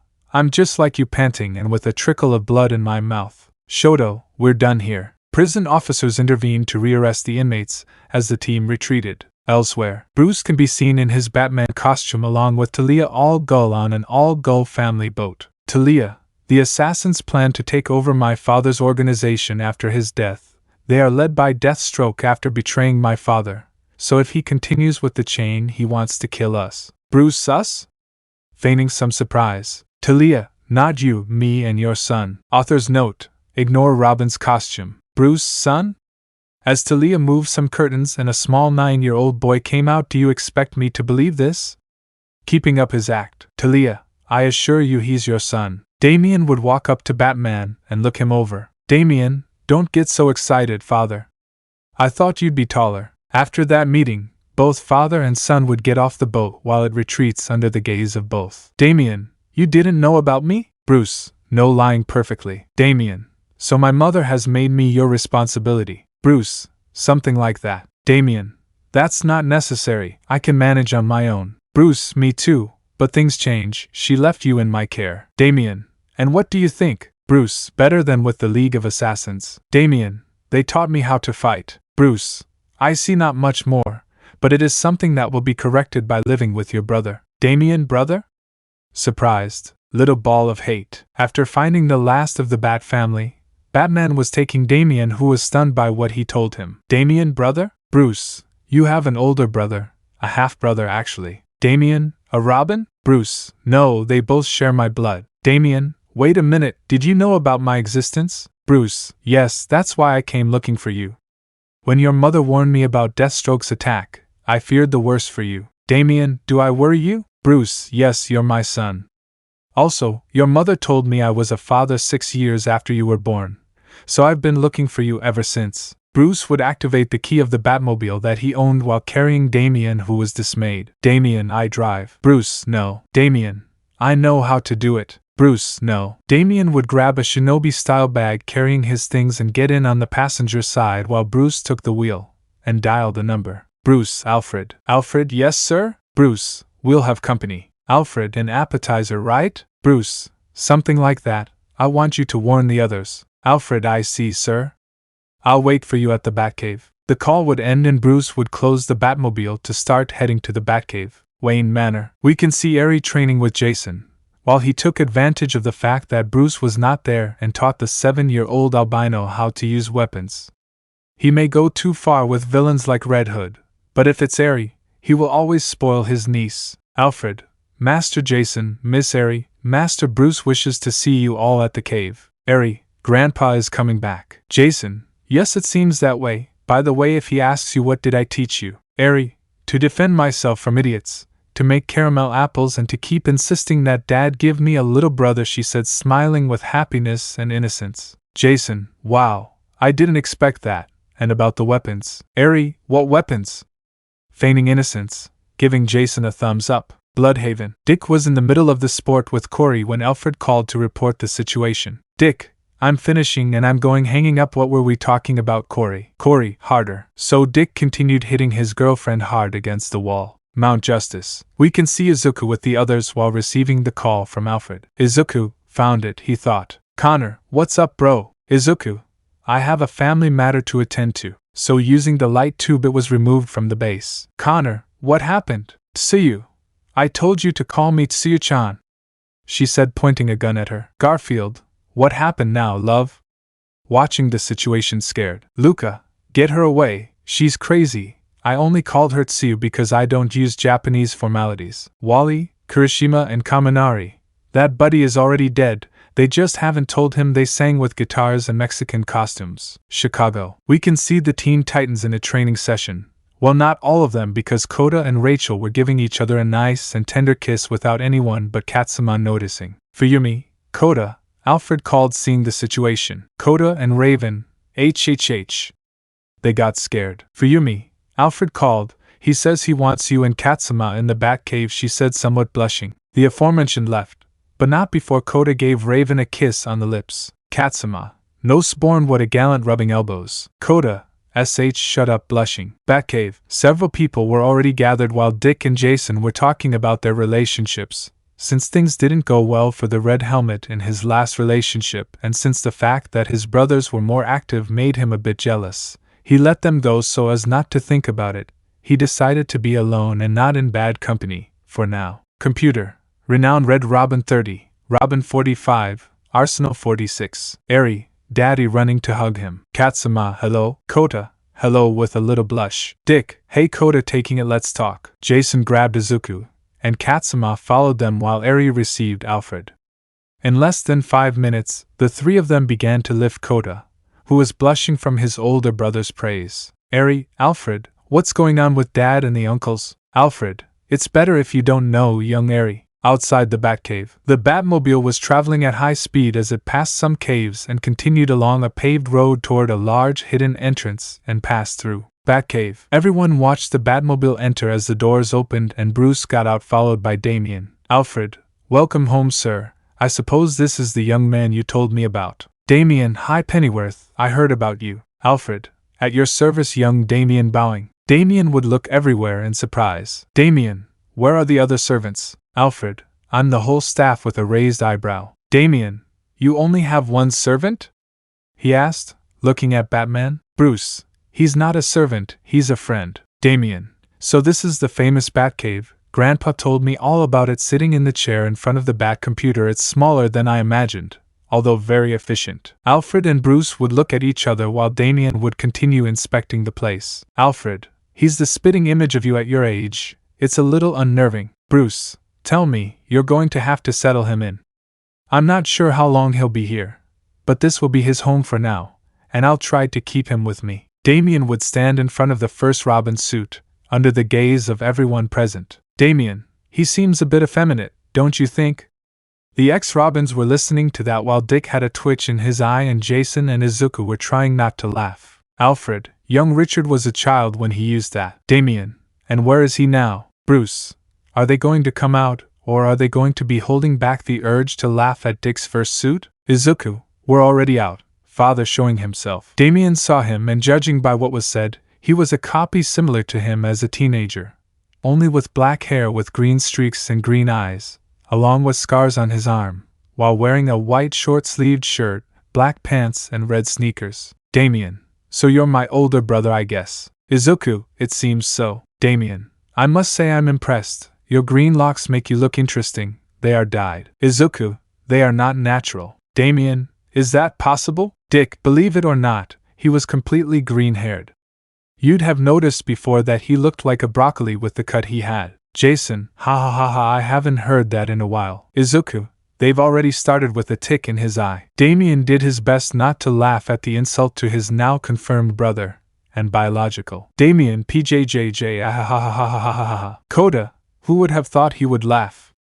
I thought in the League of Assassins they erased your emotions. Damien, and they did, but, Izuku, you come out again facing various moments putting a hand on his shoulder. Eri, Grandpa running to hug Bruce, who reciprocated. Damien, did Grandpa tell him surprised? Ras never told him that the Bat had a granddaughter. Bruce, Flea, what are you doing here? Eri, I wanted to meet the new guy, she said innocently, drawing a sigh from the room. Izuku, Eri, come here. Eri, I'm going daddy. Damien, is she your daughter? Izuku, yes, he is my little angel. Jason, the darling of the house. Eri pouted at that, which made even Damien admit that she was cute. Izuku, seeing this, picked her up, while Eri looked analytically at Damien. Damien, I guess you're my niece, right? Eri, so he's my uncle? Everyone nods, he looks like a hate ball. That got a laugh from the Robins and Arsenal as Batman tried not to laugh and Alfred snickered, while Damien complimented him but frowned a little. Izuku, it's his way of welcoming you, little brother hugging Damien who remained static, but little by little he reciprocated the hug without realizing it. Hanging out. After Damien introduces himself to the rest of the Bat family, we see Damien talking to Izuku about Eri, where the boy is surprised by her story. He also told him about One for All, and how he is Bruce's son. At first Damien refused to believe that story, but Izuku showed him the black whips to confirm his theory. He also asked him to spend time with Eri, that now more than ever she needed no idiot to get near her little angel, something that the little one didn't understand much but hesitantly accepted. That night the entire Bat family had dinner because they wanted to be with Damien, while Izuku retired for his official suit and went out with his team on a mission. Izuku, I already missed the suit waiting on top of a building. At that moment, a group very well known to the green-haired man would arrive. Kirishima, bro, you haven't used that in a while. Bakugo, Red Robin appears again, following the older bat who brought the little ones, saying it as a joke. Izuku, what do you think? Bakugo, really a nerd? Oh no, Bucket, Shoto, Suspecto. Izuku, don't act like when you arrived and solved the first case with me, you saw the file of your existence. Kirishima, how can I forget? You almost made Bakugo tremble with fear, and that's a lot. Izuku, anyway, we have to go get someone. Star Laboratories, Gotham. A large, lizard-like villain can be seen destroying and removing some test tubes. Killer Croc. I don't understand these things. But who am I? The doctor knows what he's doing with them. At that, Izuku would enter through the roof and begin to fight him, while Bakugo and the others joined in, trapping the villain in Shoto's ice. Killer Croc. That won't stop me exerting force and breaking the ice. Bakugo. Shine the glove exploding in his face. Killer Croc. That was disappointing without a scratch and proceeding to try to bite Bakugo. Bakugo would remove his arm, but Crocodile Man would grab it and break it. Bakugo. Izuku, taking advantage of the being's distraction, would throw an electrified dart and knock the villain unconscious, while Shoto helps Bakugo with the arm. Batcave. The group had arrived at the medical room where Alfred proceeds to treat Bakugo's wounds, managing to bandage his arm after resetting the broken bone, and requesting the help of the old lady that everyone loves, the former UA medical hero, Recovery Girl. Bruce, what did they find with him? Izuku, someone ordered Killer Croc to steal samples of Man-Bat's metagene. According to the photos, the test tubes say it's a generic, unaltered metagene, but I'm not convinced that someone would follow in Kirk Langstrom's footsteps. Damien, that would be interesting to see. Everyone would turn especially to the new Izu Squad, being surprised by the resemblance between the child and Bruce. Bakugo, don't buck. Shoto, I can't believe it. Kirishima, wow, Izu bro, you have a manly little brother. Damien, and you? Izuku, they're my friends, dwarf, so you'll spend time with us from time to time. Damien, I have to, somewhat annoyed. Bruce, yes. Damien just snorted in annoyance. In Chicago, we can see the Titan's Tower. It was night, and only a few lights were on. Katsuma, well? Koda, so what? Katsuma, I know you're dating Rachel, so tell me how it's going and all that. Koda, I'll do it when you declare your love to the one you like. Katsuma, not yet. Koda, you want me to tell Karen that, right? Smiling. Katsuma, don't you dare, Koda. Koda just looked at him with a face that said try me, only to see Katsuma walk away. Raven, that was kind of cruel. Koda, yes, but oh well, it doesn't matter. Besides, I wanted to get rid of him, smiling at him. Raven, Baka. Koda, but you, Baka, giving him a kiss on the lips. They both kissed with love and a little bit of lust, because although they wanted to do it, they were still children and would wait for the right moment, so they simply decided to fall asleep together, while Raven devours with her eyes Koda's formed body for his 12 years, because by spending more time in this world, his body adapted, and instead of spending a couple of months as it happens in his homeworld, it was more or less 2 years, arriving at this one at 10 years old. Bloodhaven. Nightwing can be seen stopping thugs, but suddenly he feels a strong surge of pride. Dick, I see someone followed my advice on getting a girlfriend. Thug, your girlfriend if you're gayer than the Joker. At that point, several thugs would throw themselves at the hero while he, with his sticks, grade those who threw themselves at him without Vaseline. Wayne Manor. Eri can be seen using Damien to pull off a full-scale assault on the kitchen. Eri, are you ready, dude? Damien, yes, but why? Eri, Alfred keeps the caramel apples on a high shelf so I can't reach them, so you'll help me get my loot. Damien, so just for sweets? Eri, yes. Damien, resist. Tell her no, seeing Eri's angelic face and trying in vain to resist the girl's sweetness. Okay, I'll help you. Eri, okay, let's go. At that moment, both of them carry out a commando raid on the kitchen, while Damien masterfully infiltrates the kitchen like a ninja and manages to appear next to Eri with the apples. Eri, well, let's eat, having one. But at that moment Alfred would appear on the scene. Alfred, I thought I told you, Miss Eri, that eating too many caramel apples is not good for your health. Eri, but starting to throw a cute tantrum, I want caramel apple. Alfred, okay, but only one, giving him one. Eri, okay, taking the treat. Alfred, that reminds me, it's your bedtime. Eri, well, resigned, see you tomorrow, uncle. Damien, rest, smiling sideways. Eri would retire with the apple to her room. Damien Pennyworth, who is the little horn on Eri's forehead. Alfred, that is due to her quirk, as surely Master Izuku has told him. Both they and their friends come from that world, so young Eri has a quirk. Damien, what is your name? Alfred, As far as I know, it's called Rewind. It can rewind anyone near her to a previous state. It even works on humans. That's why Master Bruce, along with Miss Diana, helped the girl control it. Damien, he doesn't control it, right? Alfred, his past is horrible, and his power becomes unstable due to his emotions. He must talk to Izuku to discuss the matter, since only he and Bruce know. At that, Alfred would withdraw, leaving Damien thoughtful. Later in the Batcave, Izuku was approaching the Bat computer while Bruce was working on a case about the attack on his former father-in-law's League of Assassins. Izuku, do you see any pattern? Bruce, something like that. Damien, I see you're working on the attack on my grandfather, said the miner appearing next to them. Bruce, I thought you were sleeping. Damien, I was actually going to, but Eri insisted I take Alfred's caramel apples. Bruce, it's surprising that he does that. Izuku, Jason, there is no one else who doesn't encourage her to do it. Damien, I see why I dragged myself into doing it, but knowing that, I want you to tell me what's happening to Eri. Izuku, I didn't tell Dick or Jason so they wouldn't worry anymore. Jason, so say it, we'll listen. Dick, that's what we'll help with, she's the little darling. Izuku, well, Eri is the granddaughter of the former leader of one of the most dangerous mafias where I was born, the Shaiha Saikai. But without knowing it, since her parents' death due to an out-of-control quirk when she woke up, she made her mother reject her as if she were a monster. Jason, I know his quirk is called Rewind, but Izuku, yes, he did it, without knowing it, like every 4-year-old child who awakens his quirk. Dick, his world is new. Jason, that witch. Damien, he abandoned her? Izuku, yes, and her grandfather was in a coma when it happened and was taken into custody by the old man's second-in-command, Kai Chisaki, alias Overhaul. Bruce, what did he do to him? Well, I don't know 100% of the story either. Izuku, you think they would raise her with love and such, or at least manipulate her to be a mobster like her family. But, Jason, I hate buts. Izuku, it wasn't like that. Kai used her for his own purposes.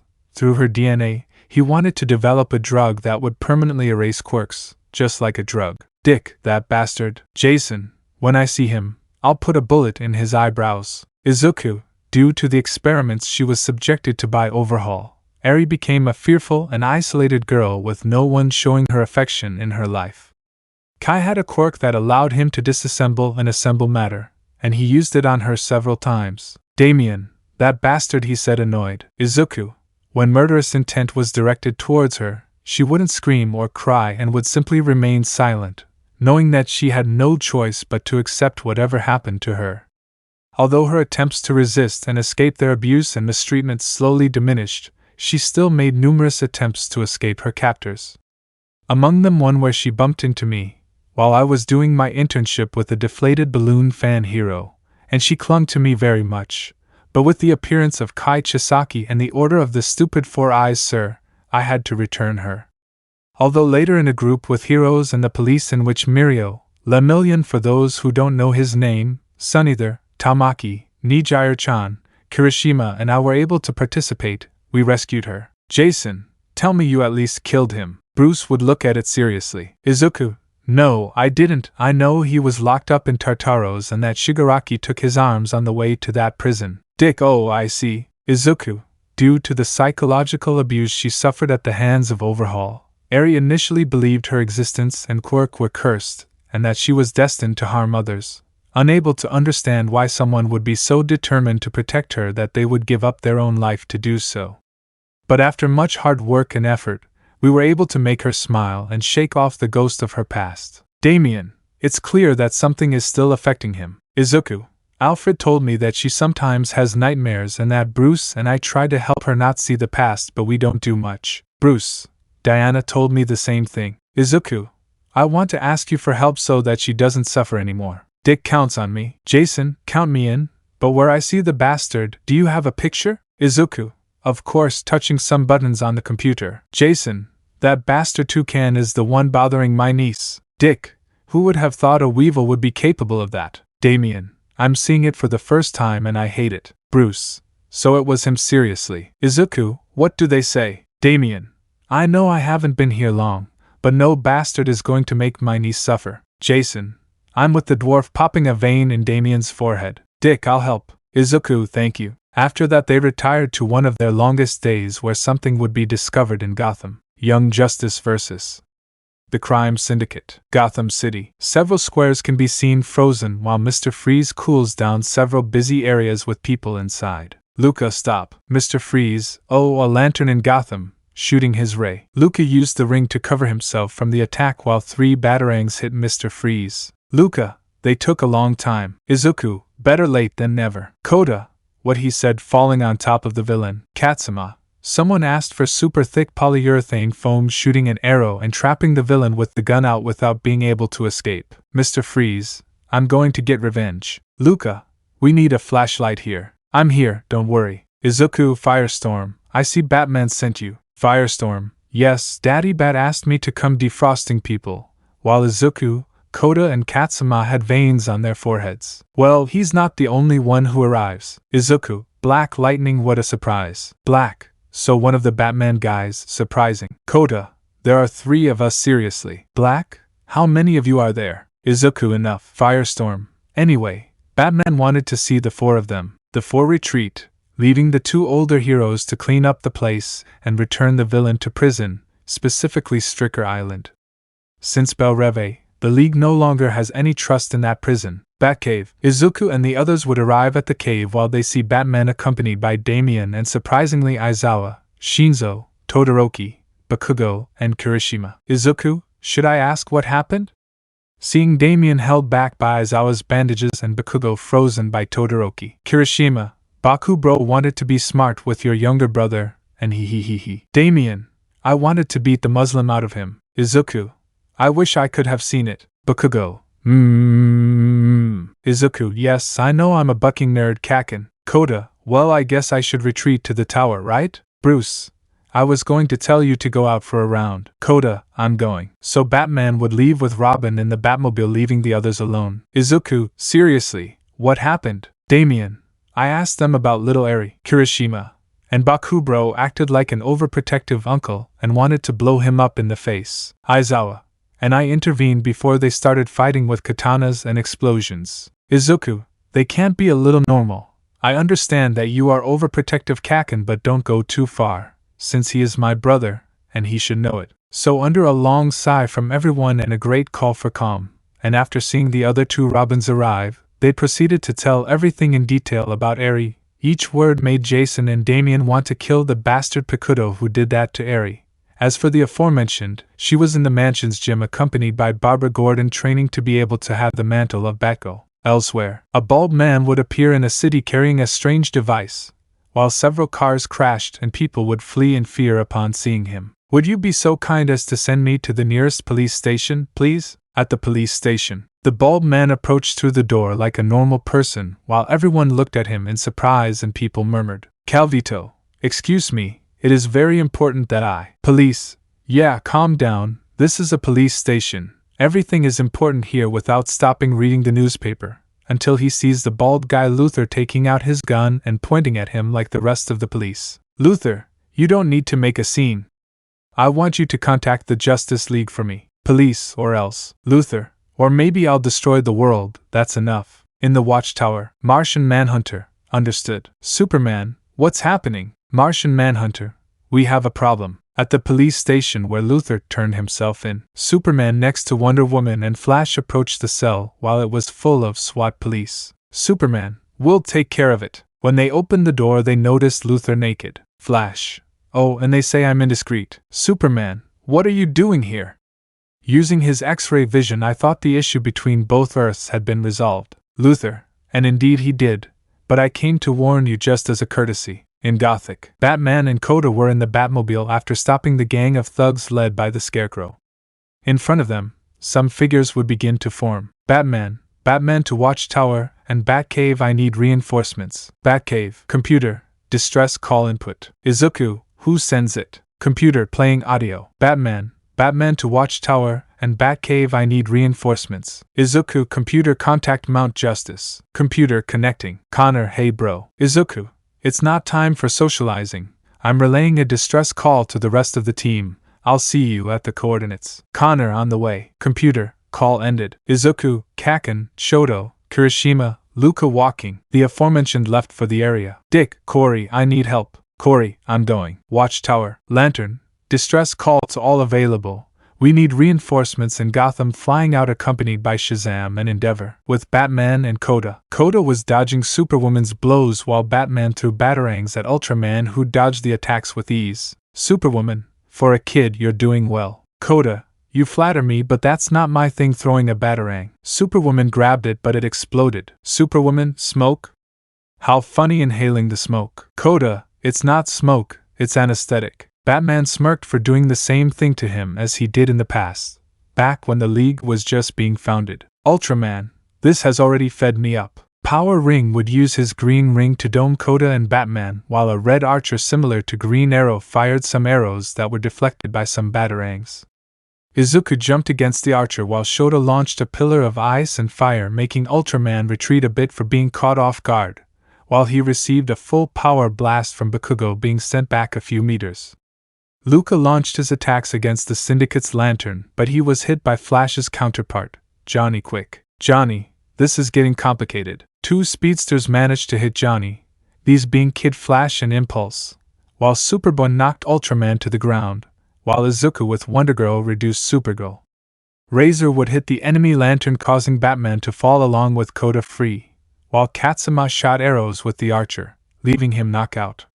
Beast Boy, Tsuyu, Aqualad, Miss Martian, Nightwing and Red Hood arrived on the scene, while Zatanna, Zachary and Kaminari approached. Ultraman, don't think we've been defeated using the device. When the device was activated, other people appeared. Batman, stop them from leaving the city. The Lightning Boy would attack Shoto, who covered himself with his ice, while Megan had a mind control duel with the Redhead, being defended by Bakugo. Wonder Girl faced a villain with Seiya and a cat mask. Izuku decided to face the Firestorm copy for his countermeasures, and Superboy against the cyborg Dabi clone. The League eventually arrived at the field where Ultraman faced the Martian detective and Superwoman, waking up from the anesthesia. Endeavor, who ended up with a broken arm. The situation was maintained even until Ultraman fell, thanks to the telepathic powers of the Martian detective as well as the red-headed telepath. A villain with a kind of power similar to that of a ring confronted him, and both used the game of rock, paper, scissors until receiving a punch from Luca, falling defeated. Batman, for his part, along with Izuku and Koda, approached Ultraman with blue kryptonite, thanks to the fact that Batman had a contingency in case this happened and they were defeated. Superman, Flash, and Wonder Woman arrived on the scene, accompanied by the Luthor from another dimension, who was greeted by a punch from Batman for having arrived after having agreed not to clash again. From Team Bakugo ended up with a broken arm, Shota with several pieces of ice and electric burns on his body, Tsuyu stunned, and Kirishima unconscious, except for Endeavor with a fracture, and Luca with bruises. The rest of the team did not suffer serious injuries. So after stopping the intruders, they decided to lock them in the Phantom Zone until they returned them to their world. Symbol of hope. After the event against the crime syndicate, the League had to meet immediately, as a further convergence could be risky. Watchtower. We could see Superman, Batman and Wonder Woman chatting among themselves while the rest of the members gathered in a room. Aquaman, everyone is waiting for you. After those words, the trio headed to the boardroom where several heroes were seen at the table, some in holographic form. Hologram heroes: Icon Metamorpho John Constantine, Queen Mara, Green Lantern Rui Girdner, Green Lantern John Stewart. At the table were the rest of the members: Red Tornado, Shazam, Martian Manhunter, Flash, Dr. Destiny, Blue Devil, Black Canary, Green Arrow, Red Arrow, Captain Atom, Plastic Man, Firestorm, Black Lightning, Hawkman, Hawkgirl, Atom, Endeavor, Mandalay, Pixie Bob, Tiger, Stain, Aizawa, Gran Torino, Mirko, Eshat, Ryukyu, Midnight and Madame Xanadu. Batman, what we are going to discuss today is of utmost importance. Wonder Woman, what we decide today will determine how we proceed with future incursions. Superman, please take a seat. After those present took their seats, Batman took the floor. Batman, recent incursions may be becoming a problem. Flash, what do you mean?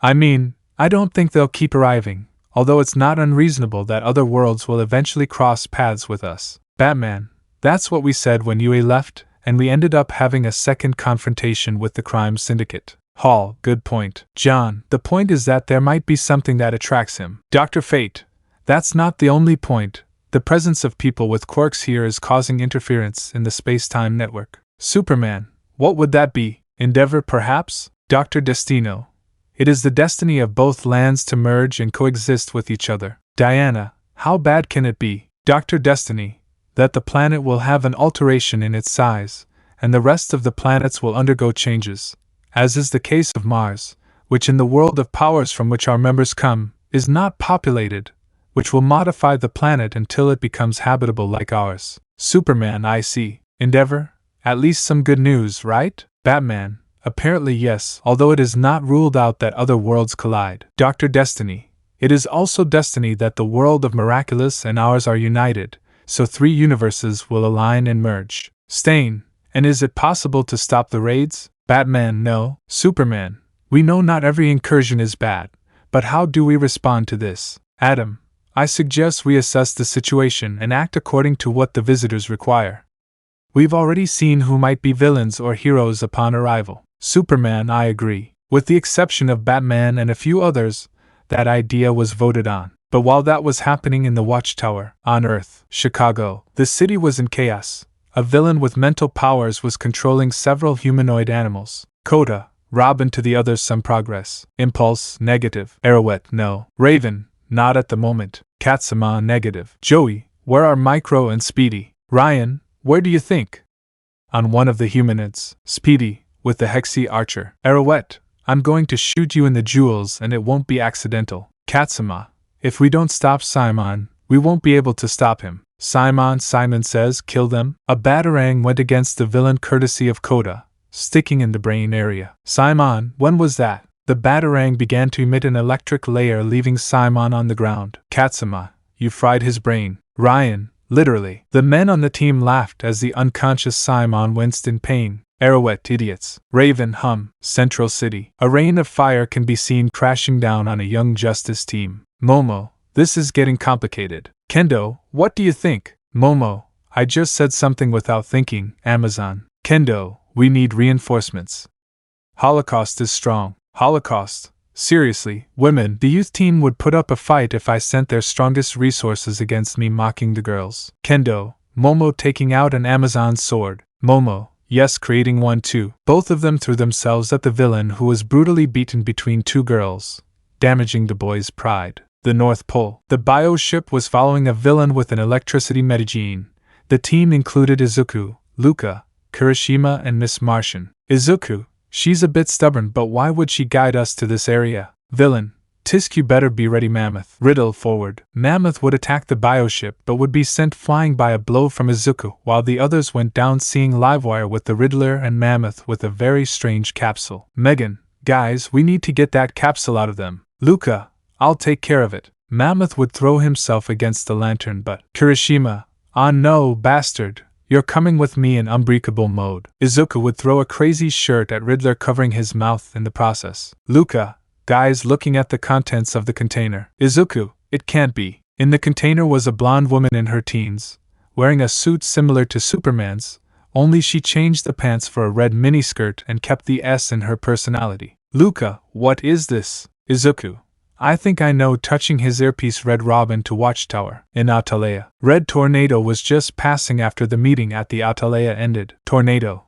here's a lookout for the situation. Izuku, we have a strange situation. Superman might be interested. At that moment Superman with Endeavor and Batman was arriving at the room. Superman, what could interest me? Izuku, a girl in a state of cryogenics with your same symbol on her chest. Batman, here we go. Izuku, aware. At the North Pole. Luca, what do you think it is? Izuku, I don't know, but I have an idea. Megan, it seems to be. Kirishima, what's wrong? At that a portal would open, showing Batman, Superman, Wonder Woman, Hawkgirl, and 2 Green Lanterns. Superman, what's the situation? Izuku, you should see this, pointing at the girl. Superman, Kara, surprised. Batman, a Kryptonian girl?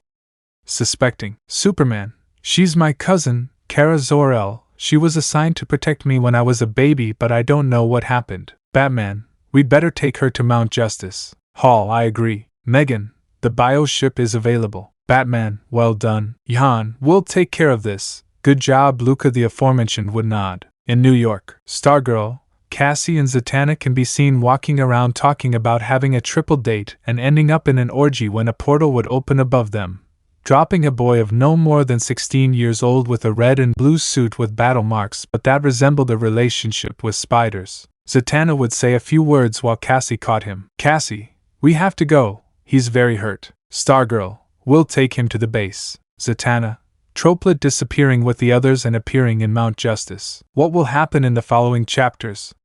I'll see you in the next chapter. Getting to know each other. Mount Justice. We can see two groups of heroes arriving at the base with two people unconscious, one due to being affected by cryogenics. At the base, Stain was dueling with Katana, demonstrating how to fight with weapons and handle situations where his powers are nullified, courtesy of an idea from Black Canary. Stain, not bad. Katana, amazing. Both the hero killer and the former Suicide Squad member led by Amanda Waller had found things in common, so Kaizome took the step to have a relationship with the anti-heroine. Computer, recognized Zatanna 10, Wonder Girl 12, Stargirl 60, unknown. The new arrivals would start running with the unconscious boy in their arms to the medical bay. Stain, what's going on? Kid Flash, what's going on? Artemis, what happened to him? Worried. Zatanna, a portal opened and he fell. He's unconscious.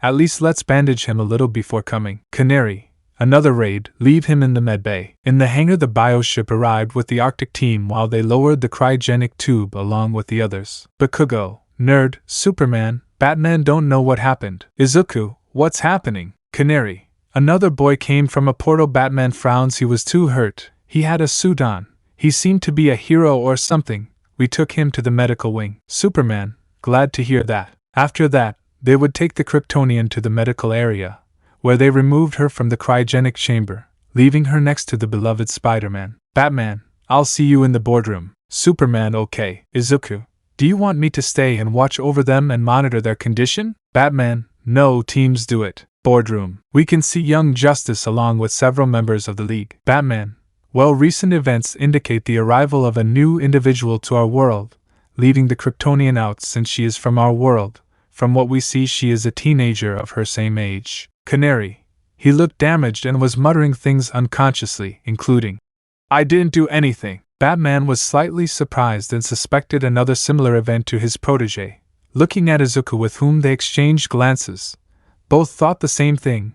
The boy was either betrayed or framed for something he had not committed. Superman, and what will we do with him? Batman, we'll talk to him when he wakes up, he said in a neutral tone as always, but gently. Izuku was getting an idea, as he along with Kal-El noticed the soft tone in which he said it. After that, the group left while the girls dragged their partners to have a date, where Kirishima went to one of the wings hand in hand with Terra Markov, being followed by his friends, Izuku, Shoto and Katsuki, who looked at him smiling. Well, Izuku already knew he was because he was very Batman in knowing everything about friends and enemies, and devising contingencies. Izuku, I should be proud, but I knew it. Shoto, since when? Izuku, remember when Brian attacked us? Shoto, don't tell me that. Izuku, I saw Kirishima break out in a cold sweat with some fear, because he mentioned his sister. Bakugo, Kirishima is respectful to her. Suddenly applause was heard coming out of the room. Izuku, I see why Brian would kill him. Bakugo, that extra makes me proud. Shoto, he was the only one of the four who was missing. Then their girlfriends take them to go on a triple date and possible orgy where the three of them would bump their fists. Time skip 2 days. We can see Superboy and Megan in the medical room. As they watched that, they woke up. Megan, poor thing, he seems to be suffering a lot, seeing Peter in a cold sweat. Connor, I don't know what's wrong with him, but he'll be fine. That would include Clark Kent. Superman, how are you? Megan, the boy is suffering a lot. Connor, sweats cold, and a lot. At that they hear a moan, watching the blonde. Kara, Superman would start speaking in Kryptonian, calling her by her name. Kara would respond as they began to talk, until they showed her the camera. Beginning to feel stupid and useless for not fulfilling her mission with her cousin. At least she was happy to know that she had formed a family, having a rather striking contact with Connor, since he did not know how to speak the Earth language. Superman, Megan, do you think you can teach them to speak the language? Megan, sure. Clark would explain to Kara what Megan would do, so after thinking about it she would nod, causing the Martian to enter her mind, where she would see the fall of the Kryptonian city of Kandor at the hands of Brainiac, so she would decide to warn the League of what Brainiac can do. So when accessing the mind's learning area, she would install the Earthling language so she could speak. Kara H. Hello, Connor. Hello, Aunt, smiling at the Kryptonian older than him by 2 or 3 years. Megan, it's a pleasure. Kara, Cal, I'm sorry, I should have come and protected you. Superman, calm down, cousin. I arrived and my current parents raised me and I survived. They both hug each other while Connor is taken by Clark to join the family hug. At that point the scene is interrupted by a sound from the boy, where Megan with her telepathy gives the warning to the others. Izuku, Mount Justice to Batcave. Batman, this is Batcave accompanied by Damien, Eri, Koda and Katsuma. Izuku, woke up. Batman, we're on our way. In the infirmary room several members of the League were arriving while they watched Superman try to calm the young Peter Parker. Superman, easy kid, we won't hurt you. Peter, how do I know they won't do anything to me? Batman, because I can imagine what's happening to you. Izuku, please know how you feel. Peter, why do you say that? Izuku, the same thing happened to me. Megan, show him my memories. Megan would use her mental power where she would transmit the entire day of betrayal to Izuku. Peter, did you really go through the same thing as me? Surprised, it seems you know how it feels. Izuku, yes, I know approaching him, but I had people who helped me, as well as friends who didn't turn their backs on me. Peter, I guess the Izuku, they were my pillars, my friend. You can help yourself and improve so you're not like those who turn their backs on you, said. Peter, thanks for the words, although I don't know how to explain what happened to me. Megan, if you want I can help you. By the way, I'm Megan Morse, or Miss Martian. I'm something like a telepath because of my Martian powers. Peter, are you a Martian? Surprised and somewhat afraid you're not going to let me have your balls, are you? Batman, pop culture references? Seriously. Peter, sorry, that's just my personality. Superman, if you want you can tell us. Peter, do it. Megan would access her mind, while Peter would begin to narrate, and what he had told would be displayed in front of those present. Those present were Izuku, Batman, Superman, Kara, Megan, Connor, Katsuki, Todoroki, Kirishima, Kid Flash, Damien, Eri, Koda, Katsuma, and Black Canary. Peter narrates, I'm Peter Parker. I was a normal nerdy kid, with a normal life, but I was bitten by a radioactive spider, and I got spider powers. Showing what happened, I started being the friendly Spider-Man after receiving a teaching from my Uncle Ben. With great power comes great responsibility. And I started helping whoever needed it, regardless of whether there were villains or not. I participated in battles against villains. I was part of a team of heroes called the Avengers at a young age under the tutelage of my mentor Iron Man, whose name was Tony Stark. I met several other groups of heroes, such as the Fantastic Four, the X-Men, and the Guardians of the Galaxy. The Avengers were known as the most powerful heroes on the planet. Among them were the Norse god Thor, Captain America, Black Widow, Hawkeye, Ant-Man, Wasp, my mentor Iron Man, the king of an advanced African nation called Black Panther. The X-Men are a group of mutants, since in the society I come from, some humans mutated and were given that name, being marginalized, and others being on that team. And the Fantastic Four being 4 members, whose powers originate from a solar storm when they were in space. The Guardians, I don't know much about them, saving one of its members named Groot. End of the narration. Batman, interesting, noting everything. Superman, amazing. Izuku, continue. Peter, please. Peter narrates, I participated in several missions with them and alone, encountering numerous enemies, among them the mad Titan Thanos. This guy using the Infinity Stones, explaining that they are in between, made half of the population of the universe disappear with a snap, having the 6. After that, those who remained, since I was part of those who vanished, the remaining heroes looked for him to be able to undo the snap.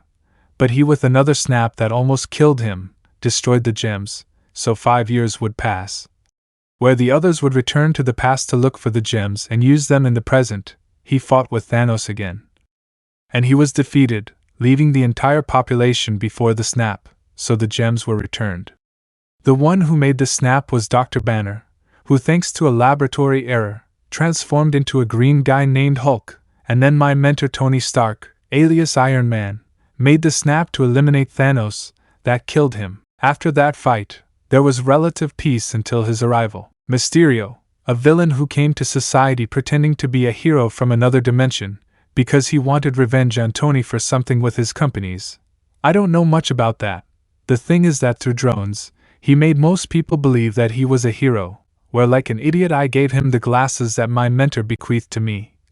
Believing that he would be responsible, Superman puts an arm with understanding just like Batman on his shoulder. I was wrong, and he began to attack all those who had to do with Tony.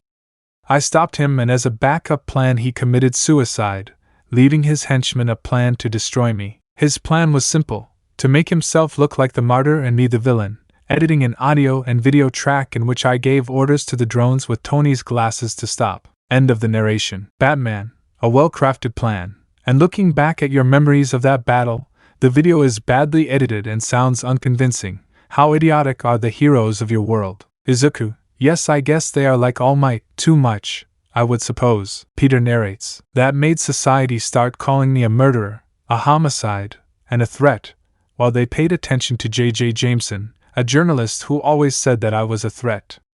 I never knew the reason for that irrational hatred toward me. End of the narration. Wally. He looks like a Hitler with that mustache. Izuku and Connor. Wally, okay, I'll shut up. I won't make any jokes for now. Peter found their friendship funny, so he made a face of amusement. Batman, continued Peter. Peter narrates. After that revelation, the government, its secret security network, S.H.I.E.L.D., like some heroes began to look for me. They wanted my head for something that not even I did. I could only count on a few people by my side. My Aunt May, who defended me and was then killed by one of my villains, in front of me. That villain was the Green Goblin. After that the heroes would arrive, but instead of catching the villain, they wanted to grab me. I only saw a few wanting to defend me. Thor, Captain America, Doctor Strange, Wolverine, the Human Torch, Beast, Hulk, Iceman, Deadpool, the Venom symbiote, Black Panther, Hawkeye, Ben Grimm, Daredevil, and the children of Mr. Fantastic and Invisible Woman. As you can imagine, a dispute arose before Doctor Strange opened a portal to get me out. While they were saying goodbye to me, I was injured, but I heard everything as well as saw everything. I heard that the press baptized this as a civil war of heroes, where after Strange put me in the portal I must have been unconscious. End of the narration. Peter, and that would be how I got here. Without anyone expecting it, Kara had hugged Peter, something that the spider would reciprocate. Batman, did anyone else help you? Peter, a villain named Victor Von Doom, is the ruler of his country called Latveria. But for Franklin and Valeria, the children of Mr. Fantastic, he supported me. Superman, you've been through a lot hugging the aforementioned. Batman, that's why you will be welcome here. Your experience, if you want to continue being a hero, will be accepted and received. Izuku met with Wally and Connor. Izuku, and if you want, you're welcome on the team, friend. So Peter was taken with the others to be presented alongside Kara. Batman, I won't let another kid suffer the same. Damian, what's going on? Batman, several kids are being betrayed like this. Maybe there is a purpose for it, but Damian, he's staying here, right? Batman, yes. Damian, well, I'm not complaining, smiling sideways. Batman, go and take care of Eri better. Damian would retreat as he watched Peter and Izuku get along like good friends. Batman, what else awaits us? End of cap. I had forgotten about them, hee. Well, I updated this story as quickly as I could. Well, I want to make clear Peter's ship. This is Supergirl x Spider-Man, Kara x Peter. I also think that, given what we're seeing, there could be a confrontation between the Avengers, those who didn't support Peter, and the League. Do they want a confrontation? Do you want this fight? Yeah, no. Support this theory in the comments, I read them. Also, the convergence of BNHA and DC is very close, so don't miss it for future chapters. Adapting to the new Mount Justice. Izuku, Connor and Wally were giving Peter a tour of the base. The boy was surprised if those from his world saw all these young people or children. He knew that this would cause General Ross, who after the Sokovia Accords and with the absence of Nick Fury as director of S.H.I.E.L.D., and his past of having had Hydra agents as members without them knowing, in Ross's words, heroes are nothing more than soldiers who must follow orders from governments, especially those of their country. If the boy had to make a reference as if he were an otaku, he would say bluntly that the old man looked like a one-eyed, bandaged old man with the appearance of a mummy named Danzo. Peter. Hello everyone, greeting the rest of the team members. I am Peter Parker. I am 17 years old and my hero name is or was in my world Spider-Man. Beast Boy, I'm Garfield Logan, aka Beast Boy, and I have a question. Peter, what doubt? Beast Boy, what exactly do you do? What skills do you have?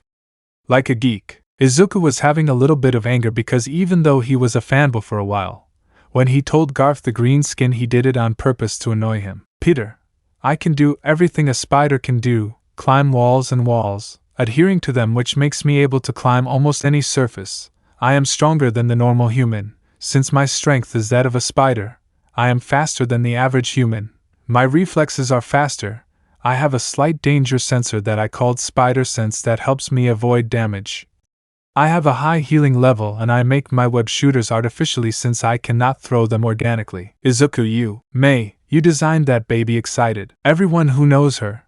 Oh no, that guy is already dead, they just haven't told him. Peter, why do you make references? I thought that was my thing. Izuku, let's just say she's a bit crazy about inventions. Peter, seriously. At that everyone looks at May with doubt, to see her with a very psychopathic smile. Peter, hey mom, shaking with fear. Superman, I see them showing you something explodes. Batman, MEI. Entering with Superman. May, sorry, but failure is the mother of invention. Superman, Kara, can you come with Connor please? Connor, where are we going? Superman, we'll go to Smallville and Izuku, I'll see you and Peter in Metropolis. Izuku, of course. After that the Kryptonians left the room. Eri, Uncle Damien, there are no caramel apples. Izuku, Eri, Dad being lifted by the green-haired man. Peter, you're a father and looks at the little horn, you look like a unicorn. Eri, hey pouting. Damien, hum ha ha ha. Izuku seems like my little brother, the ball of hate, has feelings huh. Damien, shut up nerd. Bakugo, oh I like him. Izuku, do you want to fight Tonkatsu you bastard? All, hey, Bakugo, what did you say Deku shine? At that Eri would throw the bat hook catching both of them. Eri, don't fight with pout and tears. Izuku, I'm sorry princess. Batman, that's my granddaughter, he thought without showing a smile. Bakugo, I'm sorry Eri. Izuku, by the way, where is Kaminari? May, in the practice room. Everyone would head there to see what was happening. In the training room, Kaminari was throwing lightning bolts at Koda, while the boy dodged everything until he received a kind of plastic explosive. Kaminari, receiving an electric shock. Izuku, what happened to him? Peter, Kaminari, yay. Batman, didn't you go too far? Koda, he deserves it for being a pervert. No one makes perverted comments to my Raven. Peter, is it normal for him to have that face? Izuku, yes, just until he gets over being short. Peter, oh I see, with a poker face. Izuku, anyway, let's go to Metropolis. Peter, I follow you. Eri, can I go? Izuku, little brother, do you want to come? Damien, I don't see why not. After that they would go to Wayne Manor, where Peter saw the legendary Batcave and was amazed, because he believed that Tony Stark's workshop was the big thing. But no, not with Batman's things. Damien, let's go. By the way, my dear older brother, can I drive? Izuku, no. Damien, shitty Deku. Izuku, getting together with Kat-chan won't make me feel bad about that nickname. After saying that, they got into Izuku's Camaro, with Peter at his side, while Eri and Damien, with angry faces for not going ahead, began the trip. Time skip. Izuku, well, welcome to Metropolis. Peter, wow, it's bigger than New York. Izuku, without a doubt, what you see there is Diario El Planeta. With Superman we thought that since you have experience as a photographer, you could be with him and closer as your civilian identity. The car continued traveling until it reached the outskirts of the Daily Planet. It looks like they arrived. Izuku, hello again Clark. Peter, who is he? Izuku, you'll figure it out later pet, we must continue. Clark, oh wait, meet your new partner, Jimmy Olsen. Jimmy, it's a pleasure. Peter, the pleasure is mine, but I have a question, should I present something? Clark, when my boss saw your file the way I brought it to him, he decided to hire you. A photographer like you who managed to capture Spider-Man, he winks at him, shouldn't go to waste. Peter, thank you. Clark, I have an apartment that will serve you well, so use it well. Peter, thank you very much. After that Izuku with Damien and Eri retired. In another dimension. Where is, I don't know Colonel Ross. I want that dwarf's head in the palm of my hand. He and Hulk were potential threats to me, and Mysterio's great is helping us with his death. What do you think, Sentry? Sentry, no doubt, Colonel, But what do we do with traitors? Ross, I'll see what I can do with Hulk because I'll hunt him down again. Besides, Strange knows where he sent the spider with Stark's glasses. Sentry. Hyperion confirms to me that the traitors are in Latveria. 3. That will be difficult to access. Ross, what do you mean read? Read. They are protected by Victor Von Doom. First Convergence. Red Robin and Spider-Man. After having installed Peter in Metropolis, under the care of Superman, several days would begin to pass where the New Yorker adapted to his new life, with the help of Clark Kent, Jimmy Olsen and Lois Lane, in addition to getting quite close to Kara, where the aforementioned blushed and got nervous with the arachnid boy. With the other members, Peter was well received and integrated with the team, where he participated in his first mission with them. The team in which he was assigned had members Kendo Itsuka, Yayoro Zumomo, Denki Kaminari, Zachary Zatanna, and Blue Beetle. They were in charge of tracking and investigating disappearances in various areas of Asia. The victims metahuman children who were sold by their parents to a branch of Intergang for unknown purposes. His most recent starting location, Taipei, on the island of Taiwan, his opponent was Red X, who, if it weren't for Spidey and his experience with assassins of that type, would have been defeated. Unfortunately, thanks to the arrival of Gizmo and Jinx, the mercenary apprentice of Slade was able to escape. At the base, based on everything they found, they determined that this was a project by the Cadmus Labs sector that Luthor managed, so they intuited that it was a maneuver to create an army of metahumans that would serve the orders of the LexCorp guy. Izuku could see Peter's head down at what happened to him. Izuku, put on your suit, we'll go patrol Gotham. Peter, I don't feel like it. Dejected. Izuku, look, I have suspicions about where Red X might be. Do you want to go? Peter, of course. In a dark place in Gotham. Red X. It took work, but I managed to bring them back and get you back in the game. Chisaki. Chisaki, my name is Overhaul, kid, and these are my precepts. Overhaul. Rappa, do a search. Rappa, yes, boss. Overhaul. Chronostasis Nemoto, it's time to locate Eri. Red X. They're in a new city, and I work to bring them here, so they'll obey me. Overhaul. And what do you want to do? Seriously, you have no reason. Vandal Savage.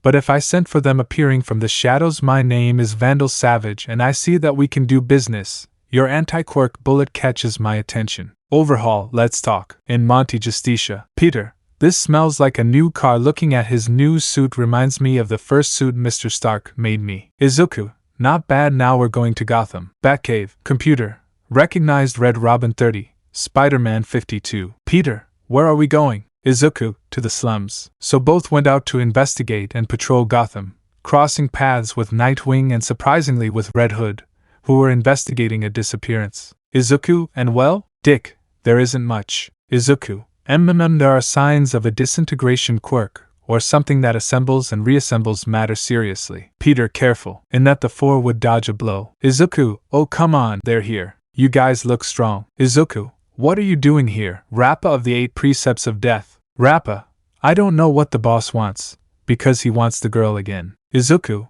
where is Chisaki? Overhaul, what is Overhaul? Deku, Jason, toucan bastard, I'll give you throwing bullets. Mimic, he moving the area until. Aizawa, I got you with his quirk active and arriving at the place. Thanks for the heads up, Nightwing. Chisaki, I remember you from the raid against Eri. Aizawa, what is the Yakuza doing here? Izuku, they're going after Eri. Peter, what do we do?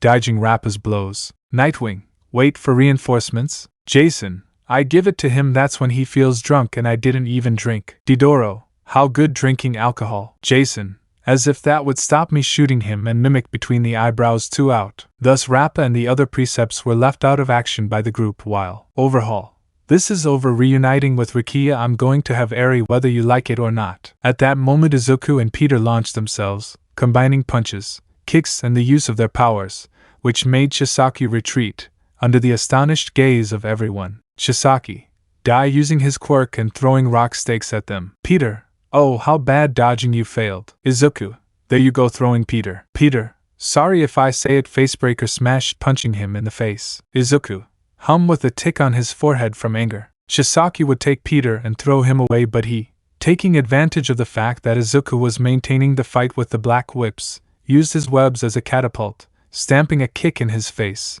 causing the villain to disassemble. Chisaki, using it again on Rappa and returning to the fight. At that, Izuku would activate the OFA without remedy, and would launch himself, giving him a great combo of blows that the villain could not match. Because when receiving each blow, the kinetic energy was stored in the green-haired man and returned it with force. Peter would return to the attack, hitting Deku while the villain gave in to the fatigue of the fight until he fell. Izuku and Peter would bump fists in victory, while his brothers would take Chisaki and with anti-Quirk handcuffs would imprison him on Striker Island. While this was happening with the young heroes in the Watchtower, Dr. Destino, it's just starting. Batman, what are you saying? Seriously, Dr. Fate, Convergence, the world of Quirks and ours will merge into one. At that moment, a strong tremor was felt in both universes. The civilians ran away in terror, believing it was the work of some villain. Although it was only trembling, no damage was observed beyond the psychological damage generated by the situation. Almight, what's happening? The planets were merging. New Genesis and Apocalypse took this in stride. As for each leader, there was no need to be alarmed the second they knew what it was, and for Darkseid, there were more worlds to invade and conquer. The cities on Earth liked each other, created new ones, and so on.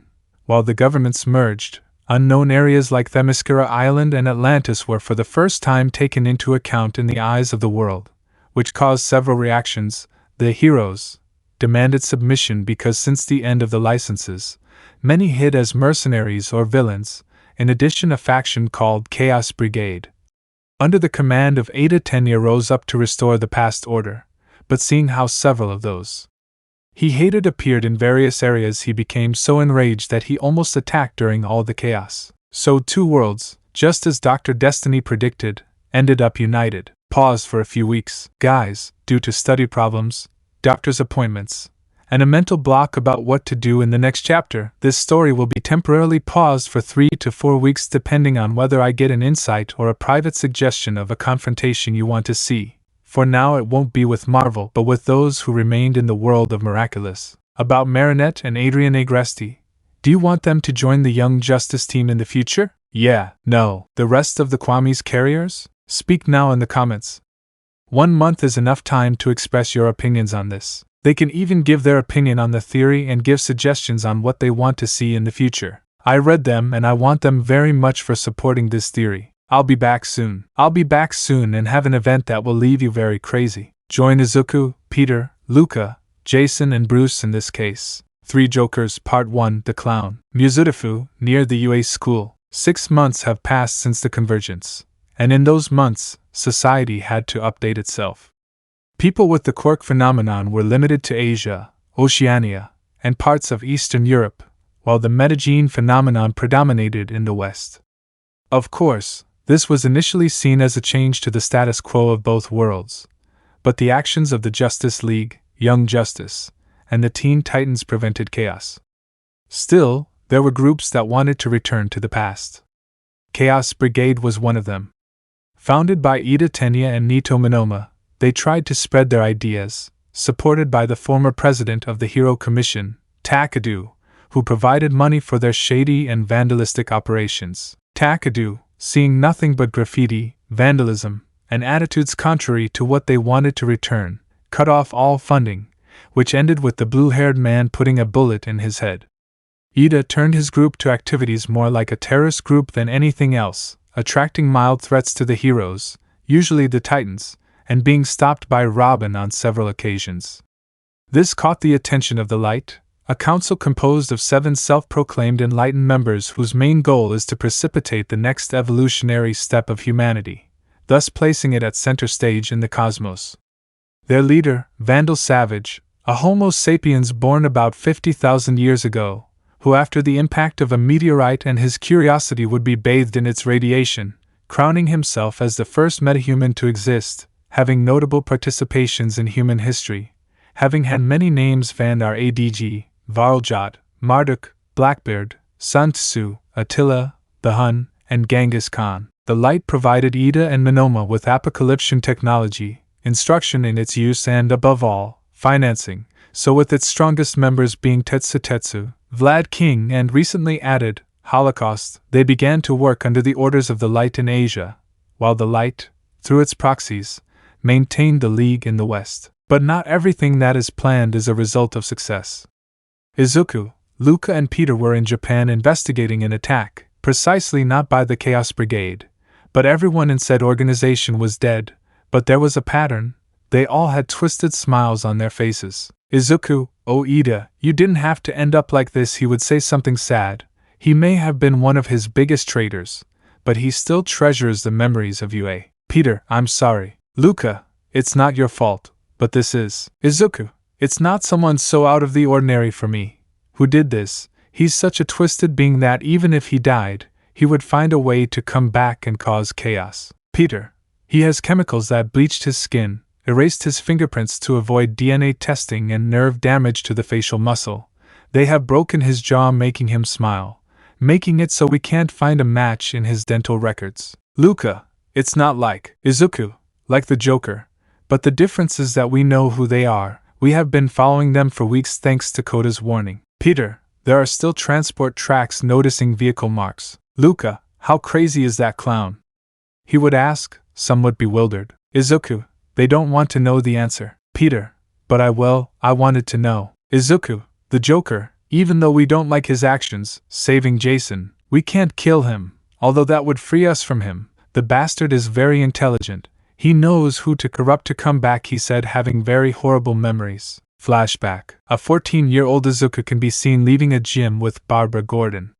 Since they've known each other, they've been like older sister and younger brother. After all, she's dating Dick, even though she's also dating Corey. The two were walking back to Wayne Manor until they were intercepted by someone they knew almost perfectly. Barbara, Joker, smiles shooting tranquilizer darts at both of them. Izuku, shit, falling asleep. Both would be carried by the Joker's henchmen as they left the place. In an abandoned warehouse, Izuku would wake up chained while looking at Babs below him. While some applause caught the attention of both, since Barbara had woken up and signaled Izuku to stay still. Joker, oh wow, but they are two unfortunate people, the daughter of Commissioner Gordon and a boy younger than her. What would your father say that I caught them leaving? No, ha ha ha ha ha ha. Who would say that the daughter of such a respectable man would be a pedophile? Ha ha ha ha ha ha. Izuku tried to break free while the Joker watched this with a camera on while saying something. Joker, smile, ha ha ha ha ha ha. The Joker, under Izuku's look of terror and helplessness, would take off Barbara's clothes, while she shed tears while the Joker laughed maniacally as he proceeded to grape her. Izuku suddenly dropped the lid covering his mouth. Izuku, 1SAN! He shouted furiously, tears of helplessness, at the Joker's maniacal laughter, as he tried to free himself. Joker, oh, why so much laughter?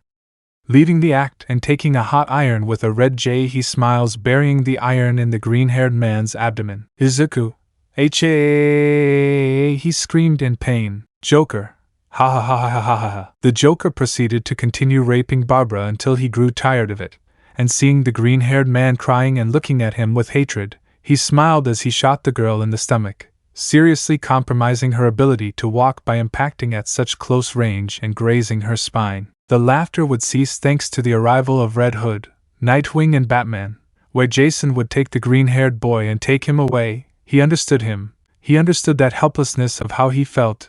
He could only accompany the green-haired boy while he watched with fury the Joker being beaten by Batman. Only Izuku in his state stopped Jason from taking out a gun that day and fighting with Bruce, very hard. Something that, since the green-haired boy is with them, has never happened. End of flashback. Luca, I feel comfortable using a miraculous in my world. Peter, sounds like Norman Osborn, that guy. Izuku, no, Norman, as you told me, is just a madman. The Joker is directly a psychopath, a being of pure madness who will stop at nothing while causing chaos. Peter, Norman as the Green Goblin either. Izuku, Norman is a child compared to the Joker. He only has his millions on his side and what gives him his abilities as the Green Goblin. The Joker is capable of mentally destroying several heroes, such as Superman. Batman is the only one who handles it. Luca, what would happen if Batman killed the Joker? Izuku, I don't know. I don't want to think about it. But, knowing about his lands and the existence of parallel lands, it's very difficult for me not to believe that that clown could corrupt him, even turn him into a very big threat. Peter, I understand, he would say somewhat tremblingly, since he met the Bat. He knows that he is someone to be feared, and even more so knowing that he can finish off the Justice League if he sets his mind to it. Luca, what will we do? Izuku, We'll return to Gotham. This is part of something bigger, so we'll analyze everything there. Luca would make a plane with his ring and they would leave for Gotham City, without knowing that this would be something very difficult and violent to resolve, because what they feared most was coming true. 3 Jokers Part 2: The Comedian. Gotham City. Batman, accompanied by Gordon, was investigating an attack at the same factory where the Joker originated, a chemical factory. There were 3 corpses there, all 3 showing the same discoloration as the dead from Mizurafu: pale skin, faded fingerprints, and a spectral smile as if they had died laughing, preventing their teeth from being analyzed. In addition, a tanker truck was missing, filled with the same chemical substance that paled the Joker's skin. Fortunately, one of the 3 dead was still alive, so he was put into the ambulance to save his life. Batman, I'll escort you to the hospital, on the way to the comedian's crime scene. You don't have to do this getting into the Batmobile. The ambulance pulled out as the Batmobile in front of it pointed the way. Oracle, I won't let you go after that maniac alone. I won't let him hurt anyone else. Bruce, okay, as long as you don't risk it. Barbara, inside the ambulance. Survivor, ha ha ha ha ha ha, laughing from the effects of the chemical while the paramedics started to choke him. What are you doing? Jason, you're going to tell me before I put a bullet in your head what the Joker said before he bleached your ass. Driver, what the hell? Accelerating and crashing the Batmobile. Outside the ambulance. Oracle, someone is inside the ambulance. Batman, stop the ambulance, however you can from the Batcave. Activating autopilot. I'm going in. Batman would climb onto the roof of the ambulance, attached a cable to an antenna on the roof of the vehicle, and jumped, forcing his way into the vehicle. Batman, what the hell are you doing? Jason, getting information. Batman, attacking victims? Lunging, let it go. Father and adoptive son would start to fight. It was not the first time, because since the Joker killed Jason with crowbars and Ra's al Ghul brought him back from the dead, both have fought for their points of view. Izuku was always one of those who avoided most fights, because since he considers them family, he has been a bit of a calm in the conflict. But being on solo missions or related to the Joker and Izuku is not present, both fight to know what to do with the clown. Oracle from the Bat computer would activate a nearby drawbridge, forcing the ambulance to stop. In the woods outside Gotham, a truck was driving at high speed, hitting a raccoon on the road, while leaving a trail of chemical liquid along the road. It would go down a dirt road until it reached a house in the middle of the forest. It would open the door and get out. The comedian, my dear, knocking on the door. I brought an animal for dinner. The clown, come in, the boss has been cooking something for us. The comedian, he thinks he's the boss. The clown, well, does one of us have to be one or not? Both would start laughing, leaving nothing but that creepy laughter in the background. With Batman, the Bat would take an injectable from the Bat belt. Batman, this will neutralize the toxins and slow down your heart rate. You'll be fine as long as you rest. Jason was retreating, but a plane made with the Green Lantern ring would land, and Red Robin, accompanied by Spider-Man and Luca, would arrive. Izuku, what the hell were they both thinking? Jason, I should find the Joker before he kills someone else. Also, one of his thugs confessed to me that the 3 guys he embalmed were from a rehabilitation center. That guy has a history of domestic violence against his son. He's lucky I didn't throw him out of the ambulance. Batman, Jason, were you tracking the Joker before he arrived at Ice Chemical? Jason, I've been trying to reach him ever since he escaped Arkham with the Convergence. Batman, just like us, and it seems he's not working alone. In the forest, the comedian, we got the chemicals and had some fun. What's next? The criminal, well, we'll do what we always do, try to make a better joke. One of you will set up the factory, and the other will help me with our casting. The comedian, theater is my specialty. The clown, but I have a good eye for talent. The criminal, well, taking out a coin, choose flipping the coin. The other 2 face. The coin would land on its head. The comedian and the clown, I won. The criminal, you pointing to the comedian will come with me, and you pointing to the clown will prepare the inks. Gotham City Aquarium. Batman, Spider-Man, Luca, Red Robin and Red Hood were arriving at the place. Izuku, I used to come here with Babs. Jason, I've never been inside. What about you, Bruce? Batman, my parents built it. The group would enter while Luca lit up with the ring. Jason, you can see what's really going on, right? How many times has someone been Jokerized and freaked out? This isn't any different. Batman, The toxin makes you lose control, but these jokers are very controlled, they seem to have motivations. Don't assume that what we face tonight is anything we've seen before. Spider-Man, oh god, looking at an aquarium in surprise. Luca, oh shit, how psychopathic must that guy be to do this to a shark and the fish? Jason, yes, taking off his helmet, that is new. Izuku, we already know that they stored that part of the chemicals, but why? Jason, the helmet registers something. Spider-Man, watch out. Spider senses activating. Thugs and several gunshots entered the scene, forcing the heroes to take cover. It's been a long time, Batman, a dwarf would say. Luca, who is it? Jason, who the hell is that? Batman, Gaggy. Once the Wasteland called him the court jester. Several shots would be fired at the heroes again, but this time they would hit the aquarium's acrylic, cracking the glass. Gaggy, catch them, but leave me Red Hood. The heroes would start fighting. This was something serious, and Peter, since he is with them and working almost side by side with the Bat family, knows that bad jokes to lighten the mood are unnecessary, very annoying, and above all useless. The villains of Gotham are not like those of New York. Luca, careful covering Peter with a dome. Spider-Man, thank you. Luca, it's a pleasure. Thug, flashlight dies pulling the trigger, but Izuku would jump on him, knocking him to the ground with his batarangs. Izuku, don't be careless, this isn't like your world, this is worse than facing the Sinister Six, or Hawk Moth. Gaggy, go get them. As the bullets hit the acrylic of the aquarium, the glass cracked more. Guggy, hee behind Jason, now it's your turn, taking out an electric baton and hitting Jason. The Joker told me you'd beg me to stop. Oh, the fun we'll have together. Peter, back throwing his webs. Jason, thanks, but I don't need it. You wanted us to have fun, kid? Well, let's have fun, shooting at the aquarium acrylic. Gaggy, oh no, watching the glass break. The Jokerized shark would fall with its jaw open on Gaggy. While Peter saw Jason as insane, without a doubt, Izuku would stop him. Red Hood was Batman's responsibility. Jason, looks like Gaggy's comeback wasn't all that spectacular. The clown sauce is going down the drain, it's over. Batman, no, covering his nose, that fish tank wasn't big enough to hold all the stolen chemicals. Peter, Izuku would do the same, while Luca was protected by the ring. The clown, you're right. Batman, throwing a fishbowl of Jokerized piranhas. And speaking of fish, why did Batman and Robin stop fishing together?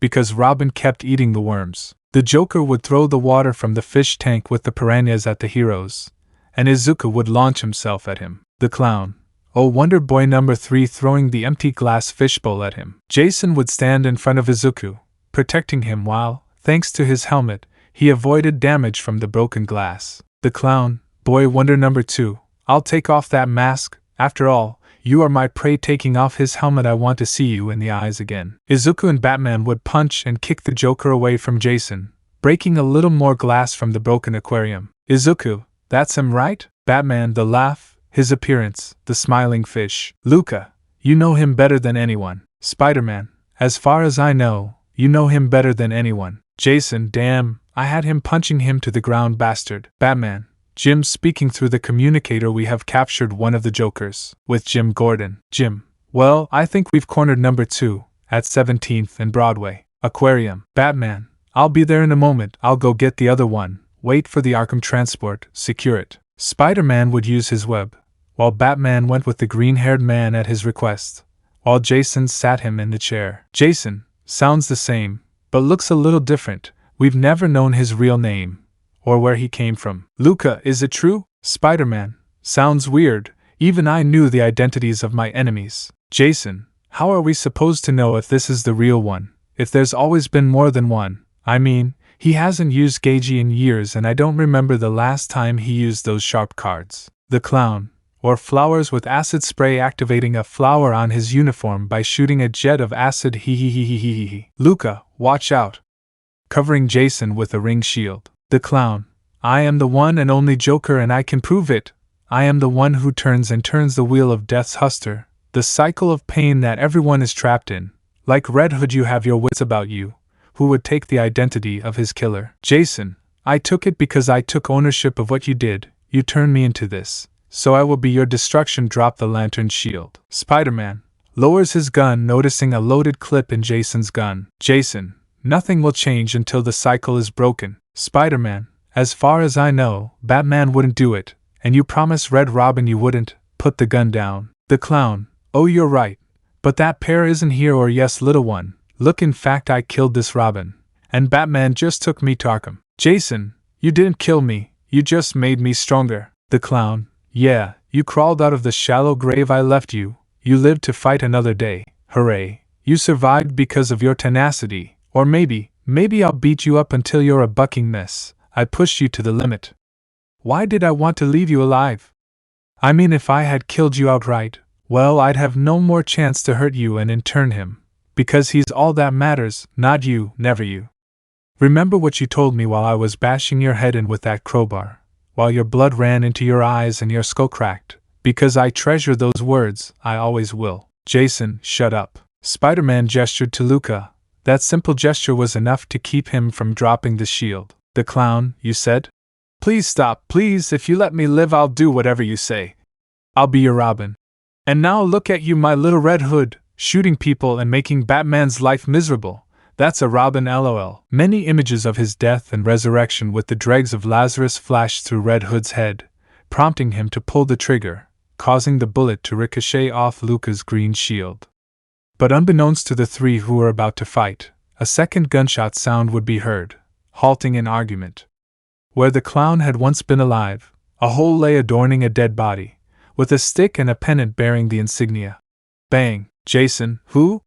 Why did they arrest me? Spider-Man, we didn't stop you from doing that, we did it for him. Luca, you know how much Jason admires you, don't take away that good eye and the esteem he holds you in. Those words left Jason thinking. No doubt the green-haired man had arrived, they had made him change, and the fact that they had locked him in there stopped him from going crazy, where he would never be able to see the green-haired man in the face again, had undoubtedly made him reconsider what he was doing. He wouldn't say thank you, so he would leave the area with them. 3 Jokers Part 3 The Criminal. Joker's Hideout. The comedian and the criminal were gathered at one of their houses. Or rather, the house where he used to live with his family before becoming the Joker. They were arguing over the comedian's idea and the loss of one of them, while he was throwing a mannequin. In Gothic, Gordon was in front of a house next to the Gotham police. Honestly, they heard a kind of barking, as if they were laughter. At first they thought of Harley's hyenas, but she was quite far from villainy for a long time. Gordon, that's not the Joker looking at a. Beware of dogs. Sign, police, dogs?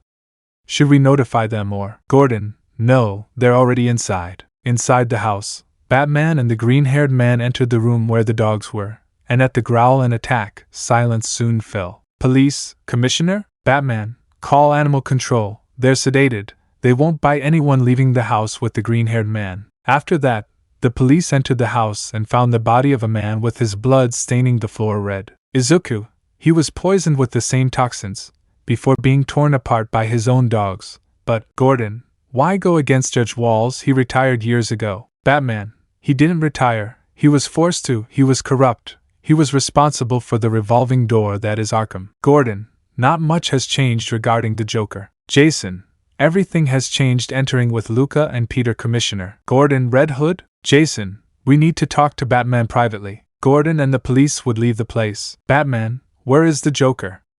And why did they leave the aquarium? Jason, I was on the verge of killing him. They held me back. I don't know how I would have seen your face again looking at the green-haired man. Izuku, I understand. Looking sideways at Peter and Luca, both felt the gaze and nodded. Luca, someone killed the Joker.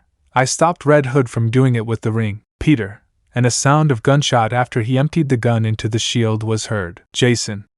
The result, the Joker with a banner that said bang, pierced his face. After that, everyone left the area while Jason for his part analyzed the group of Joker's assassins, investigating to find out the whereabouts of the Jokers, finding something, pooled disinfectant, something that Izuku, since he hacked all of Jason's masks, was able to copy and transmit to the group.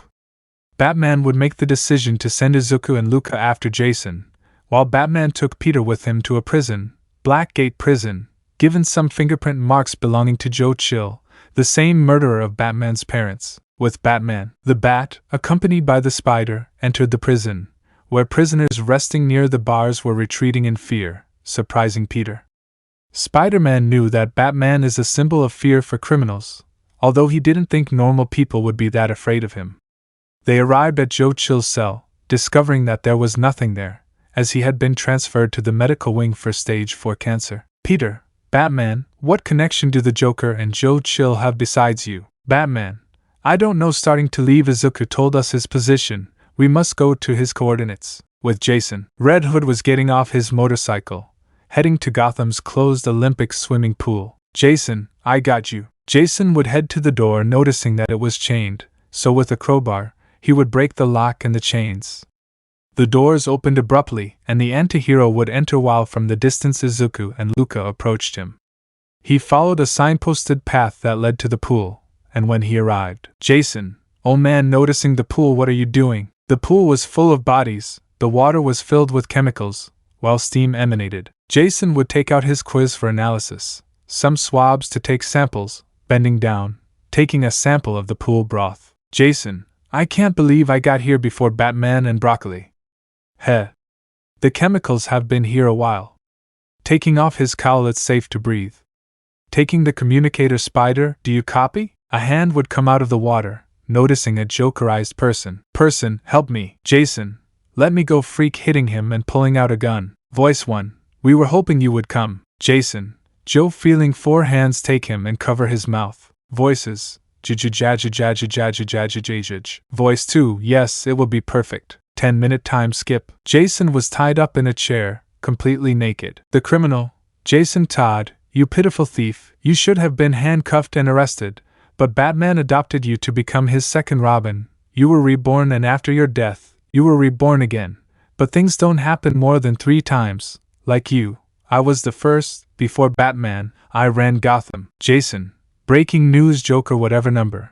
One of yours has the crazy events on the floors of the Gotham Aquarium, and as soon as I get free, I'm pulling the trigger this time. The criminal. Ha ha ha.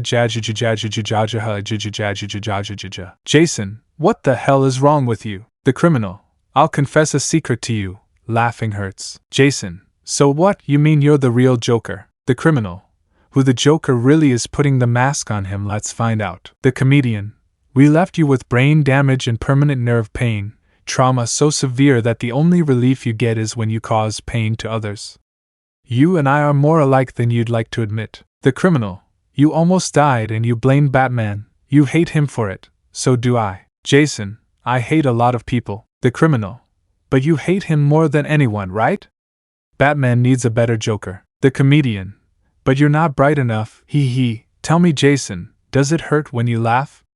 Preparing to attack with a crowbar. We were hoping it was you. It would make perfect sense. First your Red Hood and then the Joker. That's not in the cards. Izuku, let it go. Hitting the Joker. The criminal. Oh, the third Robin, ha ha ha. The comedian. This will be funnier than the first time, hitting him in the stomach with the crowbar, doing the same thing to a different Robin, ha ha ha ha ha ha. Jason, damn it. The comedian was going to hit the green-haired man on the head, but a green energy dome would cover both Jokers. Luca, it's over. The criminal. Oh, the lantern. The comedian. This isn't funny, but we were waiting for you. Pressing a button. A toxic gas was shot at Luca, a version of the Scarecrow's fear gas, because the opposite of willpower, its natural enemy, is fear. As soon as Luca experienced fear, the domes fell, and both Jokers ran away, but not before hitting Jason with the crowbar, breaking his helmet, while the green-haired man attended to Luca. At the entrance, Spider-Man and Batman arrived, meeting with a lot of laughter. Spider-Man, where does that laugh come from? As soon as they arrived, the hallway filled with those Joker-like people from the pool, filling the place with laughter, launching into the attack. Spider-Man, oh shit, that laugh won't let me sleep. Throwing spider webs. Batman, focus, we'll get through this. Jumping and activating the Batmobile, which would break the wall, leaving the Jokerized on the ground. Jason, where are they? Appearing. Batman?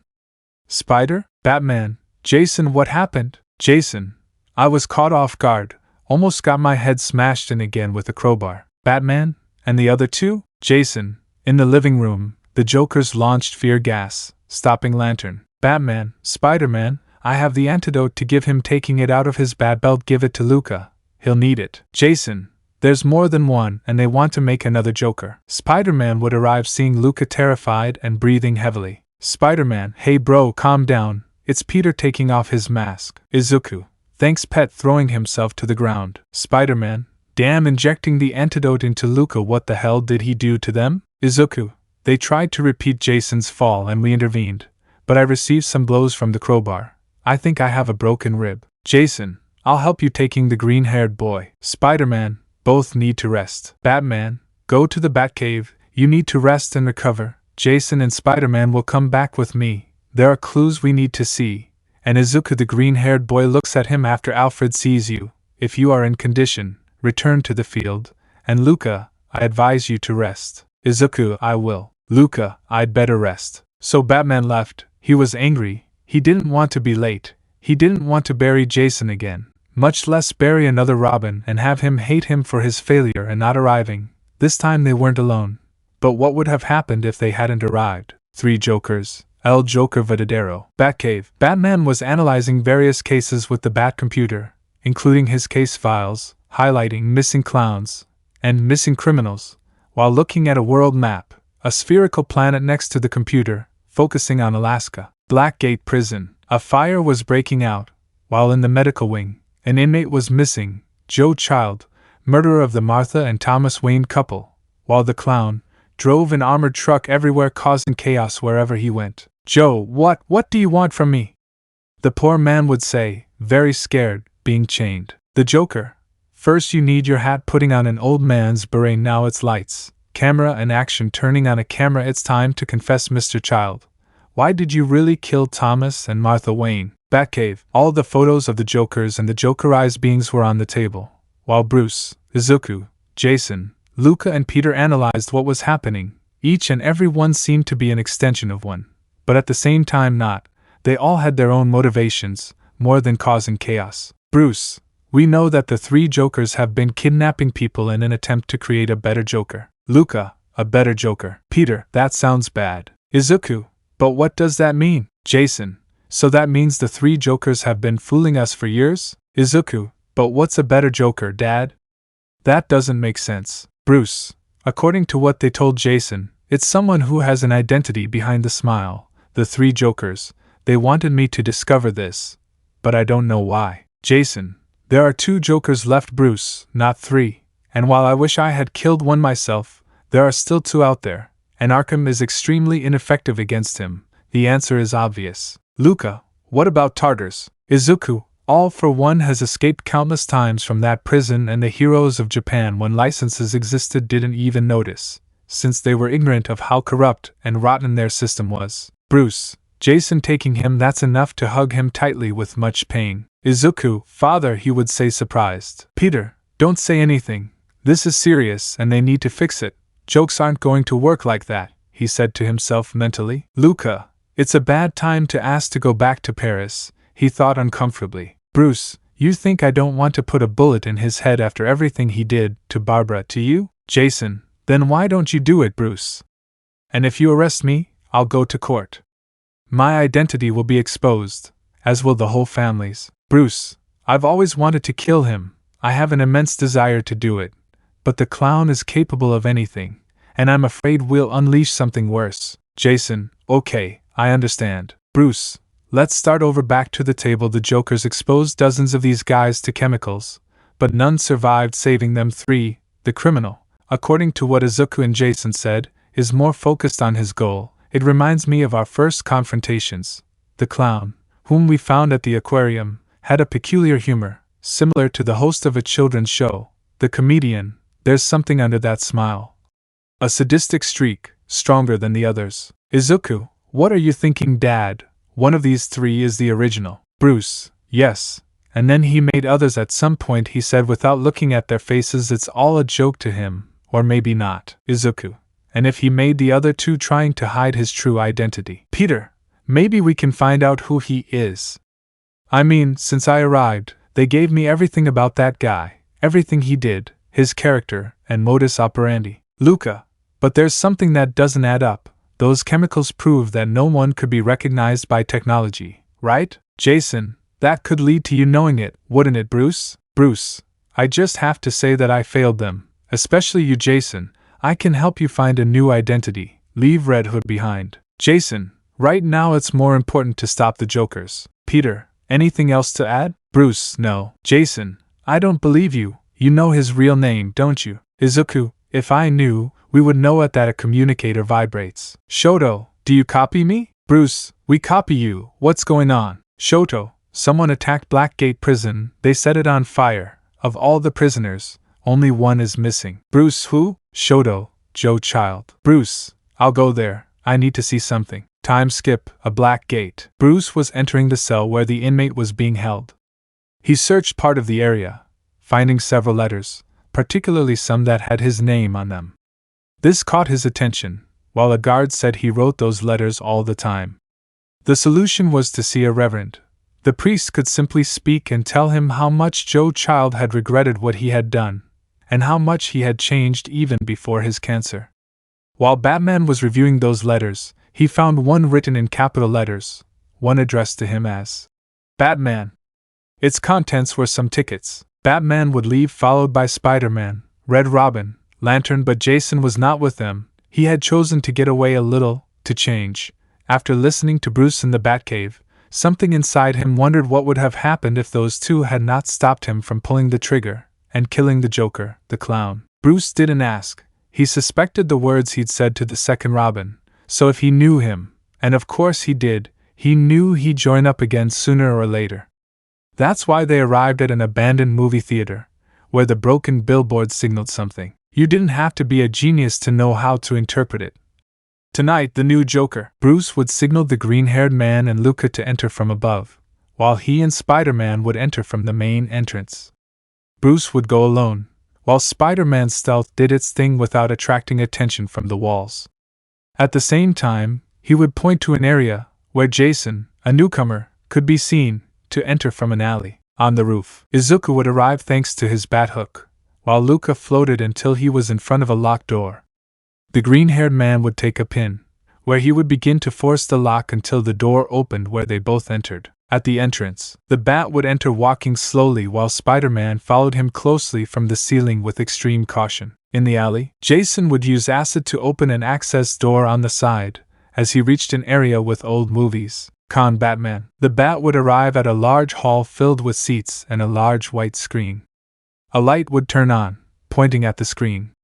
The Joker's voice would play, while a short film recorded by the Joker was played. With Izuku, the green-haired boy was walking in silence with the blue-haired boy until he heard laughter and knocks coming from a door. Izuku, what the hell? The door would break, letting out several Jokerized subjects throwing themselves at both of them. Luca, they're up there. With Jason, the same situation was happening with Jason, who did nothing but start shooting. Jason, and down. Con Batman. Bruce was looking at the screen until he felt someone behind him. Joker, the time has come. Batman speaking from above. Bruce could see the criminal there with Joe Child tied to a chair and hanging in the air. The criminal.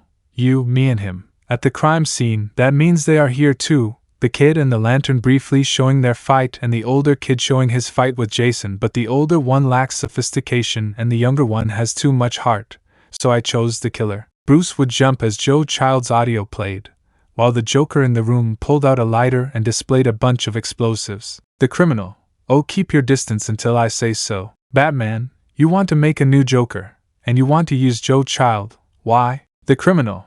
How could he not be one? With Izuku, the green-haired and the Lantern were in trouble, but a sound of gunfire would sound. Izuku, Red Hood? The comedian, close-up taking out a camera smile. Con Batman, the criminal. I want you to know, because I'm making a new Joker, because I want to mean more to you. Right now I'm nothing but an indefinite chaos. I need to be more. Below with the seats, Jason had made his way, shooting at non-lethal areas at the group of Joker-like subjects, while Spider-Man, without options, jumped in to help contain those subjects. The criminal. I need to be more to you, and he pointing at the old man can't do that. He can be the Joker that matters. Batman. He's just a sick old man. The criminal, sick? I bet this little bathroom, pointing to the chemical-filled pit, will get him checked out. Jason and Spidey, on their side, made their way to help Lantern and Red Robin, who were locked in a dome. Jason, Red Robin. Izuku, behind you. A shot fired, striking Jason in the shoulder. The comedian, now, whose brain is on the floor. Spider-Man, what did you say? Kicking him. Izuku, what did you say, bastard? Using the camera he smiles. breaking the camera in his face. Batman, the criminal. As soon as Joe Child is reborn, I'll be able to rest shooting with a machine gun. Batman dodged the shots while throwing himself at the criminal. But the criminal threw the flaming lighter at the rope holding Joe Child, but it missed, falling into the chemical mixture, causing an explosion. The criminal pulled out a switchblade and threw himself at the abandoned movie theater as it burst into flames. With the others, the comedian, I can't remember a time I had so much fun, and we're just getting started. The fire would make an appearance, alerting the four, but the explosion would allow the comedian to escape. Batman. Bruce continued to dodge the Joker's slashes and cuts. Batman, this is not over. The criminal, this is happening. Another criminal falls into the burning bath. Another Joker is born cutting the ropes. Lol. Spider-Man, I've got him. Throwing web and grabbing Joe Child. Go get him. Batman would take advantage of the situation by grabbing Joe Child since the cobwebs were starting to burn, taking him out of the fire. While in a quick movement, he was already on top of the criminal. The criminal, haha. With one kick, he would make the wall break. Joe Child would recover from his shock and look at Batman and Spider-Man. Joe, I know who you are. They talked about you. They know what I did here. Are you going to kill me? Batman, no. Joe, I deserve it. I'm really sorry. Batman would look away, but some bricks would start to fall. Joe, no. But Batman would save him. Thanks. Batman, you're welcome. Behind them, the criminal. Ha ha ha ha ha ha. I was hoping to extend this game a little longer. But now, we're all going together. Ha ha ha ha ha ha ha. God, it hurts to laugh. At that moment, a shot would ring out and the criminal would fall dead before activating the explosives. The comedian. And then there was one pointing the gun. While in the criminal, a bang pennant could be seen. Take me, Batsy. I want out of this madness, he said, surrendering. Time jump. Izuku, so that's it? Spider-Man. I'm surprised the clown turned himself in. Jason.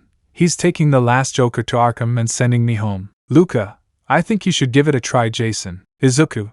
And above all, give yourself one too, brother, he said with a slight smile, surprising Jason. After that, Jason would leave on his motorcycle, somewhat happy. He felt light. He could never forgive himself. If the green-haired boy hadn't been there, without a doubt, Izuku's arrival changed him. With the convo, Joker, look now, after all this drama, don't you feel better, Bruce? Batman looked at him seriously. The Joker knowing your identity was very bad, especially because of how unpredictable the clown can be. Joker, Bruce Wayne.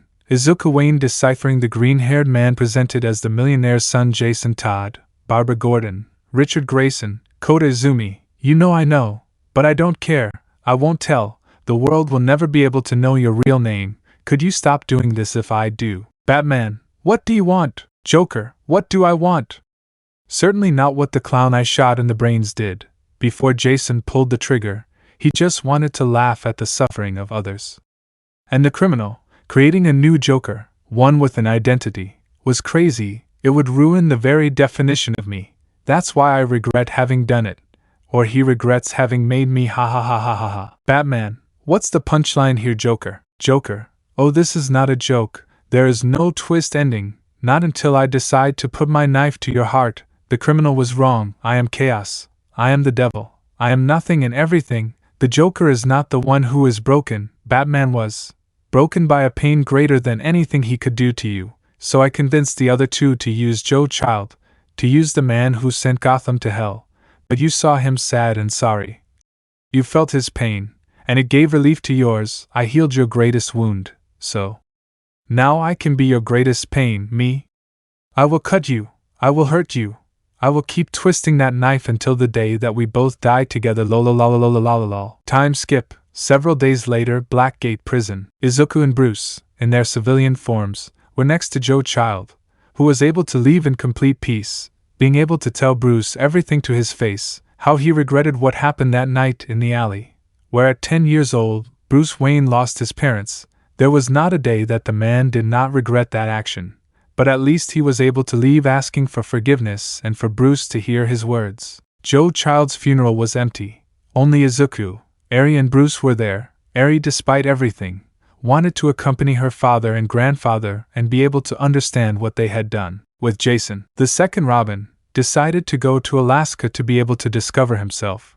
Passing by a homely house, he had things to think about. since Izuku always considered him one of the best older brothers, almost failing him that day, almost blowing up a Joker's brains, almost made him lose his little brother.